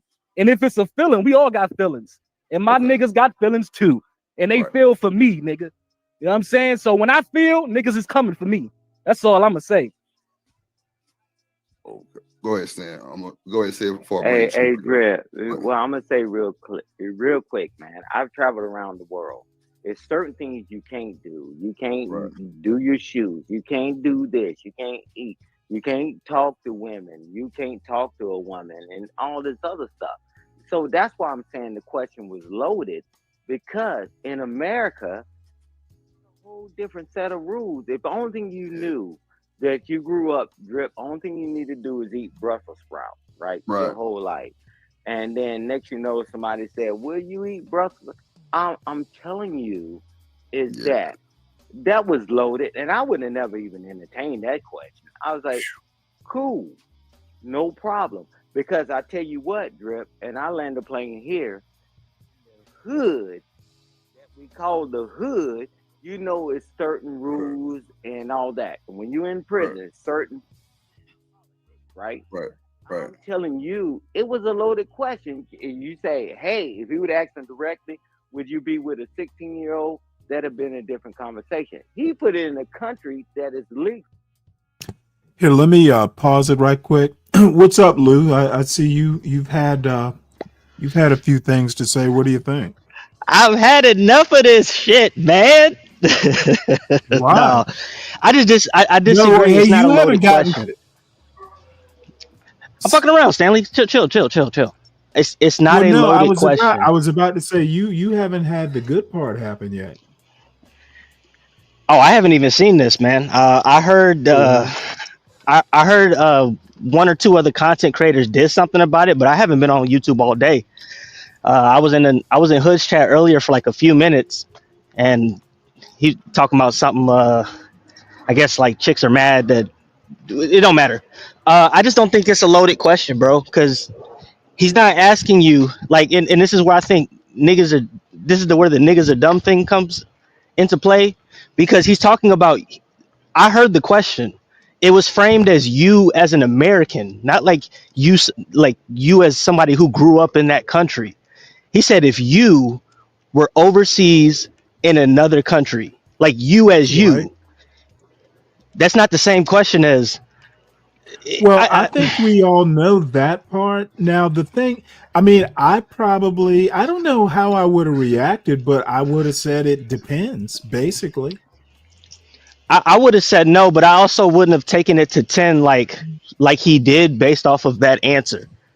Where there's nothing about that answer that indicates that this person has an attraction to children. That's not the same thing, right. which is where he took it. Well, that weird. Did you hear the part where he says he doesn't go by laws, he goes by his morality? He would have lost me right there. Who said what? What happened? The truth. The guy that asked the question. Oh, okay. Yeah, he true. Okay. He literally said that, he goes by his morality, not by the law. And then he talked about his 2-year-old daughter, then all of a sudden it was a 6-year-old daughter. He was he was kind of erratic with the questioning, and it was just confusing. But when he got to the point about you're that type of guy, when he went to be personal, had I been Thrift, I would have just said, dude, you're done. You're right. Somebody got shit moving. Like Yeah, I hear some background, some feedback. I don't think.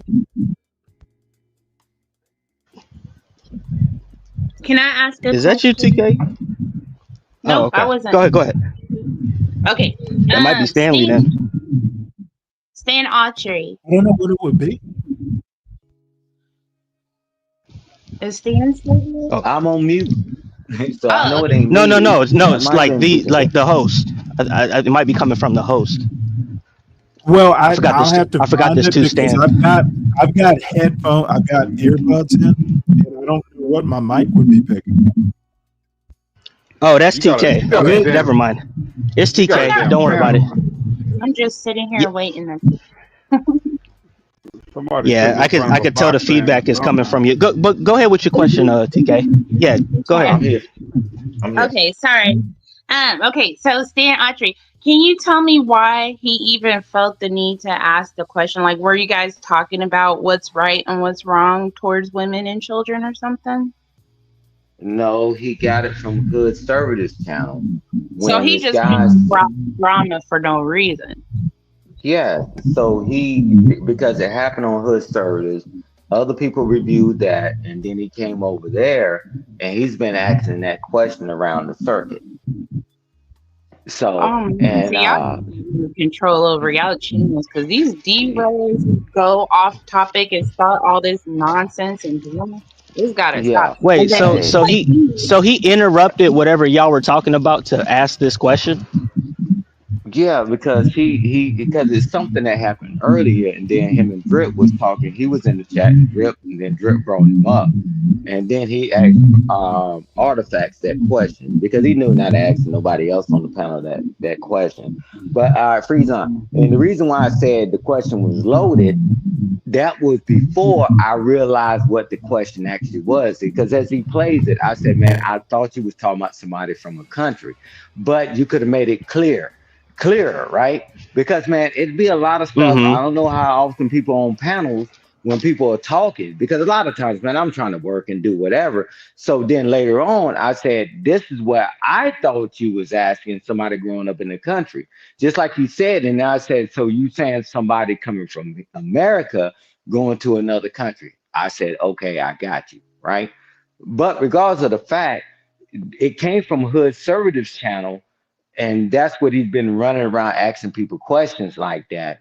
Did you like get a somewhat, I guess, lack of a better term, a gotcha moment? Yeah, like So he checking the temperature. Yeah, I get it. Well, he would have and had I get a the blast. I get the well there's a whole there's a whole backdrop that even goes further back than Hood's channel, and I've talked about it numerous times, where it's like the reason why the question that certain thing comes off kind of weird is because of the context. It's not really about the traditions of other countries. It's about the context of the conversations that they have in these spaces, where all these women, American women, ain't shit. No, you see what I'm saying? Hold on one sec. They were talking about R. Kelly, and before that, I think they were talking Epstein. So it wasn't that far off the mark. Okay, so there was some context. Okay. Yeah, but he pinpointed Artifacts for a reason. That's what I'm saying. Right. Because he looked and he said, well, I know I ain't gonna ask Stan, I know I ain't gonna say that to Drip, and he wanted to come at the Artifacts, right? I'm telling you, it was calculated. Did they have a history or something? Nah, it was calculated. Yeah, come on, man. You can see who. You remember when the Joker get ready, and the Water Boy, when they said, "Let me find my B," and he gonna kick the ball too, and that Joker was shaking. And then why did they kick the ball to him? But I don't think they got a history. Artifacts don't have a channel. I don't know what Truth's doing. But regardless of the fact, it's just that this started way back years ago on Fight Club, and then they keep going and keep going and keep going. Then it came back up on Hood Conservatives, and Truth happened to be on that. So now he's going around. I mean, I ain't answering none of them goofy ass questions. And like you said, Free, I just said, hey man, no, and don't ask me no damn questions like that ever again. But I would have took it as disrespect. Thought he was gonna have a real conversation with him, and the guy didn't want to have a real conversation with him, man, at all, bro. Nah, I don't know Artifacts like that. I've only seen him comment a few times in the chat. I don't really pay attention to his particular comments, but I know Truth a little bit more than I know Artifacts, and I would imagine the reason why he targeted Artifacts is probably because of some of the stuff that he says. I don't know what he talks about. I don't know his ideology like that. But 9 times out of 10, he targeted Artifacts because he's probably said some things that Artifacts never talk about women, never talk about children. So that's what I'm telling you. I've been around Artifacts for a while. He never even bring up that relationship stuff. He typically shy away from it and he don't talk about it. Okay. So he just targeted him for... Okay, I got you then. I got you. But I've seen Artifacts mostly in Nightish's chat. Yeah, Nightish. It never comes up. Sometimes it drips. And, he never even touches on that, man. Nah, he's more of like I'm here for the fuckery kind of person. That's the vibe I get from him. Yeah, he just laid back and he laugh when we laugh, and then we keep moving. It don't seem like anything really sticks to him. But when he started calling him out, and then he told him that you sleep with children, and boy, I don't blame him. I'd have went off too, bro. You don't put that jacket on no grown man. Are you serious? Yeah, I wouldn't. Based on the answer he gave, I think it's kind of a weird answer. Not because it's not logical. It's just given the background, it's just unwise to answer the question in that way. But outside of that, I've never seen artifacts on the panel. Yeah, I So think I don't he know if goes he. up on drips a bit. Oh, okay. See, I don't watch Drip, so the only thing I know about Drip is from other people's channels. I've never actually been to his streams or any of that stuff. He funny though. That nigga funny. Yeah. Well, let's But we'll you listen to know, a little bit more of this and then move on. yeah. Because I was actually, what do you think Ant will have an interesting take? Yeah. No. He Ant already was did. saying He already did. Well, I didn't listen to it though. it was only like 35 minutes. It was only like 35 minutes of it. And Ant tried to stay out of the fray, but he said I had to say something about it. You know, that's one thing about it, man. I love how we keep up bull crap, but let Stanley say something good or Free say what he's doing in his community, bruh. They don't even make a 30-second soundbite. And that's why I'm telling you, I'm with Stanley, man, because I was on this thing, man, we can work together and all that. Bruh, I mean, how? You tell me how we can. Man, Right. Oh, see, I every time gave we that get up a years chance, we ago. try to, yeah, man, every time we get a chance, I gave that up we like won't, cigarettes, bro. yeah, exactly. Hey, Yeah, as a but matter at of the end fact, of the day, I'll pick up a cigarette again before I decide to pick up the community shit. I tell you now. Bring yeah. the cigarettes, man. Bring the Hey, cigarettes. Hell yeah, bring the bruh. cocaine. Hey, man, but hey, with what's going on? After you get through this part, Stanley, hey, fast forward it to when Edelman, because I know that was one of the highlights that you have, and you can fast forward to that. But you know, it's just Okay. like, man, it's so easy for us to talk about tearing each other apart. Hey man, as if we ain't got enough dang on people trying to take us out. But man, I'm with it, man. I put down my power to the people fist. I'm done. I'm retired from all that. And Hey, man, you know Well, what you we'll had to tear do? each You other had to down. take We'll you pull had to each take other. your what it fist is out that the air. the baton, the Al Sharpton baton, has been passed down, and so now that anybody could just make money off of it. Everybody's Al Sharpton now because they pretend that they care about this shit, but they really just want fuckery. That's it. That's all it is. So which one is Yeah, you had Edelman? to. Is he here? Stan, I'm not familiar with him. Which is he one of the bottom two icons? You know what? I don't. I'm not familiar with him either. No, he's not. He's Edelman. You got to move a little bit further. Hey, Okay, good. Yeah, that's not Edelman. Frizo, Stan said he had to take his light power fist out the air and put it in his pocket to guard his wallet. I threw that bitch in the ocean, bro. That shit ain't never. There you go, Stanley. There you go. Who is the lady on the lower left? Sam chip activated. That's right. Hey, it's not the simp. It's not the simp chip. Hey, well, when Edelman came up there, can you hear me, Stanley? Yeah. Hey, oh shit. JP far. came up there. You went too far. You got to go back and Lord ADS, you'll see him. I think he's in the top right, but that's Edelman at the bottom right there. Because it was that bottom right. You know, you see Edelman bottom right or bottom left. What they had. Now you. Sorry, bro. That's Edelman. That's it. Nah, that's not Edelman. You got to keep going. Keep going. Back or forward? I can't even see his forward. But Edelman got a mic in front of him. Oh, right there he is. There he is. Oh, no, go back. Go back to where you just were. He's the one in the lower, the bottom left? right, the bottom left. Yeah, he's the bottom left. The one that says awake.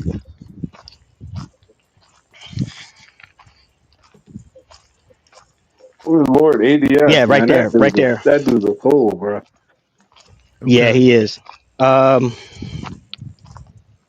Okay, now he's on the bottom left. There you go. Yeah, start right there. All right. Get ready for the fireworks. I can see the signs and I can accept. No, I got it, or I'm good. I'm not gonna press the issue, and we both gonna be all right. Shanika, hold on, E. Hold on, E. Hold on, Mr. Lister, boy. Look. Y'all better watch out. Coming soon. Mr. Lister gonna have a segment of the drip show. I already see it. Shanika don't want to do it. That's cool. I'm gonna leave her black ass alone about it. E the man, he coming too. Watch. We're gonna do some work. Like, I'm gonna work with the people that's. It's like for me, and I ain't doing no capping or no slugging. I want to work with people who not YouTubers. And when I mean YouTubers, like content creators that have platforms that y'all go watch. You know what I'm saying? Like, no shade to nobody. It's just everybody doing something with somebody. So I don't want to try to, get in that way. You know what I'm saying? Like, I want to work with people like that be on the panels that don't have channels and shit like that. You know what I'm saying? I mean, everybody got a channel, but like, not just, they ain't doing shit. They just come to the panel and drop consistent knowledge and game. That's the people I want to work with because they seem like it's more logic. Ain't no need to grift. Ain't no need to act or none of that shit. And they say content creators do that, but that's why I try to keep it solid as I can be every day. So if I can deal with the normal folks, like people in the chat, if they come up here and came up, oh, it's a bet. There's normal people. And I like normal answers. So go ahead, my bad. Yeah, I got it. What up, Bolo? Nice to see you today. I swear Bolo come in right when I'm feeling godly. Ain't that a mug? Look, I can't cuss. Hold on, brother. What's going on? Eat a man. My bad, Bolo. I shouldn't have crashed out earlier, Bolo. I knew I didn't hear it. Nah, you don't want to hear that bullshit. Look, I'm finna cut. I didn't hear it, E. I didn't hear it. Bolo, let me tell you something about Eat a Man real quick before y'all go ahead, right? So everybody in the chat, what was y'all calling Eat a Man yesterday after Bolo left? I'm gonna let them tell you, Bolo. You gonna bust out laughing. What was they calling Eat a Man when he was up here trying to cook? You know what I'm saying? Some goddamn ramen noodles. What was y'all calling him in the chat when Bolo left? Somebody gonna tell me. Give it a second, and y'all can go about y'all conversation, but watch the answers coming. I'm trying to tell you. Bro, I bust out laughing. I was like, wow, okay. Even man was acting up. He was acting up. Look, I'm gonna go and tell you because they taking too long, and I'm anxious. They called him Bolo. They said E-Bolo trying to be what somebody called E-Bolo, and somebody was like, look at E-Man trying to be Bolo. He was up here trying to ask questions about the Lord, and it was going okay until it just went haywire, but okay. That's my man E right there. Bolo know. Yeah, that's Bolo my man. understand that I still got hoodish ways. Bolo understand that I was Paul before Paul changed. I was the Paul that cut off the ear. I wasn't the Paul that was getting the chains broken in jail. It was just two levels of Paul. I get that. Saul of Tarsus. We all got that in us. But yeah, I like going that. on, Bolo? How you doing today, my guy? Good, brother. The Lord blessed me with another day to get it right, so I'm gonna try to do my best to get it right. Hey, you may have to use the arrow and click forward or something because I don't think he. No, go ahead. Don't do it yet. Okay. I was just gonna say I wanted. He was saying like, how can you? This I want to see the. I want to see the more videos. 3 hours and 41 and I know that may minutes. sound crazy, Stanley. but I feel like You want me to pause it? No, you just got to click a little bit forward. No, it's before Bolo came out. 3 hours and 41 minutes. Let's try that one. Damn, we almost hitting the 6 hour mark. That's crazy. I know. Y'all went too far. But I'm 3 trying to hours listen and to it. 3 hours and 41 minutes. Yeah, that's when E-Man. Yeah, man, y'all went way far. Because when Bolo came up there, man, it was time for prayer service. Everybody want to be okay. Yeah, I didn't watch this far there you go. ahead. I'd fallen asleep. And see, this is why people don't understand why clippers, archivers are necessary out here because why they so important, right? You see what I'm saying? Because ain't nobody finna sit through a 9 hours. Hey, did you hear this? It happened on this stream. Then you send the link, and it's a 10-hour stream. It's like, nigga, no. Here it is, condensed in 10 to 15 minutes. This is what happened. Oh man, I wish I would have had somewhere to store some of the shit I used to see when I was on here. Man, Free Zone, you do the space a great service, man. But if I had any type of way to record shit back in the day, I would have some classics on deck.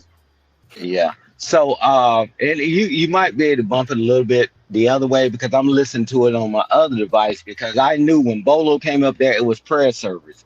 And so I pulled up my other device so I could get when Edelman came up there. Go ahead. No, I was going to say this is like a super chat that he got. Is it? Do I need to go back farther than that? 3 hours and 41 minutes. Okay, yeah, that's about where it was. This is 3:39. Okay, that's fair. Just let it roll. Let it roll. Okay. Boy, Edelman came up there hot as fish. Outside the dub too for the different fun. Go ahead, Edelman. My bad. I think a lot of y'all full of it. You know, the funny part about it is America been telling other countries forever what to do and what they can't do. Did we forget that at some point in time slavery was legal in other places and we started telling them it wasn't illegal. We told them that they had to come up to our moral standards. Matter of fact, America is known for making other countries live by their moral values. So I kind of get what y'all trying to say, like we can't tell other people what to do, but that's all I hear on this YouTube, people telling people what to do. So I just don't understand why I can't say, hey, no, bro, your whole ideology is messed up, even if you is from that other country. Hey, Edelman, did you pick up what I said? We went and fought wars to mitigate all that stuff. So it is our responsibility, and I agree with you. It's our responsibility. That's all I'm saying is that it's our responsibility to tell people if they're immoral, that they're immoral. So hey, like just because they say that it's okay, we don't have to agree with it. I've been on this stand for a long time. If anybody know me in the States, I was like, it's weird. I was telling the other day, it's weird for a 21-year-old to be with a 60-year-old. That's weird. Really like y'all shouldn't be together. Like I don't care. Like they can say that that's what I believe, but y'all from it's 2 generations in between y'all. Y'all do not need to be together. Yeah, somebody could be your damn grandfather. Yeah, so like no, we just need to start calling the ace an ace, and then just say, hey, it's weird. Like we find ways to judge. Somebody tell me why it's immoral. Can someone here give me an idea? I'm not going to. But Stanley, we agree. I don't give a fuck what these niggas talking about. Go ahead, play it clip. Well, I mean, it's unusual, but tell me in the Bible where it says that a 60-year-old can't marry a 20-year-old. They shouldn't. But I don't think, I mean, unless your morals is, hey, I mean, a 60-year-old can get a 20-year-old pregnant. So the be fruitful and multiply can happen. I don't get it. Lou, you unmuted. I would use. I think the more accurate term is weird. I wouldn't say immoral. It's just weird. It is unusual. It is weird. I would never recommend it. Hell, I'm 60 and I wouldn't marry a 20-year-old because what the fuck would we talk about when we're done? But yeah, the age gap makes it. Yeah. They are incompatible, but I don't see it as a morality issue. So, and I'm not, I'm not very religious, but even if I were religious, I suspect I wouldn't use a moral argument. I would use an incompatibility argument. You'll never live to see your kid. Yeah. Well, you may not live to see your kids. I would say it's more. School. Yeah, because I was on Crows right the other day, and somebody came up on the panel trying to make the justification, the moral justification for why it's wrong for grown ass men to be with 16-year-olds, and that's not really like my bag, but I do think it's highly impractical for that to be the case. It's not practical, bro. It shouldn't happen, but it's not a moral reason it shouldn't happen. It just shouldn't. Right. And I guess it's just, like there's certain things I'm not going to get into academic or intellectual debates about, and that's one of them. I'm just not gonna. Yeah, I'm saying I'm not gonna do it. I'll take that lesson. I will say this in regards to older people getting pregnant.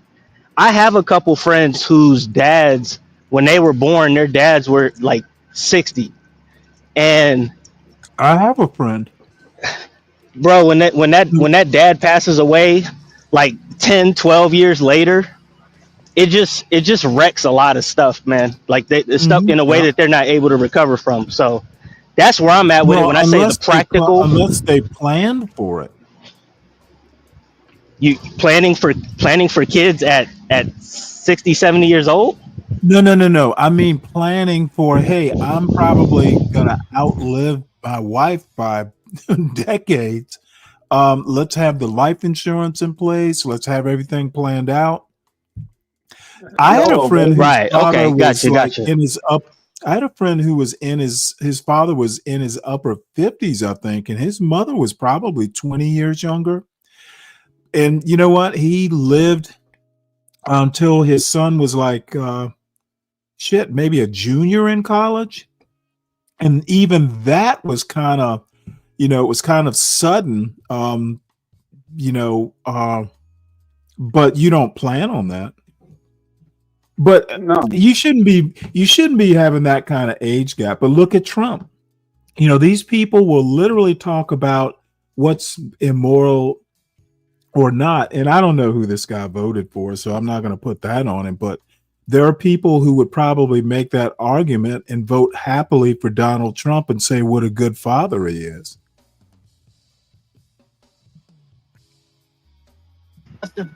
I wouldn't make that argument, but go ahead. We find ways to justify. Well, I didn't say you would. I said people. Yeah, so you're seeing a lot of that. You're seeing 20-something-year-olds dating men, 20-something-year-old women dating men that could be their fucking grandfathers. They doing it for money, you know that, right? And you got the opposite too. You got women in their 40s. Wait. Dealing with 21-year-olds. None of our concern with being judgmental for no good reason. Two consenting adults over the age of 20-something years old, one may be 40, one might be 60. If she's over 20-something, to me, I don't have a problem with because it's a conscious adult choice. It's not my business. Now, I understand. I have no issue with their relationships, but you start crossing lines. That's where I have the problem. 21 to 70, you're crossing lines. I think that's where y'all miss it at. If he got the right to say he ain't got no problem with it, I got the right to say I do got a problem with it. With a 60-year-old, with a 20-year-old. Like that's what I'm telling y'all. Yeah, that's crossing the line in my opinion. No. I'm not done yet. Now, morality-wise, if we want to go into the biblical principle of all this, I mean, there's lots to go into, either man, because morality-wise, it's not immoral. You know what I'm saying? The woman's over the age of 18 years old. We talk about biblical-based prophecy and talking about the Tanakh, about the New Testament. You know what I'm saying? It's not, let me ask you another question. Is being a sugar baby immoral? Yes or no? His answer. Do y'all have a bigger problem with the rainbows or with age gap dating? Because right now, y'all the rainbow just fine. But their choices and who they like. I'm confused now. No, but I get it. Some of y'all, like y'all let niggas hit y'all with trick bag questions. I got a problem with both. Both of them wrong. See, that's the whole point. Like, I don't gotta choose which one is worse than the other. The rainbow community wrong, and if you 60 years old and you talking to an 18-year-old, it's crazy. Okay. Like that's what I'm saying. It's crazy that I hear other grown men trying to say, oh, you know what? They grown at 18. It's none of your business, man. You know this hell beating up on folks because you don't like it. She can't even buy alcohol legally. And we gonna try to literally say, you know what? I did hear this. To make decisions. Okay, and again, you can't buy alcohol legally if you join the army at 17 or 18, but that you can do it. And I would, be willing to bet being a soldier is a little bit more dangerous than getting married. So this argument doesn't hold water. With a 60-year-old, y'all sound like a fool. I wish one of y'all try to come to And I'm offended. I'm 60 and I'm viable. I didn't know. I don't like getting in these fatherly fights with fathers because I know y'all get. I'm just letting you know. I'll lose it. Like, I'll straight lose it if I see some 50, 60-year-old man knocking on my door talking about he picking up my daughter. What are we talking about? I understand that, Eda, man. But we're going to take that. Well, I think the thing we're missing here, if we take it off us, because I don't think that none of y'all daughters are really going to be into older men. I'm going to be honest with you, just from the upbringing and everything that they've been taught, learned, right? We're talking about just in general, right? Do we see an issue with the age gap dating issue, right? With that thing? Yeah. For me, I don't have a problem with it. It's none of my business, none of my concern. Yeah, you weird, and I'm calling you weird. Well, damn, if you man. I got a problem with a 60-year-old going over there. Yes, sir. I have a problem with them having a problem because they haven't crossed that road yet. They're talking about an age that they haven't achieved yet. You tell me when you get there. Number one. And number two, this does reinforce my issue that I have with girl dads who you're going to project that on your grown-ass daughter. She's going to do whatever the hell she wants. Hey, what age are they debating right now? Because we done hopped all over different ages 60, now. And what they say, 60 and 20? 60 and 21 or 20, whichever one. Yeah, I think 20 because the alcohol thing. Maybe they went down to 18. I would think 18 might be a little more closer to high school, but I think a 20-year-old is good and grown depending on what she's doing. Exactly. I mean, I would trust a 20-year-old woman to know her mind well enough. Now, assuming she's not on drugs or, has some mental issue, just kind of a normal 8 or 20-year-old. Number one is she somehow or another falls in love enough, and I'm gonna assume this is like a love match. It's not like a for money thing, which would be the more likely issue. But what if she just said, "Hey, you know what? I can't live without him."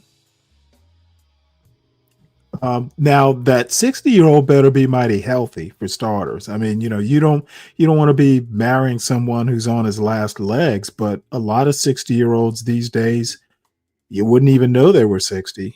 I don't even, and I think you're right. Why the fuck are they even arguing about this much? Yeah, tell me when you cross that road, and then you'll have a personal experience. You tell me how good you feel, and tell me what you would and wouldn't do. But to say it when you're young, just because you have young daughters, that's a girl dad issue. Well, I think, where I think it stems from? It stems from these people think they should control women because they're males. I remember Tough Guy one night on T's show. He pretty much said, and I can't remember the exact quote, but hey, women should respect him just because he's a man. That's it. No, if they don't know him, doesn't matter. I'm a man. I'm a black man specifically, and you should be respectful. I would think you would be respectful of anybody, any adult that you don't know, but I think he was talking like, almost like subservient. Like in some cases, Muslim women can't go out without a male chaperone. I think that's what he was talking about. You just need to respect him because he is a black man. And doesn't matter whether you know me or not, you need to be subservient. Kind of like Freezy in that if he holds the door for a woman, she needs to be like obsequious. I get it. I just think it's highly incompatible. Like, and Oh, especially it's somebody at absolutely 60. incompatible. Not You know what I'm saying? recommended. Like a person at a person at 60, Creepy. right? It's You got creepy. like how much? Oh, it's But I not. mean, practically speaking, right? A person at 60, how much more life do they typically have? Let's say what, another 10, another Come on. 15 to 20 years. Let's say Let's give him to 80. we'll give him Let's give him to 80. we'll give him 80. Okay, so you got 20 years with this guy. He passes away, and then That's a good marriage. you What's the already problem? you're already stop it, Deacon. You fucked up because of this relationship that you've had with this guy for 20 years. But That's what not if you even know? like I mean, a lifeline again, thing. Like, I will go back to Donald Trump being 30 years older. What do you think of that? That there's a relationship that we elected into office. I got one better. How about Bill Belichick and his girlfriend? She's like 26. Oh my Lord! Yeah, he's like what, 68, 70? And the way he started, he might not even have a job at the end of the year. I mean, y'all bring up examples like that goes against my point. Yes, we have them, but before you finish your point, Lou, and then we'll go to SKC. Before you finish your point, I was married for 9 years and then lost my wife. So that 20 years isn't really ringing my bell. People die suddenly all the time. So, and we were married at 40 roughly. So I don't know that I buy the, hey, you only have 20 years argument. I think they're smart enough to know that. I assume they're smart enough to know that. Yeah, that's part of the contract. Go ahead, Lou. Oh, you might be busy. What's up, SKC? Oh, nothing much. Free Zone sent me the link. I was just listening for a little bit, and I was wondering. I was like, Free Zone, this what you sent me you wanted me to be involved in on? I mean, okay. we did make a pivot from the subject that I originally. Go ahead. We made a pivot, but go ahead. Well, what's your morality? What's your morality point? Well, SKC? Well, it's pretty easy. You can't run a society without moral values. Okay, I don't even know where that's going. I know. We weren't particularly talking about society. Right, because in these conversations with the dudes like on this show that you guys are watching and in Das Community as a whole, they tend to think of things in very small and micro ways instead of looking at a much larger vantage point of why societies have done certain things in certain ways. So you'll have people that'll state things like, oh man, this is just gross, or this is just wrong, it shouldn't be done, and blah blah blah, but they don't get the understanding that, well, from a much larger spectrum, that programming has been put into them because people from long before us found out through trial and error that having old men get with young women would not be good for society as a whole. But we're gonna assume, and this is using your premise, which I don't have a problem with necessarily. It doesn't happen. These sorts of relationships, these May-December, because May-December romance comes from somewhere, by the way. So it is a cultural trope. There are exceptions. And when those exceptions occur, I don't have a problem with it. Along the order of interracial marriages in the United States are rare, but when they happen, no one really has a problem with it these days. Yeah, well, not making an argument against what you feel and what these guys feel or any of that stuff. Okay, well, I'm not. These guys don't know how to argue points, so I'm listening with interest, but I'm not using them as any sort of yardstick. All right. There is no moral problem with a 20-year-old marrying a 60-year-old, as long as it doesn't become a widespread epidemic. The exceptions don't change the rule, is my point.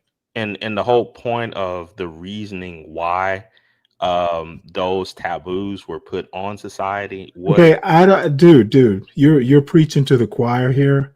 I think everybody on this panel understands your point. My point is that an exception every now and again isn't going to ruin society. right. I've only been here for less than 3 minutes, so I don't think that everybody understands my view. Oh, I think I do. Yeah, you may, but everybody here probably doesn't, and the audience. Well, I bet they do. It's not rocket science. Yeah, well, it seems like it is because people were arguing like it couldn't be a moral argument. I mean, if we are in society and we are patrons of society and citizens of society, then we have moral obligations towards society. Okay, well, are you confusing morals with ethics? No, I am not. Okay, because I don't see where religion, which is what I tend to think morality is about, we are pretty much a secular society, whether people want to believe that or not. I don't see morality in this. There is no law in any holy text that I know of that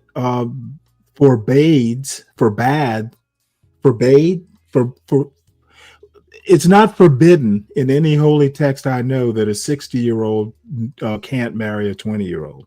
It's more a social norm, which I put more in the boat of, or in the Department of Ethics. I don't think it's a moral issue at all. Well, and that's where like a lot of the I would say argument could go into, because then you have to talk about people who, and I'm not saying you, I'm just saying in general, people who actually have read various texts. Like, take for instance the Bible. It would be very easy for a person to say that no, in the scriptures, in the New Testament, it states that it recommends marriage to people after the bloom of youth. So I mean, there's something very basic about that could show no, that is a moral. Well, you have to be careful because they never define youth, do they? Yes, they do. Do they? Remind me. Yes, they do. And I'm not here to, I guess, proselytize or to give scriptural viewpoints to people. Either you read it or you haven't. That's it. Okay, well, let me put it to you this way: the bloom of youth is not defined. Modern medicine has kind of moved the goalpost a little bit. There are plenty of youthful 60-year-olds. And I'm stretching the argument a little bit, but I don't see this as a moral issue.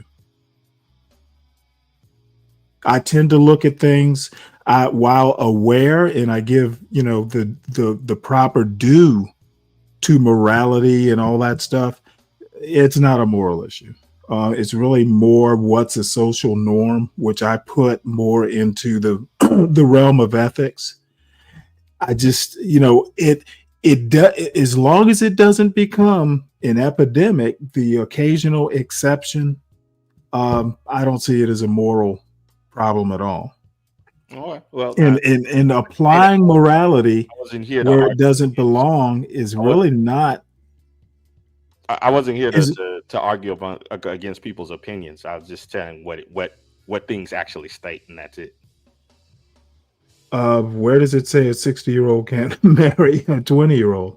Well, that's what I mean. It's like the majority of the morals within the scriptures are not laws; they're principles. Mm-hmm. So, and we are a secular society. Oh yeah, sure. One that has the belief of God in every monetary note that's passed from one. After like what 1950 or some bullshit like that. So don't bring that to the table because it's a very recent event. Oh, okay. Well then, how about the very documents that make mention of God and Lord and all of that Which time founding immemorial. document has the Lord or God in it? Okay, how about the Mayflower Compact? Okay, dude, the what? Yeah, how about that? You know, when the people actually came over and they set up. Is the Mayflower Compact, dude? We lost that secular. We lost that. The Mayflower document is not a founding document.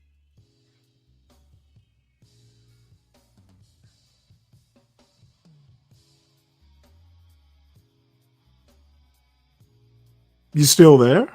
Yeah, I'm still here. I never stated that it was a founding. You really think bringing up the Mayflower Compact is good? No, I was just telling from the very beginning that it was part of the beginning of the country. It always has. No, the beginning of the country is arguably 1776 and 1789 when the Constitution was ratified. We call the Mayflower pre-America, pre-colonial even, because the colonies hadn't even been formed. I guess they were forming, but no. The Mayflower Compact was before the actual country was formed. Exactly. Which was its. So how can that be considered a founding document? I never stated it was a founding document. You did. Okay, well you got me going all in circles. Yeah, I know. I'm just trying to close off your off ramps. I know, but it's you try this every time because you try to make. Okay, and I'm successful every time because you now we are arguing whether the United States of America is a secular country.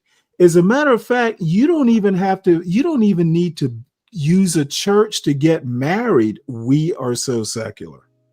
Okay, you can just forego the morality and the scripture and all that and just get married at the courthouse. What does that have to do with anything? It is literally a secular society.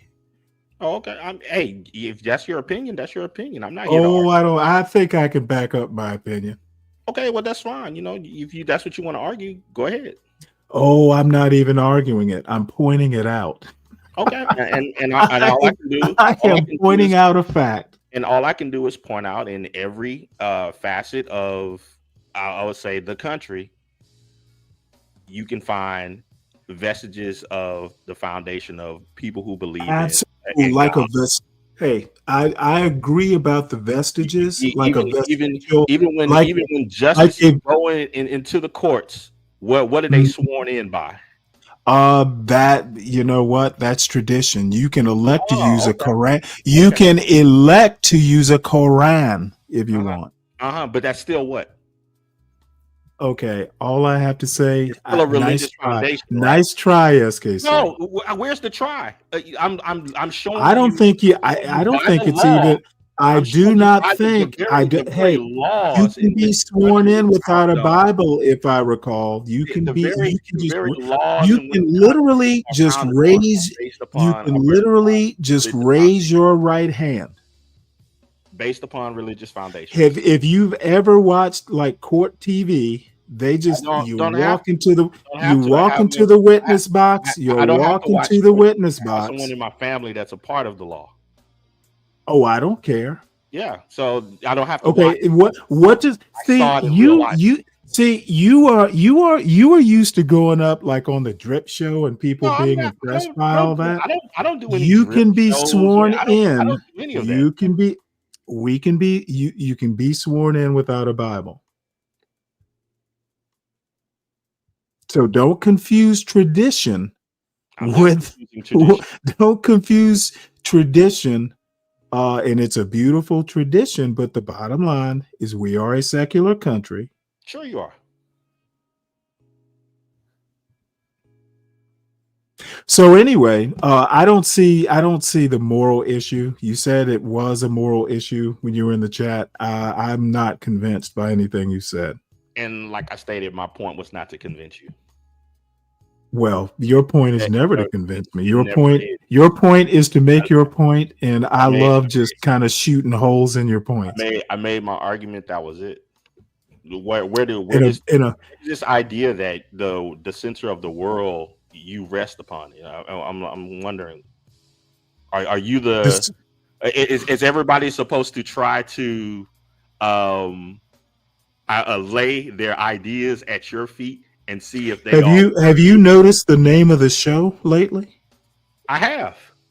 It's called Stanley versus the World. Right, So but that's kind of the premise. Right, but I also saw your invitation. The invitation said, I'm sorry. What show did you think you were on?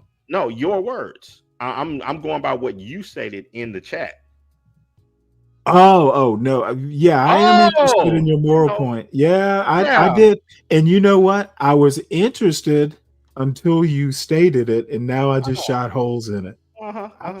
I thought you were. So again, I wasn't SKC. You asked SKC. I'm sorry. I gave it. SKC, you're absolutely right. I was hoping to be surprised, and I just wasn't. Be surprised.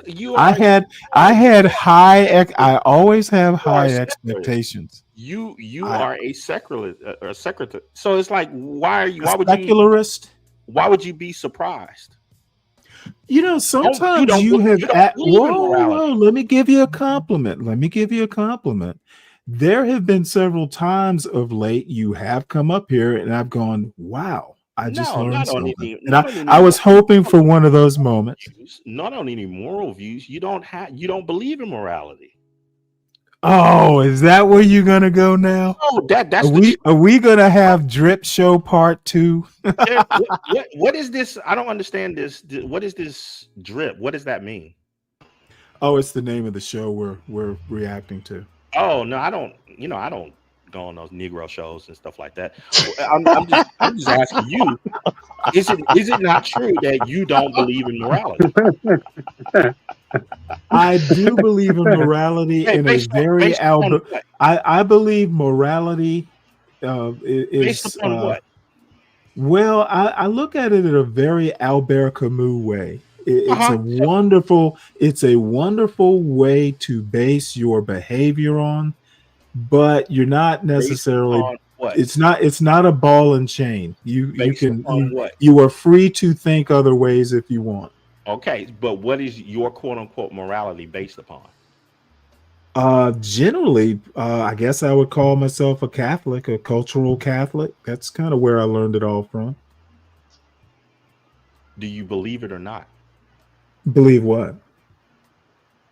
The moral view. I just told you what I believe. I think it is a wonderful way. It's a great outline.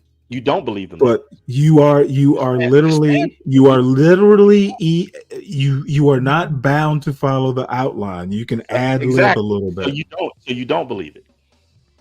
I don't believe in it firmly. Now, if you are saying it's a zero or one proposition, I think there's some gray area there. No, I was just asking you to just stand up and be a man about it and say how you feel about it. I think it is a wonderful. I think it is a wonderful guidepost that can be altered at one's will, right? Let's just say not so much will as much as circumstance. Do you see the dancing here? Hold on, let me get the answer out. The dancing? Let me. I'm not only dancing. I'm doing pirouettes. I'm doing pirouettes. What do I have to do? I have to quote the guy that used to come on your. I am doing plies. I'm doing plies. Doing your best, Gregory Hines right now. I'm not even doing tap dancing. I'm doing ballet. Either you believe it or you don't. No, I'm not. I'm not that stark in my outlook. You're fence posting it then. I don't think it's like you're either pregnant or you are not proposition. Oh, so you don't think that believing in moral values, that you believe that it can be a spectrum, as it were? Well, I think it can be, but here's why I think. Here's why I kind of think Here's why I kind of think it can be a spectrum. There are several morals throughout the world, and I don't usually. Well, I'm going to say there's several different moral codes. There's several different moral codes right within the United States. Yeah, but we're talking about what you were taught. I'm asking you, do you believe in the I mean, morals that I was you were taught one way. I realized there are other ways to look at the world. But yeah, I mean, I was taught one way in my childhood, and I kind of tend to cling to it by habit, but I'm not afraid to step away from it and look at stuff another way if I think the situation calls for it. Right, so you're willing to discard them upon at will, right? Not easily, but yes, I'm willing. But it has to be dire circumstances. It has to if events dictate. Dude, it's almost like being in a firefight. Sometimes you don't follow what's in the field manual. You're free to lead based on your situation and forget the field manual. Oh, okay. Yeah, sounds very interesting. Sounds interesting. As I was stating earlier, that holds to the idea that no, you do not truly just hold to the moral values that you were taught. You believe that they are fluid upon situation. Yeah, I mean it's almost like glass. Glass is a fluid, right? So then it would be very easy for Well, hold on. Let me complete the analogy. Glass is a liquid. Sometimes you have to break the glass to pull the fire alarm. Okay. You only do it when you have to. Okay. So as was stated, it would be very easy for you to state that to fall on the idea that morals ain't really that important to me because I think I just proved to you that it would be hard. Whenever I feel like it. When do you break the glass for the fire alarm? In an emergency or when circumstances call for it? So that suggests it's not that easy. Well, then on this issue here that we were talking about. So now we're back to the issue. Okay. Yeah. This social taboo, was that an emergency situation or no? I don't even. Is it really a taboo though?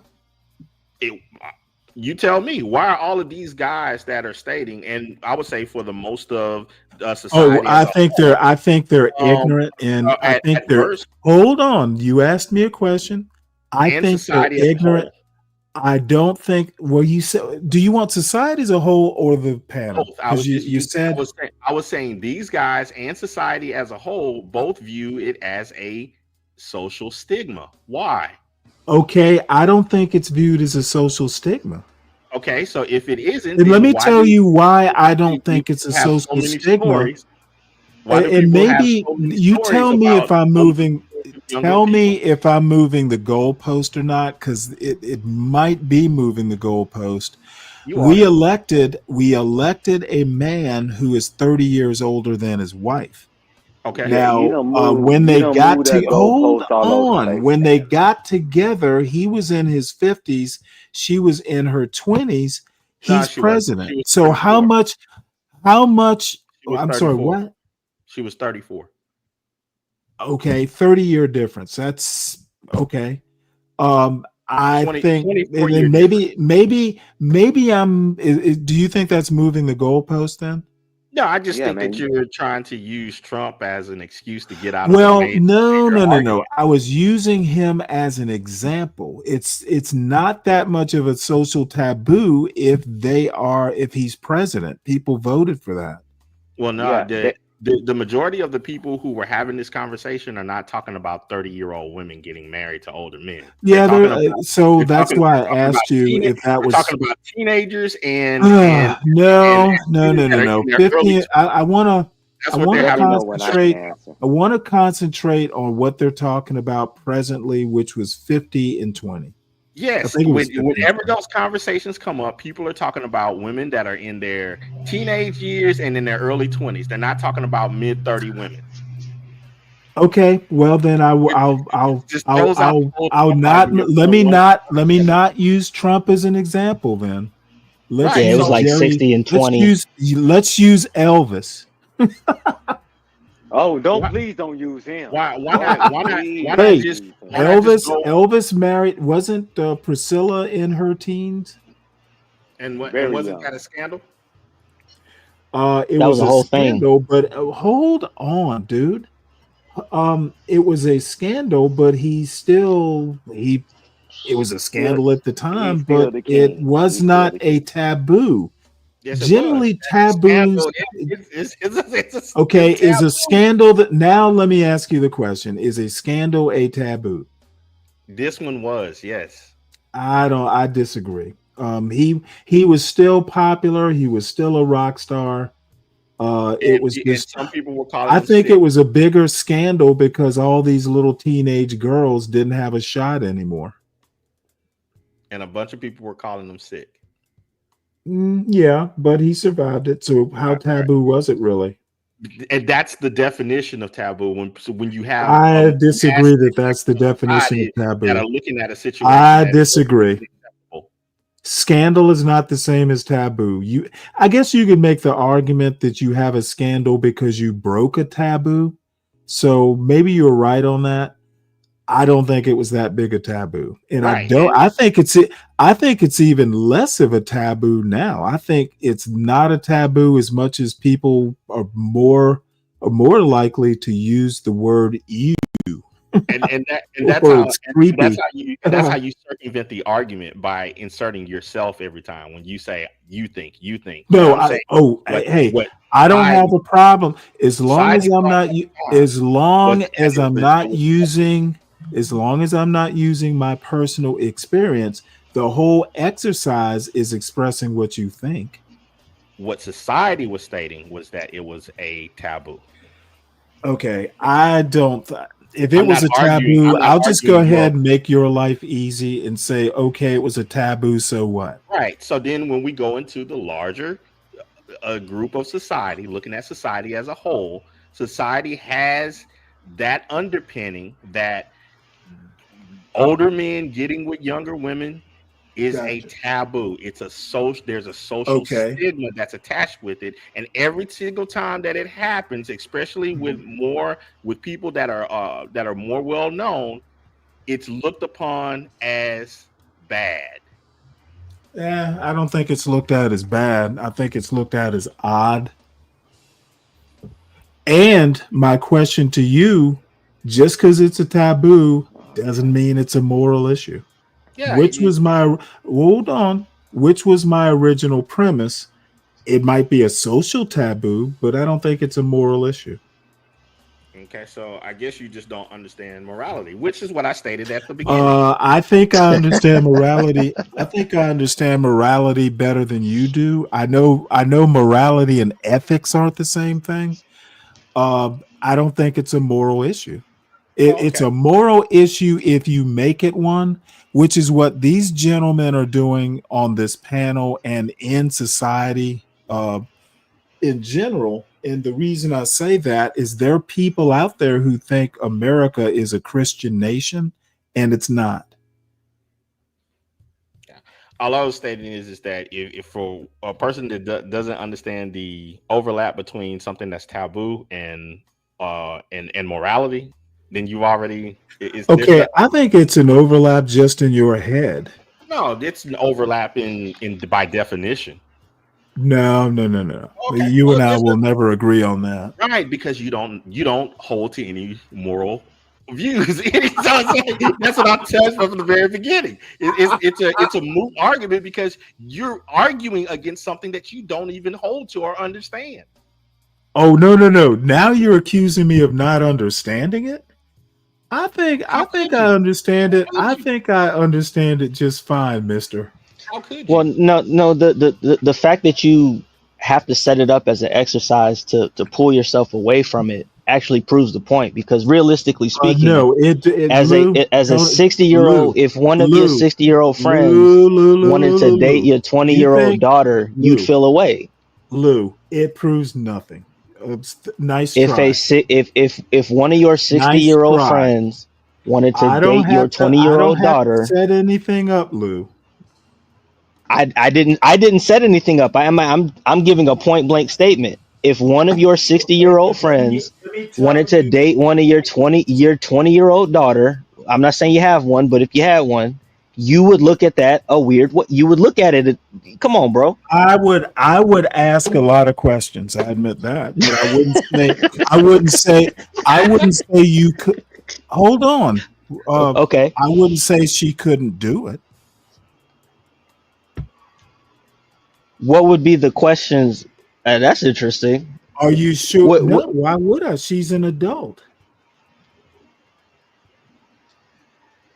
Now, of course, I would have to meet the guy. I would ask a whole lot of questions. But you know what? There's how can I legally keep her from doing what she wants to do as a 20-year-old? There's literally, she could leave the house without me having any way to stop her and do what she wants to do anyway. So what can I do? What can I do about it is very different from I have a problem with this. Well, I don't know that I would have a problem with it if the guy wasn't worth anything, or I had concerns about his character. Yeah, I would be against it. But I literally just said I would have a lot of questions, but I wouldn't try to stop it. I would say, hey, I don't think it's a good idea. That would be the extent. But I wouldn't be calling the cops or, trying to do hard stops. I would ask questions just to make myself feel better, knowing that she's literally going to be able to do it whether I approve of it or not. Why would you think that's not a good idea? Too much emphasis. Okay, dude, you're going up the wrong tree. It doesn't matter what I think if she's an adult. She's going to do it. I might try to convince her it's a bad idea if indeed it is a bad idea.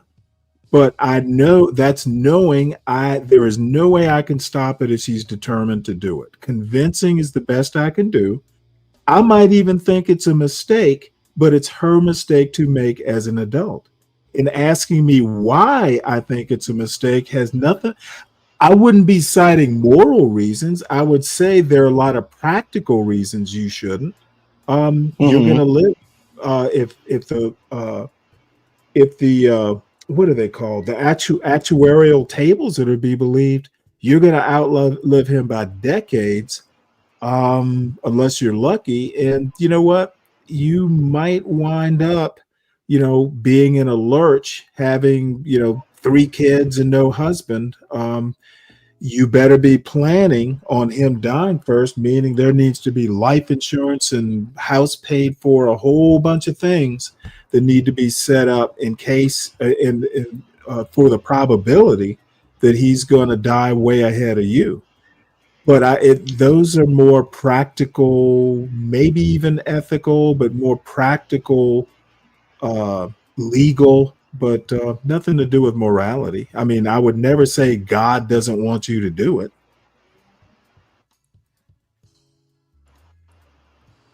You think that would have a positive or negative effect on the children?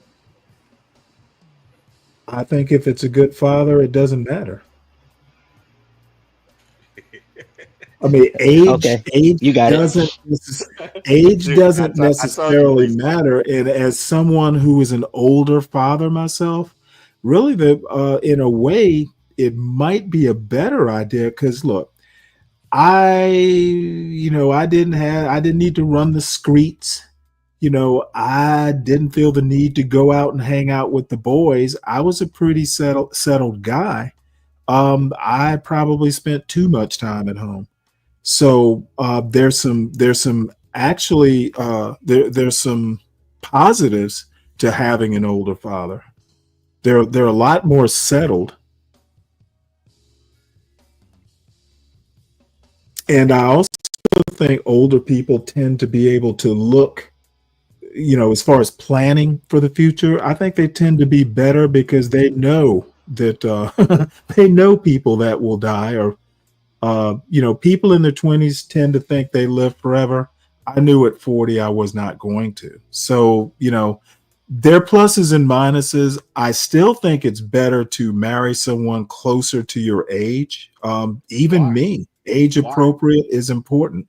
I wouldn't marry a 70-year-old.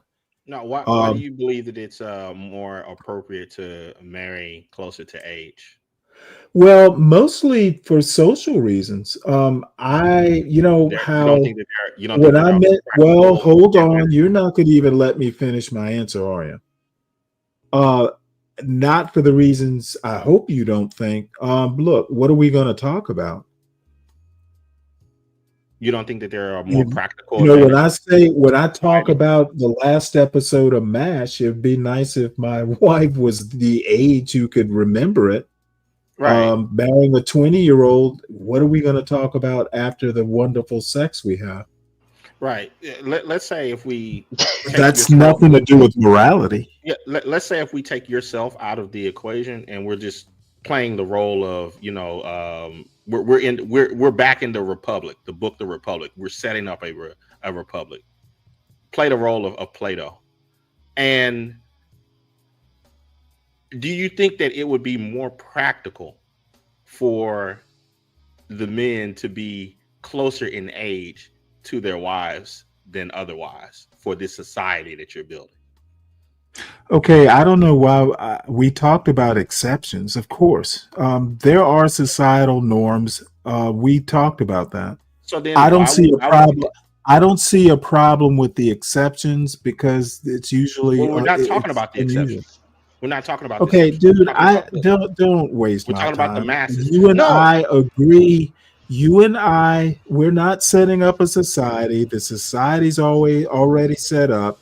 I agree that, and I think I said if this became an epidemic, like everybody was doing it, yeah, we need to start sweating that. We might even need to get some laws in place. Right. So what however, I know that we agree. What I'm asking is why do we agree?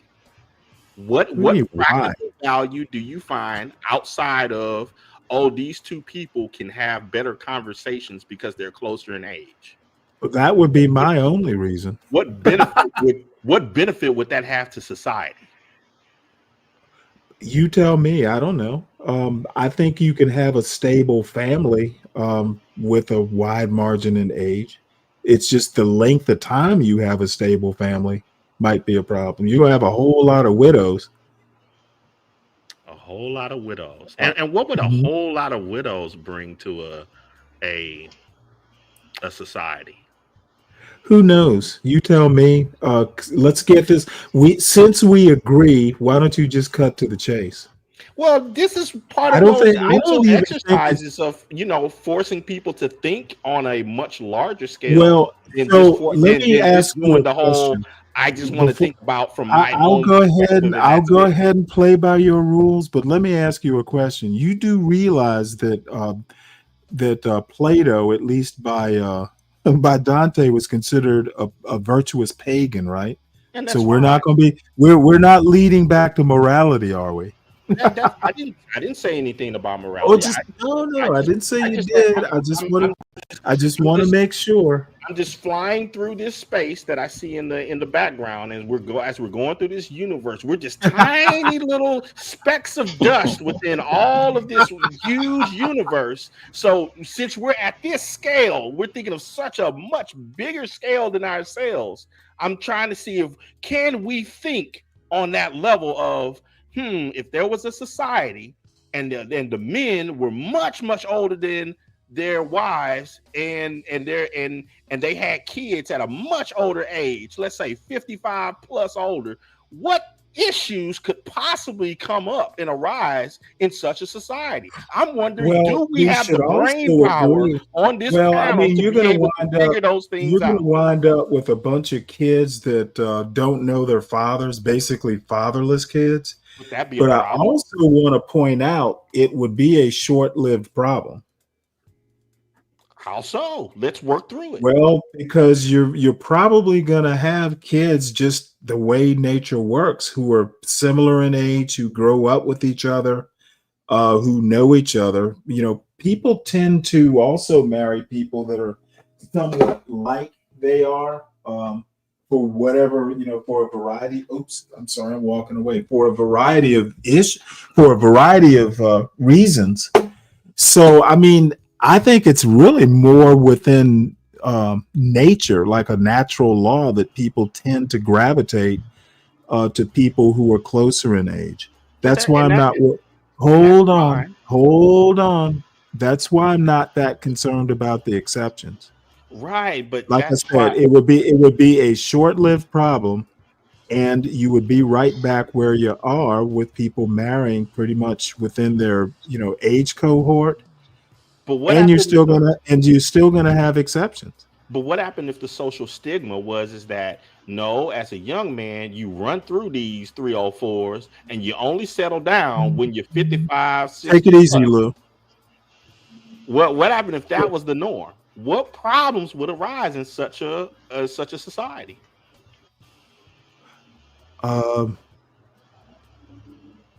Well, I would guess there'd be a whole lot of single mother households, etc. But we're not talking about that. Have we moved the goalpost, or have we switched topics? No. We were talking about old people marrying young women, old men marrying young women, and all of a sudden we're talking about YNs running through. And you didn't say YN, but I kind of know where this road is leading to. So he cut you off in the past. Go ahead, Stanley. All I did was I followed the natural progression in such.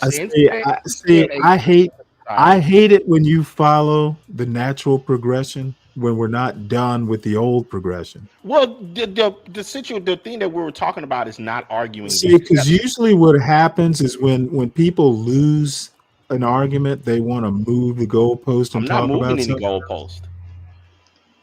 Okay, we were talking about old men marrying young women, and all of a sudden we're talking about young on young run-throughs. No, we followed what you stated. I don't know if you remember, but you need to put me back on track. Don't let me wander. Yeah. Let me help you. Hold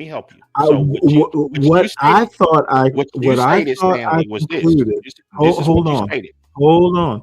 I thought what I concluded is that this old man marrying young woman problem, if it became widespread, it would be a short-lived problem because the old men are going to die off. They're going to wind up having kids that are roughly in the same cohort age, and those kids, just nature is going to make them more attractive to each other, and then they're probably in closer proximity. So nature isn't set up for very old people to marry very young people. It's just not the way nature works. So it'll never become a problem. And if it does, it's going to be a short-lived problem. And we're back where we started from. That's why I don't have a problem with the exceptions. They don't really change society. It's taboo, because, I guess either nature or America specifically has a problem with old people. Look at. So I don't see a problem. I don't see it as a problem. I'm fine with the occasional 50-year-old marrying a 20-year-old. I don't think it's a moral issue. I don't even think it's that big a social deal right now. So why did it become taboo? I think it's because it's unnatural. Okay, so if it's unnatural, what problems would such an unnatural union I just ran through the problems to present to a society at large? We literally just went through the problems. Weren't you listening? And I also said, whatever problems we have, there are going to be a whole lot of people with, a whole lot of kids with dead fathers and, single mother households. However, as I stated, it would be a short-lived problem because nature does not favor May-December romances. So we would, at some point, nature will right the ship. And that's why I don't have a problem with the exceptions, they don't. Nature isn't set up for these sorts of romances. If they happen occasionally, let them happen. It's not a moral issue. Right. And you can go with that, but here's the other part that you're missing. It is what I go with. Right. And here's the other part that you're missing. So in your Uh-oh. scenario, when you said there would be a whole bunch of fatherless kids and a bunch of widows and so forth and blah blah blah, before nature comes in and rights the ship, that would be called societal collapse. Nah, I disagree. I don't agree with those dire circumstances. Okay. You know, we have enough people of various ages, and they're not going to all die at the same time.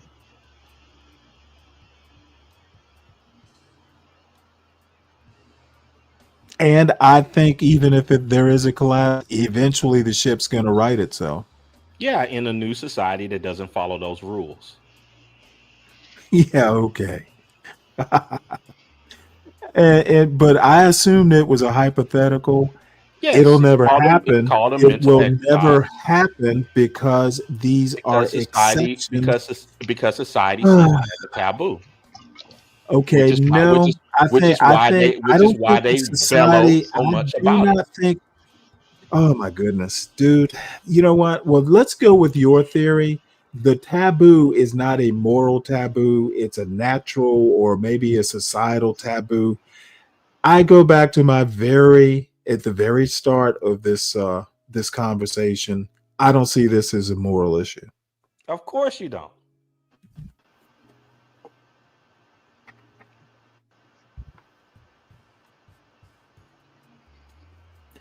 And look at Ryan here. Well, now that men can have babies and are birthing people, reproduction shouldn't be Okay, I suppose he thinks this. Oh, that must be like secret. That must be like a joke that I don't get. Let's see, a 20-year-old girl has a father that's 43. He marries at 60. She marries at 60. The father now has a son-in-law. So what, Sunrise? It's exceptions. It's called an inversion of what's natural. It's not a rule. And yeah, I mean, it is odd. It is not something that is, I would even argue, that's natural. But exceptions are not a problem. They are not a reason for people to get on panels and go back and forth, violent verbally, or with all the bravado and the assurance that their morality is going through this. I think these panels, to a certain extent, I think it was Deacon Dave that said there's a lot of more virtue signaling up there. I would agree with that. If we get out of like the comics, Free Zone Lou, and you go into the natural order of things, I don't know if you've ever. Yeah, you're in medicine. You studied biology. What typically in the natural order? What typically happens to mutants? In the natural order, what typically happens to mutants? Yeah, they either have a short lifespan, they get tested on, they get discarded with. They don't get integrated into the rest of society, though. Yeah, typically.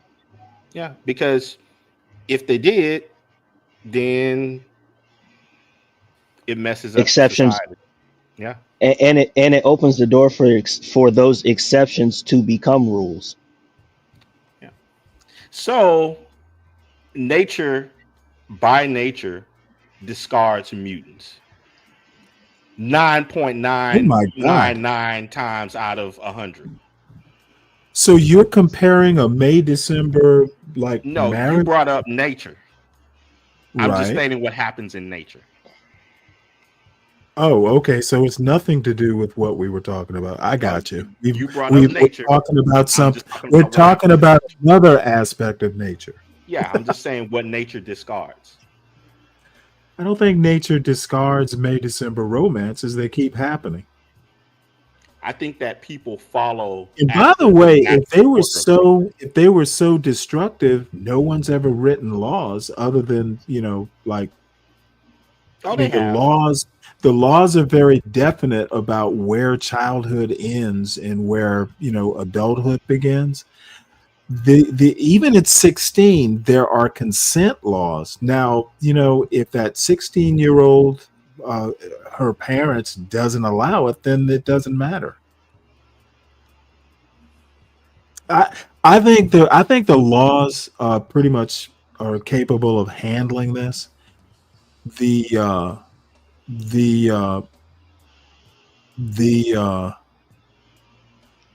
arguments that are going back and forth on Drip's panel really don't even fit the definition of pedophilia. That's really what this whole undertone is. They're saying, I have a feeling, and if I listen long enough, I bet someone says it, that 50-year-old is kind of akin to, some sort of the moral issue. A pedo or like a predator or something like that. They're trying to squeeze this in, and it just does not work with a 50-year-old and a 20-year-old, and it barely works with a 16-year-old.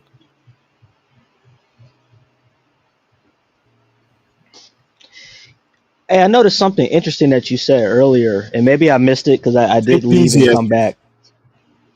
I did leave and come back. You connect morality to religion? Yes. Why? Because it tends to be based on religion. I think religion just codifies it. It doesn't actually. Well, like it comes from the culture first.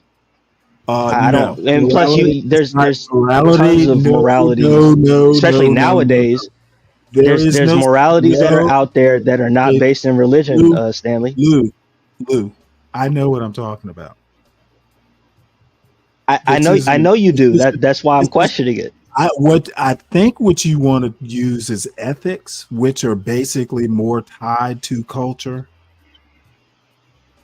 No, I'm talking morality. There is moralities that are argued that are not based in religion at all. I mean, you got secular moralities, you got evolutionary moralities. In my mind, you got societal contract. Yeah, I need you to slow down. There is no such thing as secular morality. That's ethics.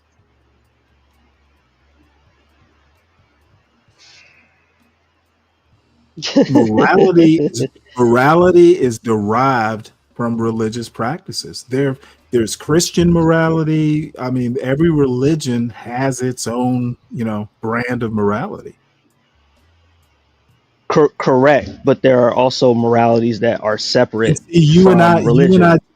I separate morality from secular. Now, I'm sure there's a book. I can understand that. I'm sure there is a book out there that'll make an argument, but no. I don't. Christian existentialism is about as much as it's the only one that I've read about. But even so, Christian existentialism is basically Camus basically took, because he was raised Catholic, basically saw Jesus as a good example, and the Bible is a great moral code for someone who doesn't believe in God to follow. Hey, you could do worse is essentially what he's saying. But no, I don't connect. I don't connect secular to morality. I don't. Even if a book says it, I don't. I would disagree with the book. So like when philosophers, like when you have like Aristotle or Nietzsche or Kant or Mill, that make philosophical morality arguments without religion, you wouldn't consider that, you wouldn't count that? Are they truly without religion? Like I mentioned, the virtuous pagans. Someone like a Mill. Mill was raised in a society that somewhere in the strata there is. You could actually say Britain is not a secular society because the king is the head of the church. So I mean, I think make an argument that America is truly a secular society because it doesn't even have a state religion. England does have a state religion. My point is, I don't think you can live in England or America and not be affected by Christianity. Right. I understand that. Even if you say you are disconnecting whatever it is you're coming up with from religion, is that even possible?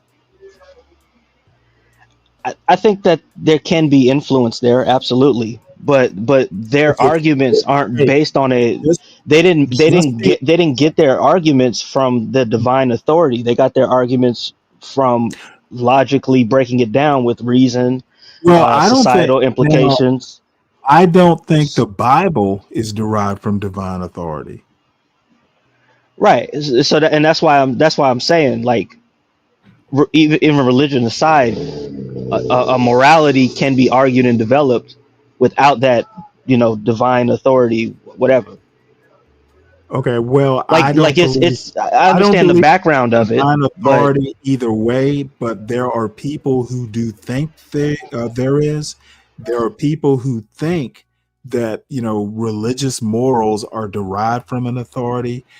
My argument is even an atheist is going to be affected by Christianity if they live in a country that is, 50% of the people think it's a theocracy. Basically, you're going to be affected by the Christian religion, even if you're an atheist.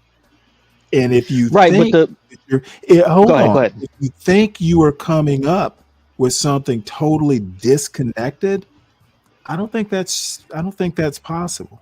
I would be a skeptic of someone saying that. Right, and I'm not saying that at all. But what I'm saying is that the logical conclusions that you come up with, at least based on the conversations that we've had, right, are not based I'm not on even sure any. you can call them logical conclusions. They're really more beliefs, to be honest. I don't think.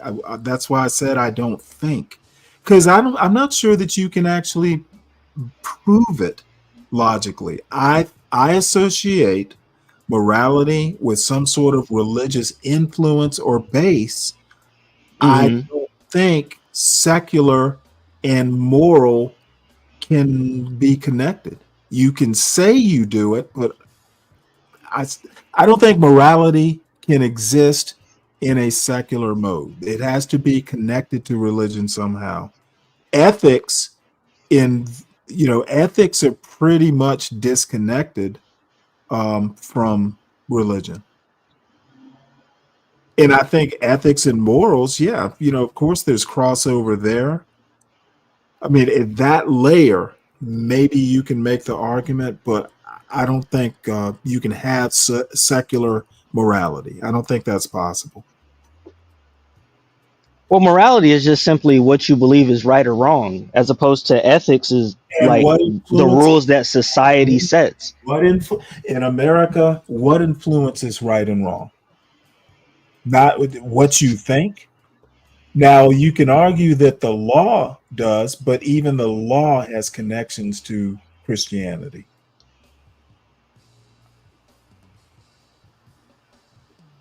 I mean, what if somebody said, well, I came up with a morality that says I can do what I want, kill who I want, steal what I want, etc. I don't think we're going to call that morality because it's not connected to a religion. That's like a personal belief.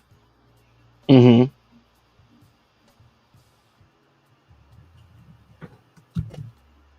I don't think. But even in that though, like what you're laying out, there's logical reasons why that's just bad from a societal standpoint. You can. So it's not even just.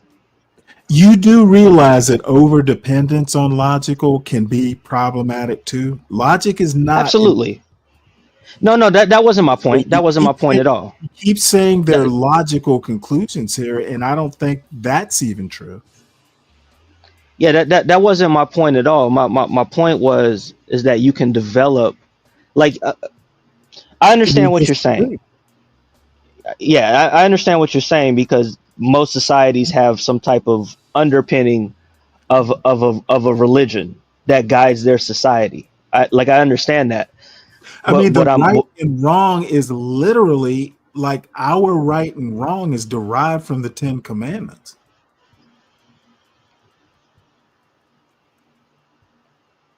I don't think so. I think nowadays our right and wrong is derived from just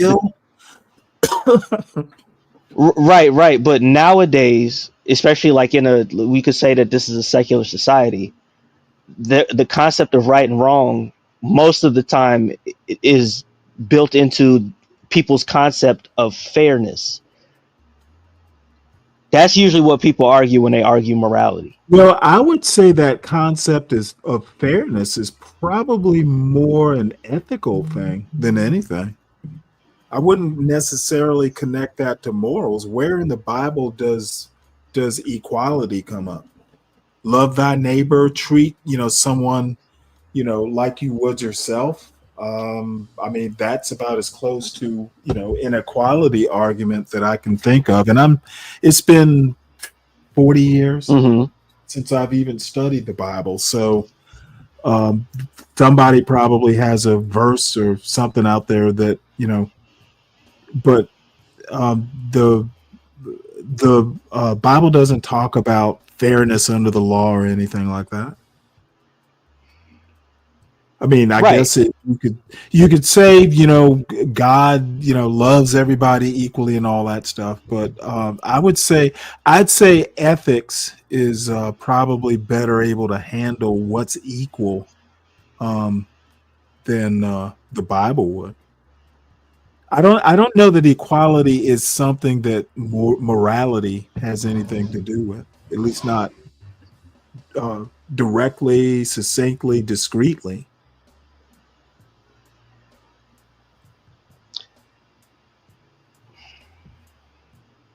I think we're talking past each other, because what I'm saying is that the society that we live in. I don't think we're talking past each other. I think morality. I don't think you can have a morality that's secular. I don't know how much more direct I can. You say you can, but I don't. Yeah, I haven't been convinced. I don't think you sitting down and saying that, hey, I'm coming up with a set of morals that has nothing to do with religion. I don't think that's possible. I don't think it's necessary. Oh, I certainly don't think that. Yeah, I don't think that would be necessary. Because even with secular morality, there's certain things. Well, Okay, thou shalt not kill. Someone who wrote a secular morality.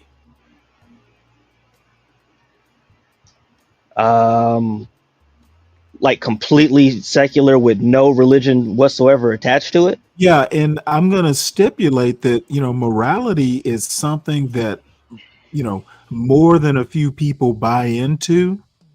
You have to have a whole bunch of buy-in to what is moral and what is not. Right, and that's why I was saying at the beginning that religion codifies the morality. I don't think it. I think a lot of things are based on religion. Where does it codify? Yeah, wait, are you saying religion codifies morality? Well, okay. So what codifies a secular morality? And see, that's where my argument falls flat, because a lot of the secular morality is surrounded by it's built on reason and fairness. It's a less shakier, it's a less stable type of morality than religious morality. All I was showcasing is that there are different types of morality. You have morality. I think you have ethics. I don't think so, bro. Like, I mean, morality, like I said, morality is a simple basis of belief of what is right and wrong. That is morality. It is not. It is not. It is a sense of right and wrong that everybody believes in. You can come up with something that is, most everybody agrees what is right and wrong. Okay, if you are coming up with a new system of what's right and wrong, what are you going to base it on? Nature? Well, if you're going to do that, we have natural law, which is basically religion. Wait, what? Natural law is basically religion? Is that what you just said? No, it's based on religion. Religion is probably more based on natural law. You have a God-given Okay, there we go. Life, liberty. Yeah. Okay, but even that is religious in nature. So what are you going to base a secular morality on? Nature's already taken.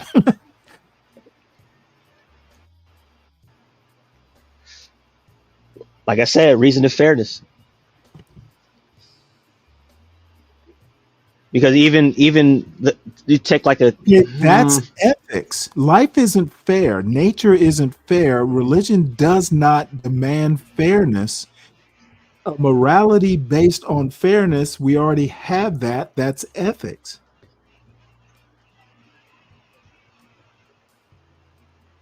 So how are you making a distinction from morality and ethics if ethics is built on morality? Ethics is basically what humans have decided is fair. Okay, and in your mind, morality is an innate let me give you a good feeling. Example. Ethics, like if you were in the middle of nowhere, these things would just naturally come to you. Like, hey, I can't, delete this person.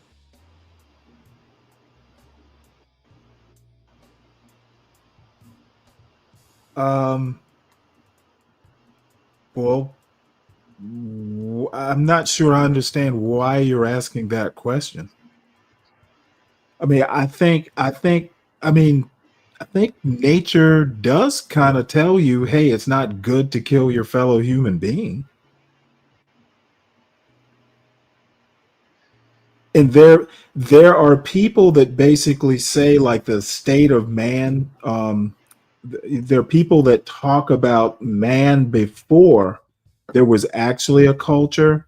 Man basically totally, kind of ruled by natural law. But even that assumes that there is a God, out there, kind of guiding you just through nature. So yeah, I think you can come up with it's bad to kill your fellow human being. Just kind of, your sense of self-preservation will kind of tell you, well, hey, two things are going to happen. I either know that, hey, that person has a sense of self-preservation, or when I try and go kill that person, my life is under threat. I think you just kind of innately know that. Why in the state of nature, going and killing someone puts you at risk of, what if the hunter? The same thing happening to you. Yeah. Now, there are people who will say, hey, God kind of, built that into you. So I was going to give you an ethical example of, it's unethical for a doctor, say, to do surgery on his children. Okay, but it's not immoral for him to do it. It's just a rule that people came up with. Because you're going to be all emotional and, if you accidentally nick something wrong and you kill your child, there's going to be all kinds of psychological, damage, I would imagine. But it's not immoral. It's not immoral for a doctor to operate on his child. It's unethical. And it's kind of a man-made, best practice, I guess.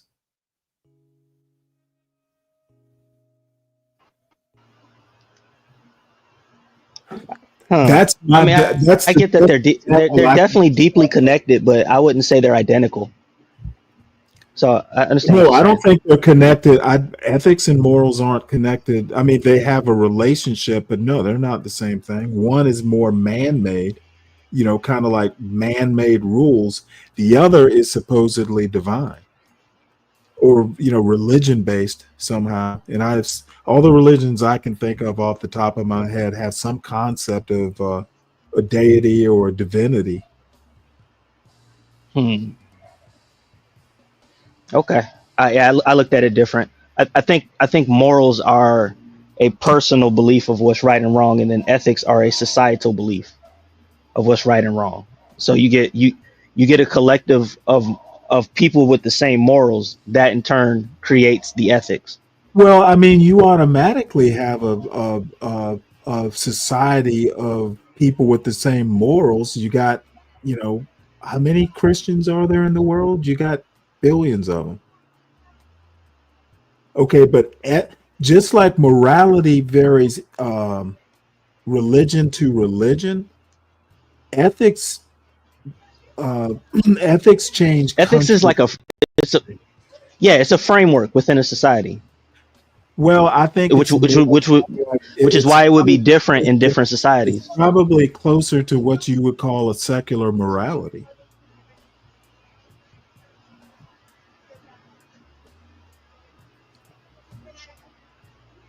Okay.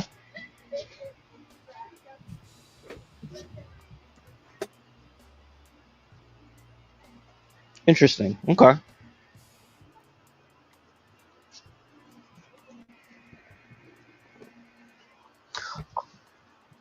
You can hit play now. I want to see where this goes. I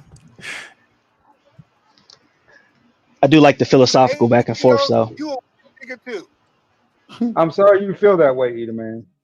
But in reality, it's still perfectly legal. I'll be right back. That's crazy. I am listening though. You sound just like them goddamn white folks. I know you got a problem with motherfucking slavery, but we know you got a problem. But it was legal for me to own a nigga. You know, fucking sound crazy, bro. Like that shit's stupid to me. Eda Man, don't tell nobody, but I am one of the white folks. I'm telling you, I better watch these dudes. These dudes weird, bro. Like damn. Hello, maybe it's just me, but if I saw a 60-year-old walking down the street with an 18-year-old, y'all niggas gonna think that's weird?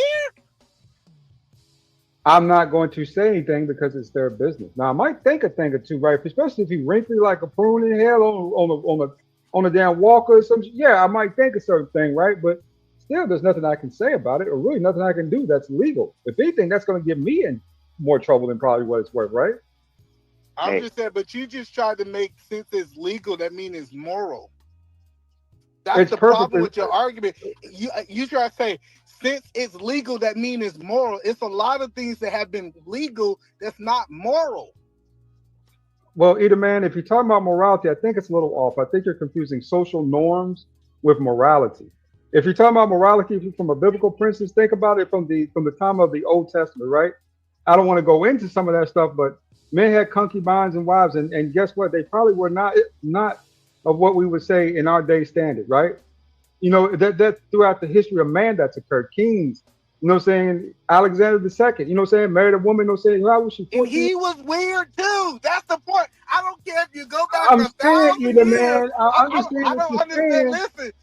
The crazy part about it, hear people say, "Well, we go back 1,000 years, and these kings was fucking pedos We and go back weirdos. They was 50 weird years. too. If he was Eda 70 Man. years old, now listen to what y'all say. Like, I don't know why y'all think if y'all say, well, check this out. If I go back 1,000 years, they did it 1,000 years ago. Like, and you telling me we haven't evolved in 1,000 years? Y'all still weird pedos? Eda Man, hold on, Eda Man. Now we only started dating less than 100 years ago. That was 70 years ago. That became a social etiquette, right? Is the dating thing. Before that, it was just courting. Then you got married. So if you want to talk about that time in America, yeah, lots of older men were marrying younger women due to property and prominence, right? Now, as you look into the more modern age where things are a little bit more, how you say, balanced and equal, Now all of a sudden, that's the cardinal sin we're going down? Is an older man dating a younger woman who is of legal age? Is that what we're doing? I'm telling y'all, watch these niggas who try to justify this shit. I'm telling you, like, watch these, like if you really, Can I you start make asking myself this these is a questions fight club panel? Can you make the counter why are argument? they going Can so you hard make for this? the Why counter do you got argument? niggas 55 years Make old the going argument. so Stop calling hard me for them to names. date 18 Stop years old? being immature and make the arguments. Like I said, you better watch these niggas. And I'm telling y'all, I want to make sure I'm blunt. Y'all niggas better stay away from mine. I guarantee you better stay away from mine. I promise you, I'm willing to go there. Like, cause this is sad. Hold on. Hold on, bro. Don't y'all me, bro. I ain't going. Don't y'all me. Speak direct, bro, because that shit sounds like it's everybody up here. I ain't said not one thing to nobody this whole time. I'm just listening. It's hyperbolic. But it don't matter though. I don't know that nigga. Y'all Whoever should that go. nigga is above me. I'm just saying it is. I mean, either man. I'm just saying, bro. I They feel you can't where see you his coming name. from. Oh, my bad. Because Let me the just chat say, is but up. I feel you, either man. It's no Trust me, damn bro. kid. I respect everything you said because I even said earlier that my fatherly instinct would come in, and I ain't got no kids yet, but I just know for me, I would fucking have a problem with it. That's for sure. So I'm with you, but that y'all shit, it's just not gonna cycle with me because I'm not y'all. I'm not all men. I'm not all y'all. I'm not none of that. Like I just been sitting listening to see who was gonna say what and who was gonna spill the tea and who was gonna keep caking. But like I feel where you going because that's a passionate conversation. That's a passionate subject, bro. I ain't got no kids, but my niece, nigga, I would lose my mother shit. You are absolutely right, sir. I would lose my shit. I'm talking about fuck the bail money, nigga. I'm going under that motherfucker. I feel you. But and the crazy part about they acting like these old men ain't preying on these little girls. So two consenting adults, and one is preying on the other. This is why the black community is stuck in arrested development because everybody's too young for anything. This is a problem. You know, right? The way I see it is, now raising, that's why you got 50-year-old men living in basements because of arrested development. Anybody aligned with LDS, you These weird too, bro. I'm are gonna go ahead and call it out, bro. consenting and grown It's sad adults. because hold on, one mic. They want to do whatever they want to do. It's their business. Gotta let everybody talk. We gotta let everybody talk. These old ass niggas was the women they age didn't want them. Now they think they need to go and get these young kids. That shit weird, bro. Wow, all this I swear to other God, shit. weird ass niggas. Either man, I would hate to have this conversation with you face to face because you probably ready to I will fight. beat your ass. No, you got me fucked up, either man. That's where you wrong at. That's where you wrong at. You gonna get that two-piece. You gonna eat that whole two-piece on the way down, nigga. Nigga, that boy,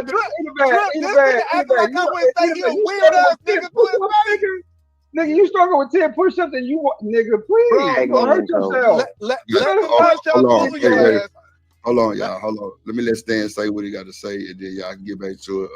Because other people want to kind of comment too. Somebody scared of his punk ass. Somebody scared of his punk ass. What are we talking about? I hate these niggas that get hard. Tell me your city. Drop your city, and I'll let you know when I'm there. Oh yeah, this is come on down to Atlanta, Either man. I'll show you around, brother. Either man, come see me. I'll show you around. I know the hot spots. We'll hit Raleigh. We'll get a couple 20-year-old bitches. This nigga ain't outside. How about that? How about that? We'll go right in our lap, nigga. I'm always outside in my city. I'm the easiest nigga to find in my city. I guarantee if you come to my city and you ask what Either Man Williams said, now you mad. Now you mad, Either man. Now you mad. Calm down, It's nobody in my city. Ask the nigga that's up here in Washington. They'll tell you I'm outside. I'm not running for no nigga. Nigga, you think I'm gonna travel to fight a nigga? I travel, nigga. I got money. I might travel for a piece of pussy, but fight a nigga? Oh, please. Come on, bro. That's too much. You're doing too much over some bullshit. This is all. No, you the one. This you is the all one got tough on the internet. according to how we're doing this part of the conversation right here. Who's the one talking the tough talk? Come on, we was face to face. If we was face to face, that nigga LDS started talking the tough talk. You talk about whoop my ass first, E. You said you gonna whoop my ass. You say I wouldn't be saying this if I went in your face. What am I gonna do if you whoop my ass? Right, I told you I defend myself as a man against the man who's trying to whoop my ass. You damn right. And I'm willing to stand on it. I bet you I'm willing to stand on it. I ain't gonna stand on it because by tomorrow, nigga, this shit. Okay, you ain't gonna stand on it. Let's talk to somebody else. So well, hold on. Let me tag Stan in real quick. Go ahead, Stan. My bad. Go ahead. Hey, Edelman, you have shown, and that's why I appreciate your support. Why what we get ready to do is very important, because I'm telling you, it's wrong and it's weird, right? But people think because something the law say you can do is weird, because you see how same thing with my angel, which is my oldest daughter, and my princess. Ain't no way no rust behind joker coming to my house telling them both of them are married. But the thing is, if they weren't married, you can't come over here. That's why the uncles, the communities, the people you go to school with, and you playing with their children, you're teaching them sports. It's very important because they'll run them off. Now there's nobody to run them off, and that's why they're attacking them. No. There are other issues involved with this too, Stan. No one's talking about. Like for instance, we're Generation X, right? You got Generation Y. Who are the millennials? Are they Generation Y or are they Generation Z? Oh, Generation Z's got 40% rainbow. Millennials at 10-15% rainbow. X is at 5%. Boomers at 1%. You got that large population of rainbow people in one crowd. You're gonna have a lot of women who are gonna be displaced. A whole lot of women. So with those displaced women, they're looking for masculine men. They want men. They don't want those boys down there playing PlayStation no more, because those dudes ain't doing much. They ain't going to college. They ain't learning nothing. Just setting up under them. They'll say soaking up. They'll say soaking up their juice. You know what I'm saying? Just soaking up their youth, right? And they tired of it. They want future. So when a woman goes to an older man and says, "Okay, I have these prospects for the future," I don't know how, as a father, that, you know what I'm saying, especially if the guy's of a decent age. I'm not saying if he's 50 something years old, unless he's a millionaire. You know what I'm saying? Then yeah, of course, right? But if a guy's in his, say if your daughter's in her late 20s and the guy's in his late 30s, early 40s, I don't see. Stanley, can you pause that right there? I don't. Yeah. Okay. Thank you. I heard y'all talk about ethics and morals, but did you just hear the Negro ethics and morals at play? Unless he's a millionaire. I'm just gonna drop that right there. I'm just gonna drop that Well, right do there. you think that's just Negro? I think it's probably, more widespread than that. No, it's a Negro mentality. Well, basically, You don't think it's kind of like a class thing? No, like anybody beside the Negro mind, they don't care. You've been all over the world, bro. You Navy, that's an American thing, and mainly Negroes. Yeah, in the Philippines, Thailand, the places y'all Navy go. You know that shit. 50 and 18, shit, she got saved. Her family banking. I was gonna bring up the old Subic Bay. I've never been there, but I've heard stories. Subic Bay in the Philippines. I've heard stories. Yeah, but this just comes into question of what Free Zone was saying about a society which creates a set of ethics, and when it applies to the community, they apply their own morals, very selective morals. Like ethically, it's an American thing to frown upon that, but it's still legal. And mainly in every other community, people look at it, but no, ain't nobody gonna run up and say nothing to them, mess around, get shot. But morally, they're right now displaying the moral subjectiveness of FBA folks in this conversation. Well, I'd just be willing to say that I would probably hear this kind of argument in the holler somewhere in southwestern Virginia. More liberal areas, more. Well, metro I would areas. say these people aren't real familiar with, what morality is, what ethics are. I think I don't know that I disagree with you. I just think it's a little bit more at play than just color. If you want to say, hey, not color, not color, culture, not color. I'm not sure I disagree with you.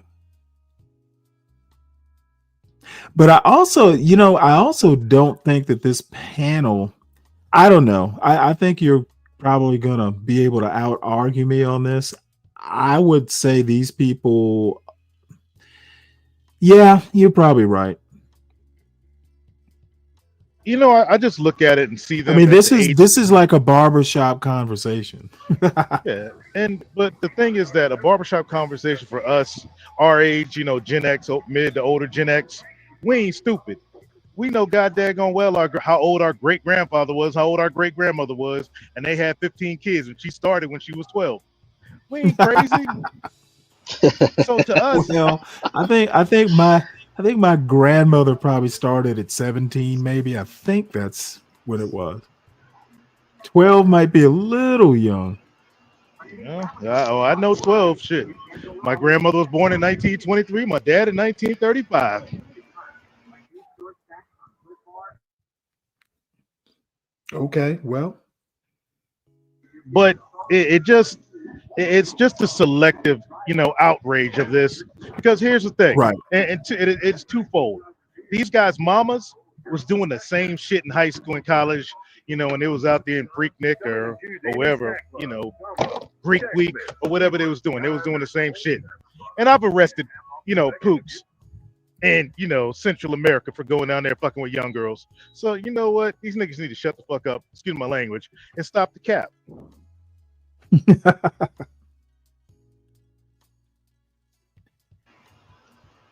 Yeah, this was unusually I don't know that I've ever seen people go after each other over something, you know, like this before. Well, Nah, this ain't the first go around. Oh, is that right? Trey, you've been around, Trey. You know they've gone back and forth about the age gap and all that stuff. You know, and so you know, even though like 80% of it, right, is about women's behavior and stuff. Every once in a while, you know, 20% they'll get off the beaten path and argue about some other shit. And this just happens to be one of those times. Yeah, and you know, we could talk to a blue in the face, you know, guys that, you know, have had the examples and tell you, look, man, the age gap is where it's at. You don't want to, you know, do these things. But then you can't talk to a group of uncivilized men who weren't raised under a proper masculine guidance, because they can't comprehend that. No matter what you say to them, they can't comprehend. And if you're willing to go throw your life away and go to locked up for your niece, who's probably on OnlyFans, who's probably on Seeking, who's probably walking the blade, you can't have a conversation with those guys.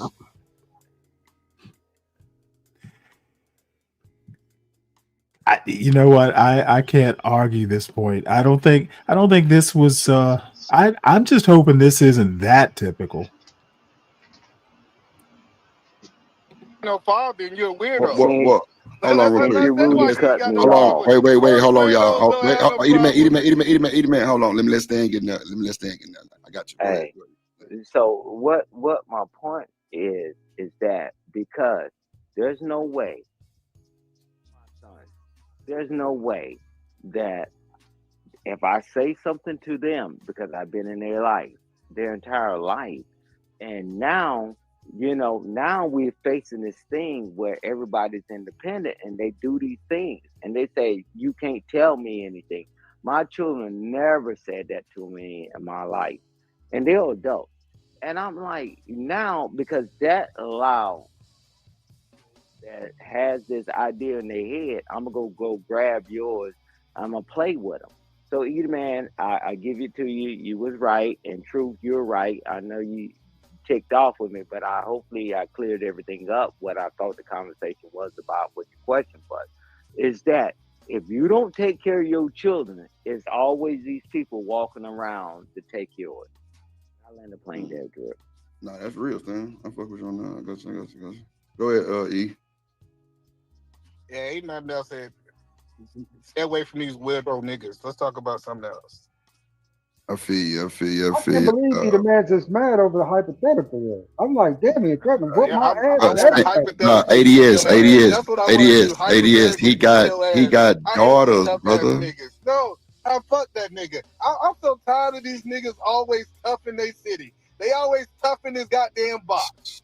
Then you gonna talk about you wouldn't say this to my face like he's some real ass nigga. I'm a real Either ass. man, I never said that. I said I would have hate to have this in case you conversation didn't hear face me to the first face time. because you gonna whoop my ass.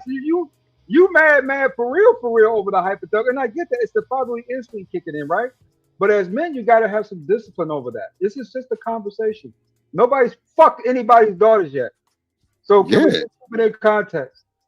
Whoa. Yeah, it is. You bucking my boat.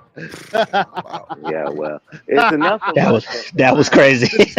That was But it's true. But it's true. You got a report. There's something going on with his niece and nephew. Some of us, man, we're gonna hold the line. And I don't know where all these tough guys came from. Was crazy, Man and Drip. Hey, man, it doesn't matter. We got to get rid of people like that think that they can just prey on people and then use them up and spit them out. I like the eyes. The eyes. Okay. Well, let me follow up with a different question, right? So if, like we're saying right now, I think it's 22% of the men are making 80% of the babies. And I think when they say 65, 70 or some odd number of those guys were like under 25, 26 years old, right? And we've got 80% of single households in America. Wouldn't you rather see your daughter in a stable situation versus that shit? Where she's getting no help, no assistance? Like, that's what I'm saying. Where she's getting no assistance in that point? This is crazy. I mean, when we're talking 50-year-old, let's just keep it in simple context, right? Let's go from 28 to I'd rather my 43, daughter 44 be years single old. than be with a weird ass nigga like you. I'd rather my Well, daughter be I'm single sorry for the you rest feel of that her way, life man. than to be with a weird ass You get nigga so like mad over this. Why are you so mad over this? Hey, what happened? hold on. Wait. Hold on. Daddy, it is, brother. Daddy left for the milk and never came back. You know, I ain't got no bark in the fight, but I feel like I do. Because you sitting up here trying to make a person with a young daughter understand the fuckery that you projected right now, right? So I'm not, man, this is hard to say without disrespecting you, bro. And I'm not trying to in any way because I fuck with you, dog. But bro, it's the reason why everybody's coming at you right now. It's not normal. It's a narrative about the shit that you're talking about. It's not normal. That's why Truth is highly upset with what Art said. And I'm gonna stand on business. I don't think Art like that, but the fact that that question is gonna forever be on YouTube. Forever. Because once this stream over with, it belongs to YouTube. Your comments gonna forever. Dog, do you know how many people who finna review this shit? Well, that's on them, and I'm still going to stand on two. I'm just, but watch this. You can stand on whatever the fuck you want to stand on, but you can't make either man calm down. And he got daughters, bro. Like anybody up here with daughters, bro, I would be walking your ass. Real shit, bro. Like it's a sensitive subject. ADS. That's all I'm saying. It's triggering, bro.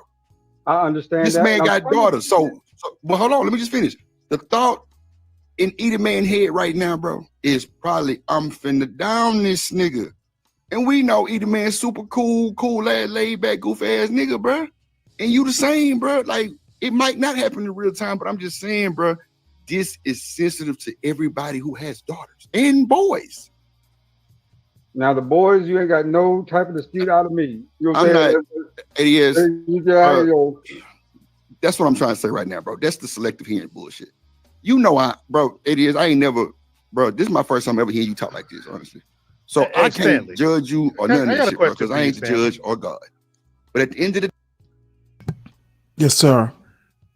In all your defense of the community versus, you know, us. Whoa. In all my defense. Yeah, versus what we say. You know, me, the free zone. Well, wait, hold it. When have I defended him? Whenever it comes to a battle between us and them. Us is in us gulag. Okay, well, guys. let me I would like to say that I don't defend the indefensible. Okay, so you're on our side now. No, I don't defend the indefensible, because there are a lot of things I think you all say that are indefensible as well. Yeah, we could get into that later, but is there any defense for this line of freaking emotional reaction to a simple hypothetical? No, I think as soon as you get emotional, you've pretty much lost. it's okay. So how are you as a? That's what my question for is this is like, and this is why I see as the failure of guys 3 generations of men being raised by women. If you can't comprehend a hypothetical, how can you actually go to your daughter and explain to her, you know what? I'd like for you not to go against your natural instincts, but I'll kill a man if you go with your natural instincts. It's legal. How do you? Well, I think don't know. I think that is literally just what they think the version of a man is. I mean, the way this started, someone brought up a 50-year-old marrying a 20-year-old. Okay, you can't tell a 20-year-old what to do, even if she lives in your house, because she's free to go. You have to use other means than "I'll kill a man." You can't tell I an think 18-year-old what either to do, bro. you can be coercive enough to get your way. Bro, you cannot Hey, tell an I've 18-year-old got what to a do. I've got a 19-year-old, and you know what? I luckily he's able to be convinced. There you However, go, convinced, coerced, but at the end of the day, I got they could tell you fuck you at any moment and go do what the heck they want to do. they can, but you know what? They don't, because, like I tell my son, or told my son, you know what? Actions have consequences, and yeah, you can do that, but have you thought about what the fallout will be?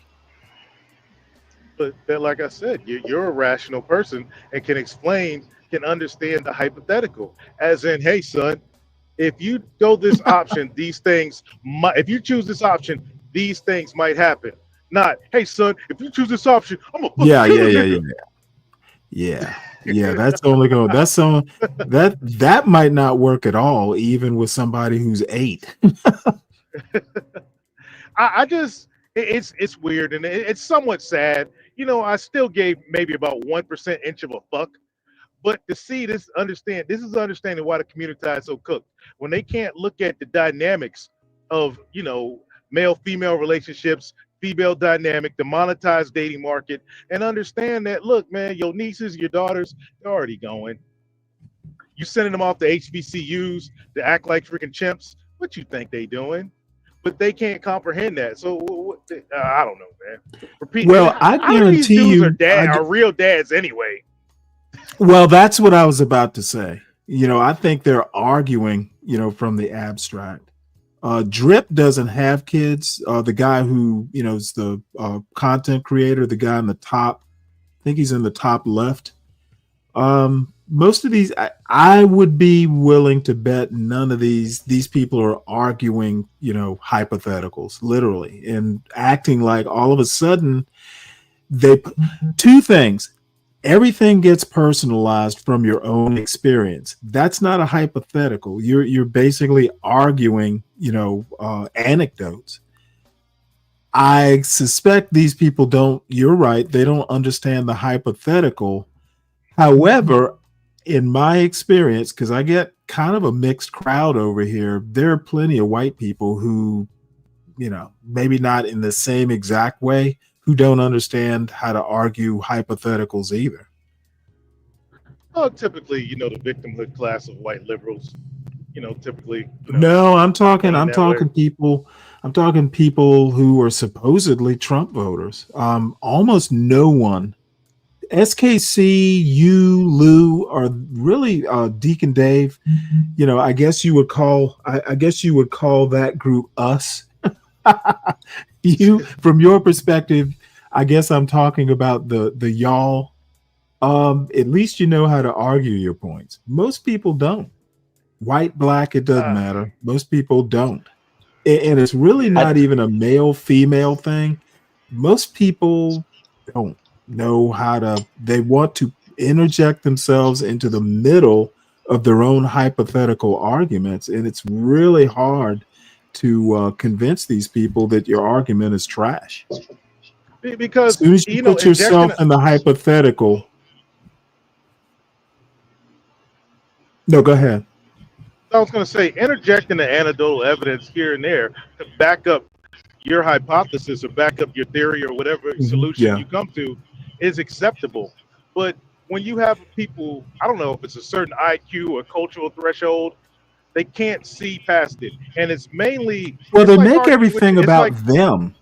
Even the it's women. hypotheticals, they make them about them, or It's effeminate. take it.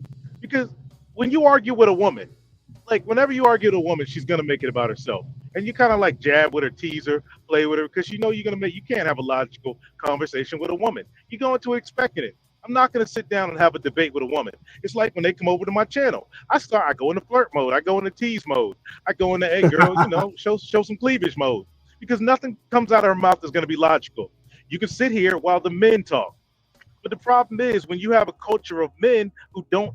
I don't know what happened. Is it like, does the body change? Does the human physiology change over the 3 decades that the FBA guys have been raised by women, that where it's not a masculine trait amongst that group of men anymore?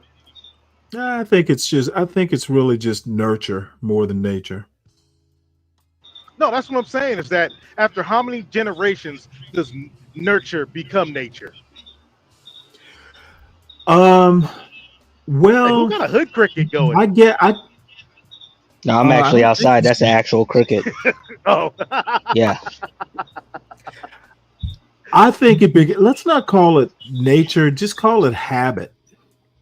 Okay. I mean, I think these people don't really realize that, the way you've been arguing for 30 years or, whatever your time on YouTube is, it's really, nobody just goes, hey, this isn't an argument. We can either move on, or you can, let me recommend a book. I don't know how you teach an old dog new tricks. I'll put it that way. If you're 40, 50 and still arguing this way, you're probably not going to improve. You got to catch them young. I don't know, man. I see guys out there saying mouths, or go to the strip club and make it rain for 18-year-olds. Not my 18-year-olds. Yeah, exactly. Yeah, exactly. Oh, dude, the consistency, moral, ethical, the consistency is not there. You're absolutely right about that. Being able to go to someone else's 18-year-old, somebody mentioned it earlier. It's a whole lot of, as long, it's okay for your daughter, it's okay for someone's daughter at the strip club, and I'll go there and I'll, make it rain. But inside my house, totally different rule. And I've just found over my life that, trying to be consistent, inside the house and outside the house just makes it easier. Kids need consistency. Any leader should always seek to be consistent, and a whole lot of do as I say, not as I do. It doesn't work with teenagers, for starters. So yeah, I get your point, and I pretty much agree with it. These guys will not be able to figure out another way to win these arguments, if they have arguments at all. A lot of these guys don't even have arguments. They're arguing stuff that really shouldn't. The effort to argue these false premises or just shitty premises, well, one thing it's I more heard when I entertainment first than tuned in, enlightenment. one of the first things I heard was, my man was breaking down his his hypothetical was, you sound like them white folks. Oh yeah. God. And when I saw your title and then I heard a dude say that, I'm like, oh my God. You can't fix there's no fixing that. Yeah, well, it's Be Brave who Be Brave said it yesterday, and I just tried to be clever about the name. He calls himself a bottom feeder, and he calls himself Be Brave and Think. So brave bottom feeder. He's a real boomer, so he's excused. Yeah, I don't think he's as big a problem as his audience. There are people in there egging this on, and every now and again I'll get somebody in my chat going, "Yeah, that's 70% behavior." I'm like, you know what? Don't bring that shit over here. But it's I mean, you could say his audience, but are they wrong? And listen to this Yes, channel. Listen to this. I think they are absolutely wrong. Okay, Here we go. that's where I want to get. It's like, Here we go. how can you go from what we just heard to saying Be Brave's chat is wrong? Well, he basically says 70% of the black community excuses whatever percent in the hood. They excuse the behavior, if not outright encourage it. The hood mentality, and I disagree with that. And if I'm wrong, I need you to produce some sort of evidence or data or something, and he has yet to do it. So I think. And he is a racist for starters. So I need solid proof. Every time he talks about race, I demand proof. You know that Stanley, because excusing him because he's a boomer doesn't do it for me. Maybe it works for y'all. I don't think you have any idea that Be Brave's racism is nowhere on par with mine. None. Oh, I get a clue. I haven't really listened to your show much, but I suspect just from what you just said, it's probably on par. Okay, so you see guys like myself and SKC. We're diametrically opposed on a lot of things, but you realize me and SKC have similar origin stories as to why we're the way we are when it comes to that community.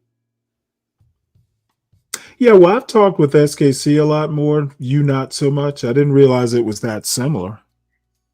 Yeah, definitely very life-altering situations from living and dealing amongst, the FBAs, and then finally walking away from a cataclysmic, almost cataclysmic event, which I won't even bring up here. I'll hit you in the back about it. If you go to my channel, you can hear about it or ask one of the fellas. But in growing up in the hood and growing up practically from the age of 5 to 18, a nigga, and not even getting that shit out of my system till I was 22, cosplaying, I will tell you straight up, our generation had a G code. This younger generation has none. And what's a G code? A G code, man. Come on, Stanley. I grew up in Savannah, Georgia, mostly in the 80s and in late 70s. I've never heard of a G code, so tell me. You know how the mob had the concept of omerta?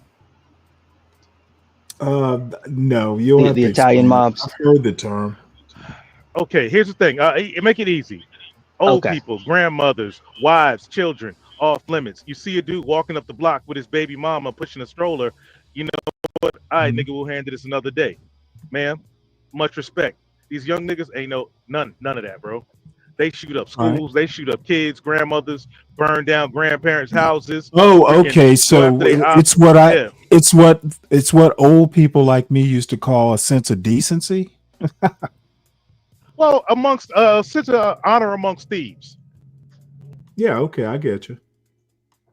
And I'm not that far behind, late 70s, early 80s myself. And we had that code coming up. But when you have, which is, FS, whatever, CDC or whatever, 75% of these men are raised by women, and which women naturally select the worst of the worst type of men first before they settle down to the stepdad pipeline, which is all documented amongst the community.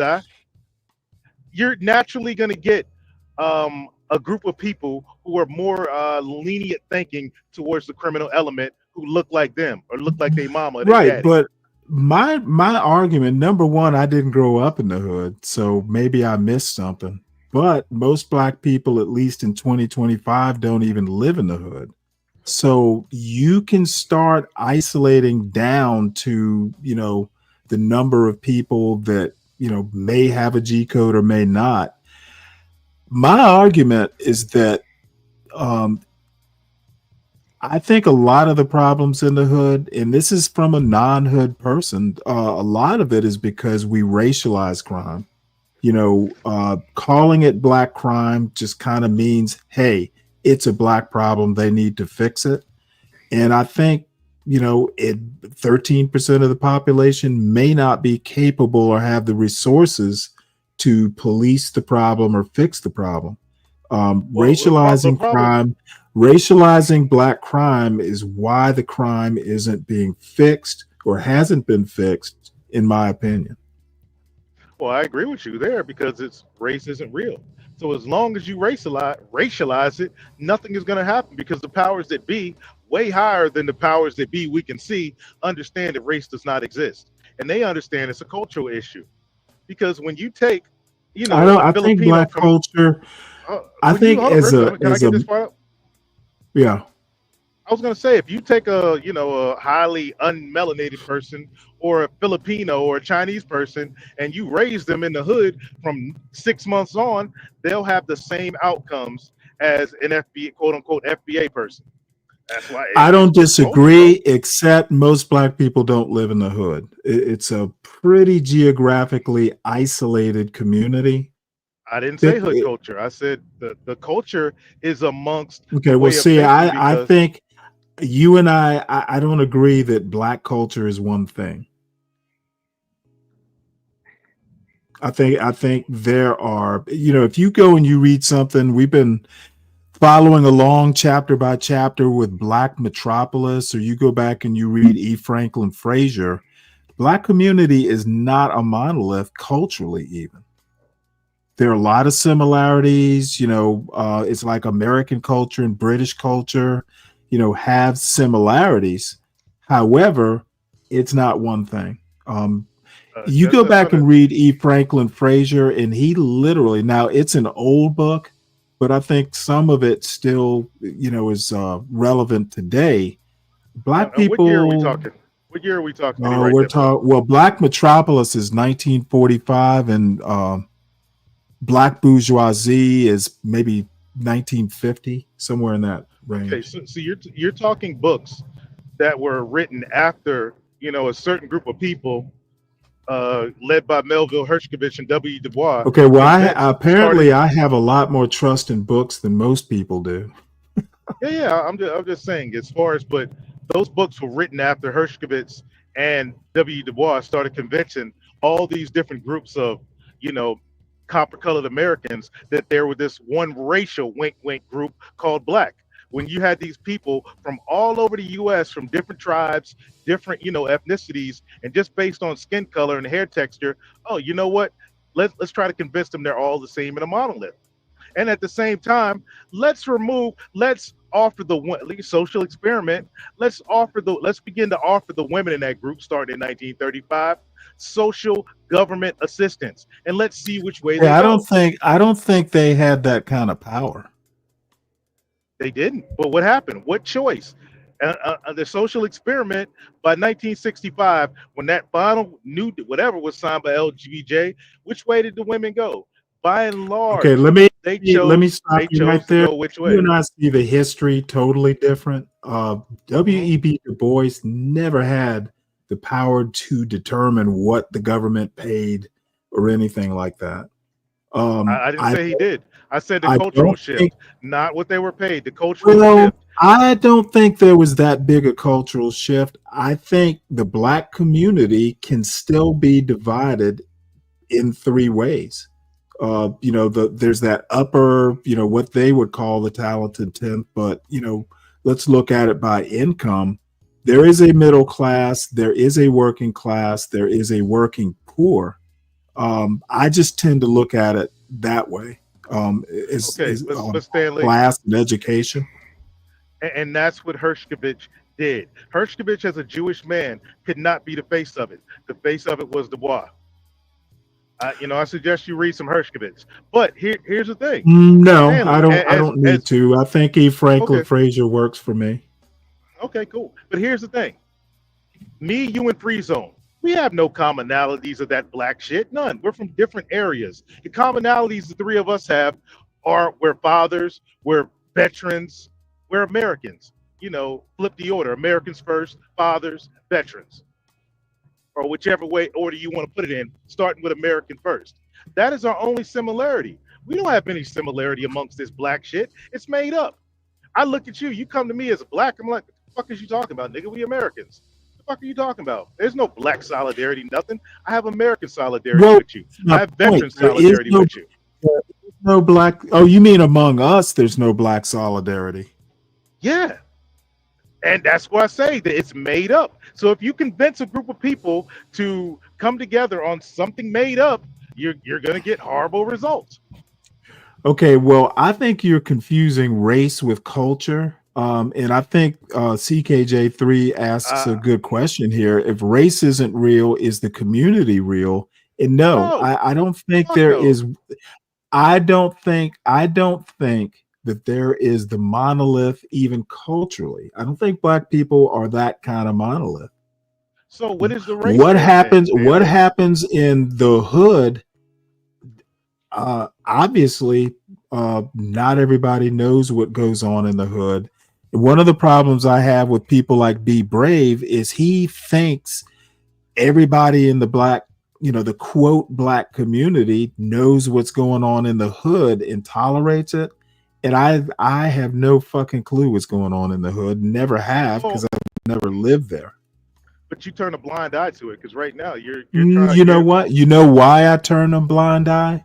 Because it's really not my problem. I don't live there. There you go. But okay, so it's at the same time it's kind of hard for you to condemn it. Like when I say this race. Whoa! I'm not condemning anything. No, I'm saying it's hard for you to condemn it. I've been on panels with you. I condemn it as much as I would what's going on in the holler. Because you have issue with people calling out the truth. That's some. No, I don't have problems with people calling out the truth when it's the truth they're calling out. Okay, but you still haven't given me. I've given you all kinds of evidence. I don't need to give you anything. Hey, I've given you all kinds of evidence. Hey, you are giving you so far in this conversation. You have given me your thoughts. You've given me zero evidence. Okay, we Stanley, know is the fatherly rate, is the single father rate what it is? We know that crime is a problem in the quote black community. My argument is, well, I'll do it for you then. I mentioned the single father rate. The single father rate, if you look at it overall, single is mother. One thing. See, single mother. This is my bad. See, now you're going to gish gallop me to death, apparently.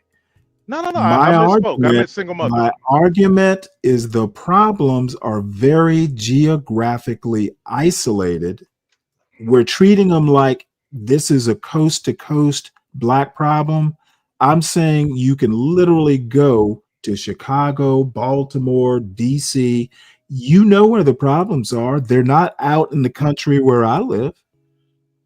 We know where the problems are. It is not a coast-to-coast problem. It is a very isolated. I don't think we share. I don't have the same culture as somebody living in Baltimore right now. Okay, and a good example of that. A good example of that is me and John Galt. John Galt is of the mind. John Galt is of the mind. If you don't have hood values, then you ain't black. My argument is, you know what? There are all kinds of blacks, and we don't all have hood values. Oh, okay, we know where the crime is. So we know where. Hold on. If I'm not a black, what finish. am I, Stanley? What am I, Stanley? I have no clue. I've never met you. I have not talked to you at length. So I wouldn't say. I wouldn't say you're anything other than you don't see it the way I do. That much I do know. We know where the crime is. Hold on. We know where the crime is. We know where it happens. We know that it's racialized, and we know it hasn't been fixed. I also know that we're not actually willing to think outside that racial box. I don't think there is a coast to coast, every black person, and I argue most black people don't live in the hood. They may share some commonalities, but what happens in the hood is very isolated. Okay, so if you take the big cities between the men and the women. Why should I do that? We're not there yet. We're talking. We're doing a big top down view. because I think black men and black women don't actually have the same problems. I don't even know what a black man. I'm just talking about, well, culturally. If you want to speak culturally, those who, and it doesn't matter their shade of wheat, their skin tone, Okay, whatever. well, let's just talk who culture. those who would adhere to what is quote unquote black culture, the music, the dancing. Well, what do you call the culture? The culture? What appellation do you give? Ghetto culture? Is that what you want to call it? No, culture. I just call it single mama culture now. Okay, well, let's call it single mama culture. Let's call it single mama culture. If you want to put a big umbrella over that, it is it's concentrated. I won't even say isolated because I think that's in Prince George County. That's a bad term for it. Prince George County. Not everybody. Moms, bro. Okay, dude. I don't know why. I don't know why you feel the need to gish gallop like this. I'm literally Prince George's County has pockets of problems. Let's concentrate on where the problems are. The whole county isn't a problem. We know where the problems are in Prince George's County. Go there and fix them. Okay, so how do we go if we just use that as an example? I have no idea. County, not my specialty. I'm not a crime expert. I'm just saying. You don't want to have the conversation. I do know. Do you want to have the conversation? No, actually, all I'm saying is you asked me for evidence. You've given me zero evidence. Well, you got to let me respond, Stanley. When I you got to let me respond first. I can't even get. I have not asked you a question yet. All right, ask at away. least not in the past few minutes. We know where the problems are. I know Prince George's County is not my problem. I don't live there. I do agree that we can put the onus on Prince George's County, but you know what? If they can't handle it, that's why I don't have a huge problem. I don't have a problem with Trump's goals. I do have a problem with the methods. I do have a problem with, like say a Brendan Johnson in Chicago, not understanding that, hey, even if crime is down, it's still way higher. Why not ask for help? It looks the same as last year, bro. Holiday right. weekend, well, 7 murdered. It looks exactly understood. The same. And once again, I think I don't care about any of that. I think it isn't a bad idea for Brendan Johnson to go, hey, look, it's too high. Let's see what resources I can get. I'm not quite understanding. I think it's more political than anything. But my overall point here is that we know where the crime in the Black community is happening. We're racializing it. That's why it hasn't gotten fixed, because it is a Black thing, and non-Black Americans are in no rush to go into Baltimore and fix it. Okay. Until now, Trump may be changing that a bit. Go right ahead. I would disagree with you. If I play your color game, racial, and we call it black, I'm not even playing a color game. No. I'm we playing know a color where game the crime is. Let's just call it high crime areas. No. I'm gonna call it black because you said that. So now race is okay. Gotcha. I'm responding to you, Stanley. You can't argue like the guys. So race over on is that okay. Panel, bro. Black, it's okay for you to racialize, Stanley, but not me. Stanley, can I respond to you? I said I'm going to use your example. Let's agree on what to call the problem. What do you call the problem? I'm going to argue as if the Black community exists. Don't. I need you to argue as Trey. No, Stanley. I'm arguing against. I'm rebutting your point, Stanley. That's what as I'm doing. As Trey, I hope. Yeah, but I'm rebutting your point. Yeah, okay. Your place. You're breaking up now. You're roboting out. You there? That Cincinnati racism's kicking in. Oh, you're good now. Yeah. I'm going through Cincinnati, man. You know how that Cincinnati racism is on microphones. But no pun intended. But look. If we call it what it is, you said non-Black Americans aren't willing to go into these communities because it's racialized. I would say the exact opposite.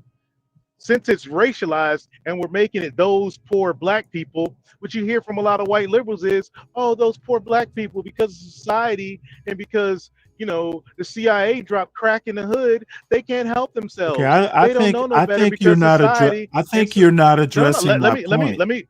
Let me finish, Stanley. Let me I get think there. you are not addressing my point. Can I, Stanley? You gotta wait, bro. Dude, I don't Now, have all day. I'm old. I've listened to you for like 10 minutes.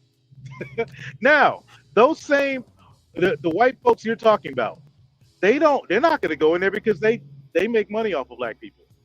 They get their little jollies off, you know, Antifa, white liberals, whatever you want to call it. However, when somebody like Trump says, okay, we're going to go in there and fix the problem, what happens in DC? 0 murders. You know, John Galt has to, you know, I don't know what John's got to do when there's no crime in his city, but that Okay, right there is a well, perfect the problem example. You see the data. Now let me dude, can I the finish, data Stanley? is only a month Can I old. finish? Make it quick. Okay, honestly, if Can I you have a point, what I need you to finish? do is rebut and get out so I can respond. Taking all day for an answer is just like really not helpful. And then your microphone isn't helping either. Oh, can't even understand you. Maybe what you need to do is maybe if you're moving, maybe pull over somewhere where you're stationary.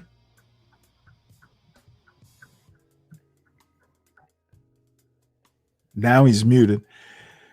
Well, we'll wait for him to come back. All right, what about now? What about now? Yeah, better.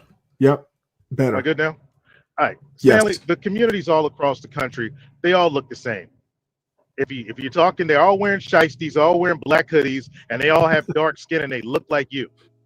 So here's the thing: what worked in DC, let's try it in all these cities with all these single moms across. And it doesn't even matter if it's hood or freaking suburban. It's happening in all these communities where people look like you, Stanley. I literally said that. Thank you for confirming that we know where the crime is. But you said it's not a nationwide issue. It's not. Okay, but I just not okay, coast so to coast. You literally said LA, it's not New York. Okay. I said it's across the country. What do we call those places? We call them urban areas. We know where the crime is. They're in urban areas. Urban areas are not a coast to coast phenomenon. You know, they're isolated to New York, and even within places like New York City, within New York City, we know where the crime is. It's not everywhere. The majority of the crimes happen in very specific areas. We can target those. And you're right. You're right about the part about nobody wanting to fix the problem because there's money to be made or whatever. Nobody's into fixing the problem. But this is where I say, Stanley, where you agree with the chimps on the panel that we're listening to. You don't want to address the real problem because of the. What is the real problem? What is the real problem? Because you got to go after these black women, Stanley. You don't want to do that because you don't. Yeah. Okay. Well, I don't agree. I don't agree. What do you mean go after? you won't. You can't verbally go after them, Stanley. It's like something in you. I know because what do you expect? You expect him to be arrested? And by the way, I have a problem with your approach. The problem is already here. Okay. Okay. How do you fix it? How about let's figure out how to fix the problem and then deal with the single motherhood later. I don't agree that single mothers are the cause of the crime. Okay, Stanley. All right. So how do these young boys that are committing the crimes, how do they develop the mentality that they do and don't see any, what do you say, consequences, don't understand the consequences of their negative actions? How does that come about, Stanley? It could be that their mothers don't really know how to teach those sorts of things. But who did that for your son? Who did that for my son, Stanley? Free zone son. Well, I mean, I had no choice but do it. You're a father. Can mothers teach that, Stanley? Is that a motherly I job think it's throughout history? possible. I think it's possible, but it's But harder. nature.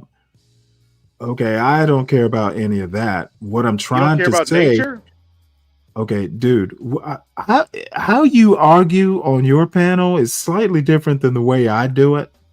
First You gotta thing we make a do is coherent point, we Stanley. don't gish gallop through these problems. What does that mean, Stanley? I think what it means is you don't have a point and you just want to be all you just want to clown your way through to I'm not clowning, Stanley. I'm I saying you're think you caping for are. these women, bro. I You're caping think for you are. you're caping No, for FBA Clarence, women, single Stanley. motherhood is not the cause of crime. Then what is, Stanley? Then what is Well, are causing you these young saying boys? this? Are you saying the single mothers are teaching their kids how to shoot? What are you saying? Are the single mothers buying? Are the single mothers buying the weapons?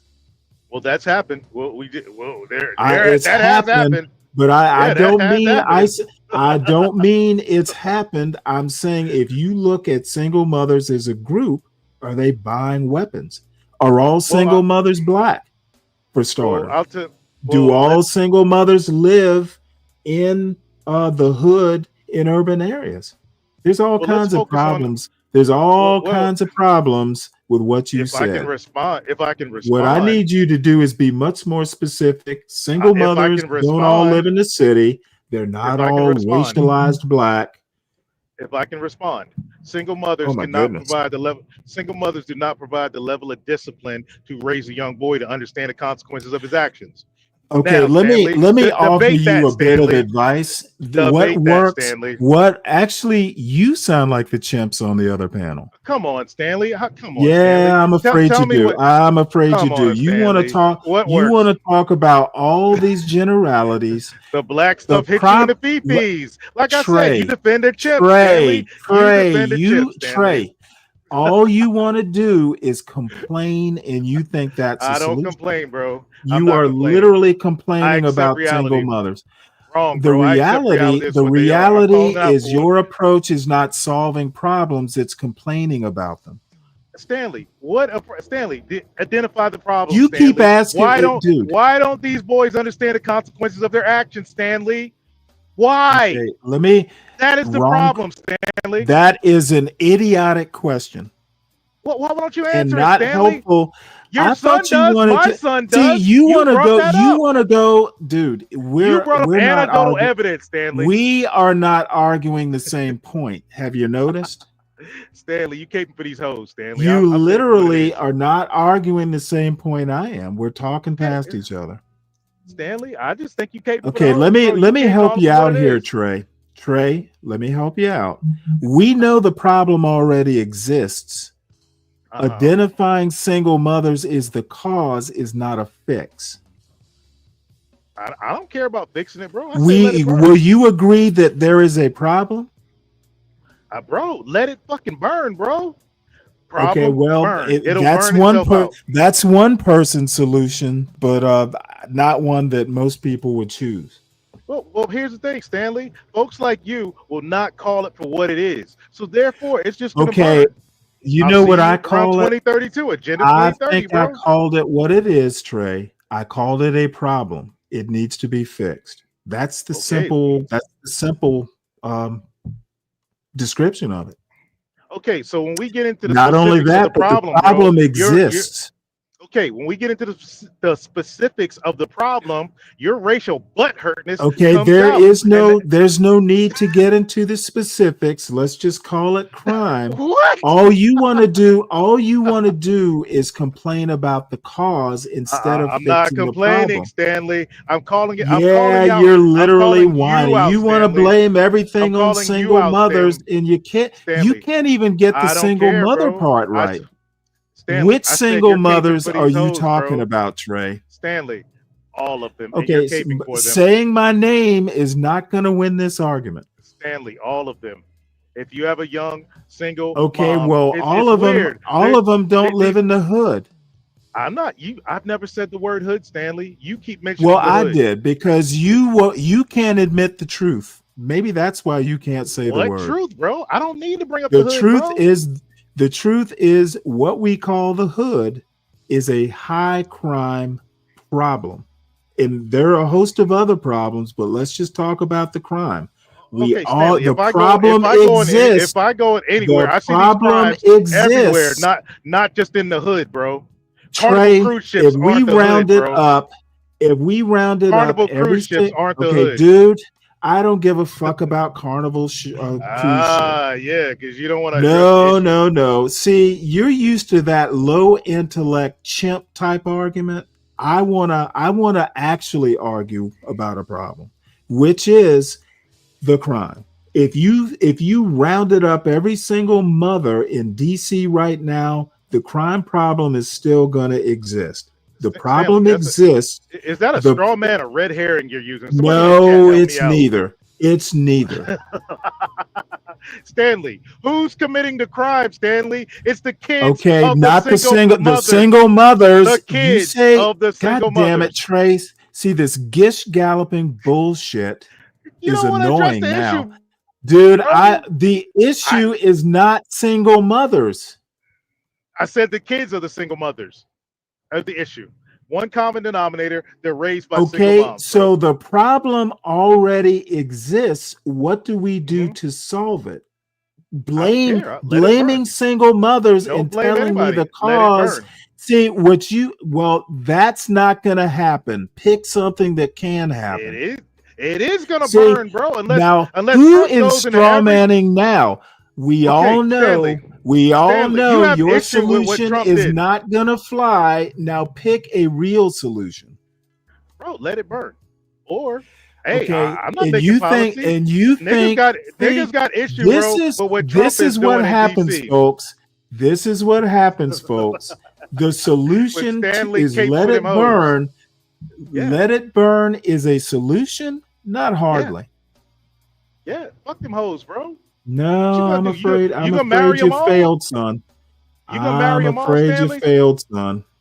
Okay, Stanley. So are you in Don't put me into the middle of the problem, son. Telling me about me is not a solution.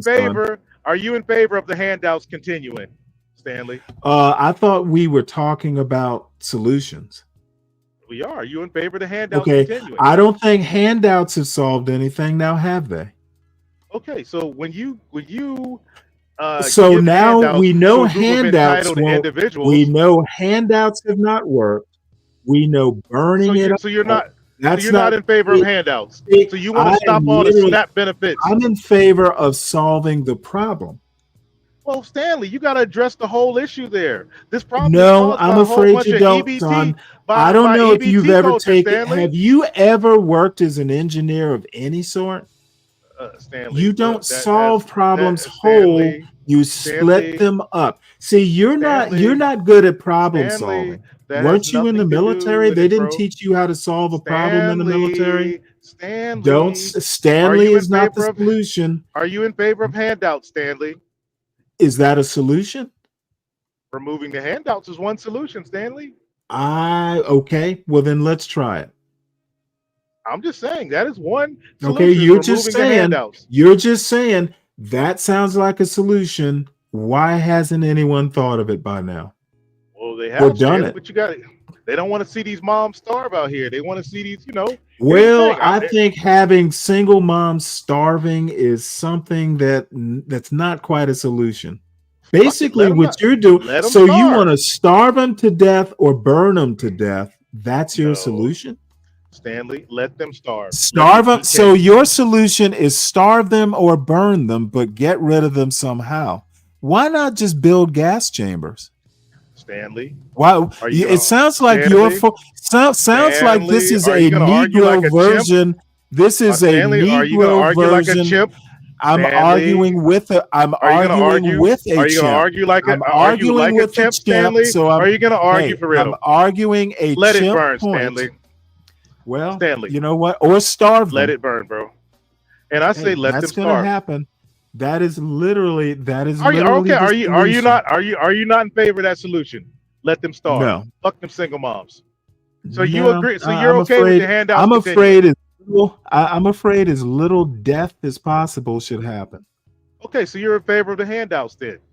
No, handouts aren't a solution. I said that. Well, bro, you can't have both, man. Here's the thing: these little young niggas was created by handout culture. Thank you, LBJ, one of your lefty homies, bro. Yeah. You know what? All that far right rhetoric doesn't work on me, son. Okay, so were these little young niggas not the benefits of handouts, bro? Drinking their little juicy juice and freaking, wick So cheese, what? bro, and wick peanut butter. So you're saying wick cheese is the cause of crime? Now who's the chimp? Oh my God, Stanley. Oh, don't. Oh my God. God's not going to save you now. There's God a is reason, not going to bro. come from on high and give you a time, solution. bro. Every time I'm like, you know what? We can let Stanley kick it in the gulag. You fuck it up, bro. Dude, if this is the level of argument in the gulag, I don't need to be there. Bro, because you caping for these hoes, man. God damn, Nah, I didn't know cape for the hoes. Stanley love the hoes. No, we can't take their benefits away. They'll starve. You know what? If I thought that was a solution, I'd be for it. You asked me for a solution. I just threw one out there at you. Oh, I thought it would be like a solution that would be constructive, starving people or burning them. That is amazing. Stanley, do they not have nuance in the Navy? You know what? We were nuanced enough to know that, burning shit wasn't necessarily always a good solution. Okay. What Army you're saying is you want to want to burn them out and you want to burn them out and start over. Well, Stanley, here's the thing, bro. That works in Negro land, bro. That sensationalism, that grandstanding. Wait, hold it. Negro land. Where's Negro land? That works in Negro. That works in Negro land, Stanley. Where is Negro land again? On your screen. There's citizens of Negro land having a discussion on your screen. That kind of grandstanding, that works over there. That kind of emotional argument you're trying to do. Dude, do I sound all emotional? The only emotion I'm experiencing right now is joy. Argument you're making, I am literally saying we know where the problem is. The reason it doesn't get solved. Let them burn. He said starve them single mothers. Don't give them single mothers nothing to eat. Did you not say that horrible racist, that Uncle Ruckus nigger? Oh wait, I called you a racist? Yeah, I said all that. I am, bro. You didn't say it. I own it myself. Be brave ain't got shit on me. Fuck these niggas. No, bro. I actually think fuck what Trump is doing. Fuck these black I think hoes, what Trump single moms, bro. I think what Trump is doing is fine. The problem, and I also said that I think Democrats have been too political. Hey, if we get Trump in here with the National Guard, I actually think they're afraid that they're gonna lose voters if they do it, and a lot of the politics is part of why these problems persist as well. The only problem I actually do have with Trump is that his solution isn't sustainable. You're not going to be able to keep over patrolling the streets is a good solution. But it's not, it has to be multi-layered. The problem is in 30 days, even if it's only 6 months, a lot of these criminals are smart enough to just wait it out till the water's fine, and then they're just going to start up again. And who's going to start up again, Stanley? Which criminals? Criminals. And what do those criminals look like, Stanley? What culture do they belong to? I thought you didn't want to racialize it. I said I'm on your team right now. I'm on the freaking black, so white, this brown, is just yellow, pink. So you just team. steel manning my argument. Is that what this is? I said, Stanley. I said those that look like you. Are the people whether going to commit the crimes? Are they going to look like you? Whether we want to believe it or not, the reality is race doesn't exist biologically, but it does culturally. So race exists even as a concept. It exists. We've been racializing crime. And like I said, I don't necessarily have a problem with what Trump's doing. I don't think it's a permanent solution. I kind of don't agree with the method. It should be a lot less slapdash.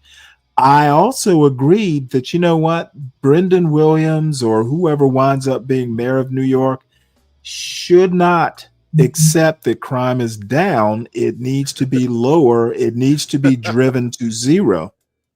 Well, let's And go back to DC. if you gotta Are eat, you okay? hold on, let me finish here because I'm giving Trump. Hey, Trump, I will give Trump credit where it's due. At least he's trying something bold. I don't have a problem with that. So you're okay with calling out who's gonna freaking commit crime in 30 days after the National Guard is gone? They're gonna be young men that look like you. And it's still a problem that needs to be at a 97%. Whoa. Let me get it out. It's still a problem that needs to be fixed. So how is that not racialized, Stanley? Color just makes it easier to know where the crime is. Most black people in DC tend to, live in specific areas. So yeah, some people might call it race. Some people might call it. Okay, dude, did you not hear me say?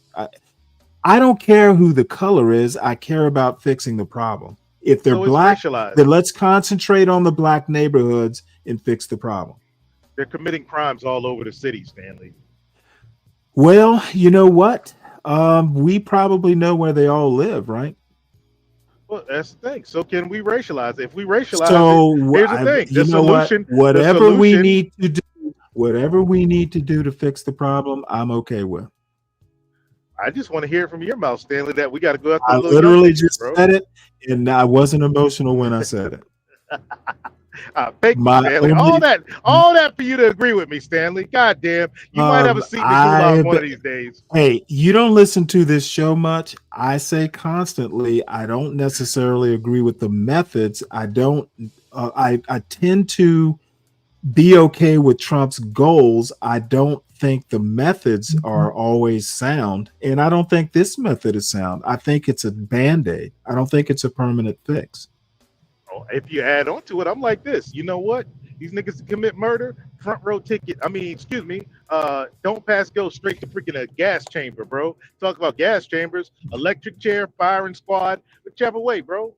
You kill a kid, bro. You got like all the. Okay, yeah. I like all the posturing and the. You want that? Are you okay with that? I like the posturing. No, I don't think that? You should just go around shooting, burning, and starving people out. No, I'm saying murderers, bro. You kill a kid. Should we just sit there and let that motherfucker live life in prison and get parole in 40 years? Or should just, clap that motherfucker just like that? We got you on camera doing it. We seen you doing it. The ballistics okay, are all now we're talking about the it. punishment. We haven't even fixed the problem yet. Here's the thing, bro. Punishment solves problems, bro. You fucking totally disagree. You execute a bunch of with that. Okay, you wanted a solution. You execute a bunch of these freaking child murderers, and guess what? They'll be less inclined to shoot up a playground, bro. Nah, I don't think you're right. Okay, so you think there's an inherent problem? People with niggers, tend, at least what I've read, people tend to niggers. Okay, Stanley well, you know what? You want to get all, all up in your feelings now. Now who's getting emotional? All I'm saying is that what was I gonna say? That you don't know. I think a white liberal female, bro. Do I really? So now you're so emotional. Now you gotta start calling me names. No, I'm just saying I'm gonna call you Becky from now on. You know what? Beckley. When people lose arguments, they get all up in their fifis. Bro, what I'm saying, you don't want to see executions, bro. You don't want child murderers to be put dude, to death. Dude. You're okay with child murderers walking the streets of DC. I was about to tell you that people only commit crime if they think they can get away with it. And I think it's harder to get away with it when you have a large police presence. DC is like 700 cops short of where they should be. So if you can, what Trump is doing is presenting a presence, telling criminals, if you do it, there's a higher chance you're going to get caught. I don't have a problem with that. When they get caught, how do we make this? Okay, stop interrupting. Let me finish. What's your solution? How do bro? we make this fix permanent is really my biggest concern right now. And why don't Democrats just go, hey, you know what? The problem's ameliorated, but it's still a big problem. Trump, we don't like you, but we'll take your help. That's really, if these people, if these politicians on both sides actually had their constituents in their best interest at heart, they just accept the help grudgingly, fix the problem, and we'll be better Stanley, off. how The about we just problem put a is bunch of not these the little problem niggas is on a bigger fucking than gallows, bro? politics. How about we I'm just sorry, put what? a bunch of public executions, bro? How about we just hold some public executions and just get it over with, bro? What's wrong with that deterrent? Well, let me tell you. You ask how about you think that would, like, if you put it to a ballot, people would vote for that? I ain't talking about a ballot, bro. I'm just throwing it out there to you. Well, you know what? Why don't you just become a one-man justice system and you got the plan, execute it? No, bro. I just asked you for your opinion. I think there are better ways to do it than just, rounding people up and executing them. No, I didn't say round up people. I said you take child murderers, you take those who commit mass shootings, and you freaking get a speedy trial, and then you hang them motherfuckers in public. And guess what? You won't have the same issues going on. That's Yeah, my I think belief. you will. I literally just told you why I don't think that'll work. People tend to commit crimes they think they can get away with. Okay, with all the surveillance going on, if you get caught, 6 months, you're gonna be hanging and freaking outside the Lincoln Memorial. We're gonna put the gallows up in front of the Lincoln Memorial, and you're gonna dangle in front of Abe. You don't think that's a deterrent? You know what? I think you ought to run for office on that platform. No, I'm asking your opinion, bro. No, I don't think we need to go to that extreme. So what's going to deter young I think niggas there's some other things we could try before, the public executions. Maybe midnight basketball? You think that would work? No, we tried it. It didn't seem to work. More handouts for, single moms? Well, I think we tried a bunch of different things, trying the same thing over and over. It's insanity. So no, that hasn't worked. So after they commit the crime, what do we do with them, Stanley? You think we could rehabilitate you know what? a dude that shot up a playground and killed a 4-year-old? You think we can rehabilitate them? I see you want to gish gallop away from the solving part. Have we moved on? Have we pivoted to punishment now? I'm just curious, bro. I thought we were talking about prevention. I thought we were talking about I am talking about prevention. Have we pivoted? See, you and I don't agree. No, I don't agree that punishment. I don't agree that punishment is prevention. So what do you do with a young nigga that freaking shoots up a playground and kills a 4-year-old girl just out there playing? You don't kill them. You try and basically discourage them from committing the crime in the first place. The fuck?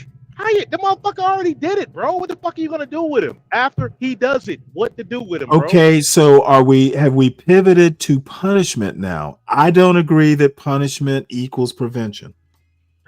That's where I pivoted to, bro. I said punishment is a strong deterrent. So we're no longer talking about prevention anymore. We're into punishment. I said is that what you're saying? Prevention through punishment, bro. I don't agree with the premise. I think it's a false premise.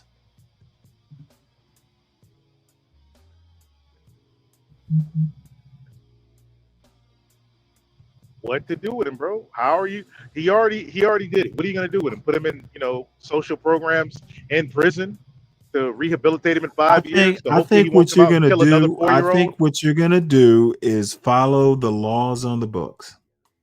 If we want laws changed, we can change it to that. In Texas, places like Texas, I think murdering 4-year-olds is illegal already, Stanley. I think that's like okay. Well, offense, bro, we're talking about punishment.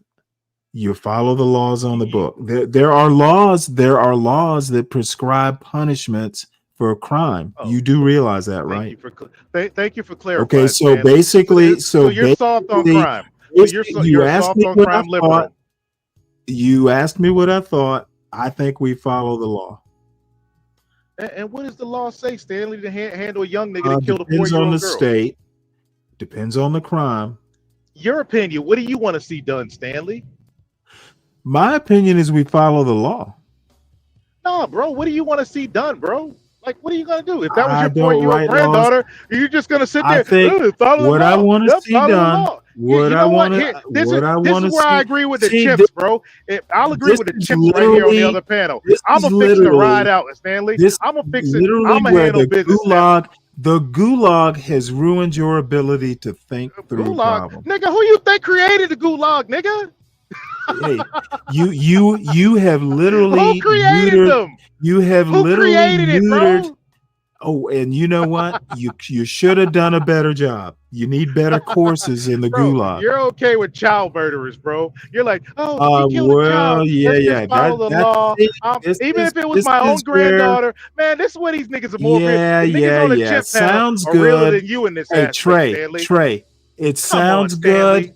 My It bad, will Becky, the sell white liberal. tickets. It will sell Becky, tickets. the white liberal. It Your will new sell name, tickets, Becky. but it's no solution, son. Becky, follow the law. I don't want, the death Oh, penalty is now horrible. we're at the Oh, stage no. where you lost the argument. I've literally made you. I lost the argument. You Bro, you are said follow the law. You chimp. scared to give your You own are the opinion, chimp. bro. You are the You're chimp. scared to that give your own lived opinion, in bro. Gulag for chimps, and Who now got you your want to nuts, call me Stanley? name? Stanley, who got your nuts, bro? Okay, somebody- all I have to say, Trey, is you know what? That sort of argument works on the panel you see up on the screen. It doesn't work on bro, Stanley it versus doesn't the work. world. They It does kicked me, not bro, if work I was on over there. Stanley I'm versus just the curious. world. I will wait you out until you either get bored with your own bullshit or we run out of time and I have to shut down the show. And Sunrise asked about black liberals. What about them? She's talking about you, bro. Oh, is that a she? I don't know, but you're the black liberal, bro. Well, I got a compliment of, and as a matter of fact, if I do a show tomorrow, it's what did he say? I guess you could call me a black liberal, but black liberals are not the same thing as white liberals. I'm a little bit more, I would actually call myself a pragmatic liberal. Do what works. I don't know, bro. Them unseasoned liberals, and like nigga liberals sound exactly the same, man. Same Oh line my of God. victimhood. So where have you heard me talk about being a victim today? You're supporting the Oh, I victims see. right now, bro. This Sunrise says it's always the white liberals' problem. What about the black liberals? I don't see any difference among them, bro. Well, y'all all say the same thing. Well, I will say, I can rock with a classical liberal all day long, and I see you more of a classical liberal, Stanley. You're not like one of these commies. Commies, they the motherfuckers just need to be shot in the face. I don't see any difference in skin tone. Well, believe it or not, the commies can be as cruel as There's been a time in the commie history where they were burning shit too, starving people. Yeah, it was always the commies, bro. SKC asked, "Do you and Trey believe in circumventing the law?" No, I literally just said punishment according to the law. And if you want the laws more severe, then go ahead and change the law. I don't believe Classical in liberalism is what got us here. No, I think actually perverting classical liberalism is what got us here. Okay, can I respond to SKC? Oh, please do. SKC, I don't believe in circumventing the law, but at the same time, I don't judge a father for freaking taking the matters into his own hands if justice isn't served. So become a criminal to take care of a criminal. Gotcha. Man, do I need to quote Samuel L. Jackson from Mississippi Burning? You know Damn what? right I did it, and I hope they burn in hell. You literally have to go to a movie, dude. How about just sticking to the law? I'm being facetious, bro. Like I said, what did I say, bro? I said I am not going to judge a father who takes. Oh, you mean by some sort of biblical law? Served. I got you. I thought you meant like law. I thought you meant like man's law. He means SKC means biblical. Oh, by law we have to judge the father. Well, if he commits a crime, yeah. Sometimes taking justice or matters into your own hand prevents more crime. How are you going to prevent that sort of crime? I don't know. I mean, no, Clarence, I pretty much disagree. The natural destination of classical liberalism. I don't believe in all that Marxism stuff. Well, history is a science and all that. I've never fully bought into that. I don't see Marxism as anything more than a good critique of capitalism. Getting into that part of it, where history is a science and there are consequences like natural destination of classical liberalism.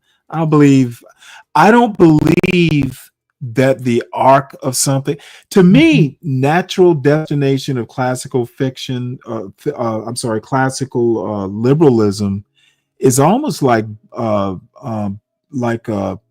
Christian predestination. It's almost Calvinist in a way. I don't believe in predestination.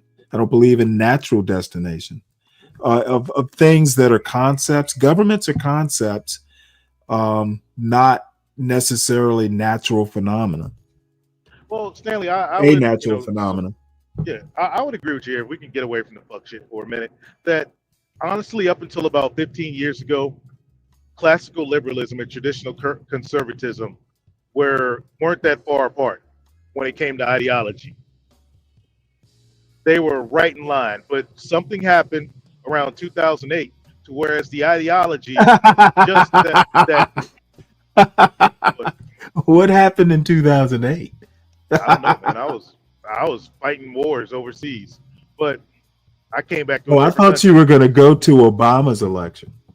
No. I'm a serious heart attack. I didn't really pay attention to politics then.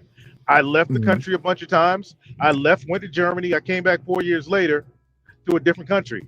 Then I left again, and I came back. The country had changed again. So, and all of a sudden, traditional conservatives and classical liberals were now on the same side. And up from 2012 on, classical liberals such as yourself have been pushed further and further to the right. Even though you still hold on to some liberal beliefs, I still see you in the Overton window is on our side.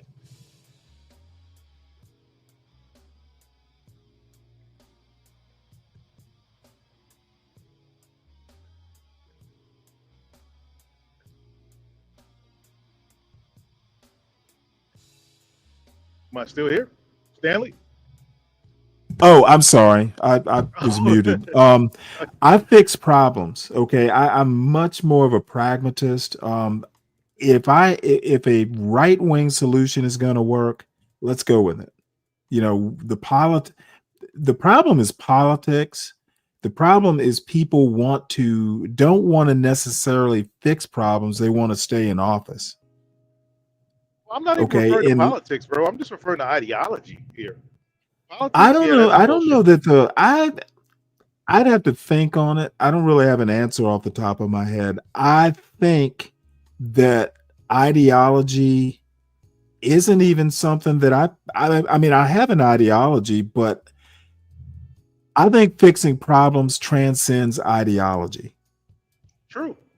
But okay, so that's where I say you're more on the right now just because of that Overton window shift, because I can't see No, a single I don't problem. think I don't think I've changed from how I was 10 years ago. That's what I'm saying. The window shifted. You didn't move. The temperature of the country changed to whereas I don't think you could pick out one left-wing solution right now that you would agree with. I don't think there's any you agree with. I I think one thing I do agree with is probably more the environmental stuff. Oil is a finite resource, regardless of what you're being told. I think preparing for the inevitable, even if it's 200 years down the line, some of the climate change stuff, I don't have a problem with. I am not the kind of person who will say, oh, hey, every little rare, inland freshwater fish needs to be saved. But I'm also not one to say business over the environment. I think you can strike a balance. Yeah, well, I would put you in the category of a John Kerry then, because that was the platform that he ran on, which still goes back to classical Kerry's probably a little more liberal. I mean, it just I'm a real situational sort of person. I don't think there is one way to be, say, a liberal. I might look at, crime differently than, someone who calls himself a liberal. I don't believe in platforms. Like, if I vote Democrat, this list of things, I have to agree with every single one of them. And, I'm not a single issue voter, but if crime is the biggest problem we have right now, it's say in DC, I'm going to vote for the best person to fix the crime, the number one problem. Now, they can't be like Trump. I have some problems with Trump's wanting to break the government. I might like, hey, he's willing to, think outside the box on immigration and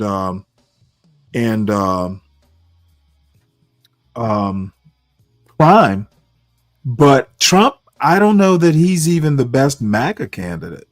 Someone like a Ron DeSantis might have been a better fit. Well, here's the thing, man. What he's doing is working, because you can look at something like open borders. I know you don't. Hold on, real quick. I know the crime part is working. I think the crime part is working. Open borders, bro. Okay, I don't necessarily have a problem with closing the borders. I do have a problem. Traditional And liberalism. let me tell you exactly what I have a problem with his immigration policy. He's too unwilling to make exceptions. These couple cases where American children have been deported along with, say, their undocumented or illegal mother. I think exceptions should be made in that case, because American children deserve an American childhood.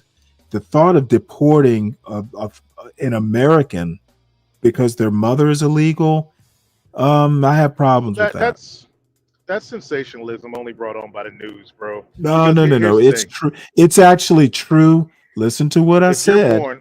Listen to what. Hold on. I'm not done yet. Not done yet.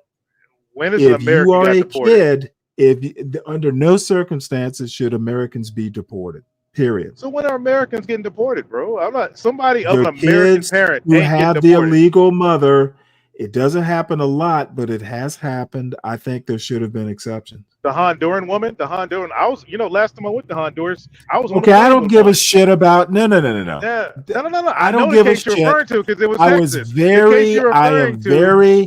I am very specific in what I said. The mother chose to take the son.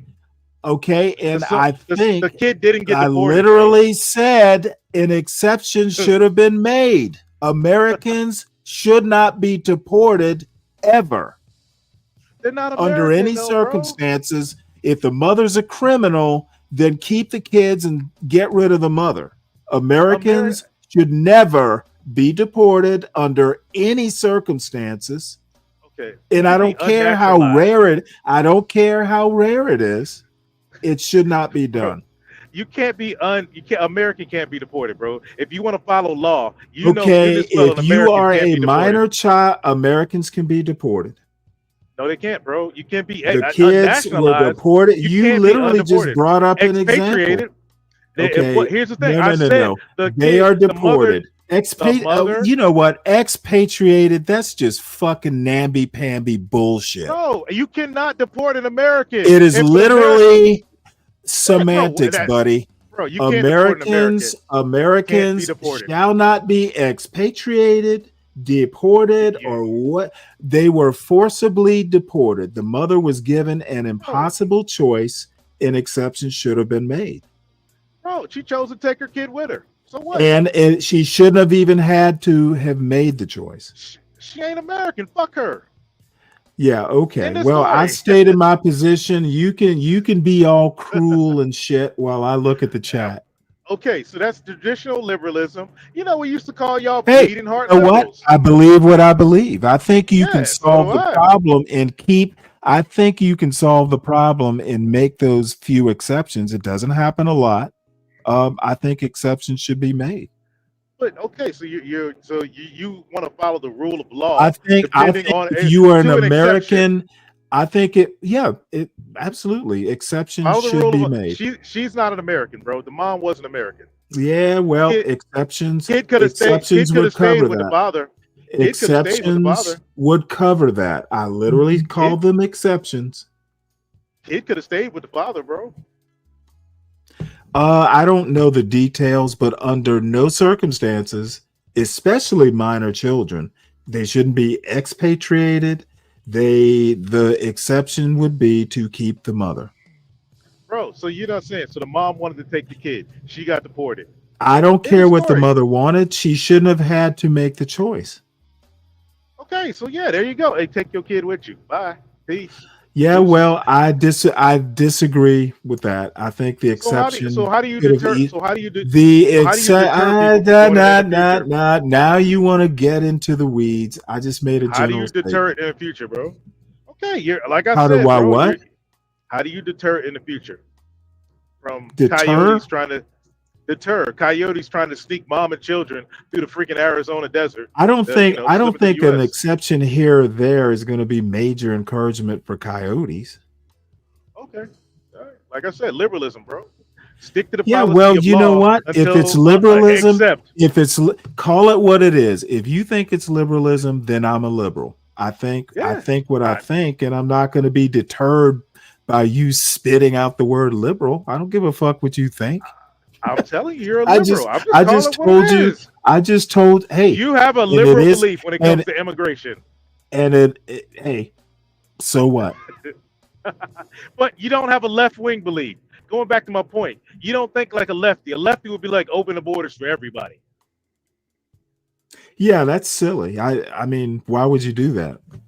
That's what my original point to was. Be honest, I don't think you agree with a single left-wing political or cultural talking point at the moment.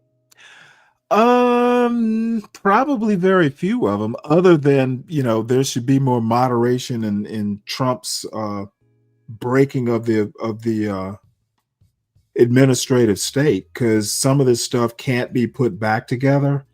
Like I said, I don't have a problem. I think immigration should be a lot less cruel. Like, I don't know that I agree with shipping people to Sudan. I mean, why would you do that? What about Sudanese? I didn't catch what you said. No, these third-party agreements where you send some Venezuelans to Sudan, a country they don't even speak the language. I think that could be better thought out. I don't know, man. That much as I need to see that to believe it, because that's the news saying that.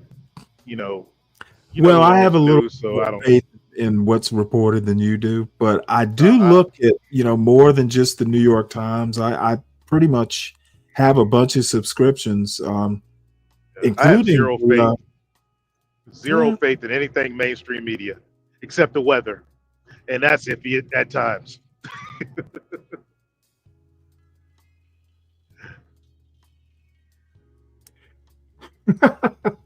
I'm looking at the. All right, folks, we are coming up on 12 hours, and this old man be tired and needs some dinner.